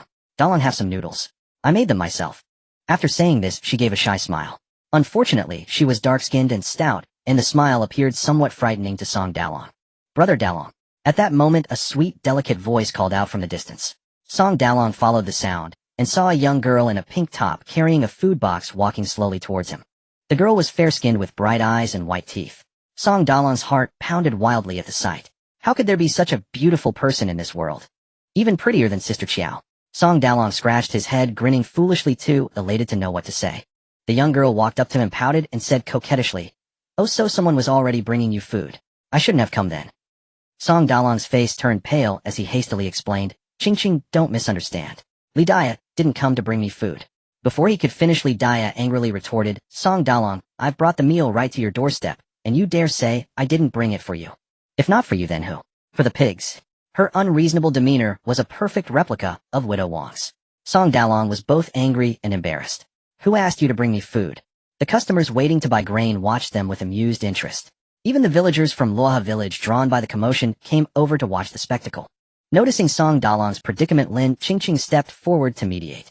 "Sister Dia, since Brother Dalong didn't ask you to bring him food, you should take it back home. With so many children in your family, you need to be frugal with your grain." Li Dia, unable to stand Lin Qingqing's affected airs, snapped back. "Did Dalong ask you to bring him food instead? Who do you think you are? Poking your nose where it doesn't belong. I bring it because I want to, so what's it to you?" Her verbal assault was too fierce. Oh, Lin Qingqing was no match for her. Brother Dalong. Lin Qingqing bit her lip, her eyes welling up with tears, looking utterly pitiful. Qingqing, don't cry. Song Dalong's heart ached for her. After comforting Lin Qingqing, he glared at Li Daya and declared, Qingqing is my sworn sister, and I asked her to bring me food. Got a problem with that? In truth, Song Dalong had never asked Lin Qingqing to bring him food. His daily meals were already entirely taken care of by Sister Qiao. When she had free time, she cooked. When she was busy, she ordered takeout. The house was also stocked with instant noodles of various flavors, self-heating rice hot pot, and other convenience foods, so there was never any worry about meals. Li Daya's face flushed with anger. Sworn sister or not, I think you two are just. Dalong. Song Huaiyan had initially preferred not to interfere in his children's affairs, but seeing that Li Daya was about to spout nonsense, he finally spoke up. Hearing his voice, Li Daya swallowed the words that were on the tip of her tongue. She shrank back, fearfully murmuring, Uncle Song. Father. Song Dalong looked at Song Huaiyan with a crestfallen expression, waiting for him to continue. Go up the mountain and fetch your grandpa Zhao. Tell him I have something to discuss with him. Yes. After sending Song Dalong away, Song Huaiyan turned to Widow Wang and Li Daya with a dark expression. Take your food back. From now on, don't bother bringing us any. We'll manage on our own. A fresh wave of laughter erupted from the onlookers. Widow Wang still clinging to that hope. Song San is a married man now. Why are you so eager to please him? That's right. Aren't you afraid his wife will come scratch your face off? And Daya, your auntie, isn't one to scold, but you're just like your mother. At your age, still trying to snatch a younger man. Dalong is just a kid. How can you have the nerve to go after him? The villagers' taunts one after another left Widow Wang and Li Daya blushing furiously. Get lost. Mind your own business. Widow Wang rolled her eyes at the crowd and shamelessly retorted, What's wrong with an older woman with a younger man? It's not like you could get one even if you wanted to. Song Huaiyan pressed his lips together, his face darkening to an extreme degree. But Widow Wang, seemingly fearless, declared to him, Song San, let's not beat around the bush. I've set my sights on you. Even if you're married, it doesn't matter. They'll be your concubine, or even a lesser wife. Since your wife is always away, a man like you needs someone to look after him. I can wash and cook, I'm skilled at it all, no worse than your wife. I can also bear you sons. Look at my Yaozu, he's so blessed, looking much better than your bunch of boys. Insulted out of nowhere, the Song brothers' faces turned uglier than the next. Wash and cook. What a joke. What era was she living in? Who needed someone to hand wash clothes these days? Every night they'd change out of their dirty clothes and have Lulang take them over to Sister Qiao's place to be washed in the washing machine. And as for Li Yaozu with his fat pig-headed look, how was he any better than them? I Song San will never take a concubine in this lifetime. His words, laced with inner force, boomed in everyone's ears, causing them to ache. He did this not only to teach Widow Wang a lesson, but also to serve as a warning to everyone else, reminding any woman with designs on him to stay far, far away. Wang Ho Hot. What kind of mischief are you up to now? At that moment, village head Zhao, with one shoe missing, ran breathlessly to Widow Wang, grinding his teeth in fury. He had planned to go home for lunch, but he ran into Song Dalong at the foot of the mountain. Upon hearing that Widow Wang was causing trouble again, he rushed straight to the Song household without a second. Before he even reached the house, he heard Widow Wang shouting a bunch of shameless things. What mischief am I up to? Widow Wang covered her ears, giving up all pretense. All I want is to marry Song San. What's wrong with that? Village head Zhao panted heavily, and after catching his breath, he cursed, Have you no shame left? Song San is already married. What are you trying to do by pestering him like this? Where's his wife? Has anyone ever seen her? With things as they were, Widow Wang decided to throw caution to the wind. If Song San didn't marry her today, she would expose the Song family secret. If she couldn't have a good life, then neither would the Song family. His wife is in the prefectural city. How could I have seen her? Village head Zhao replied truthfully. Widow Wang sneered, He's lying to you. Would a girl from the city actually fancy him? He's a widower with 8 children in tow. What could she possibly see in him? Her eyes lit up with conviction as she nodded. That's it. He's definitely lying to us. A city girl isn't stupid. Not only would she fall for a widower with 8 kids, but she'd also be falling over herself to send him food and supplies. What's in it for her? If there's nothing fishy going on, then my name isn't Wang Ho Hot. At this, Song Huaiyan's heart skipped a beat, and a murderous glint flashed in his eyes. It seemed this Widow Wang could not be allowed to live. As long as she was alive, the risk of Qiao Xi's secret being exposed would only grow. He could not bring disaster upon Qiao Xi or his own family. The faces of the Song brothers also visibly tensed up. They glared at Widow Wang, wishing they could stuff their dirty socks into her big fat mouth. Why else? Obviously she's after my father's body. Song Qilong appeared out of nowhere, dropping a bombshell that left everyone stunned. The crowd gasped in shock. Whoa, was that something you were supposed to say out loud? Song San and his wife were certainly adventurous to be saying such scandalous things right in front of the children. Song Huaiyan was also startled by his son's bold words. Just as he was about to step forward and cover the little one's mouth, the boy spread his hands wide and said with an air of helplessness, "Of course I'm also loved, because I'm obedient. I love bathing, I'm good looking, and I love eating vegetables." The little one praised himself from head to toe in one breath, leaving the song father and son speechless. When he finally finished, Wan Wan also squeezed into the crowd and started praising herself. Because Wan Wan is pretty, because Wan Wan. The siblings' adorable prattle completely dispelled the villagers' doubts about whether Song Sen actually had a wife. Village head Zhao glanced at Widow Wang. "Did you hear that? He likes Wan Wan's beauty, Qi Lang's obedience, and Song San's." His face was too thin to utter the word body. Song Qi Lang helpfully added, "And he likes my dad's body. My mom says she likes handsome men with 8-pack abs." Meanwhile, in the 21st century, Qiao Xi had no idea she had become a laughingstock in the Great Liang dynasty 1,000 years ago. She was blissfully unaware, lounging in her beanbag chair, eating fruit and binge-watching a drama. Fearing his son might say something even more shocking, Song Huaiyan stepped forward and clamped his hand over the boy's mouth. But he missed his leaky little cotton-padded jacket. "I like daddy's body, daddy's face," Wan Wan said proudly, pointing at her own fair face. "Sen Lang, take Wan Wan back inside." Song Huaiyan's face was red enough to drip blood. Heavens! What kind of scandalous words were these? What on earth had Ms. Qiao told the little ones? Unbeknownst to him, Qiao, she was innocent. Song Qi Lang's shocking words were all learned from cheesy TV dramas. Having enjoyed such a spectacular show, the villagers were all doubled over with laughter. They secretly warned themselves when doing such things in the future, they must be more careful and avoid doing them in front of the children. Otherwise those little mouths would chatter and bring shame upon them. Village head Zhao coughed awkwardly and raised his voice. "All right, stop laughing. Get back to whatever you were doing." Seeing the crowd quiet down, he turned his gaze to Wang Hohot. "Wang Hohot, I've said it before. If you dare stir up trouble again, you'll be banished from— I mean what I say. Go home, pack your things, and leave Luoha village." Widow Wang knew village head Zhao was kind-hearted and often made a fuss, but rarely followed through. She said nonchalantly, "Uncle Li Zheng, I haven't stirred up any trouble. You can't chase me away. Haven't stirred up trouble." Village head Zhao said sternly, listing her offenses. "Over the years you've committed misdeeds more than once or twice. Everyone has tolerated you for Jincheng's sake. But you not only refuse to reform, you've only gotten worse. Luoha village can no longer accommodate you." As he finished speaking, Widow Wang's arch-rival stepped forward to pile on. "Uncle Li Zheng, you should have driven this scourge Wang Hohot out of our village long ago. Everyone treats her and her children well, but she never appreciates it. She only engages in petty thievery. Last time she stole my eggs, and when I scolded her she had the audacity to try and hit me. She also stole 2 cabbages from my house." In an instant, Widow Wang became a rat crossing the street, with everyone wanting to strike her down. "Bullshit. Who stole? I have more eggs at home than I can eat. Why would I need to steal yours?" Widow Wang was adamant, refusing to admit anything. "Enough." Village head Zhao sighed, his face full of disappointment. He had originally thought that if Widow Wang showed a good attitude and admitted her mistakes, he would plead for mercy on her behalf. With Song, he had hoped to resolve the matter quietly. But clearly she was beyond help. Dong's wife, Daqiang's wife, go to Widow Wang's house and help her pack. Get her out of here before dark. "Yes, sir." Dong's wife and Daqiang's wife acknowledged and headed towards Widow Wang's house. Only then did the previously calm Widow Wang realize the severity of the situation. "Uncle Li Zheng, you can't chase me away. Jinsheng died to save our village. You promised him you would take care of his widow and children." Village head Zhao snorted coldly. "I did promise Jinsheng I would look after you. That's why despite all your antics over the years I've always mediated and turned a blind eye. But Song San and his wife are also saviors of our village, just like Jinsheng. I cannot let them be wronged because of you." The Song family were originally settlers, and Song San's wife was from the prefectural city. They could leave Luoha village at any time. In normal times their departure wouldn't have mattered, but now in this time, if they left, it wouldn't just be the villagers of Luoha village who would die. The people from the surrounding villages would also perish. If that happened, he would become a sinner in the eyes of the entire Pingli County. Widow Wang, with her limited vision, couldn't see this, but he had been village head for so many years, how could he not? As he was thinking, Widow Wang suddenly fell to her knees with a thud, clutching his pant leg and crying, "Uncle Li Zheng, please don't chase me away. I won't marry Song San anymore, okay?" She didn't get along with her brother and sister-in-law either. If she were kicked out of Luoha village, where else could she go? Song Huaiyan. "As if I ever wanted to marry you." "No." Village head Zhao was resolute. "Wife, get Wang Hohot out of here." "All right."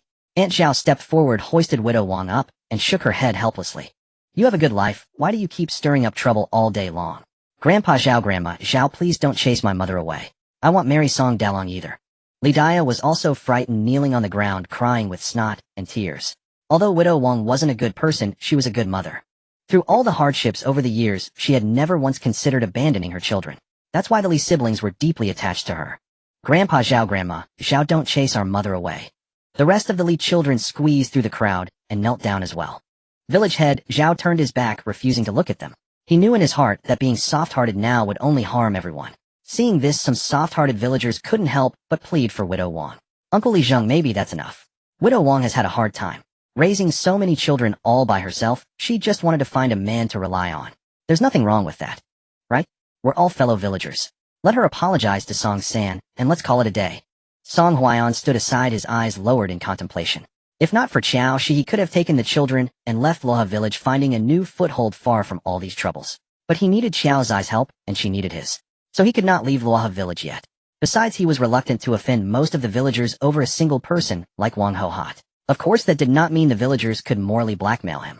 Just as he was thinking this, the furious voice of village head Zhao rang in his ears. All of you shut up. It's easy for you to say when it hasn't happened to you. What if one day Wang Hohat insists on marrying your husbands or your sons? What will you do then? The crowd's faces changed drastically.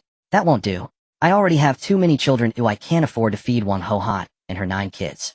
But with how lazy Wang Hohat is, she wants to marry my son.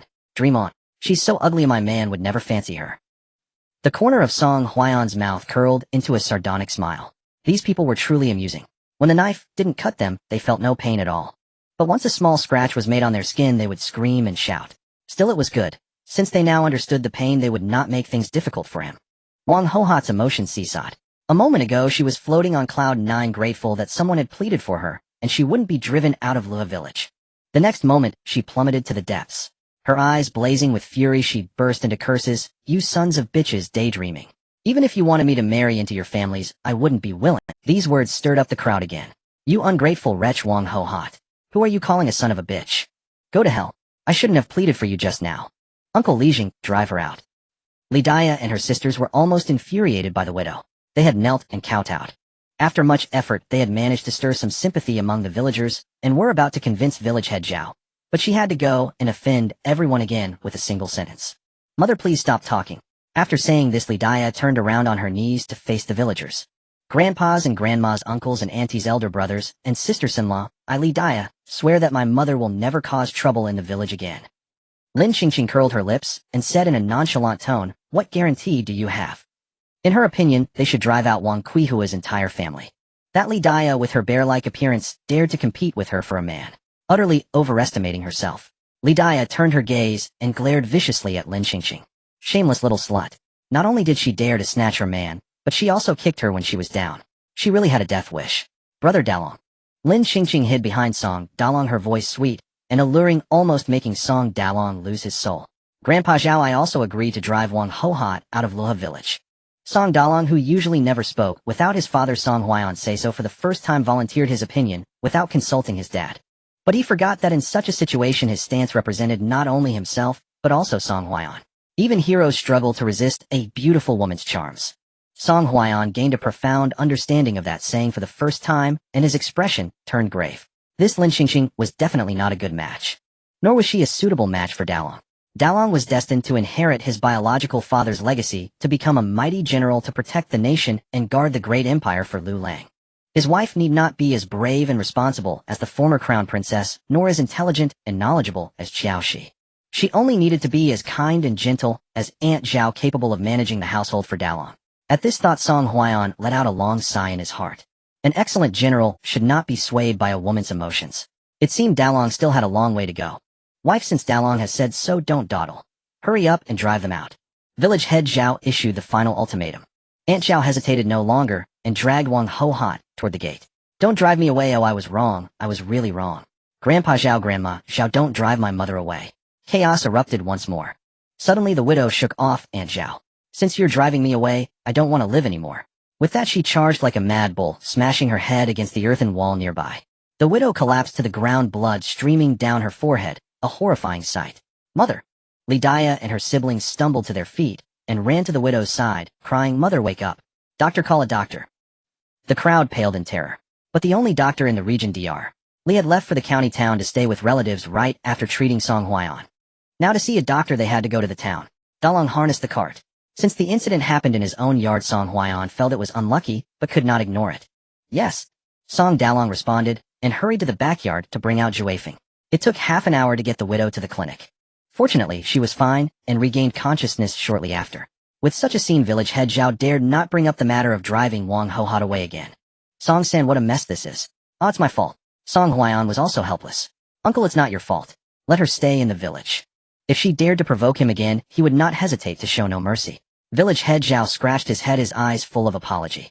When your wife comes to deliver grain, next time talk to her nicely, and ask her to stay in the village for a few days.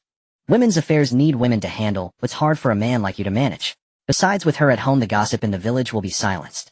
Knowing village head Zhao meant well, Song Huaiyan nodded. Uncle, I understand. He'll discuss it with her when I see her. But when he video called Qiao Xi that evening, he didn't mention a word. It was pointless anyway since she couldn't come over. Qiao Xi had already learned most of the details about the widow from Song Qilong. She also knew about Lin Qingqing. Her intuition told her that Lin Qingqing, like the widow, was no good. What was most terrifying was that her methods were more sophisticated and men were easily taken in by her. Worried that the Song father and son might fall into her trap, Qiao Xi tactfully reminded, Brother Song, I think Dalong is still young. There's no need to rush into finding him a wife. Song Huaiyan had the same thought as Qiao Xi and was about to record a video reply when Song Dalong entered his room. Father, I wish to be betrothed to Lin Qingqing. He feared that today's events would tarnish Lin Qingqing's reputation. After much deliberation, he finally summoned the courage to confess his intentions to Song Huaiyan.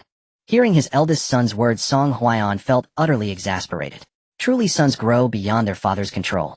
First Song Xilang ran away from home, and now Song Dalong wishes to get in. Being a father was indeed no easy task. Seeing Song Huaiyan remain silent, Song Dalong thought he hadn't heard, and repeated himself, raising his voice. Father, I wish to be betrothed to Lin Qingqing. Song Huaiyan lifted his gaze and glanced at Song Dalong, who was red-faced, and looking rather foolish, then said impassively, I'm not deaf. Oh. Song Dalong chuckled, joy gleaming in his eyes. Song Huaiyan's own experience with romance was a blank slate, and he had no idea how to handle his children's emotional affairs. If he outright refused, he feared Song Dalong would, like Song Xilang, harbor resentment and run away from home. If he agreed, he truly looked down on Lin Qingqing and couldn't let her ruin Song Dalong. After pondering, he curled his lips into a smile and said, wanting to get engaged is a good thing, but your father here is still a bachelor. Don't you think it's a bit inappropriate for you to get engaged before me? Song Dalong, being simple-minded, scratched his head awkwardly at Song Huaiyan's words. It is a bit inappropriate. Get out. Song Huaiyan dismissed Song Dalong, then picked up his phone and left the courtyard. He found a secluded spot to record a video for Qiao Xi. Upon learning that Song Dalong wanted to get engaged to Lin Qingqing, Qiao Xi was dumbfounded. It was exactly what she had feared. Fortunately, Song Huaiyan had managed to stall Song Dalong for now. As for the future, they would have to take it one step at a time. In the dead of night, listening to the snoring of his sons in the next room, Song Huaiyan found himself unable to sleep. His mind wandered, and suddenly recalling Song Kailang's remark that Qiao Xi coveted his body, he instinctively touched his abs. The food had been too good lately, his abs seemed less defined. No, he had to get back in shape. So in the middle of the night, Song Huaiyan crawled out of bed and went out to practice a set of boxing. Meanwhile, Qiao Xi was scolding the two little ones. Had she not been nosy and asked Song Lulang to recount the day's events at the Song household before bed, she wouldn't have known. She hadn't realized that while she was in the modern era, her reputation had been tarnished 1,000 years in the past. Song Qilong, tell me, when did I ever say I coveted your father's body? She was truly speechless. She wasn't crazy. Why would she covet the body of an old man who had fathered 7 children? But my father has 8-pack abs. Song Qilong was utterly obsessed with those melodramatic TV shows. They were far better than Ultraman or Pleasant Goat. He has abs. Wanwan nodded in confirmation. Qiao Xi felt like dying. It's not about the abs. You're spreading rumors, slandering me, understand? Even if Song Huaiyan had not just abs, but also pecs and a line, she still wouldn't covet his body.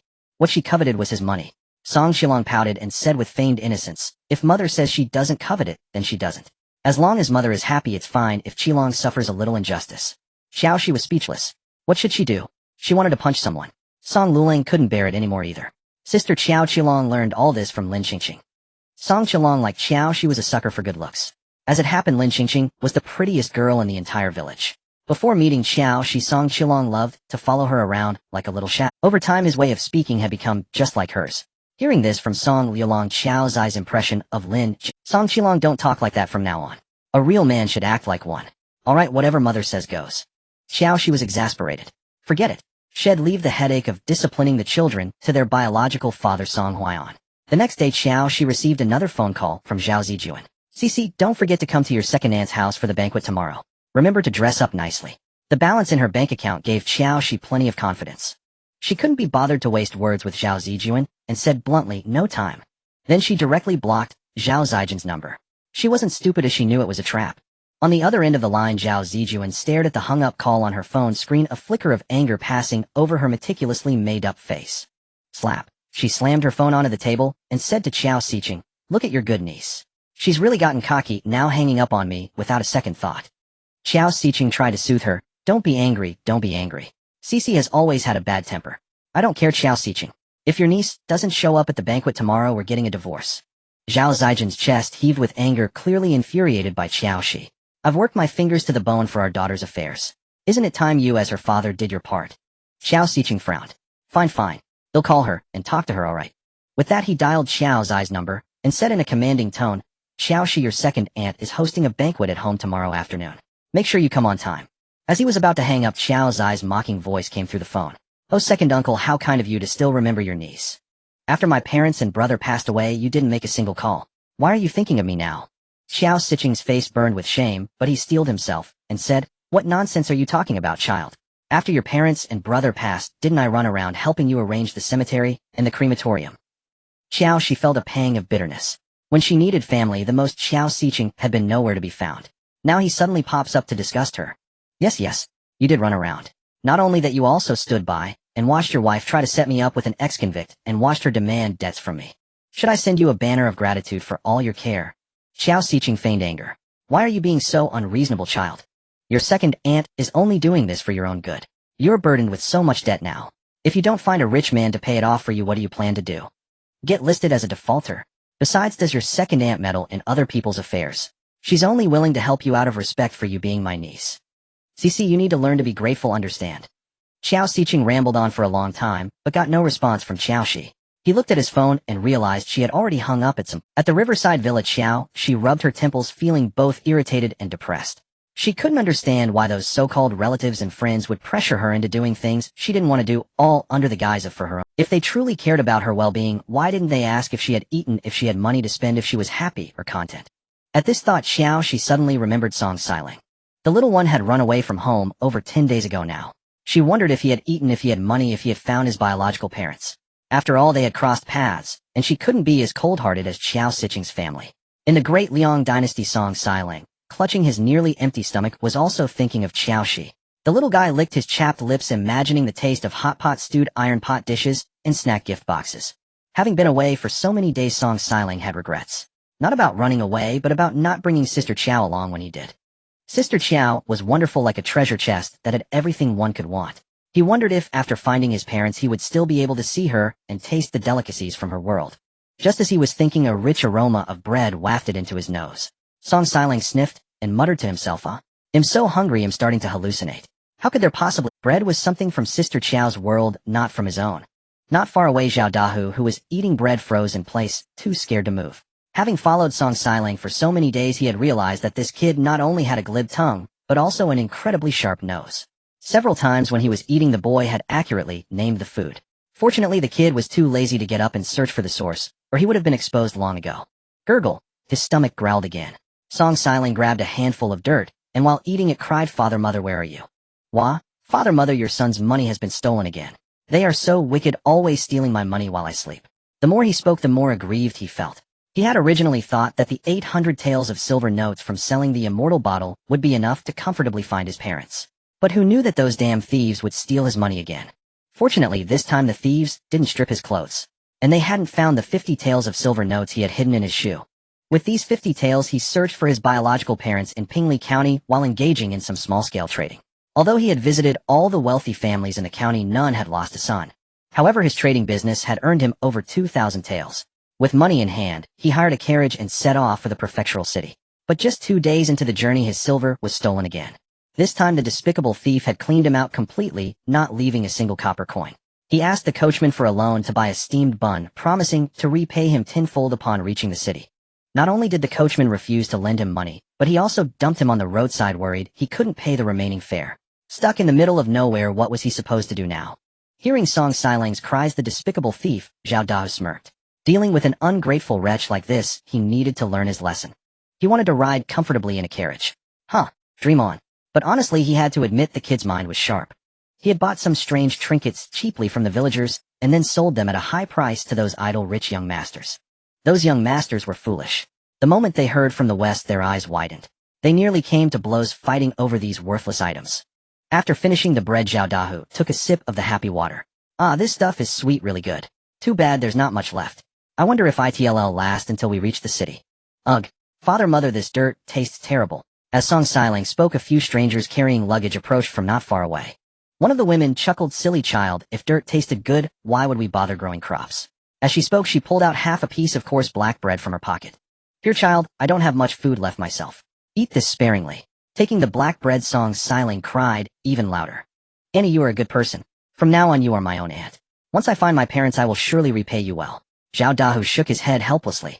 Hearing this, he felt he had been too lenient with Song Xiling.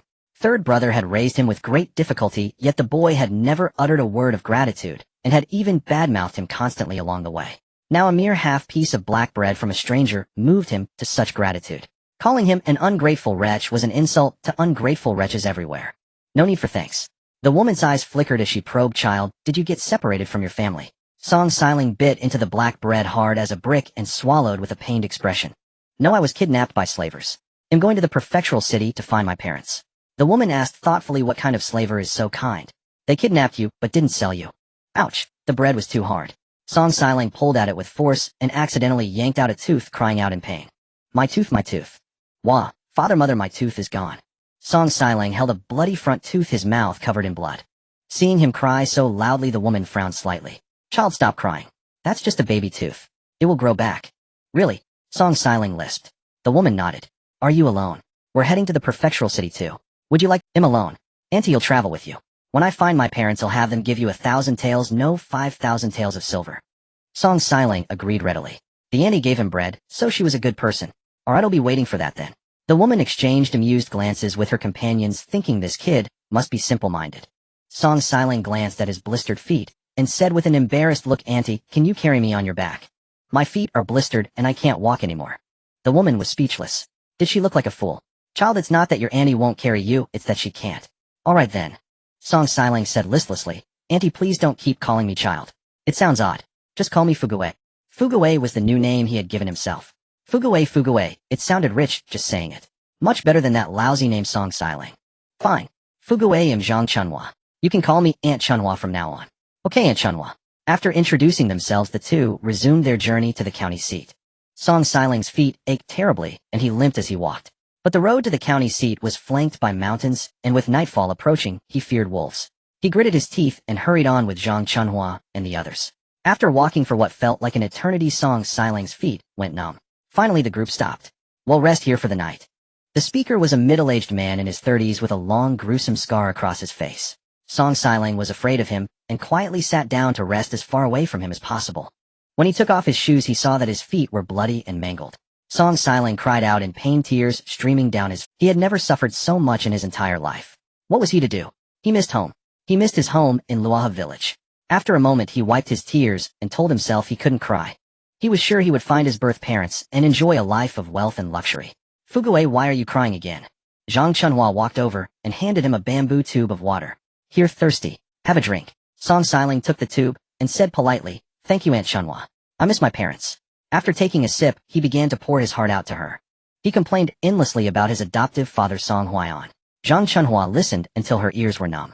Finally Song Xiling said dizzily, Aunt Chunhua, why is my head so dizzy? Why wouldn't it be? Zhang Chunhua, being surprisingly helpful, explained, There's a sleeping drug in the water. It'd knock out an ox, let alone a person. She drooled as she spoke. Daju Erju, start a fire and cook. We're having fresh hot toe-leg mutton tonight. This kid looks so tender and white. He's bound to be delicious. Song Xiling wasn't completely unconscious yet. Upon hearing this, he was so terrified he wet himself. Aunt Chunhua, what did you say? The stench of urine made Zhang Chunhua wrinkle her nose in disgust. Oh dear, you wet your pants. At that moment Scarface approached with a sharpened knife. This one looks good tonight, fatter than the one last night. Song Xiling burst into loud sobs. Don't eat me, please don't eat me. Shut up. Zhang Chunhua snapped impatiently. You'll attract wolves, and then we're all done for. Hearing this, Song Xiling only cried louder. Wolves, please come and save me. With a sharp crack, Zhang Chunhua slapped him hard across the face. What are you howling about? Howl again, and he'll cut off your little chicken first. Song Xiling spat out a mouthful of bloody saliva mixed with a white tooth. He clutched his crotch and screamed, "My tooth, my tooth." Scarface kicked the tooth away, then bent down and patted Song Xiling's cheek with the flat of his blade. "Kid, you're out of luck running into us." He sneered and continued, "You're a real fool, you know that. If your adoptive father was really a trafficker, you think you'd still be alive. In this famine, who isn't short of food? If I were your old man, I'd have eaten you myself. He's not your real dad, so what's the guilt? Forget it. He'll do your old man a favor and finish you off right here." Terror filled Song Xiling's eyes as he cried out instinctively, "Father, save me. Father, come save me." But all he got in reply was the group's mocking laughter. "Ha ha, even the Heavenly King himself couldn't save you now. Yah dare mess with our food. I'd wipe out their whole family." Song Xiling curled into a ball, trembling like a leaf. As his consciousness slowly faded, regret washed over him. He regretted ever running away from home. Soon Song Xiling fell completely unconscious. Zhao Dahu, hiding in the shadows, truly didn't want to save this ungrateful brat. But he had promised third brother Head keep him safe. He had no choice. Just as Scarface's knife was about to plunge into Song Xiling, Zhao Dahu rushed out from his hiding spot, charged at Scarface, and kicked the dagger from his hand. "Get lost if you want to live." Zhao Dahu had never killed anyone, and he didn't want to. "Who are you?" Scarface narrowed his eyes, a dangerous glint flashing within them. Zhao Dahu gripped his long blade, staring coldly at Scarface. "I'm your grandpa." Scarface wasn't intimidated at all. With a wave of his hand, several burly men quickly surrounded them. "Brother, I advise you to mind your own business. If you're hungry, you can join us for a meal. Don't try to play the hero here." Zhao Da's grip on his sword tightened. Seeing the men closing in on him, he threw caution to the wind, swinging his blade wildly in every direction. Scarface and his men hadn't expected Zhao Dahu to actually attack. Caught off guard, they were all wounded. "I've coated my blade with a deadly poison. If you want to live, go find a doctor now." Zhao Dahu bluffed. "Boss." Except for Scarface, everyone else turned pale with fear at these words. Seeing that Zhao Dahu didn't seem to be lying, Scarface's heart skipped a beat. He didn't know what the blade was made of, but a mere graze had left a long, deep gash on his arm. Zhang Chunhua's lips were white with fear. "Dear, how about we get out of here first? Let's go." Scarface knew he wouldn't get the better of Zhao Dahu, so he left fuming with resentment. Only after they had disappeared into the distance did Zhao Dahu breathe a sigh of relief. He knew a bit of martial arts, but he hadn't been confident he could win against those thugs. If it hadn't been for this long blade in his hand, both he and Song Xiling would have met their end here. As dawn began to break, Song Xiling slowly regained consciousness. "Don't eat me, don't eat me. Father, save me. Father, he'll never run away again." Zhao Dao munched on instant noodles, not forgetting to shoot Song Xiling a contemptuous glare. "Scared now? Where was that courage when you ran away from home?" Song Xiling's eyes widened in disbelief. "Uncle Dao." The next moment, he burst into loud wailing sobs. "I must be dead. I'm seeing Uncle Dahu eating instant noodles right in front of me." "What? Big brother, second brother, third brother, Wulong, Liolong, Chilong, Wanwan. I'm dead. Don't forget to burn some spirit money for me. Burn a lot, okay? I'm afraid he'll be broke and hungry down there again." Zhao Da chuckled. "Well now, Fugue, aren't you thinking a bit too far ahead? You're not even a member of the Song family. Why would Dalong and the others burn paper offerings for you?" Song Xiling was stunned for a moment, then scrambled to his feet with delight. "Uncle Dahu, he, so I'm not dead after all. Uncle Dahu, why are you here? Did my father send you to protect me, eh? Uncle Dahu, let me have some soup, I'm starving." Seeing Song Xiling about to snatch the instant noodle bowl from his hand, Zhao Dahu waved him off impatiently. "Scram, scram. Who's your Uncle Dahu? Protect you? You've got some nerve. You are just an ungrateful whelp. Why would I bother protecting you? Want some soup? Fine. Pay up and you can have it." Tears welled up in Song Xiling's eyes, and he began to cry pitifully. But Zhao Da's heart was hard, and he completely ignored him. In his view, wrongdoings must be met with consequences. Letting things slide lightly would only embolden Song Xiling. After eating and drinking his fill, Zhao Da got up, packed his belongings, glanced at Song Xiling, and said calmly, "Fugue, I've got things to do, so I'll be on my way. If fate allows, we'll meet again. Uncle Dahu, I'm coming with you." Remembering the terror of last night, Song Xiling was truly frightened. He clutched Zhao Dahu's clothes and refused to let go no matter what. Zhao Dahu didn't indulge him. He pried open the boy's fingers and sneered, "No, our paths don't cross. Aren't you supposed to be finding your real parents?" "Go on then," Song Xiling wailed. "No, I won't look for them anymore." The smell of instant noodles on Zhao Dahu made him cry even louder. What a tragedy. He could have been at home, eating hot pot, drinking soda, wearing new clothes, sleeping in a soft bed. Why was he so foolish as to insist on finding his biological parent? If his real parents truly cared, they would have come to find him. They shouldn't have made him, an 80-year-old kid, go looking for them. Zhao Dahu said sarcastically, No. Your real parents are the richest people in Lahua Mansion. How can you just give up? Besides, it's only about a 20-day journey from here. Endure those 20 days, and you'll become the young master of a wealthy family." Hearing this, Song Xiling plopped down on the ground, completely giving up. I'm not going. I want to go back to Luoha village. I want to go home. He couldn't last even 2 days, let alone 20. Unsure if Song Xiling was telling the truth, Xiao Dahu didn't respond. Instead, he took the opportunity to slip away while the boy wasn't paying attention. When Song Xiling realized Xiao Dahu was gone, his face turned pale with fear. He searched frantically, crying out, "Uncle Dahu, Uncle Dahu." Soon his voice became hoarse and dry. It was then he realized Xiao Dahu had truly left. Wah! The young boy wiped his tears with his sleeve, picked up a tree branch from the roadside, and limped back along the path towards Luoha village. At the riverside villa, Qiao Xi opened the door with a cold expression, ushering in Zhao Zijuan and her group. "Cici, this is Lin Hubiao, the one your second aunt mentioned. What do you think? Isn't he handsome?" Zhao Zijuan winked at Qiao Xi as she spoke. Qiao Xi nodded reluctantly, wishing she were blind. She truly didn't see any handsomeness in Lin Hubiao. To be blunt, if the Lin family weren't wealthy, a man like Lin Hubiao, who lacked both height and looks, would probably remain a Lin Hubiao looked Qiao Xi up and down, stroking his chin, and said lecherously, "You are prettier in person than in your photos, but your chest is a bit small. No good feel to it.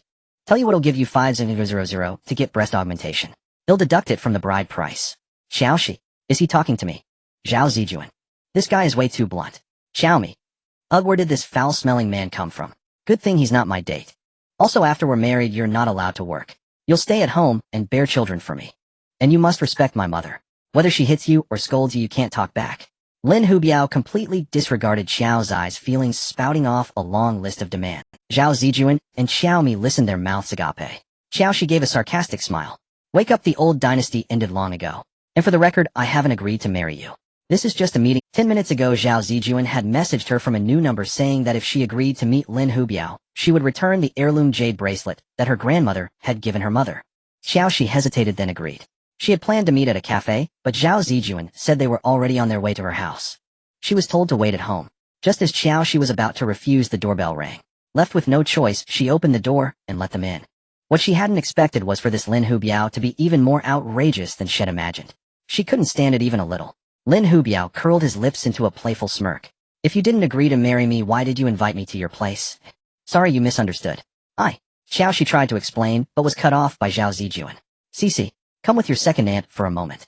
Having said that, she dragged Qiao Xi aside without waiting for a response, and said with a mix of threat and persuasion, "Don't you want the bracelet?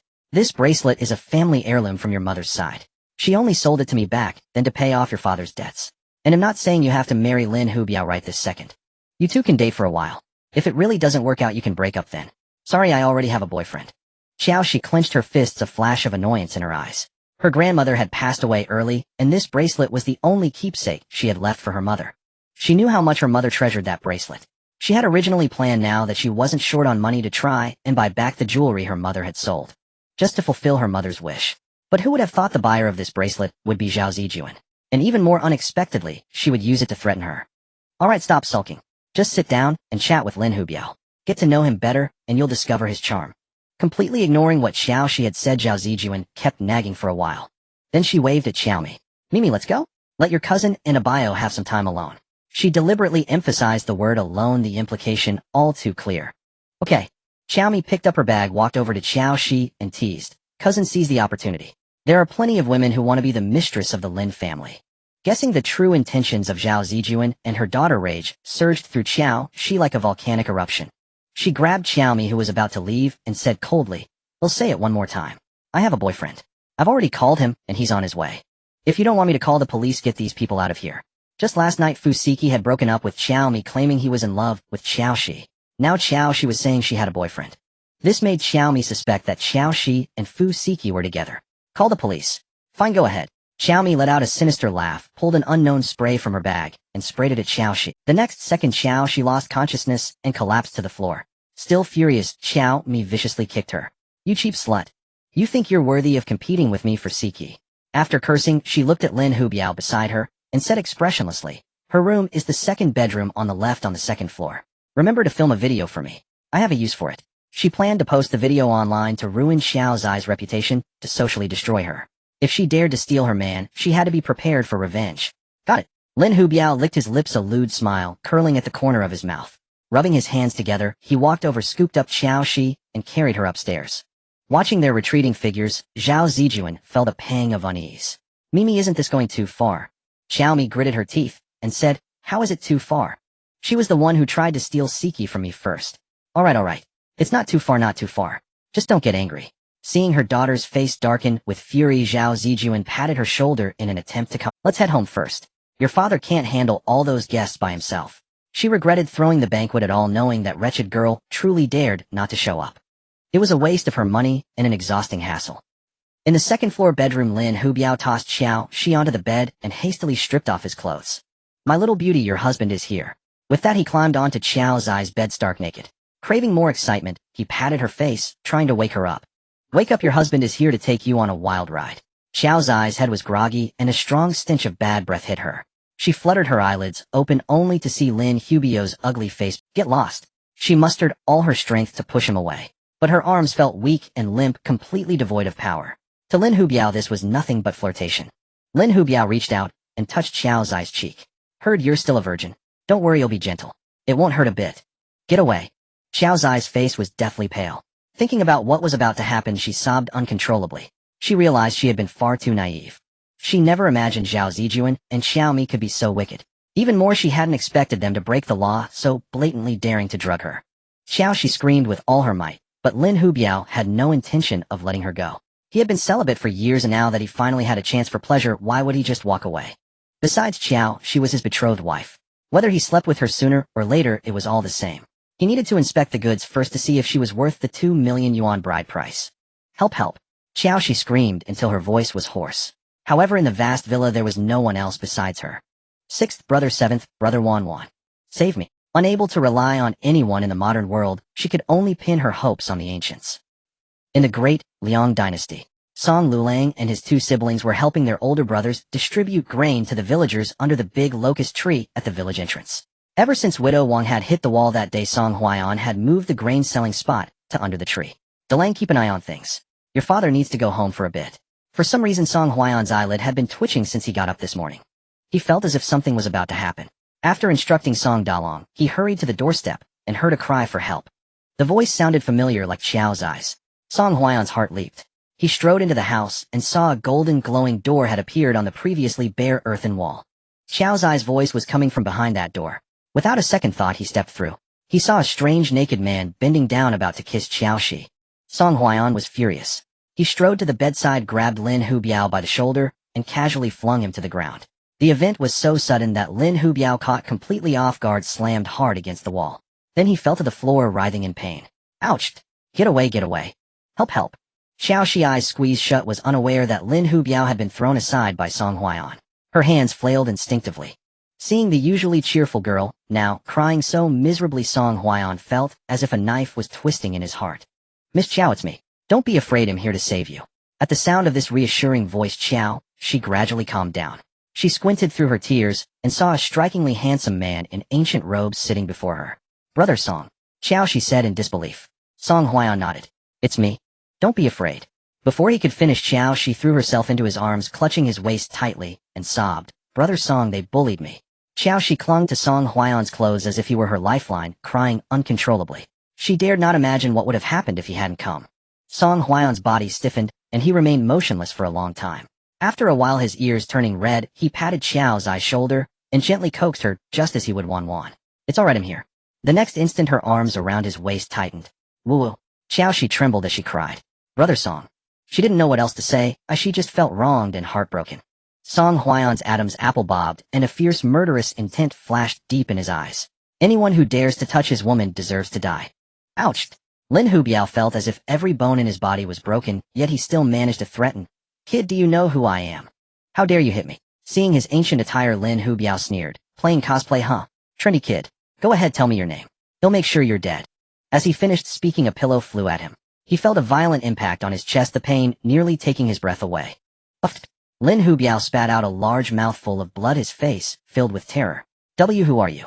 In response to Lin Hubiao, the only sound was Qiao Xi's suppressed sobbing. After crying for what felt like an eternity, a sudden realization struck her, and she hastily released Song Huaiyan. Brother Song, I'm so sorry. Seeing her flushed face still streaked with tears, Song Huaiyan's eyes were filled with heartache. He raised his hand to wipe away Qiao Xi's tears, but feeling his action was too forward, he instead pulled out 2 tissues and handed them to her. Don't be afraid, he'll deal with him. I'm not scared. Despite her words, Qiao Xi's body instinctively shuddered. Song Huaiyan said softly, close your eyes. It's too filthy, though I don't want to dirty your sight. Qiao Xi obediently closed her eyes. Brother Song, don't kill him. If someone dies on our side, it will be a huge problem. I know. Song Huaiyan acknowledged, then rose and walked over to Lin Hubiao, looking down at him, as if he were already dead. You deserve to die. With that he crouched down and seized Lin Hubiao by the throat. Ugh! Lin Hubiao's face turned crimson, his limbs flailing instinctively. The intense suffocation brought him unprecedented terror and fear. Just who had he crossed? How could this man's grip feel like iron pincers capable of snapping his neck in an instant? Only when Lin Hubiao's struggles began to weaken did Song Huaiyan release him unhurriedly. But you can't die yet. You'll live as a living corpse instead. Master, spare me. Lin Hubiao was truly terrified, panicking. They'll give you money, I have lots of money. Please just let me off this once. No mercy. Song Huaiyan glanced at him contemptuously. You should be grateful you live in the 21st century. If he were in the Great Liang dynasty, he would have died 800 times over by now. What? Lin Hubiao found Song Huaiyan's words bizarre and incomprehensible. Song Huaiyan, with an icy expression, reached out and tapped several points on Lin Hubiao's butt. Lin Hubiao screamed in agony, then began foaming at the mouth and convulsing violently. Brother Song, Qiao Xi, not knowing what had happened, asked fearfully, is he dead? Song Huaiyan stood up, walked over to her, and comforted her. No, I've sealed his acupoints. For the rest of his life he'll be nothing but a living corpse. As soon as he finished speaking, he felt a powerful pulling force drawing him towards the door. Miss Qiao, I must go now. Song Huaiyan said reluctantly. Hearing this, Qiao's eyes flew open, and she saw the previously ordinary door panel transform into a wooden door enveloped in golden light. Half of Song Huaiyan's body had already passed through to the other side. Brother Song. Qiao Xi jumped out of bed, but Song Huaiyan and the wooden door had vanished. She walked to the door and knocked on the panel. Is anyone there? God of Transmigration. Where's the door? However, the door remained unchanged and Song Huaiyan did not return. Qiao Xi guessed that the God of Transmigration, worried she might get into trouble, had pulled some strings to send Song Huaiyan over to save her. Now that she was safe, Song Huaiyan had been sent back to the Great Liang dynasty. Having figured this out, Qiao Xi stopped dwelling on the portal and called the police to deal with Lin Hubiao. The police arrived quickly and took both her and Lin Hubiao to the police station. Fearing the Lin family might use their wealth to protect Lin Hubiao, Qiao Xi sent a WeChat message to Old Master. She explained the situation and asked for his help. In the vast city of An, it seemed Old Master Qi was the only one she could rely on. Fortunately, Old Master Qi was loyal. Not only did he come himself, but he also brought Old Masters Jiang and Zhang. Grandpa Qi. Seeing familiar faces, Qiao Xi, who had just managed to control her tears, began crying again in grievance. There, child, don't cry. Grandpa will get justice for you. Old Master Qi's face was blacker than a burnt pot. Damn bastard. Daring to bully his future granddaughter-in-law, how was that any different from shitting on his head? That's right, Grandpa Jiang will get justice for you too. Who does he think he is? Doesn't he know you're under our protection? Exactly. Are we too low-key? Now everyone dares to walk all over us. As they were speaking, Wang Chao, the precinct chief, arrived. Old Master Qi, Old Master Jiang. Why have you all come? Wang Chao was extremely surprised to see so many esteemed elders at once. Old Master Qi's face fell. My granddaughter was bullied. How could I not come? Wang Chao glanced at Qiao Xi, then let out a heavy sigh. Old Master Qi, it's not yet clear who bullied whom. Lin Hubiao is still in the emergency room with multiple fractures all over his body, and he's in a coma, unable to wake up. In all his years on the force, he had never encountered a case like this. Usually in a rape case, the victim is covered in injuries while the perpetrator walks away unscathed. But this time it was the exact opposite. What are you trying to say? Old Master Qi retorted, dissatisfied. Are you implying this is my granddaughter's fault? Wang Chao was intimidated. And no, please don't get agitated, let's talk this through. How can I not be agitated? Old Master Qi was known for being protective. My granddaughter was almost raped, and you're telling me not to get agitated. If it were your granddaughter, wouldn't you be agitated? Besides, even if that little beast got beaten to death, had deserved it. My granddaughter acted in self-defense. Wang Chao said seriously. Elder, we can only know the full story once Lin Hubiao wakes up. Without surveillance footage, it's difficult to determine who's at fault. Qiao Xi frowned, suspecting that this matter would likely end up unresolved. The villa originally had surveillance cameras, but later, fearing that someone might discover the strange happenings with the three little ones coming and going, she had turned off the cameras inside the villa. Who would have thought something like this would happen today? Just as she was thinking, a familiar voice sounded by her ear. Qiao Xi, are you alright? Fu Siki, having just gotten off the plane, heard from Qi ran that Qiao Xi was in trouble. Without even putting down his luggage, he rushed to the police station. Mr. Fu. Wang Chaos' heart skipped a beat. Why are you here too? Fu Siki said coldly, my fiancé almost had an accident. How could I not come? Wang Chao was stunned. You mean Miss Qiao is your fiancé? Yes, ex-fiancé. Fu Siki and Qiao Xi said simultaneously. Hearing Qiao Xi's voice, Fu Siki frowned. I don't agree to the annulment. Qiao Xi. Lunatic. The engagement was called off ages ago. What was the point of his agreement or disagreement now? Could it be that he was afraid she would sue Xiaomi, and so he was putting on this act of concern to make her spare his— With this thought, Josh's heart grew even more bitter. Regardless of Fu Siki's motives, she would never let Xiaomi off the hook. Captain Wang, I don't have surveillance at home, but Lin Hubiao was brought to my house by Zhao Zijuan, the general manager of Lijun Cosmetics, and her daughter Xiaomi.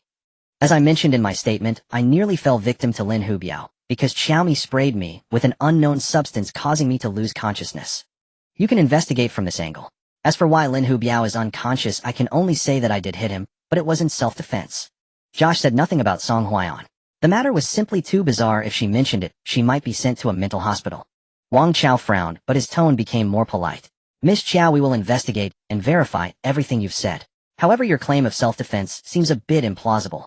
You just said you were sprayed with an unknown substance and lost consciousness. How then did you manage to seriously injure Lin Hubiao? Your stature hardly seems capable of causing such severe injuries to Lin Hubiao. Josh's eyes sparkled. It's true that I was unconscious, but Lin Hubiao later woke me up saying something about taking me to experience a flying sensation.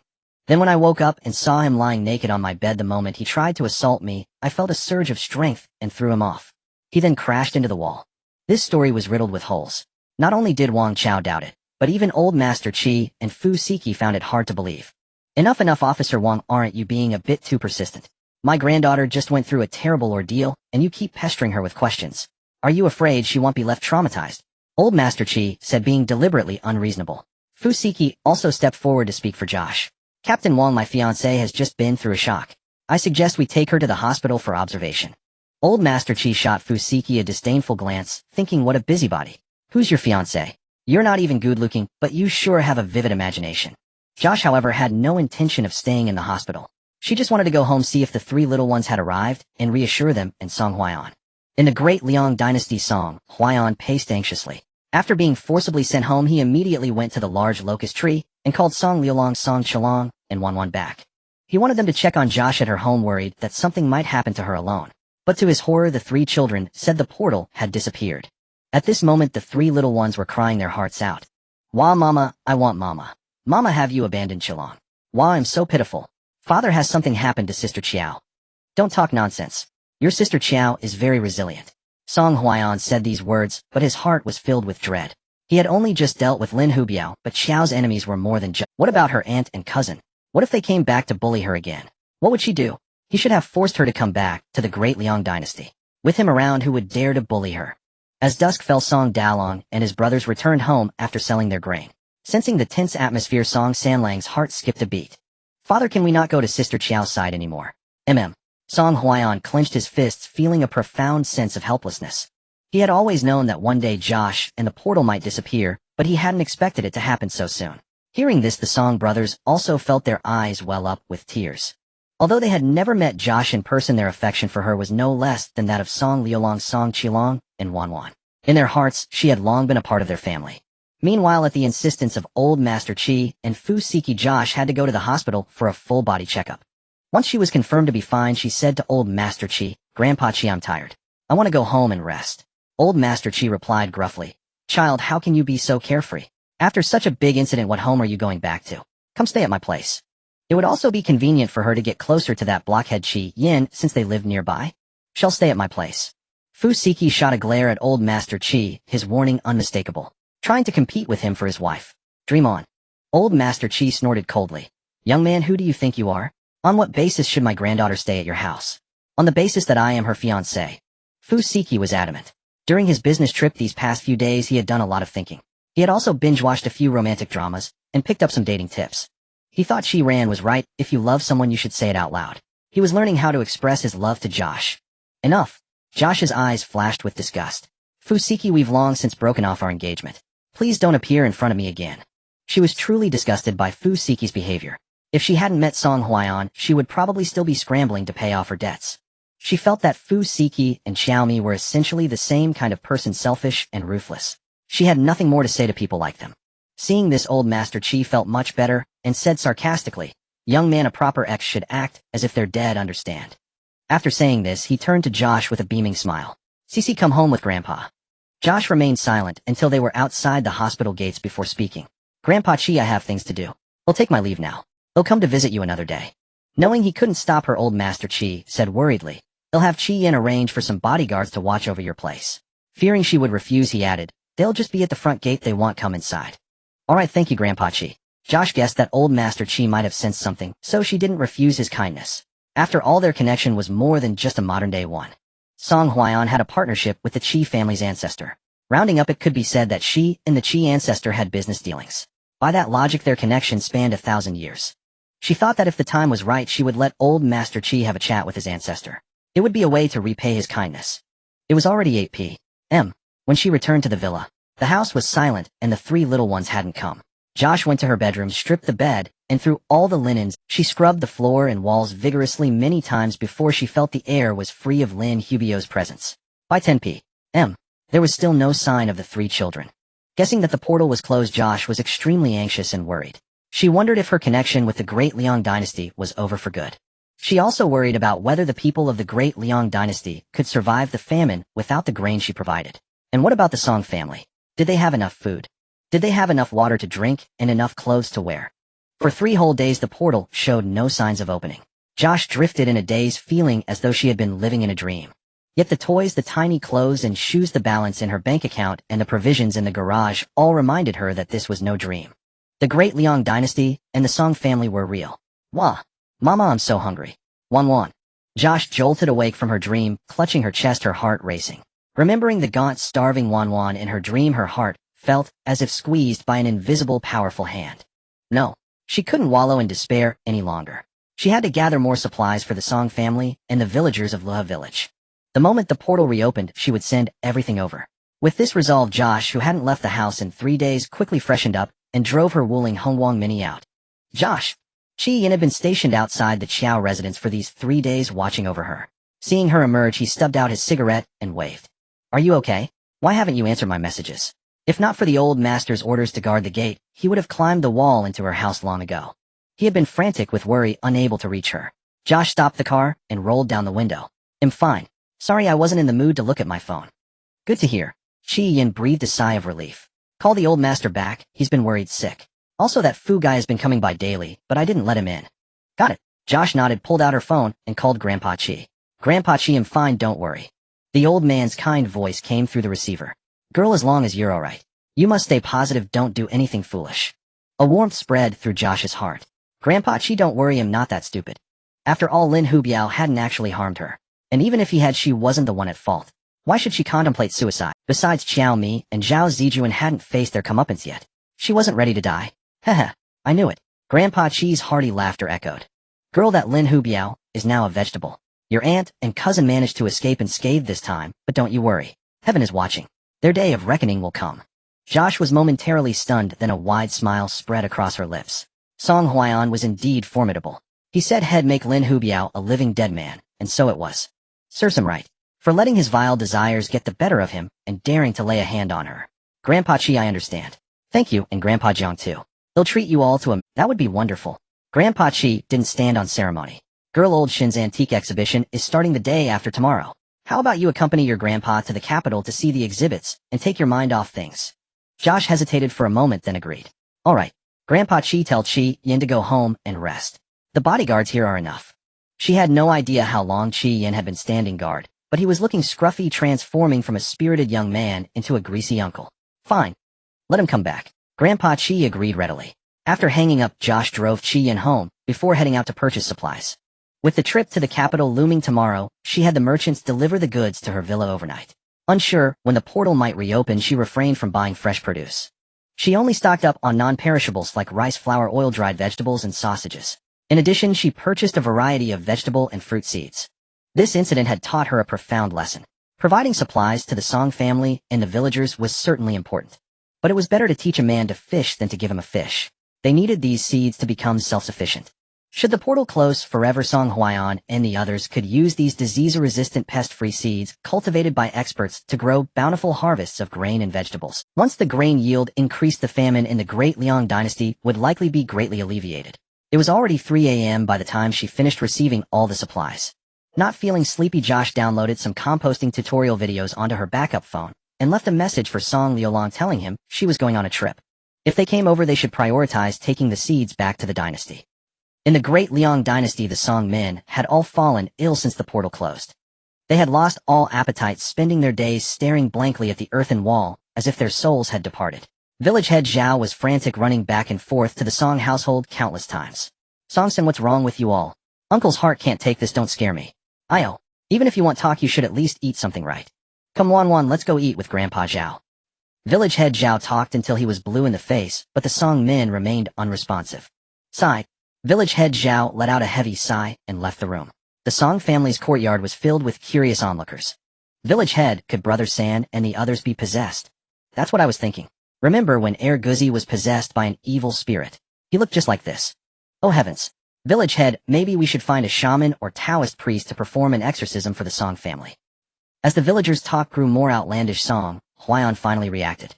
He clenched his fist, his voice laced with a faint sorrow. Enough. Put away your gloomy thoughts. Your sister Qiao will be fine. No matter what, we must carry on with our lives. The Song siblings' eyes reddened, their hearts heavy with grief. After a moment, the father and sons filed out of the house one by one. Seeing this, village head Zhao's eyes lit up. Song-sen, are you all alright? We're fine, Song Huaiyan said truthfully. Qiao Xi has run into some trouble on her end and might not be able to supply us with grain anymore. So from now on, we should all be more frugal with our food. The villagers' eyes widened in shock and they began to chatter. What? Why no more grain? No way, I've only just started eating my fill.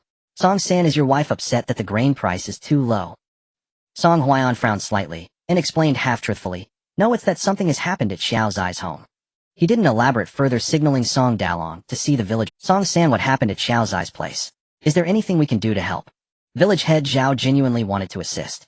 Song Huaiyan shook his head. I can't help. Honestly, I'm not sure what exactly happened. Could it be that her family looks down on you? Village head Zhao lowered his gaze, muttering to himself. That makes sense. You have 8 children, and Xiao Zai's family seems well off. It's only natural they'd look down on you. Song Huaiyan was left speechless. That stung. Enough. Enough.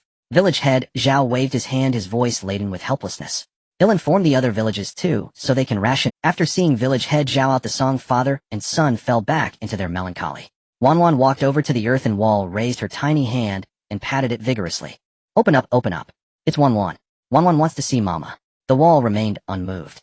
The little girl, crestfallen, trotted over to Song Huaiyan on her short legs, reaching out. Daddy, I miss Mama. Song Huaiyan's Adam's apple bobbed as he consoled her. Wait a little longer. Maybe the portal will reopen in a few days. Even as he said it, he had no confidence. Day after tedious day passed, and the once hopeful Song family gradually lost their expectations. The portal, it seemed, was forever closed. Their bond with Qiao Xi had been nothing but a brief, beautiful dream. That day when Song Dalong cooked, he discovered the rice jar was nearly empty. He walked into the yard and said to the absent-minded Song Huaiyan, Father, after today's meal, we'll be out of food again. They had previously relied on Xiao Zai's steady supply of provisions and hadn't. In the past few days, they had been eating the instant noodles and self-heating hot pot Xiao Xi had prepared for them. Oh, finish today's meal first, then he'll go to town tomorrow to buy some. Song Huaiyan was listless, looking utterly dejected. Song Dalong acknowledged and headed to the kitchen, but his mind was on Lin Qingqing. He wondered why she hadn't brought him food these past few days. Probably afraid of gossip. He sighed. When would his father ever remarry? Song Dalong felt troubled, wondering if he should ask someone to arrange a match for Song Huaiyan. He worried that if they delayed any longer, Lin Qingqing might become betrothed to someone else. Song Huaiyan had no idea his eldest son harbored such thoughts. At that moment, he returned to his room and stared blankly at the wall. The scene of the little girl clinging to him and crying seemed as if it had just happened. But in reality, 7 whole days had passed since then. In the past, he had never felt time drag. But these 7 days made him truly understand the meaning of one day feels like a year. Just as he was lost in thought, he heard Song Erlang's voice. Father, take off your clothes so I can wash them for you. Oh. Song Huaiyan responded, slowly undressing. At the Jiangjing villa, Qiao Xi returned from the capital city and rushed home without stopping. Seeing that the backup phone was still there and the food hadn't been taken, her heart sank completely. It was hopeless. It seemed the portal was truly closed forever. After sighing deeply for a long while, she finally accepted the reality, went to the bathroom to take a shower, and planned to catch up on sleep. Her trip to the capital had been fruitful. She had not only met big names in the antique circle from all over the country, but also joined the China Antique Collectors Association at the invitation of Shen Wen. Old Master Qi had also taken her to several auctions. But her mind was constantly preoccupied with the Song family, so she couldn't muster any interest in any of it. After showering Qiao, she wrapped herself in a towel and was about to change into clean pajamas when she was delighted to discover that a golden halo had appeared on the once ordinary door. Oh my goodness! Could it be that the portal was about to reopen? Unable to contain her excitement, she walked up to the door to test it. But the next second, she felt as if hundreds of hands were dragging her, pulling her forcibly into the portal. Ah! Qiao, she screamed, her world spinning, and she shut her eyes in terror. The next moment, she fell flat on her face. Wait, it wasn't a face plant, it was a person plant. The warm touch on her lips made Qiao Xi panic, and she opened her eyes to see. Oh heavens! As luck would have it, she had landed right on top of Song Huaiyan, and to her utter mortification, she seemed to have accidentally kissed him. What a disaster. This was the ultimate cringeworthy scene. Qiao's eyes mind went blank, and she just wanted to play dead to hide her embarrassment. Song Huaiyan was stunned. What was going on?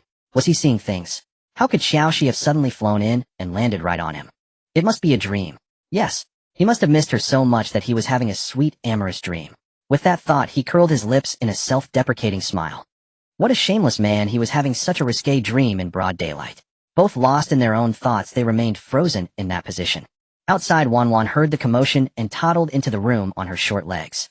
Seeing the scene before her, the little girl walked over to them, looking at them curiously, and asked in her adorable baby talk, "Daddy, Mama, what are you doing?" Suddenly Song Huaiyan snapped back to reality. "Miss Qiao, is it really you?" Qiao's eyes face was so red it could drip blood. She really didn't want to admit that she was herself. But little tea brewer Song Qilong loudly confirmed, "Mama, Boohoo Qilong missed you so much." After that the little one dropped a bombshell. "Daddy, Mama, are you making a baby?" Qiao Xi was so startled that she tried to scramble off Song Huaiyan, but in her fluster, she touched his chest muscles, and her face turned even redder. "I'm so sorry, brother Song, I don't know how it happened. I was suddenly pulled in by a huge force."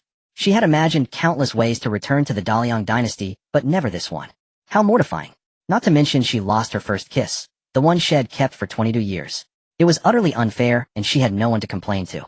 Song Huaiyan stood up, glanced at Qiao Xi in her light attire, and felt his blood boil. He dared not look a second time. He fetched his own clothes and handed them to her. "Put these on first." With that he went bare-chested, grabbed Song Qilong and Wanwan by the back of their collars, one in each hand, and carried them out of the room. Hee, big brother, second brother, third brother, fifth brother, sixth brother, Mama is back. Wanwan's eyes crinkled into slits with joy, as if she wanted to announce the good news to the whole world. "Really? Sister Qiao is at our house." The brothers had heard the commotion too, but they were busy with chores and hadn't gone in. Now hearing Wanwan's words, their eyes went wide with surprise. "It's true." Wanwan giggled like a goose. "Daddy kissed Mama. Wanwan is going to be a big sister." Song Huaiyan's handsome face flushed crimson as he hastily covered Wanwan's mouth. "Don't speak nonsense." MMPH, MMPH, MMPH. Wanwan squirmed and giggled in protest. She was finally going to be a big sister. Little sister said it wrong. Song Qilong blinked his big innocent eyes and corrected, "It's not daddy kissing mommy, it's mommy kissing daddy." Song Huaiyan. This child Qilong was simply beyond redemption. "Father, is that right? Am I going to be a big brother again?" Song Wulong took it at face value, his fair little face brimming with delight. Though he was already a big brother with younger brothers and sisters, he still lacked a mother. If Sister Qiao were truly with child, could he, like Qilong and Wanwan, openly call her mother? Song Dalong and Song Erlang shared the same thought, both staring at Song Huaiyan with burning intensity. Seeing this, Song Sanlang pressed a hand to his forehead. Should he tell these fools that a single kiss couldn't possibly conceive a child? Just as he was mulling it over, he heard Song Lulang beside him let out a faint sigh. Never mind. The household already had two sharp minds, himself and Lulang. Let the rest be as dull as long as they knew enough to come in from the rain. Song Huaiyan frowned in exasperation. "Enough. One more word of nonsense, and none of you eat tonight." At that the Song siblings fell utterly silent. Inside the room, Qiao Xi had overheard the little one's wild chatter, and her embarrassment was so acute, she could have clawed out a 3-bedroom apartment with her toes. Hastily throwing on Song Huaiyan's clothes, she suddenly realized she hadn't put on her undergarments. She walked to the earthen wall and patted it. "Great transmigration God, this isn't fair. If I were to be transported, at least let me be fully dressed. What is this ridiculous state I'm in now?" She could wear Song Huaiyan's outer robe, but she certainly couldn't wear his underwear. And as for a bra, Song Huaiyan didn't have one of those either. No matter how she patted the wall or pleaded, it remained utterly unmoved. Xiao's eyes reddened, and she nearly burst into tears from frustration. She had arrived just fine. Why couldn't she go back? "Great transmigration God, if you want send me back, at least give me my under. You can't expect me to run around naked, can you?" The moment she spoke, her bra and panties dropped magnificently from the sky. Qiao Xi snatched them with lightning speed and dressed herself in record time. "Mommy, can Wowo come in?" Wanwan stood at the doorway, her chubby little hand covering her eyes. Qiao Xi shot the little girl a look of exasperation. Come in then. Another day of wanting to smack the kids. Hey, Wan lowered her hands and bounced into the room, scrambling onto Qiao Xi's lap, and pouting, Mommy, the door is gone. I can't get through anymore. Qiao Xi frowned in thought. She speculated that the time gate, much like the golden fingers in those novels, required energy of some sort to keep functioning. Once the energy was depleted, the time gate would automatically close. When the three little ones went to the modern world, the energy required was relatively small, so they could pass through without hindrance. But when Song Huaiyan, when it consumed far more energy. That was why the time gate had remained closed for so long. By that logic, the time gate probably wouldn't open again for the next few days. Which meant she would be stuck in the Great Liang dynasty for a while. Damn. Qiao Xi was utterly dumbfounded. She had always wanted to visit the Great Liang dynasty, to see where the three little ones lived, to see Song Huaiyan and Song Dalong, and the others, to witness what the world looked like 1,000. But that was on the condition that she had prepared all her supplies and settled her modern affairs before crossing over. She had nothing now, having stumbled through in such a muddled state. It was truly exasperating. Still, it seemed she could summon objects from a distance. With that thought, Qiao Xi tested again. Great transmigration god, I'm hungry. Could you conjure me 2 bowls of instant noodles? No instant noodles. Then could you deliver the grain I bought? She listed several more items, but the great transmigration god ignored her every request. Only then did Qiao Xi finally give up. Outside the house, Song Huaiyan, with his inner strength, possessed senses far beyond ordinary men. He had heard every word Qiao Xi said with perfect clarity. Dalong, go to Grandpa Zhao's house first, and borrow some grain, cured meat, and vegetables. Erlang, go fetch water. Sanlang, start the fire. Wolong, pick all your mushrooms. We'll stir-fry them later. At his command, the Song brothers sprang into action at once. Hearing the commotion, Qiao Xi came out of the house with Wan in her arms. Seeing Song Huaiyan bare-chested, her gaze uncontrollably traced the lines of his powerful chest muscles down to his firm, tantalizing abs. She was so stunned, she nearly had a nosebleed. Good heavens. He really did have 8-pack abs. TSK. She wanted to touch them. Qiao Xi was startled by her own. Whoa. Since when had she become so lecherous? She was actually thinking of groping a married man with children. No. This line of thinking was far too dangerous. Sensing a scorching gaze upon him, Song Huaiyan suddenly realized he wasn't wearing any clothes. He coughed awkwardly, turned his back, and instructed Song Chalong to fetch him a garment from the house. Seeing this, Qiao Xi flushed with embarrassment and quickly averted her eyes, looking elsewhere. Sister Qiao, Song Wolong approached with a beaming smile, completely at ease. Come, let me show you my mushroom. Qiao Xi nodded. All right. The three of them made their way to the backyard, where a sudden neigh erupted from Zhui Feng. Qiao Xi jumped in fright. What's wrong with him? No idea. Song Wulong was equally baffled. Zhui Feng was usually so well-behaved. Had he eaten something wrong today? He hadn't secretly nibbled on the poisonous mushrooms he'd picked, had he? He's excited. Song Huaiyan had appeared from somewhere, explaining, Zhui Feng knows you bought those feed pellets, so seeing you in person has him rather worked up. Qiao Xi. This was unbelievable. The Song family's horse had become a spirit. As if to prove Song Huaiyan's words, Zhui Feng's neighing grew even louder, and he restlessly reared up on his front hooves. Hello there, Zhui Feng. Qiao Xi waved one hand at the horse while holding Wan in the other. Only then did Zhui Feng calm down, opening his big mouth in what looked like a goofy grin. Clop, clop, clop. He was a worldly horse now. His feed was better than what other horses got. Noticing how thin Qiao Xi was like a paper doll, Song Huaiyan immediately stepped forward, took Wan from her arms, and set the child down. Wan has gained quite a bit of weight lately. She's heavy to carry. Let her walk on her own. Before Qiao Xi could say a word, Wan's little lips quivered, and she burst into tears. Wowo not fat, wowo prettiest. Song Wulong's eyes went wide, hardly believing his ears. Was this the same father who doted on his sister so much he'd carry her on his shoulders? Could it be, as the villagers whispered, that he had been possessed by some unclean spirit? Don't cry. Song Huaiyan snapped coldly. The three people present were all startled.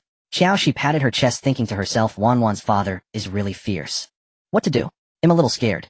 Wan stopped crying, clung to Qiao Xi's leg, and stared straight at Song Huaiyan. Her big, watery eyes seemed to say, Daddy, are you really my bio? Song Wulong frowned, feeling deep regret. If he had known his father would be this fierce, he wouldn't have brought Sister Qiao to see the mushrooms. Feeling embarrassed by the looks from the three, Song Huaiyan coughed lightly. Wulong, take Wan to play in the front. I need to speak with your sister Qiao. Oh. Song Wulong didn't hesitate. He picked up Wan and ran off in a flash. Qiao Xi was left behind, silently complaining. Great. Another unreliable one. Despite feeding him every day, he ran away at the first sign of trouble. I'm sorry for scaring you just now. A hint of apology flashed in Song Huaiyan's eyes. Qiao Xi forced a stiff smile. It's fine. Yeah, right. She was starting to feel sorry for the kids. Not only did they grow up without a mother, but they also had such a grumpy father. When she watched his videos before, he didn't seem to have a bad temper. Last time when he came to save her, he was quite gentle. What's wrong with him today? Song Huayan, unaware of Qiao Xi's thoughts, asked anxiously, how is that beast doing? Have your aunt and cousin been giving you a hard time? Are the family debts paid off? He fired off over a dozen questions, leaving Qiao Xi unsure which one to answer first. After you left, I called the police. Qiao Xi recounted everything that had happened since. After listening, Song Huayan's brows furrowed tightly. So that man surnamed Fu is protecting Zhao Zijuan and Xiaomi. Yes.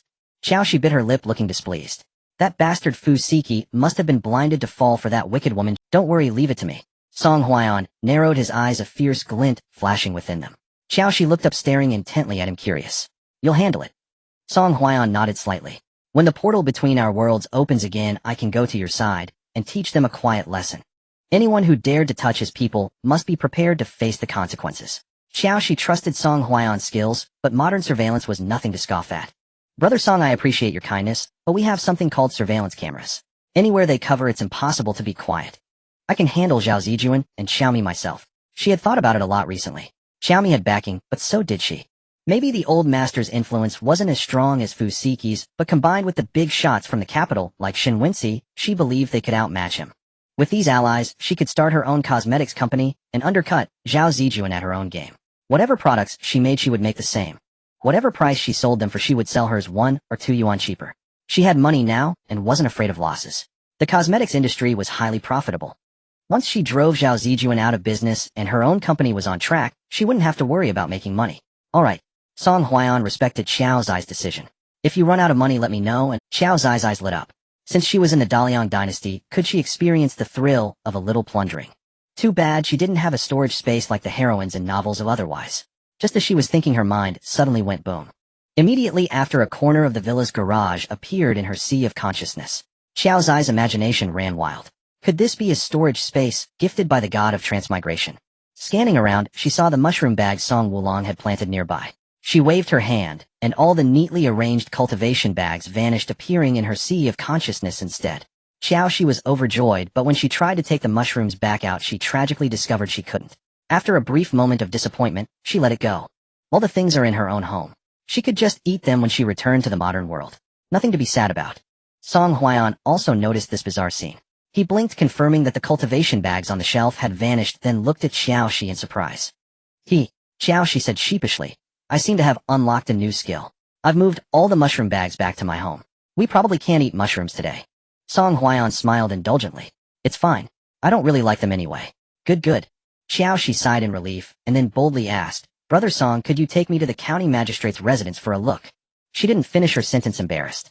After all, stealing wasn't exactly a good thing. Song Huayan agreed. Alright. Rest up for a few days first, and then well go. He figured the county magistrate's residence would be heavily guarded, so he needed to be fully prepared before taking Qiao Xi there. Sounds good. Having just arrived in the Daliang dynasty, Qiao Xi wanted to get familiar with Luoha village and visit old Master Qi's ancestors. There was no rush to go to the county magistrate's residence. Just then Song Qilong came running over from the front yard on his short legs, pulling Qiao Xi's hand. Mother, I want to eat the food you cook. Eldest brother's cooking is terrible. Qiao Xi agreed without hesitation. Let's go. She hadn't been eating, while lately worried about the Song family. Now that she had seen them and knew they were all safe, her appetite returned. She planned to make a big feast to reward herself. Seeing the real living sister, Qiao Song Dalong grinned like a simpleton. Sister Qiao. Qiao Xi found it amusing. She reached out and ruffled his hair, praising him. Not bad, Dalong. You cut these vegetables just as ruggedly as you look. Song Dalong wasn't offended. He scratched his head sheepishly. They'll make them smaller then. No need'll do it. Qiao Xi picked up the knife and started to recut them. The Song family's kitchen was very crude. One side was a mud wall, and the other 3 sides were simply shielded with branches and wood. The cookware was simple too, just a large wok and a few sets of bowls and chopsticks. Qiao Xi wasn't used to it, but with the mindset of take things as they come, she didn't complain. Sister Qiao, Song Erlang was tending the fire. After hesitating for a long time, he finally spoke to her in a low voice. Hearing his voice, Qiao Xi finally noticed him. Erlang, boil some water first. I'm thirsty. Song Erlang nodded, blushing. Qiao Xi frowned, thinking this kid is really shy, not like a manly man at all. With such a bashful demeanor, how will he ever find a wife in the future? At that moment, Song Sanlang entered the kitchen carrying a bundle of firewood. Sister Qiao. Qiao Xi turned around, a smile curling at the corners of her lips as she saw the scholar. Sanlang, you've worked hard. Sanlang is not tired. Sister Qiao is the one who's worked hard, having to rush to cook right after arriving. Song Sanling's voice was gentle, and every move exuded the elegance of a scholar, which greatly increased Qiao Xi's favorable impression. She smiled and nodded, muttering softly, "These Song siblings really are each unique in their own way. Not only did they look different, but their personalities were also vastly different. Could it really be because they were half-siblings?" Qiao Xi was curious in her heart, but after all, there should be a certain boundary between people. Song Sanlang overheard her muttering and hesitated for a moment before deciding to continue concealing their background. Father had said that adult matters were not for children to meddle in. He would just be a good spectator and silently watch the show. Just as he was thinking, he saw his father leading Zhuai Feng out from the backyard. "Father." Before he could finish his greeting, he heard Song Huaiyan say, "Miss Qiao, I'm going out. When the meal is ready, you all eat first, don't wait for me." After speaking without even acknowledging his children, he mounted his horse. Watching Song Huaiyan's retreating figure, Song Sanlang furrowed his brow. For the first time in his life, he felt he was superfluous. No, all of them, the siblings, were superfluous. "Brother Song, where are you going? The meal is almost ready. Eat before you go." Qiao Xi rushed to the main gate holding a cleaver, but there was no trace of Song Huaiyan. She frowned slightly, speculating, what? Could it be that my cooking is so terrible it scared him off? "Sister Qiao." Song Sanlang walked over. "Father must have something to attend to. Don't worry about him, let's eat first." All right. Qiao Xi really liked Song Sanlang's personality. He was neither as simple-minded as Dalong, nor as shy as Erlang, nor as scheming as Qilong. Like Liulong, he was quite endearing. With so many people and few pots, Qiao, she didn't bother with complicated dishes, and simply made a pot stew. She threw in cured pork ribs and cured meat, let them simmer, then added cabbage radishes, dried beans, and dried mushrooms, finally, sticking some flatbread on the side of the pot. Soon the meal was ready. The moment the lid was lifted, all the Song siblings stared intently, drooling profusely. While mommy number, Wanwan stood in front of the stove, mouth wide open, waiting for Qiao Xi to feed her. Heaven knows how much the chubby little girl had craved Qiao Xi's cooking these past few days. Qiao Xi picked up a piece of cured meat, blew on it, and fed it into Wanwan's mouth. Yummy, yummy. Wanwan danced with joy, making Song Qilong envious. "Mommy, I want some too." Having not seen Song Qilong for a few days, Qiao Xi missed him. She picked up another piece of cured meat and fed it to him. That was like poking a hornet's nest, as Song Lulang and Song Wulong also opened their mouths wide, demanding, "Sister Qiao, I want some too." Hee, Sister Qiao, ah. Qiao Xi, caught between laughter and tears, fed each of them a cured pork rib. The two little ones were so delighted their eyes narrowed into slits. The three older ones were too shy to ask outright, but they all stared eagerly at Qiao Xi, their desire for food. Feeding one was the same as feeding seven. With that thought, Qiao Xi picked up a piece of rib and beckoned to Sanlang. "Sanlang, come here." Song Sanlang raised an eyebrow in a very good mood. "Erling Dalong, you two come too." Qiao Xi suddenly felt like a mother hen, endlessly worrying about everyone. Song Sanlang raised an eyebrow in a very good mood. "Erling Dalong, you two come too." Qiao Xi suddenly felt like a mother hen, endlessly worrying about everyone. "Coming." Song Dalong strode over in a few steps, stood before Qiao Xi, and opened his mouth wide. Qiao Xi placed the rib into his mouth, then turned to look at Song Erlang, who was in the kitchen. "Aren't you eating?" "I am." Song Erlang walked over bashfully, his ears reddening to the point of bleeding. After feeding all 7 little ones, Qiao Xi scooped the food into a large basin and asked Song Dalong to carry it to the dining table. Knowing that Song Huaiyan also had a big appetite, she deliberately set aside a large bowl of food, keeping it warm in the pot. Meanwhile, Zhao Li was pacing back and forth in the yard, irritating his wife, Aunt Zhao. "Old man, can't you sit still? You're making me dizzy with all that pacing." Zhao Li stopped in his tracks. "It's this late, they should have finished eating right. Let's go check on the third Song household." He was simply too curious about what kind of wife Song Sen had married. "You go if you want, him not going." Aunt Zhao pursed her lips, sewing a shoe sole, while complaining, "You old fool with no tact. They say separation makes the heart grow fonder. The couple just reunited, they must have so many intimate things to say to each other. But you go and stand there like a lump, how can they talk?"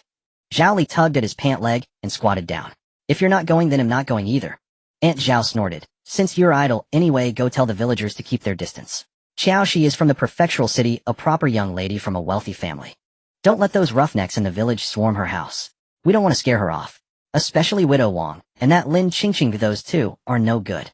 Song San, at his age, and with 8 children in tow, was lucky to have found a wife. And a rich man's daughter at that. They couldn't let those rotten-hearted villagers ruin his good fortune. Zhao Li took a puff of his pipe and frowned. "I know Widow Wang is no good, but what about Qingqing? I think she's quite nice, and she matches Dalong well. I was even thinking of playing matchmaker. Oh, give it a rest." Aunt Zhao shot Zhao Li a glance. "If you don't want to make yourself unwelcome with the Song family, just stay put, and don't meddle in their affairs. If Lin Qingqing were really a good person, why hasn't she brought Dalong any meals these past few days? It's because she saw the Song family had no food left and nothing to gain. Zhao Li lowered his head in thought. His wife's words seemed to have some truth to them. With that in mind, he got up and went door to door telling all the troublemakers in the village to behave themselves and not offend Qiao Xi. The villagers listened, and though curious, none went to the Song house to gawk. But just because they didn't go looking for trouble, trouble came looking for them. At that very moment, Song Qilong and Wan Wan, two mommy-bragging maniacs, were sitting under the big locust tree at the village entrance eating and boasting. Hee, my mommy made this, it's so delicious. Yummy, yummy. Wan Wan ate with grease all over her mouth, then suddenly remembered something and burst into giggles. Daddy kissed mommy, I'm gonna be a big sister. What? Song San's wife is pregnant again. The gossiping villagers suddenly became interested. What kind of family dares to have 9 children? No, wait. I heard that Song Xiling was adopted, so that makes 8 children. They exchanged glances, each wearing a knowing smile. Wan Wan, is your mother having a boy or a girl? Wan Wan, does your father only kiss your mother? Or does he do other things too? As Song Huaiyan approached the village entrance, he saw his 2 little treasures surrounded by the crowd being asked inappropriate questions. Zhuifeng, stop. Zhuifeng, panting heavily, halted at the command. Song Huaiyan, dismounted, walked grimly to the old locust tree and coughed heavily. The villagers, engrossed in gossip, suddenly felt a chill down their spines. Turning around, their faces turned pale with fright. Oh heavens! Why did Song Sen have to show up now? Seeing this, the crowd parted ways instinctively. Song Huaiyan walked over to the 2 little ones, grabbing each by the back of their collars and placing them on Zhuifeng's back. Hee, daddy. Wan Wan, unaware of the gravity of the situation, laughed carefreely. Song Shilong waved his little hand, bidding farewell to the crowd. Grandpa, grandma, uncles, aunties, brothers, sisters-in-law, I'm going home to see my mother. See you tomorrow. See you tomorrow. The crowd waved awkwardly, sending off the Song family. Soon they resumed their heated discussion. Hey, this Song San is something else. 8 kids in one go. Even a so isn't that prolific. Isn't that right? But the key is he married a good wife who can afford to raise them. We must inform village head Zhao about this big news. Right. We must tell him. And so the villagers headed to Zhao Lizhang's house in droves. Upon hearing that Qiao Xi was pregnant, village head Zhao couldn't sit still. Old woman, do we have any eggs and brown sugar left? Take them to Song San's wife to nourish her body. At the Song residence. As soon as he entered, Song Huaiyan lifted the 2 little ones off the horse, his face dark with displeasure. Put down your bowls and go stand outside as punishment. In the yard, Qiao Xi was eating while listening to the Song brothers chat about village affairs. Hearing his voice, they all looked up at Song Huaiyan. Wah, mommy, daddy won't let me eat. Before Song Huaiyan could react, Wan Wan was already carrying her bowl to Qiao Xi, tattling on him. Stupid daddy, Qilong is never talking to you again. Song Qilong snorted, also carrying his bowl, complaining as he walked. Mommy, daddy was mean to me. Seeing Wan Wan crying like a little tearful mess, Qiao's eyes heart ached. She hugged the little girl and soothed, there, don't cry. Then she shot Song Huaiyan a fierce glare. Song Dage, even though you're their biological father, you can't just punish or yell at them on a whim. Do you have any idea how much psychological damage this causes their young minds? The oblivious Song brothers nodded in agreement. They felt Sister Qiao was right. Their father had indeed caused them immense psychological trauma. Song Huaiyan was at a loss for words. He endured Qiao's eyes scolding in silence. When she finished, he walked over and handed her a bundle. Bought these for you. Go inside and change. Qiao Xi was stunned for a moment. She took the bundle, opened it, and found several sets of clothes and some hair accessories inside. She touched her nose and smiled sheepishly at Song Huaiyan. Song Dage, thank you. The clothes were a bit big for her, making her look like a student wearing her parents' clothes, a bit mismatched. Hearing this, Song Huaiyan's expression softened. Just as he was about to say, you're welcome, Qiao Xi changed her tone. But that's beside the point. Yelling at and punishing the kids is wrong. You need to apologize to them. As she said this, Qiao Xi felt a pang of unease. Song Huaiyan's stern face was rather intimidating. Song Huaiyan. If he weren't so concerned about his dignity, he would have told Qiao Xi exactly how the 2 little ones had been slandering her reputation outside. Seeing Song Huaiyan remain silent, Qiao Xi frowned and let out an Song Huaiyan opened his mouth to speak, but was interrupted by the excited voice of village head Zhao from the front gate. Oh my, Song Sen, you rascal. How could you not tell your uncle about such a big thing as your wife being pregnant? Song Huaiyan looked towards the door and saw village head Zhao entering the yard with bags in hand, followed by Aunt Zhao and other villagers. As he walked in, village head Zhao said, I didn't have time to prepare properly. Here, take this brown sugar and eggs. Give them to your wife to help her recover her strength. In these famine years, we don't have much good stuff. I have some money here. Tomorrow go to town and buy your wife some hens. Indeed. Aunt Zhao walked over to Qiao Xi, smiling warmly as she took her hand. So you're Qiao Xi. You're absolutely beautiful, just like a fairy. How many months along are you? Looking at your belly, it must be at least 2 months, right? Huh. Why are you wearing Song San's clothes? Qiao Xi was utterly bewildered. Could someone tell her what was going on? No. Her belly was big because she had just eaten too much. She wasn't pregnant at all. Sister-in-law, I have some milk powder left at home.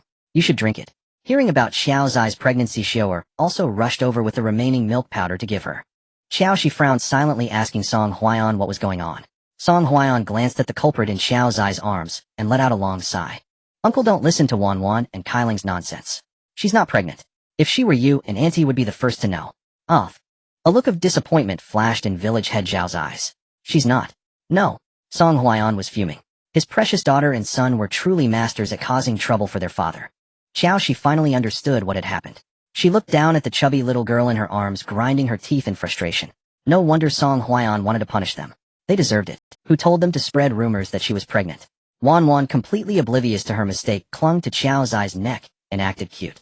Mommy, I'm scared. Qiao Xi snorted coldly, thinking scared. There's more to be scared of coming your way. She shot Wan Wan a hard glare before looking up at Aunt Zhao with an embarrassed smile. Annie, I'm so sorry. The children don't know any better. Please don't take their words to heart. Please take these things back. I don't need any nourishment. Having been part of such a big misunderstanding, everyone was a mix of amused and exasperated. After chatting with Qiao Xi for a bit, village head Zhao, Aunt Zhao, and the villagers took their leave. After watching them disappear into the distance, Qiao Xi's expression turned stern. Song Qilong, Song Wan Wan, both of you go stand in the corner as punishment. With a thunderous roar from Qiao Xi, not only were Song Qilong and Wan Wan startled, but the rest of the Song family men also instinctively shrank their necks. Goodness, Sister Qiao seems a bit fierce. Better not to provoke her. Having never endured such grievance in her life, Wan Wan burst into tears and ran to Song Huaiyan, clinging to his leg to tattle. Daddy, Mama was mean to me. Song Huaiyan curled one corner of his mouth and said coldly, go stand in the corner. Hearing this, Wan Wan tilted her little head and stared at him in astonishment. Daddy, am I not your little treasure anymore? No. Song Huaiyan pried Wan Wan's chubby hands off his leg, grabbed the back of her collar, and moved her to face the mud wall, making her stand in punishment. Little treasure. Huh. He wasn't a fool. He wouldn't offend Miss Qiao over the two little ones. Seeing this, Song Qilong wisely ran to Wan Wan's side and stood in punishment with her. Seeing the two little ones standing neatly against the wall in reflection, the anger in Qiao Xi's heart subsided a tiny bit. In the past, when she saw people hitting children, she would self-righteously think it was the adult's fault. Even if the child was utterly wrong, an adult hitting a child was never right. Only today did she realize that for such brats a beating was the least of what they deserved. Oh my God. Her old face was thoroughly disgraced. Then suddenly remembering she wasn't the only one embarrassed, Qiao, she felt a bit more balanced. Turning to look at Song Huaiyan, she said with a complex expression, Brother Song, I'm sorry, I just misunderstood you. It's fine. Song Huaiyan's ears turned red. It's my fault for not teaching Qilong and Wan Wan properly. They'll go stand in punishment too. With that, he turned and faced the wall. His action left the other Song brothers bewildered. After a brief hesitation, they silently put down their chopsticks and bowls, walked to the wall, and stood in reflection as well. Song Sanling, the family's spokesperson, respectfully bowed to Qiao Xi. Sister Qiao, we are at fault too. Well, stand in punishment. Qiao Xi was momentarily stunned, then a few seconds later, she burst. These Song men were rather endearing. Brother Song and Dalong Erlang Sanling Wulong Liolong, this has nothing to do with you. Come back and eat. Let Qilong and Wan Wan continue their punishment. She wasn't the type to be unreasonable and punish the innocent. Seeing Song Huaiyan hadn't moved, the brothers all stood ramrod straight. Just as Song Sanling was about to speak for the brothers, Song Huaiyan's cool voice reached them. Let them all stand for a while. Not watching over their younger siblings and letting them spout nonsense is their fault. With that, Song Huaiyan had already walked to the dining table. Since the father had spoken, Qiao Xi as an outsider couldn't voice any further opinion. Brother Song, I saved some food for you in the pot. Let me get it for you. No need you eat. I'll get it myself. Song Huaiyan cherished Qiao Xi. The young woman had been busy non-stop since she arrived. How could he trouble her with such a trivial task as fetching food? At the wall, the Song brothers pouted in Has their father changed his ways? If the laziest in the family was Song Xiling, then the second laziest was undoubtedly their father Song Huaiyan. He was diligent outside, but once home, not to mention cooking, even fetching food, was always left to the brothers. He only ever had to sit at the table and eat. But today he actually volunteered to get the food. Though the brothers grumbled inwardly, they didn't dare expose their father's secret. Song Huaiyan carried his meal to the table and sat down. Miss Qiao, don't take the villagers' words to heart. Apart from a few bad apples, the rest of the village are kind people. Whether full from food or angered Qiao, she had lost her appetite. She simply listened to Song Huaiyan talk while watching him eat. In her mind, a rough man like him would wolf down his food, devouring half a bun in one bite. But to her surprise, Song Huaiyan ate not only without rudeness, but with an elegant grace. The children followed suit, Though they ate faster than her, they weren't the type to gulp and gobble. Each one was like a young master from a wealthy family, very proper. Feeling self-conscious under Qiao Xi's gaze, Song Huayan's cheeks flushed. "Miss Qiao, is there something on my face? There shouldn't be, right?" He had even checked himself in a bronze mirror at the shop when he bought clothes in town. "No." Qiao Xi averted her gaze and changed the subject. "Take your time eating. They'll go back to my room to change." With that, she stood and hurried into the house. Closing the door, Qiao Xi patted her cheeks and muttered, "Qiao Xi, look at you. It's just a handsome man eating. You got lost in it. How embarrassing." Outside, Song Huayan heard her words, and a delighted smile curled at the corners of his mouth. The handsome man Miss Qiao mentioned must be him, right? After the meal, Qiao Xi wanted to wash the dishes, but Song Sanling shooed her away. "Sister Qiao, well, wash. You go rest." Qiao Xi was about to exchange pleasantries, but Song Huayan spoke first. "How about I take you for a stroll around the village?" "All right." Qiao Xi nodded and followed him towards the gate without hesitation. She never liked washing pots and dishes anyway, so she was happy to be free. "Mama, wah. I'm sorry." Hearing Qiao Xi was leaving, Wan, who was standing in punishment, cried and apologized. "Mama, I'm sorry too." Song Qilong wiped his tears with his sleeve. As for what they were sorry for, the little ones had no idea. Xiao Zai's heart softened, and she instinctively looked at Song Huayan. Brother Song. Since they were born, Song Huayan had never physically punished Wan, nor even spoken a harsh word to her. Hearing his daughter crying now, it would be a lie to say he didn't feel for her. But he also had to consider Xiao Zai's feelings. With that in mind, he left the decision to her. "You decide. How about we let it go this time? If they misbehave again, well, give them a proper lesson." Qiao Xi suggested tentatively. Seeing Song Huayan nod, she put on a stern face and told the two little ones, "All right, no more punishment. Go play." "Hee, Mama, your little cutie is here." Song Kailing's face instantly broke into a smile. He ran to Qiao Xi, took her hand, and waved at Song Huayan. "Daddy, bye. I'm taking Mama to the village." "Hee, Mama, I'm coming." Wan ran and grabbed Xiao Zai's other hand, mimicking her brother. "Daddy, bye-bye.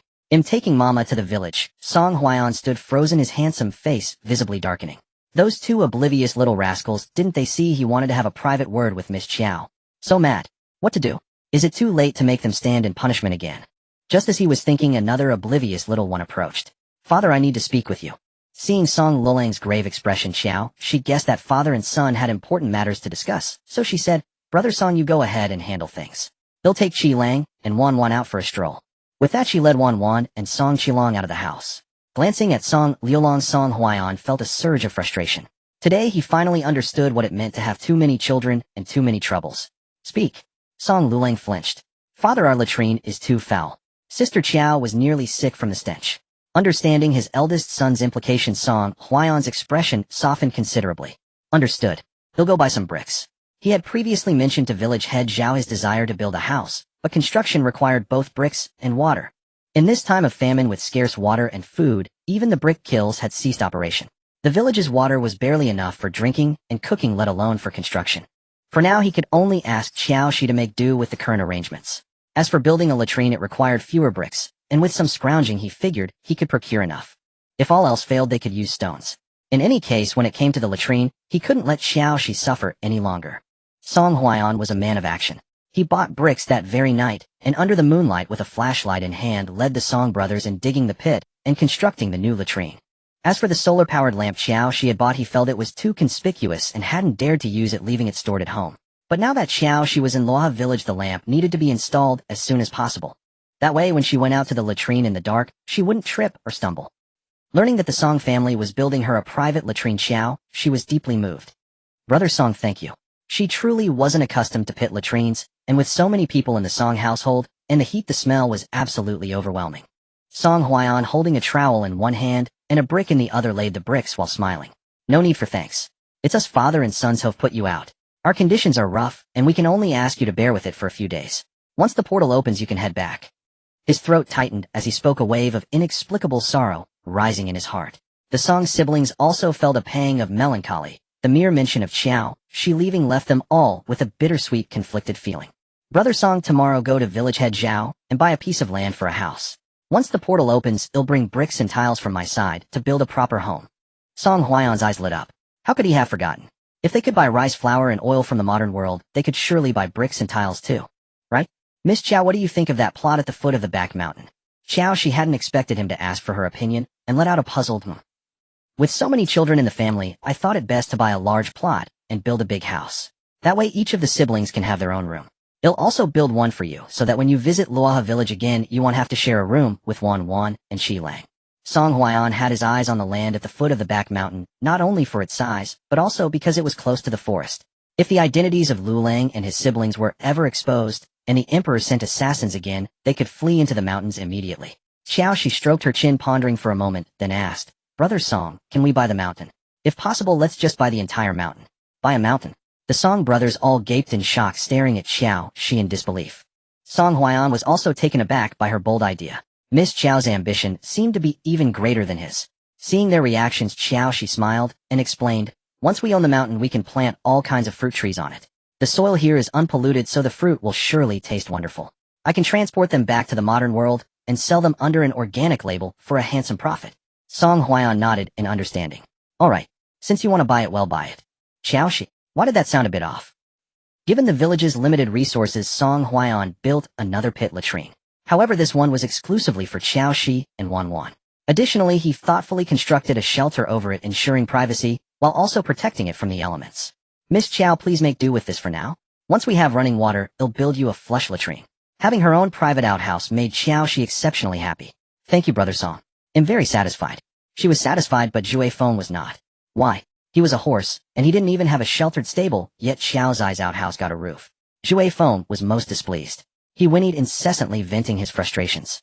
A sharp crack from Song Huaiyan's whip silenced him. Zhui Feng looked at Qiao Xi with a meek, submissive expression, as if on the verge of tears, but too afraid to cry. Qiao Xi, not understanding the horse's sulk, patted his large head and made him a promise. Zhui Feng, once I'm home, I'll buy you the finest feed. Previously she had bought him the cheapest feed to save money. But now that she knew this horse had become sentient, she couldn't just fob him off with shoddy goods anymore.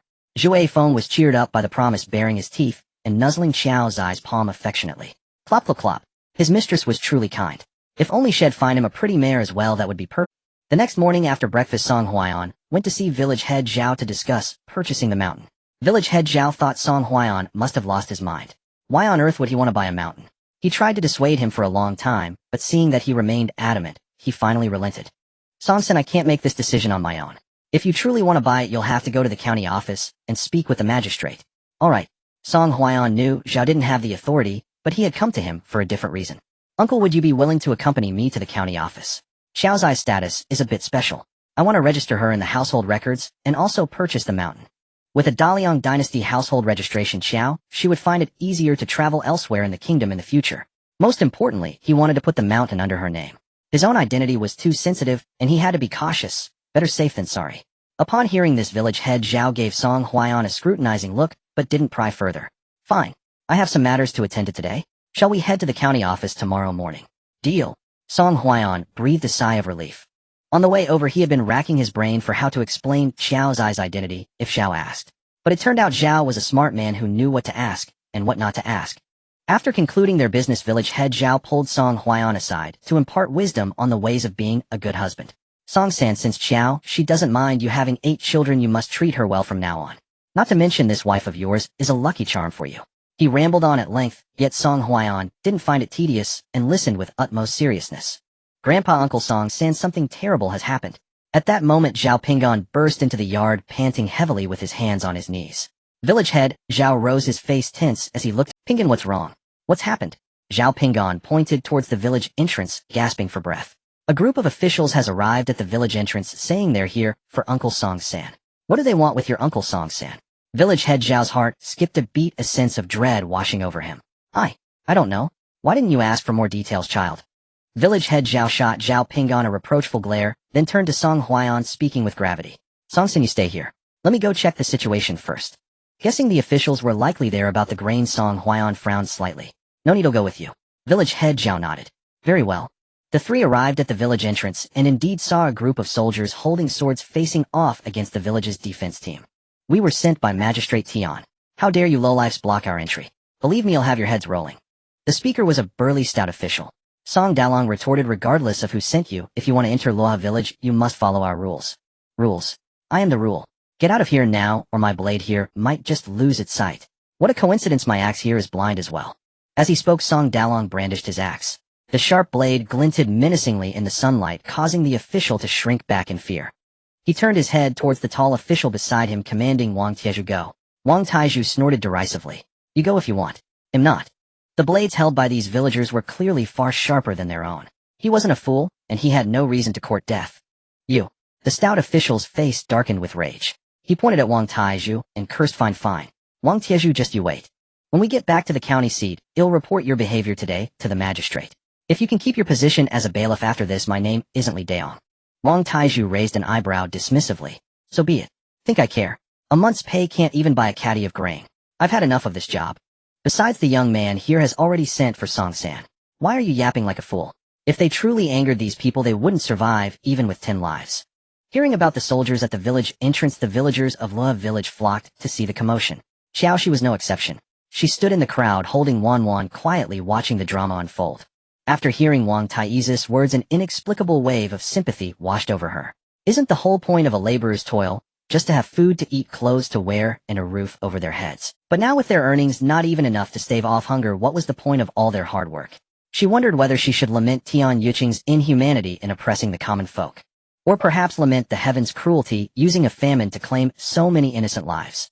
As she pondered, she saw village head Zhao step forward and bow respectfully to the two officials. Honored officers, to what do we owe the pleasure of your visit to La village? Li Daong was about to trade more barbs with Wang Taizhu, but remembering the importance of his task, temporarily called a truce. He glanced at village head Zhao and said contemptuously, "Are you Song San?" Village head Zhao replied, "No, I am the village head of Lua village, Zhao Jiawang."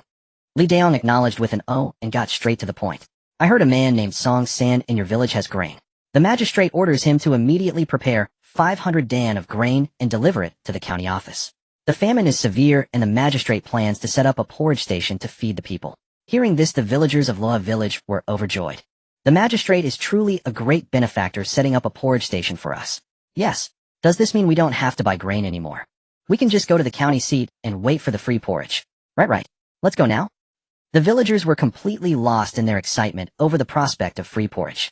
But Song Huai'an village head Zhao and the Song siblings couldn't share their joy. Setting aside whether Magistrate Tian truly intended to distribute porridge, the core issue was that they had no grain right now. Qiao Xi was equally displeased. 500 dan of grain was roughly equivalent to 10,000 jin in modern terms. At a price of a few yuan per jin, that was only about 10,000 yuan. She was now financially secure. 10,000 yuan was pocket change to her. Setting up a porridge station wasn't out of the question. However, based on her understanding of Tian Yuqing, if he genuinely intended to feed the people, he wouldn't have embezzled the government's relief grain. So the real purpose of this grain demand was most likely to sell it at a high price. Of course, there was another possibility. Song Huai'an's low-price grain was cutting into his profits, and he wanted to teach him a lesson. Regardless of the reason, Qiao Xi was deeply unhappy. Why should she supply the grain while Tian Yuqing reaped the glory? If they were truly going to distribute porridge, she would rather set it up in the name of the Song family than let that dog of a magistrate get any credit. Officer Song Sin did have a batch of grain, but it was all sold a while back. Now he couldn't produce even 5 dough, let alone 500 dan. Village head Zhao spoke truthfully. Li Daong laughed. "Who are you trying to fool? You were selling grain like hotcakes before we arrived, but suddenly you have none." Village head Zhao said respectfully, "I wouldn't dare deceive you, officer. The grain was sold out 10 days ago. If you don't believe me, you can ask around and see if our village has sold any grain recently." Li Daong put on his official airs. "I don't care whether you have grain or not. Within 2 days you must deliver 500 dan of grain to the county office. Otherwise, every man, woman, and child in this village better prepare to be reborn." With that, Li Daong waved his hand. "Then let's go." Watching the officials' retreating figures, the villagers of Lua village erupted once more. "Village head, what do we do now? If we can't produce the grain, will they really kill us?" "Wah. I haven't lived enough, I don't want to die." "Stop arguing," Village head Zhao said, sternly silencing the crowd. "Song Sin, come to my place." With that, he clasped his hands behind his back and headed home. As he passed Qiao Xi, he paused and said gently, "Qiao Xi, you come along too." Just then Song Huai'an approached. He naturally took Wan from Qiao Xi's arms, thrust the child into Song Sanlang's hands, and shot him a contemptuous glare. Another one without a shred of tact. Could he not see how thin Miss Qiao had become? He was a sturdy young man, yet he stood there idly while she, a delicate woman, carried Wan. Glared at for no apparent reason, Song Sanlang was deeply vexed. Ever since Sister Qiao had arrived, his father found fault with every one of his siblings. One moment he was frowning at one, the next he was scolding another, all out of fear that Sister Qiao might suffer the slightest grievance. At this rate, he'd soon set up an altar and worship her like an animal. At Village Head Zhao's residence, they had barely stepped into the courtyard when Village Head Wang and Village Head Su hurried in as well. "Old Zhao, what's going on? I heard the villagers say the county magistrate is demanding grain from you." Village head Su asked. Village head Zhao nodded. To be precise, he's demanding it from Song San. He says if we don't produce the grain within 2 days, he'll have the entire village executed. That bastard. Demanding grain and threatening lives. What kind of justice is that? Alas. Heaven won't let us live, and that dog of a magistrate won't either. Since we're doomed, either way we might as well rise up like they've done elsewhere. Old Wang, don't say such things lightly. We're but common folk. How can we fight those officials? How can we not? Our village guards aren't pushovers either. The village heads openly discussed rebellion, leaving Qiao Xi both shocked and thrilled. Oh my heavens. Was she about to witness history in the making? She had to admit she quite agreed with them. Since the magistrate was useless, they should drag him down from his seat. The logic was simple: if you want let me eat, I'll smash your pot, so no one gets anything. Alright, stop all this bickering. Village head Zhao scratched his head, his tone laced with irritation. Seeing this, the others fell silent. Village head Zhao sighed. Old friends, when you were short on grain, it was Song San who helped you. Now that he's in trouble, you can't just stand by. Of course not. Village head Wang was the first to speak. Hey, race the plan. I'll return to my village and ask everyone if they have any surplus grain. Well, gather what we can. If we truly can't manage, then we'll revolt. With our villages united, I refuse to believe we can't defeat that dog of a magistrate. Village head Wang was genuinely serious about rebelling. A few days ago had heard from an old comrade that the imperial court had allocated relief grain to Pingli County, but Tian Yoqing, that sanctimonious man, had sold it all to grain merchants at a high price. He didn't believe for a moment that such a man would set up a porridge station for the poor. Alright, everyone head back to your villages and gather grain. We'll discuss the rest later. Village head Wang was genuinely serious about rebelling. A few days ago had heard from an old comrade that the imperial court had allocated relief grain to Pingli County, but Tian Yoqing, Song San Qiao Xi, don't be afraid. Your uncle is here for you. Uncle, it's alright, we're not scared. If there's nothing else, we'll be heading back now. Song Huaiyan had already decided. Since that dog of a magistrate was courting death, he would gladly send him off.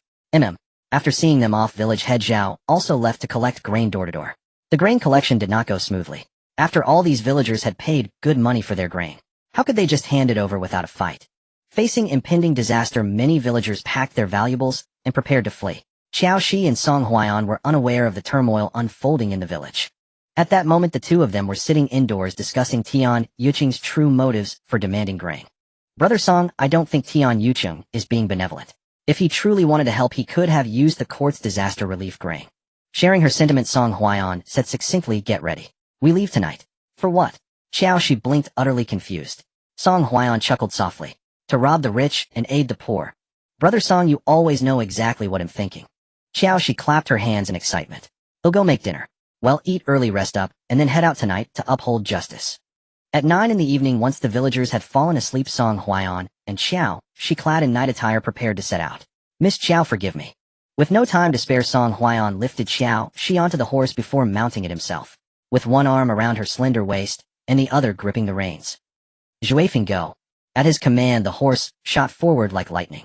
Experiencing such close contact with a man for the first time, Qiao Xi's heart pounded wildly. Perhaps it was her imagination, but Song Huaiyan smelled pleasantly fresh without a trace of sweat. Her admiration for him soared, and she couldn't help but lean back slightly. Feeling the softness against him, a faint smile played on Song Huaiyan's lips. The village had no water and had lost track of how long it had been since his last bath.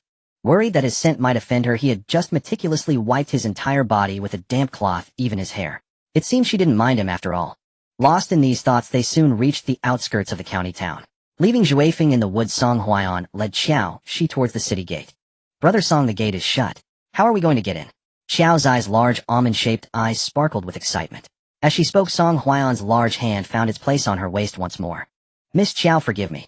With that, Song Huaiyan used his lightness skill to carry her over the city wall, leaving Qiao Xi's jaw nearly dropping to the ground in astonishment. Who would have thought? She had just experienced the thrill of being a superhero.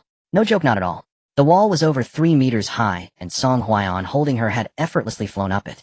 Seeing her stunned expression, Song Huaiyan whispered, let's go. Oh. Qiao Xi snapped back to reality and followed his lead. As Song Huaiyan had anticipated, the guards at the magistrate's residence had tripled. Guards were posted at almost every interval. After observing for a while, Song Huaiyan once again placed his arm around Qiao Xi's waist. Miss Qiao. This time he was interrupted before he could finish.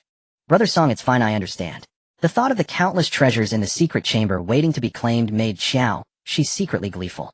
So the whole notion of forgive me didn't apply here. What's a simple arm around the waist? It was nothing at all.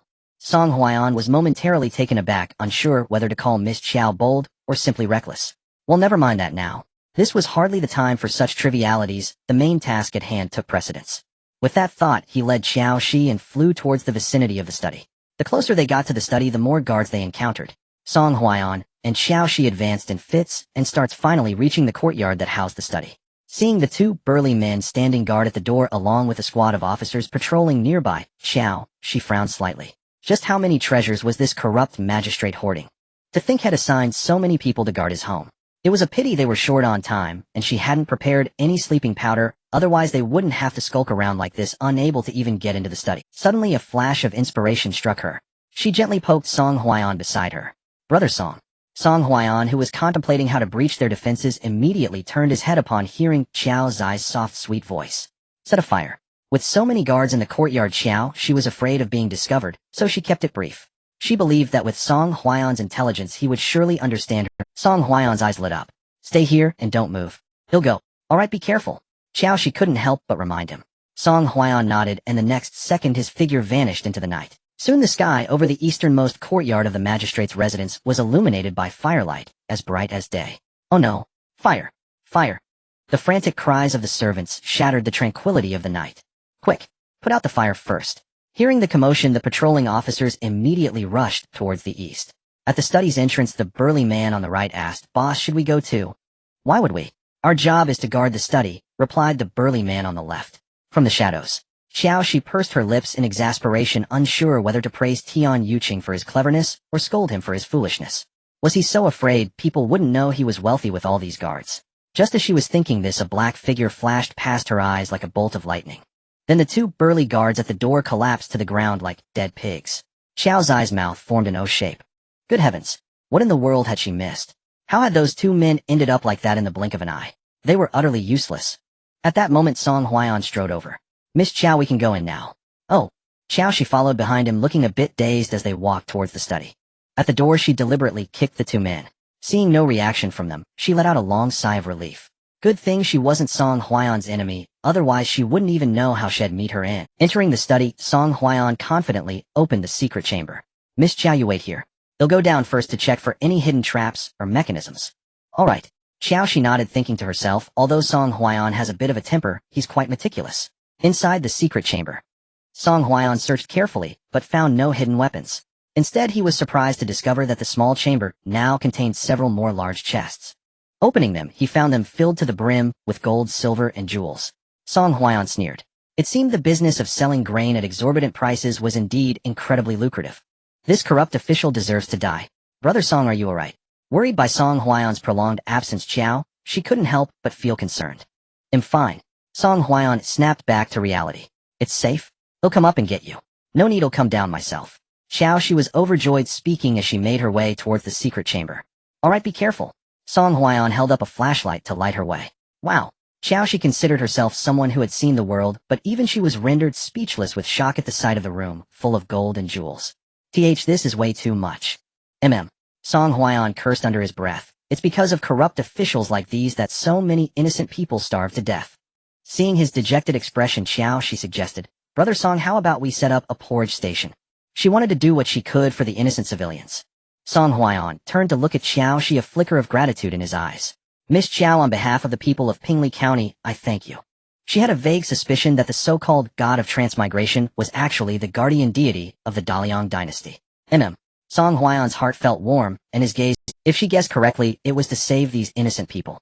She had never believed in deities before, but after meeting Wan Wan and the Song family, she had come to believe.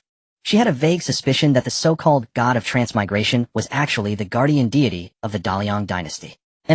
Song Huaiyan's heart felt warm, and his gaze towards Qiao Xi grew even more tender. This was the woman he loved, diligent, kind, intelligent, beautiful. No amount of beautiful words could ever be too much for her. After a long moment, he suppressed his admiration and urged, "Let's pack up the goods first. We need to get going." Qiao Xi nodded, waved her hand, and said, "Collect." The once fully stocked secret chamber was instantly left empty. Upon exiting the chamber, she didn't spare the other items in the study either. Anything she could see she stored away in her underground garage. Song Huaiyan twitched the corner of his mouth. This girl was a veritable gold-swallowing beast. Still, he liked that about her. If they ever got the chance, he'd take her to the Imperial Treasury to experience the thrill of liberating goods. "Brother Song, since we're here, why don't we grab a bit more?" Qiao Xi pressed her hands together, her face a picture of please please. Song Huaiyan was amused by her, and nodded lightly. Hee brother Song, you're the best. Qiao Xi showered him with flattery, and Song Huaiyan couldn't suppress the smile on his lips. Taking advantage of the chaos, he led Qiao Xi in ransacking the entire county office. Qiao Xi suddenly remembered something, and slapped her forehead. Brother Song, we need to leave a little gift for that corrupt magistrate. What gift? Song Huaiyan asked, puzzled. Qiao Xi pointed towards the study. Come on, let's go back to the study first. With that, the two returned to the study. Seeing the completely empty study, Qiao Xi was exasperated. If only she had left a piece of paper and a pen for the magistrate earlier. Now that she needed them, there wasn't a single one to be found. Thud. A yellow highlighter suddenly fell from the sky, and by some odd coincidence landed squarely on Qiao Xi's head. Qiao Xi winced, clutching her head and sucking in a sharp breath. Then a pristine white A4 sheet of paper fluttered down as well. Qiao Xi was both surprised and delighted. Wasn't this the pen and paper from her study? Had the god of transmigration shown his power again? Forgetting everything else, she grabbed the pen and paper and shoved them into Song Huaiyan's hands. Brother Song, help me write a few words. Qiao Xi thought for a moment, then said, Write, rob the rich to aid the poor, uphold justice in place of heaven. Song Huaiyan, holding the highlighters, swiftly wrote these 8 characters on the A4 paper. Under the beam of the flashlight, the highlighter's writing was exceptionally conspicuous. Song Huaiyan was stunned for a moment. This pen, it glows, eh? Seeing Song Huaiyan looking like he had never seen the world before, Qiao Xi explained, This is a highlighter. Besides yellow, it comes in other colors. I usually use it to mark key points in books. Oh. Song Huaiyan understood, put away the highlighter, and placed the A4 paper in the most conspicuous spot in the study, the floor. Then he led Qiao Xi out of the county yamen. By the time they returned to Loha village, it was already 2 in the morning. The Song siblings were sleeping soundly, so the 2 of them tiptoed into the house. Qiao Xi waved at Song Huaiyan. Brother Song, good night. Good night. Song Huaiyan curved his lips as he watched her enter the room she had previously occupied. He then turned and entered the room where Song Wulong and Song Lulang slept.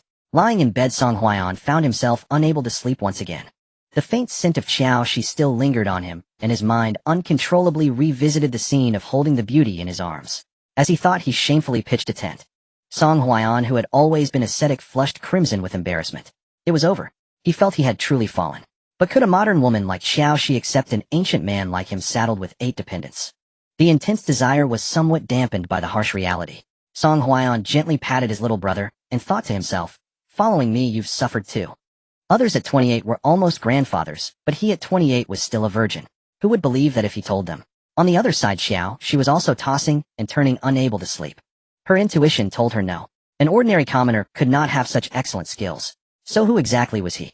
Her intuition told her no. An ordinary commoner could not have such excellent skills. So who exactly was he? A legendary Jianghu hero? Or a wealthy young master hiding from enemies?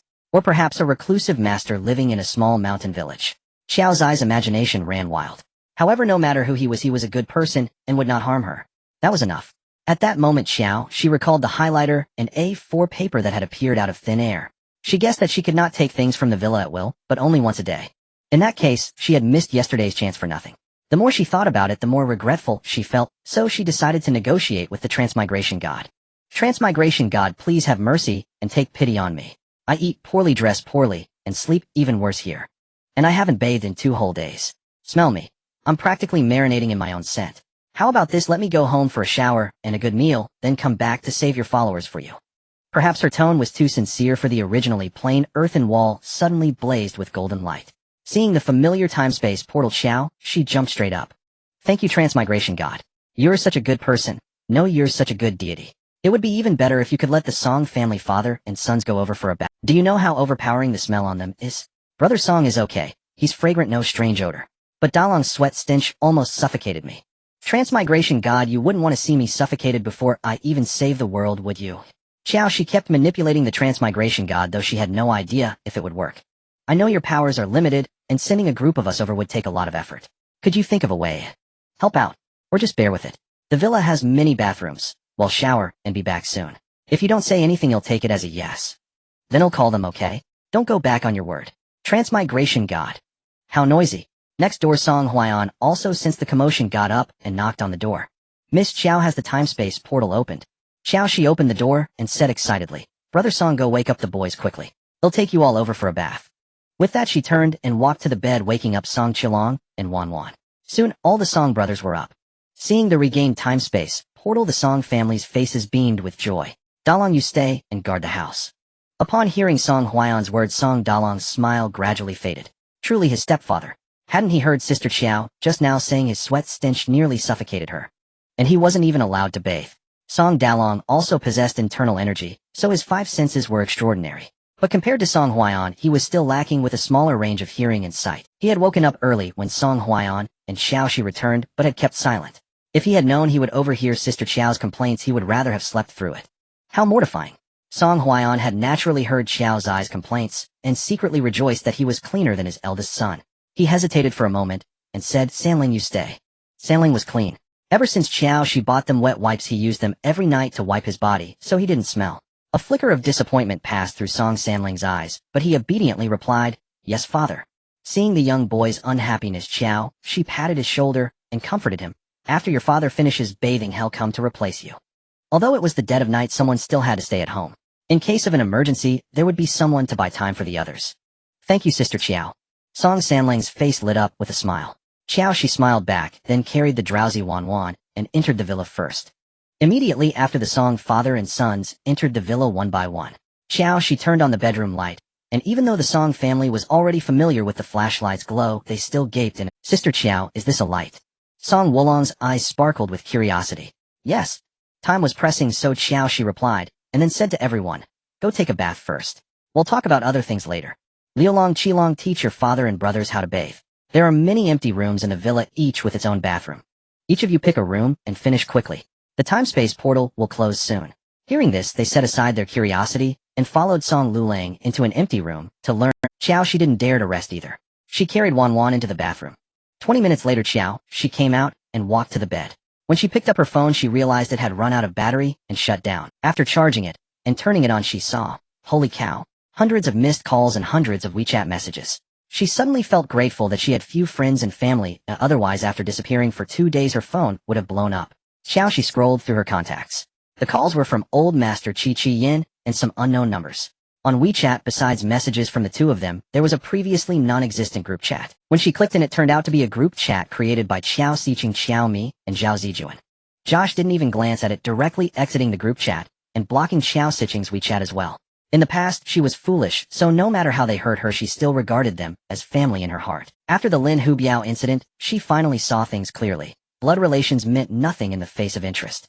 From now on, she was an orphan with no parents and no kin. She didn't need so-called family bonds, nor did she need those hypocritical relatives. A series of knocks sounded at the door. Miss Qiao were done washing up. Qiao Xi opened the bedroom door and looked at the cleaned-up Song father and sons, instructing, Brother Song, there are supplies I bought earlier in the garage. Have Qilong take you there. Carry as much. Liulong, go to the fridge. There are fruits, vegetables, meat, and frozen foods I bought before. Pack them all up and take them back. I have some personal matters to attend to. All right. The Song father and sons acknowledged and immediately got to work. Song Dalong turned into a human transport machine, hoisting 5 bags of aged rice and running back to Dalian Court. Song Erlang, with his leg inconvenience, stayed behind to load the goods.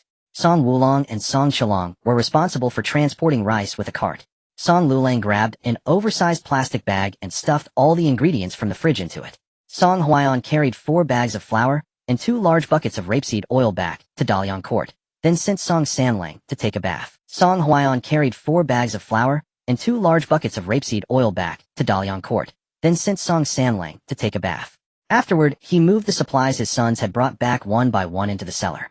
With so much grain and oil piled in the courtyard, it was too conspicuous. Better to keep it hidden.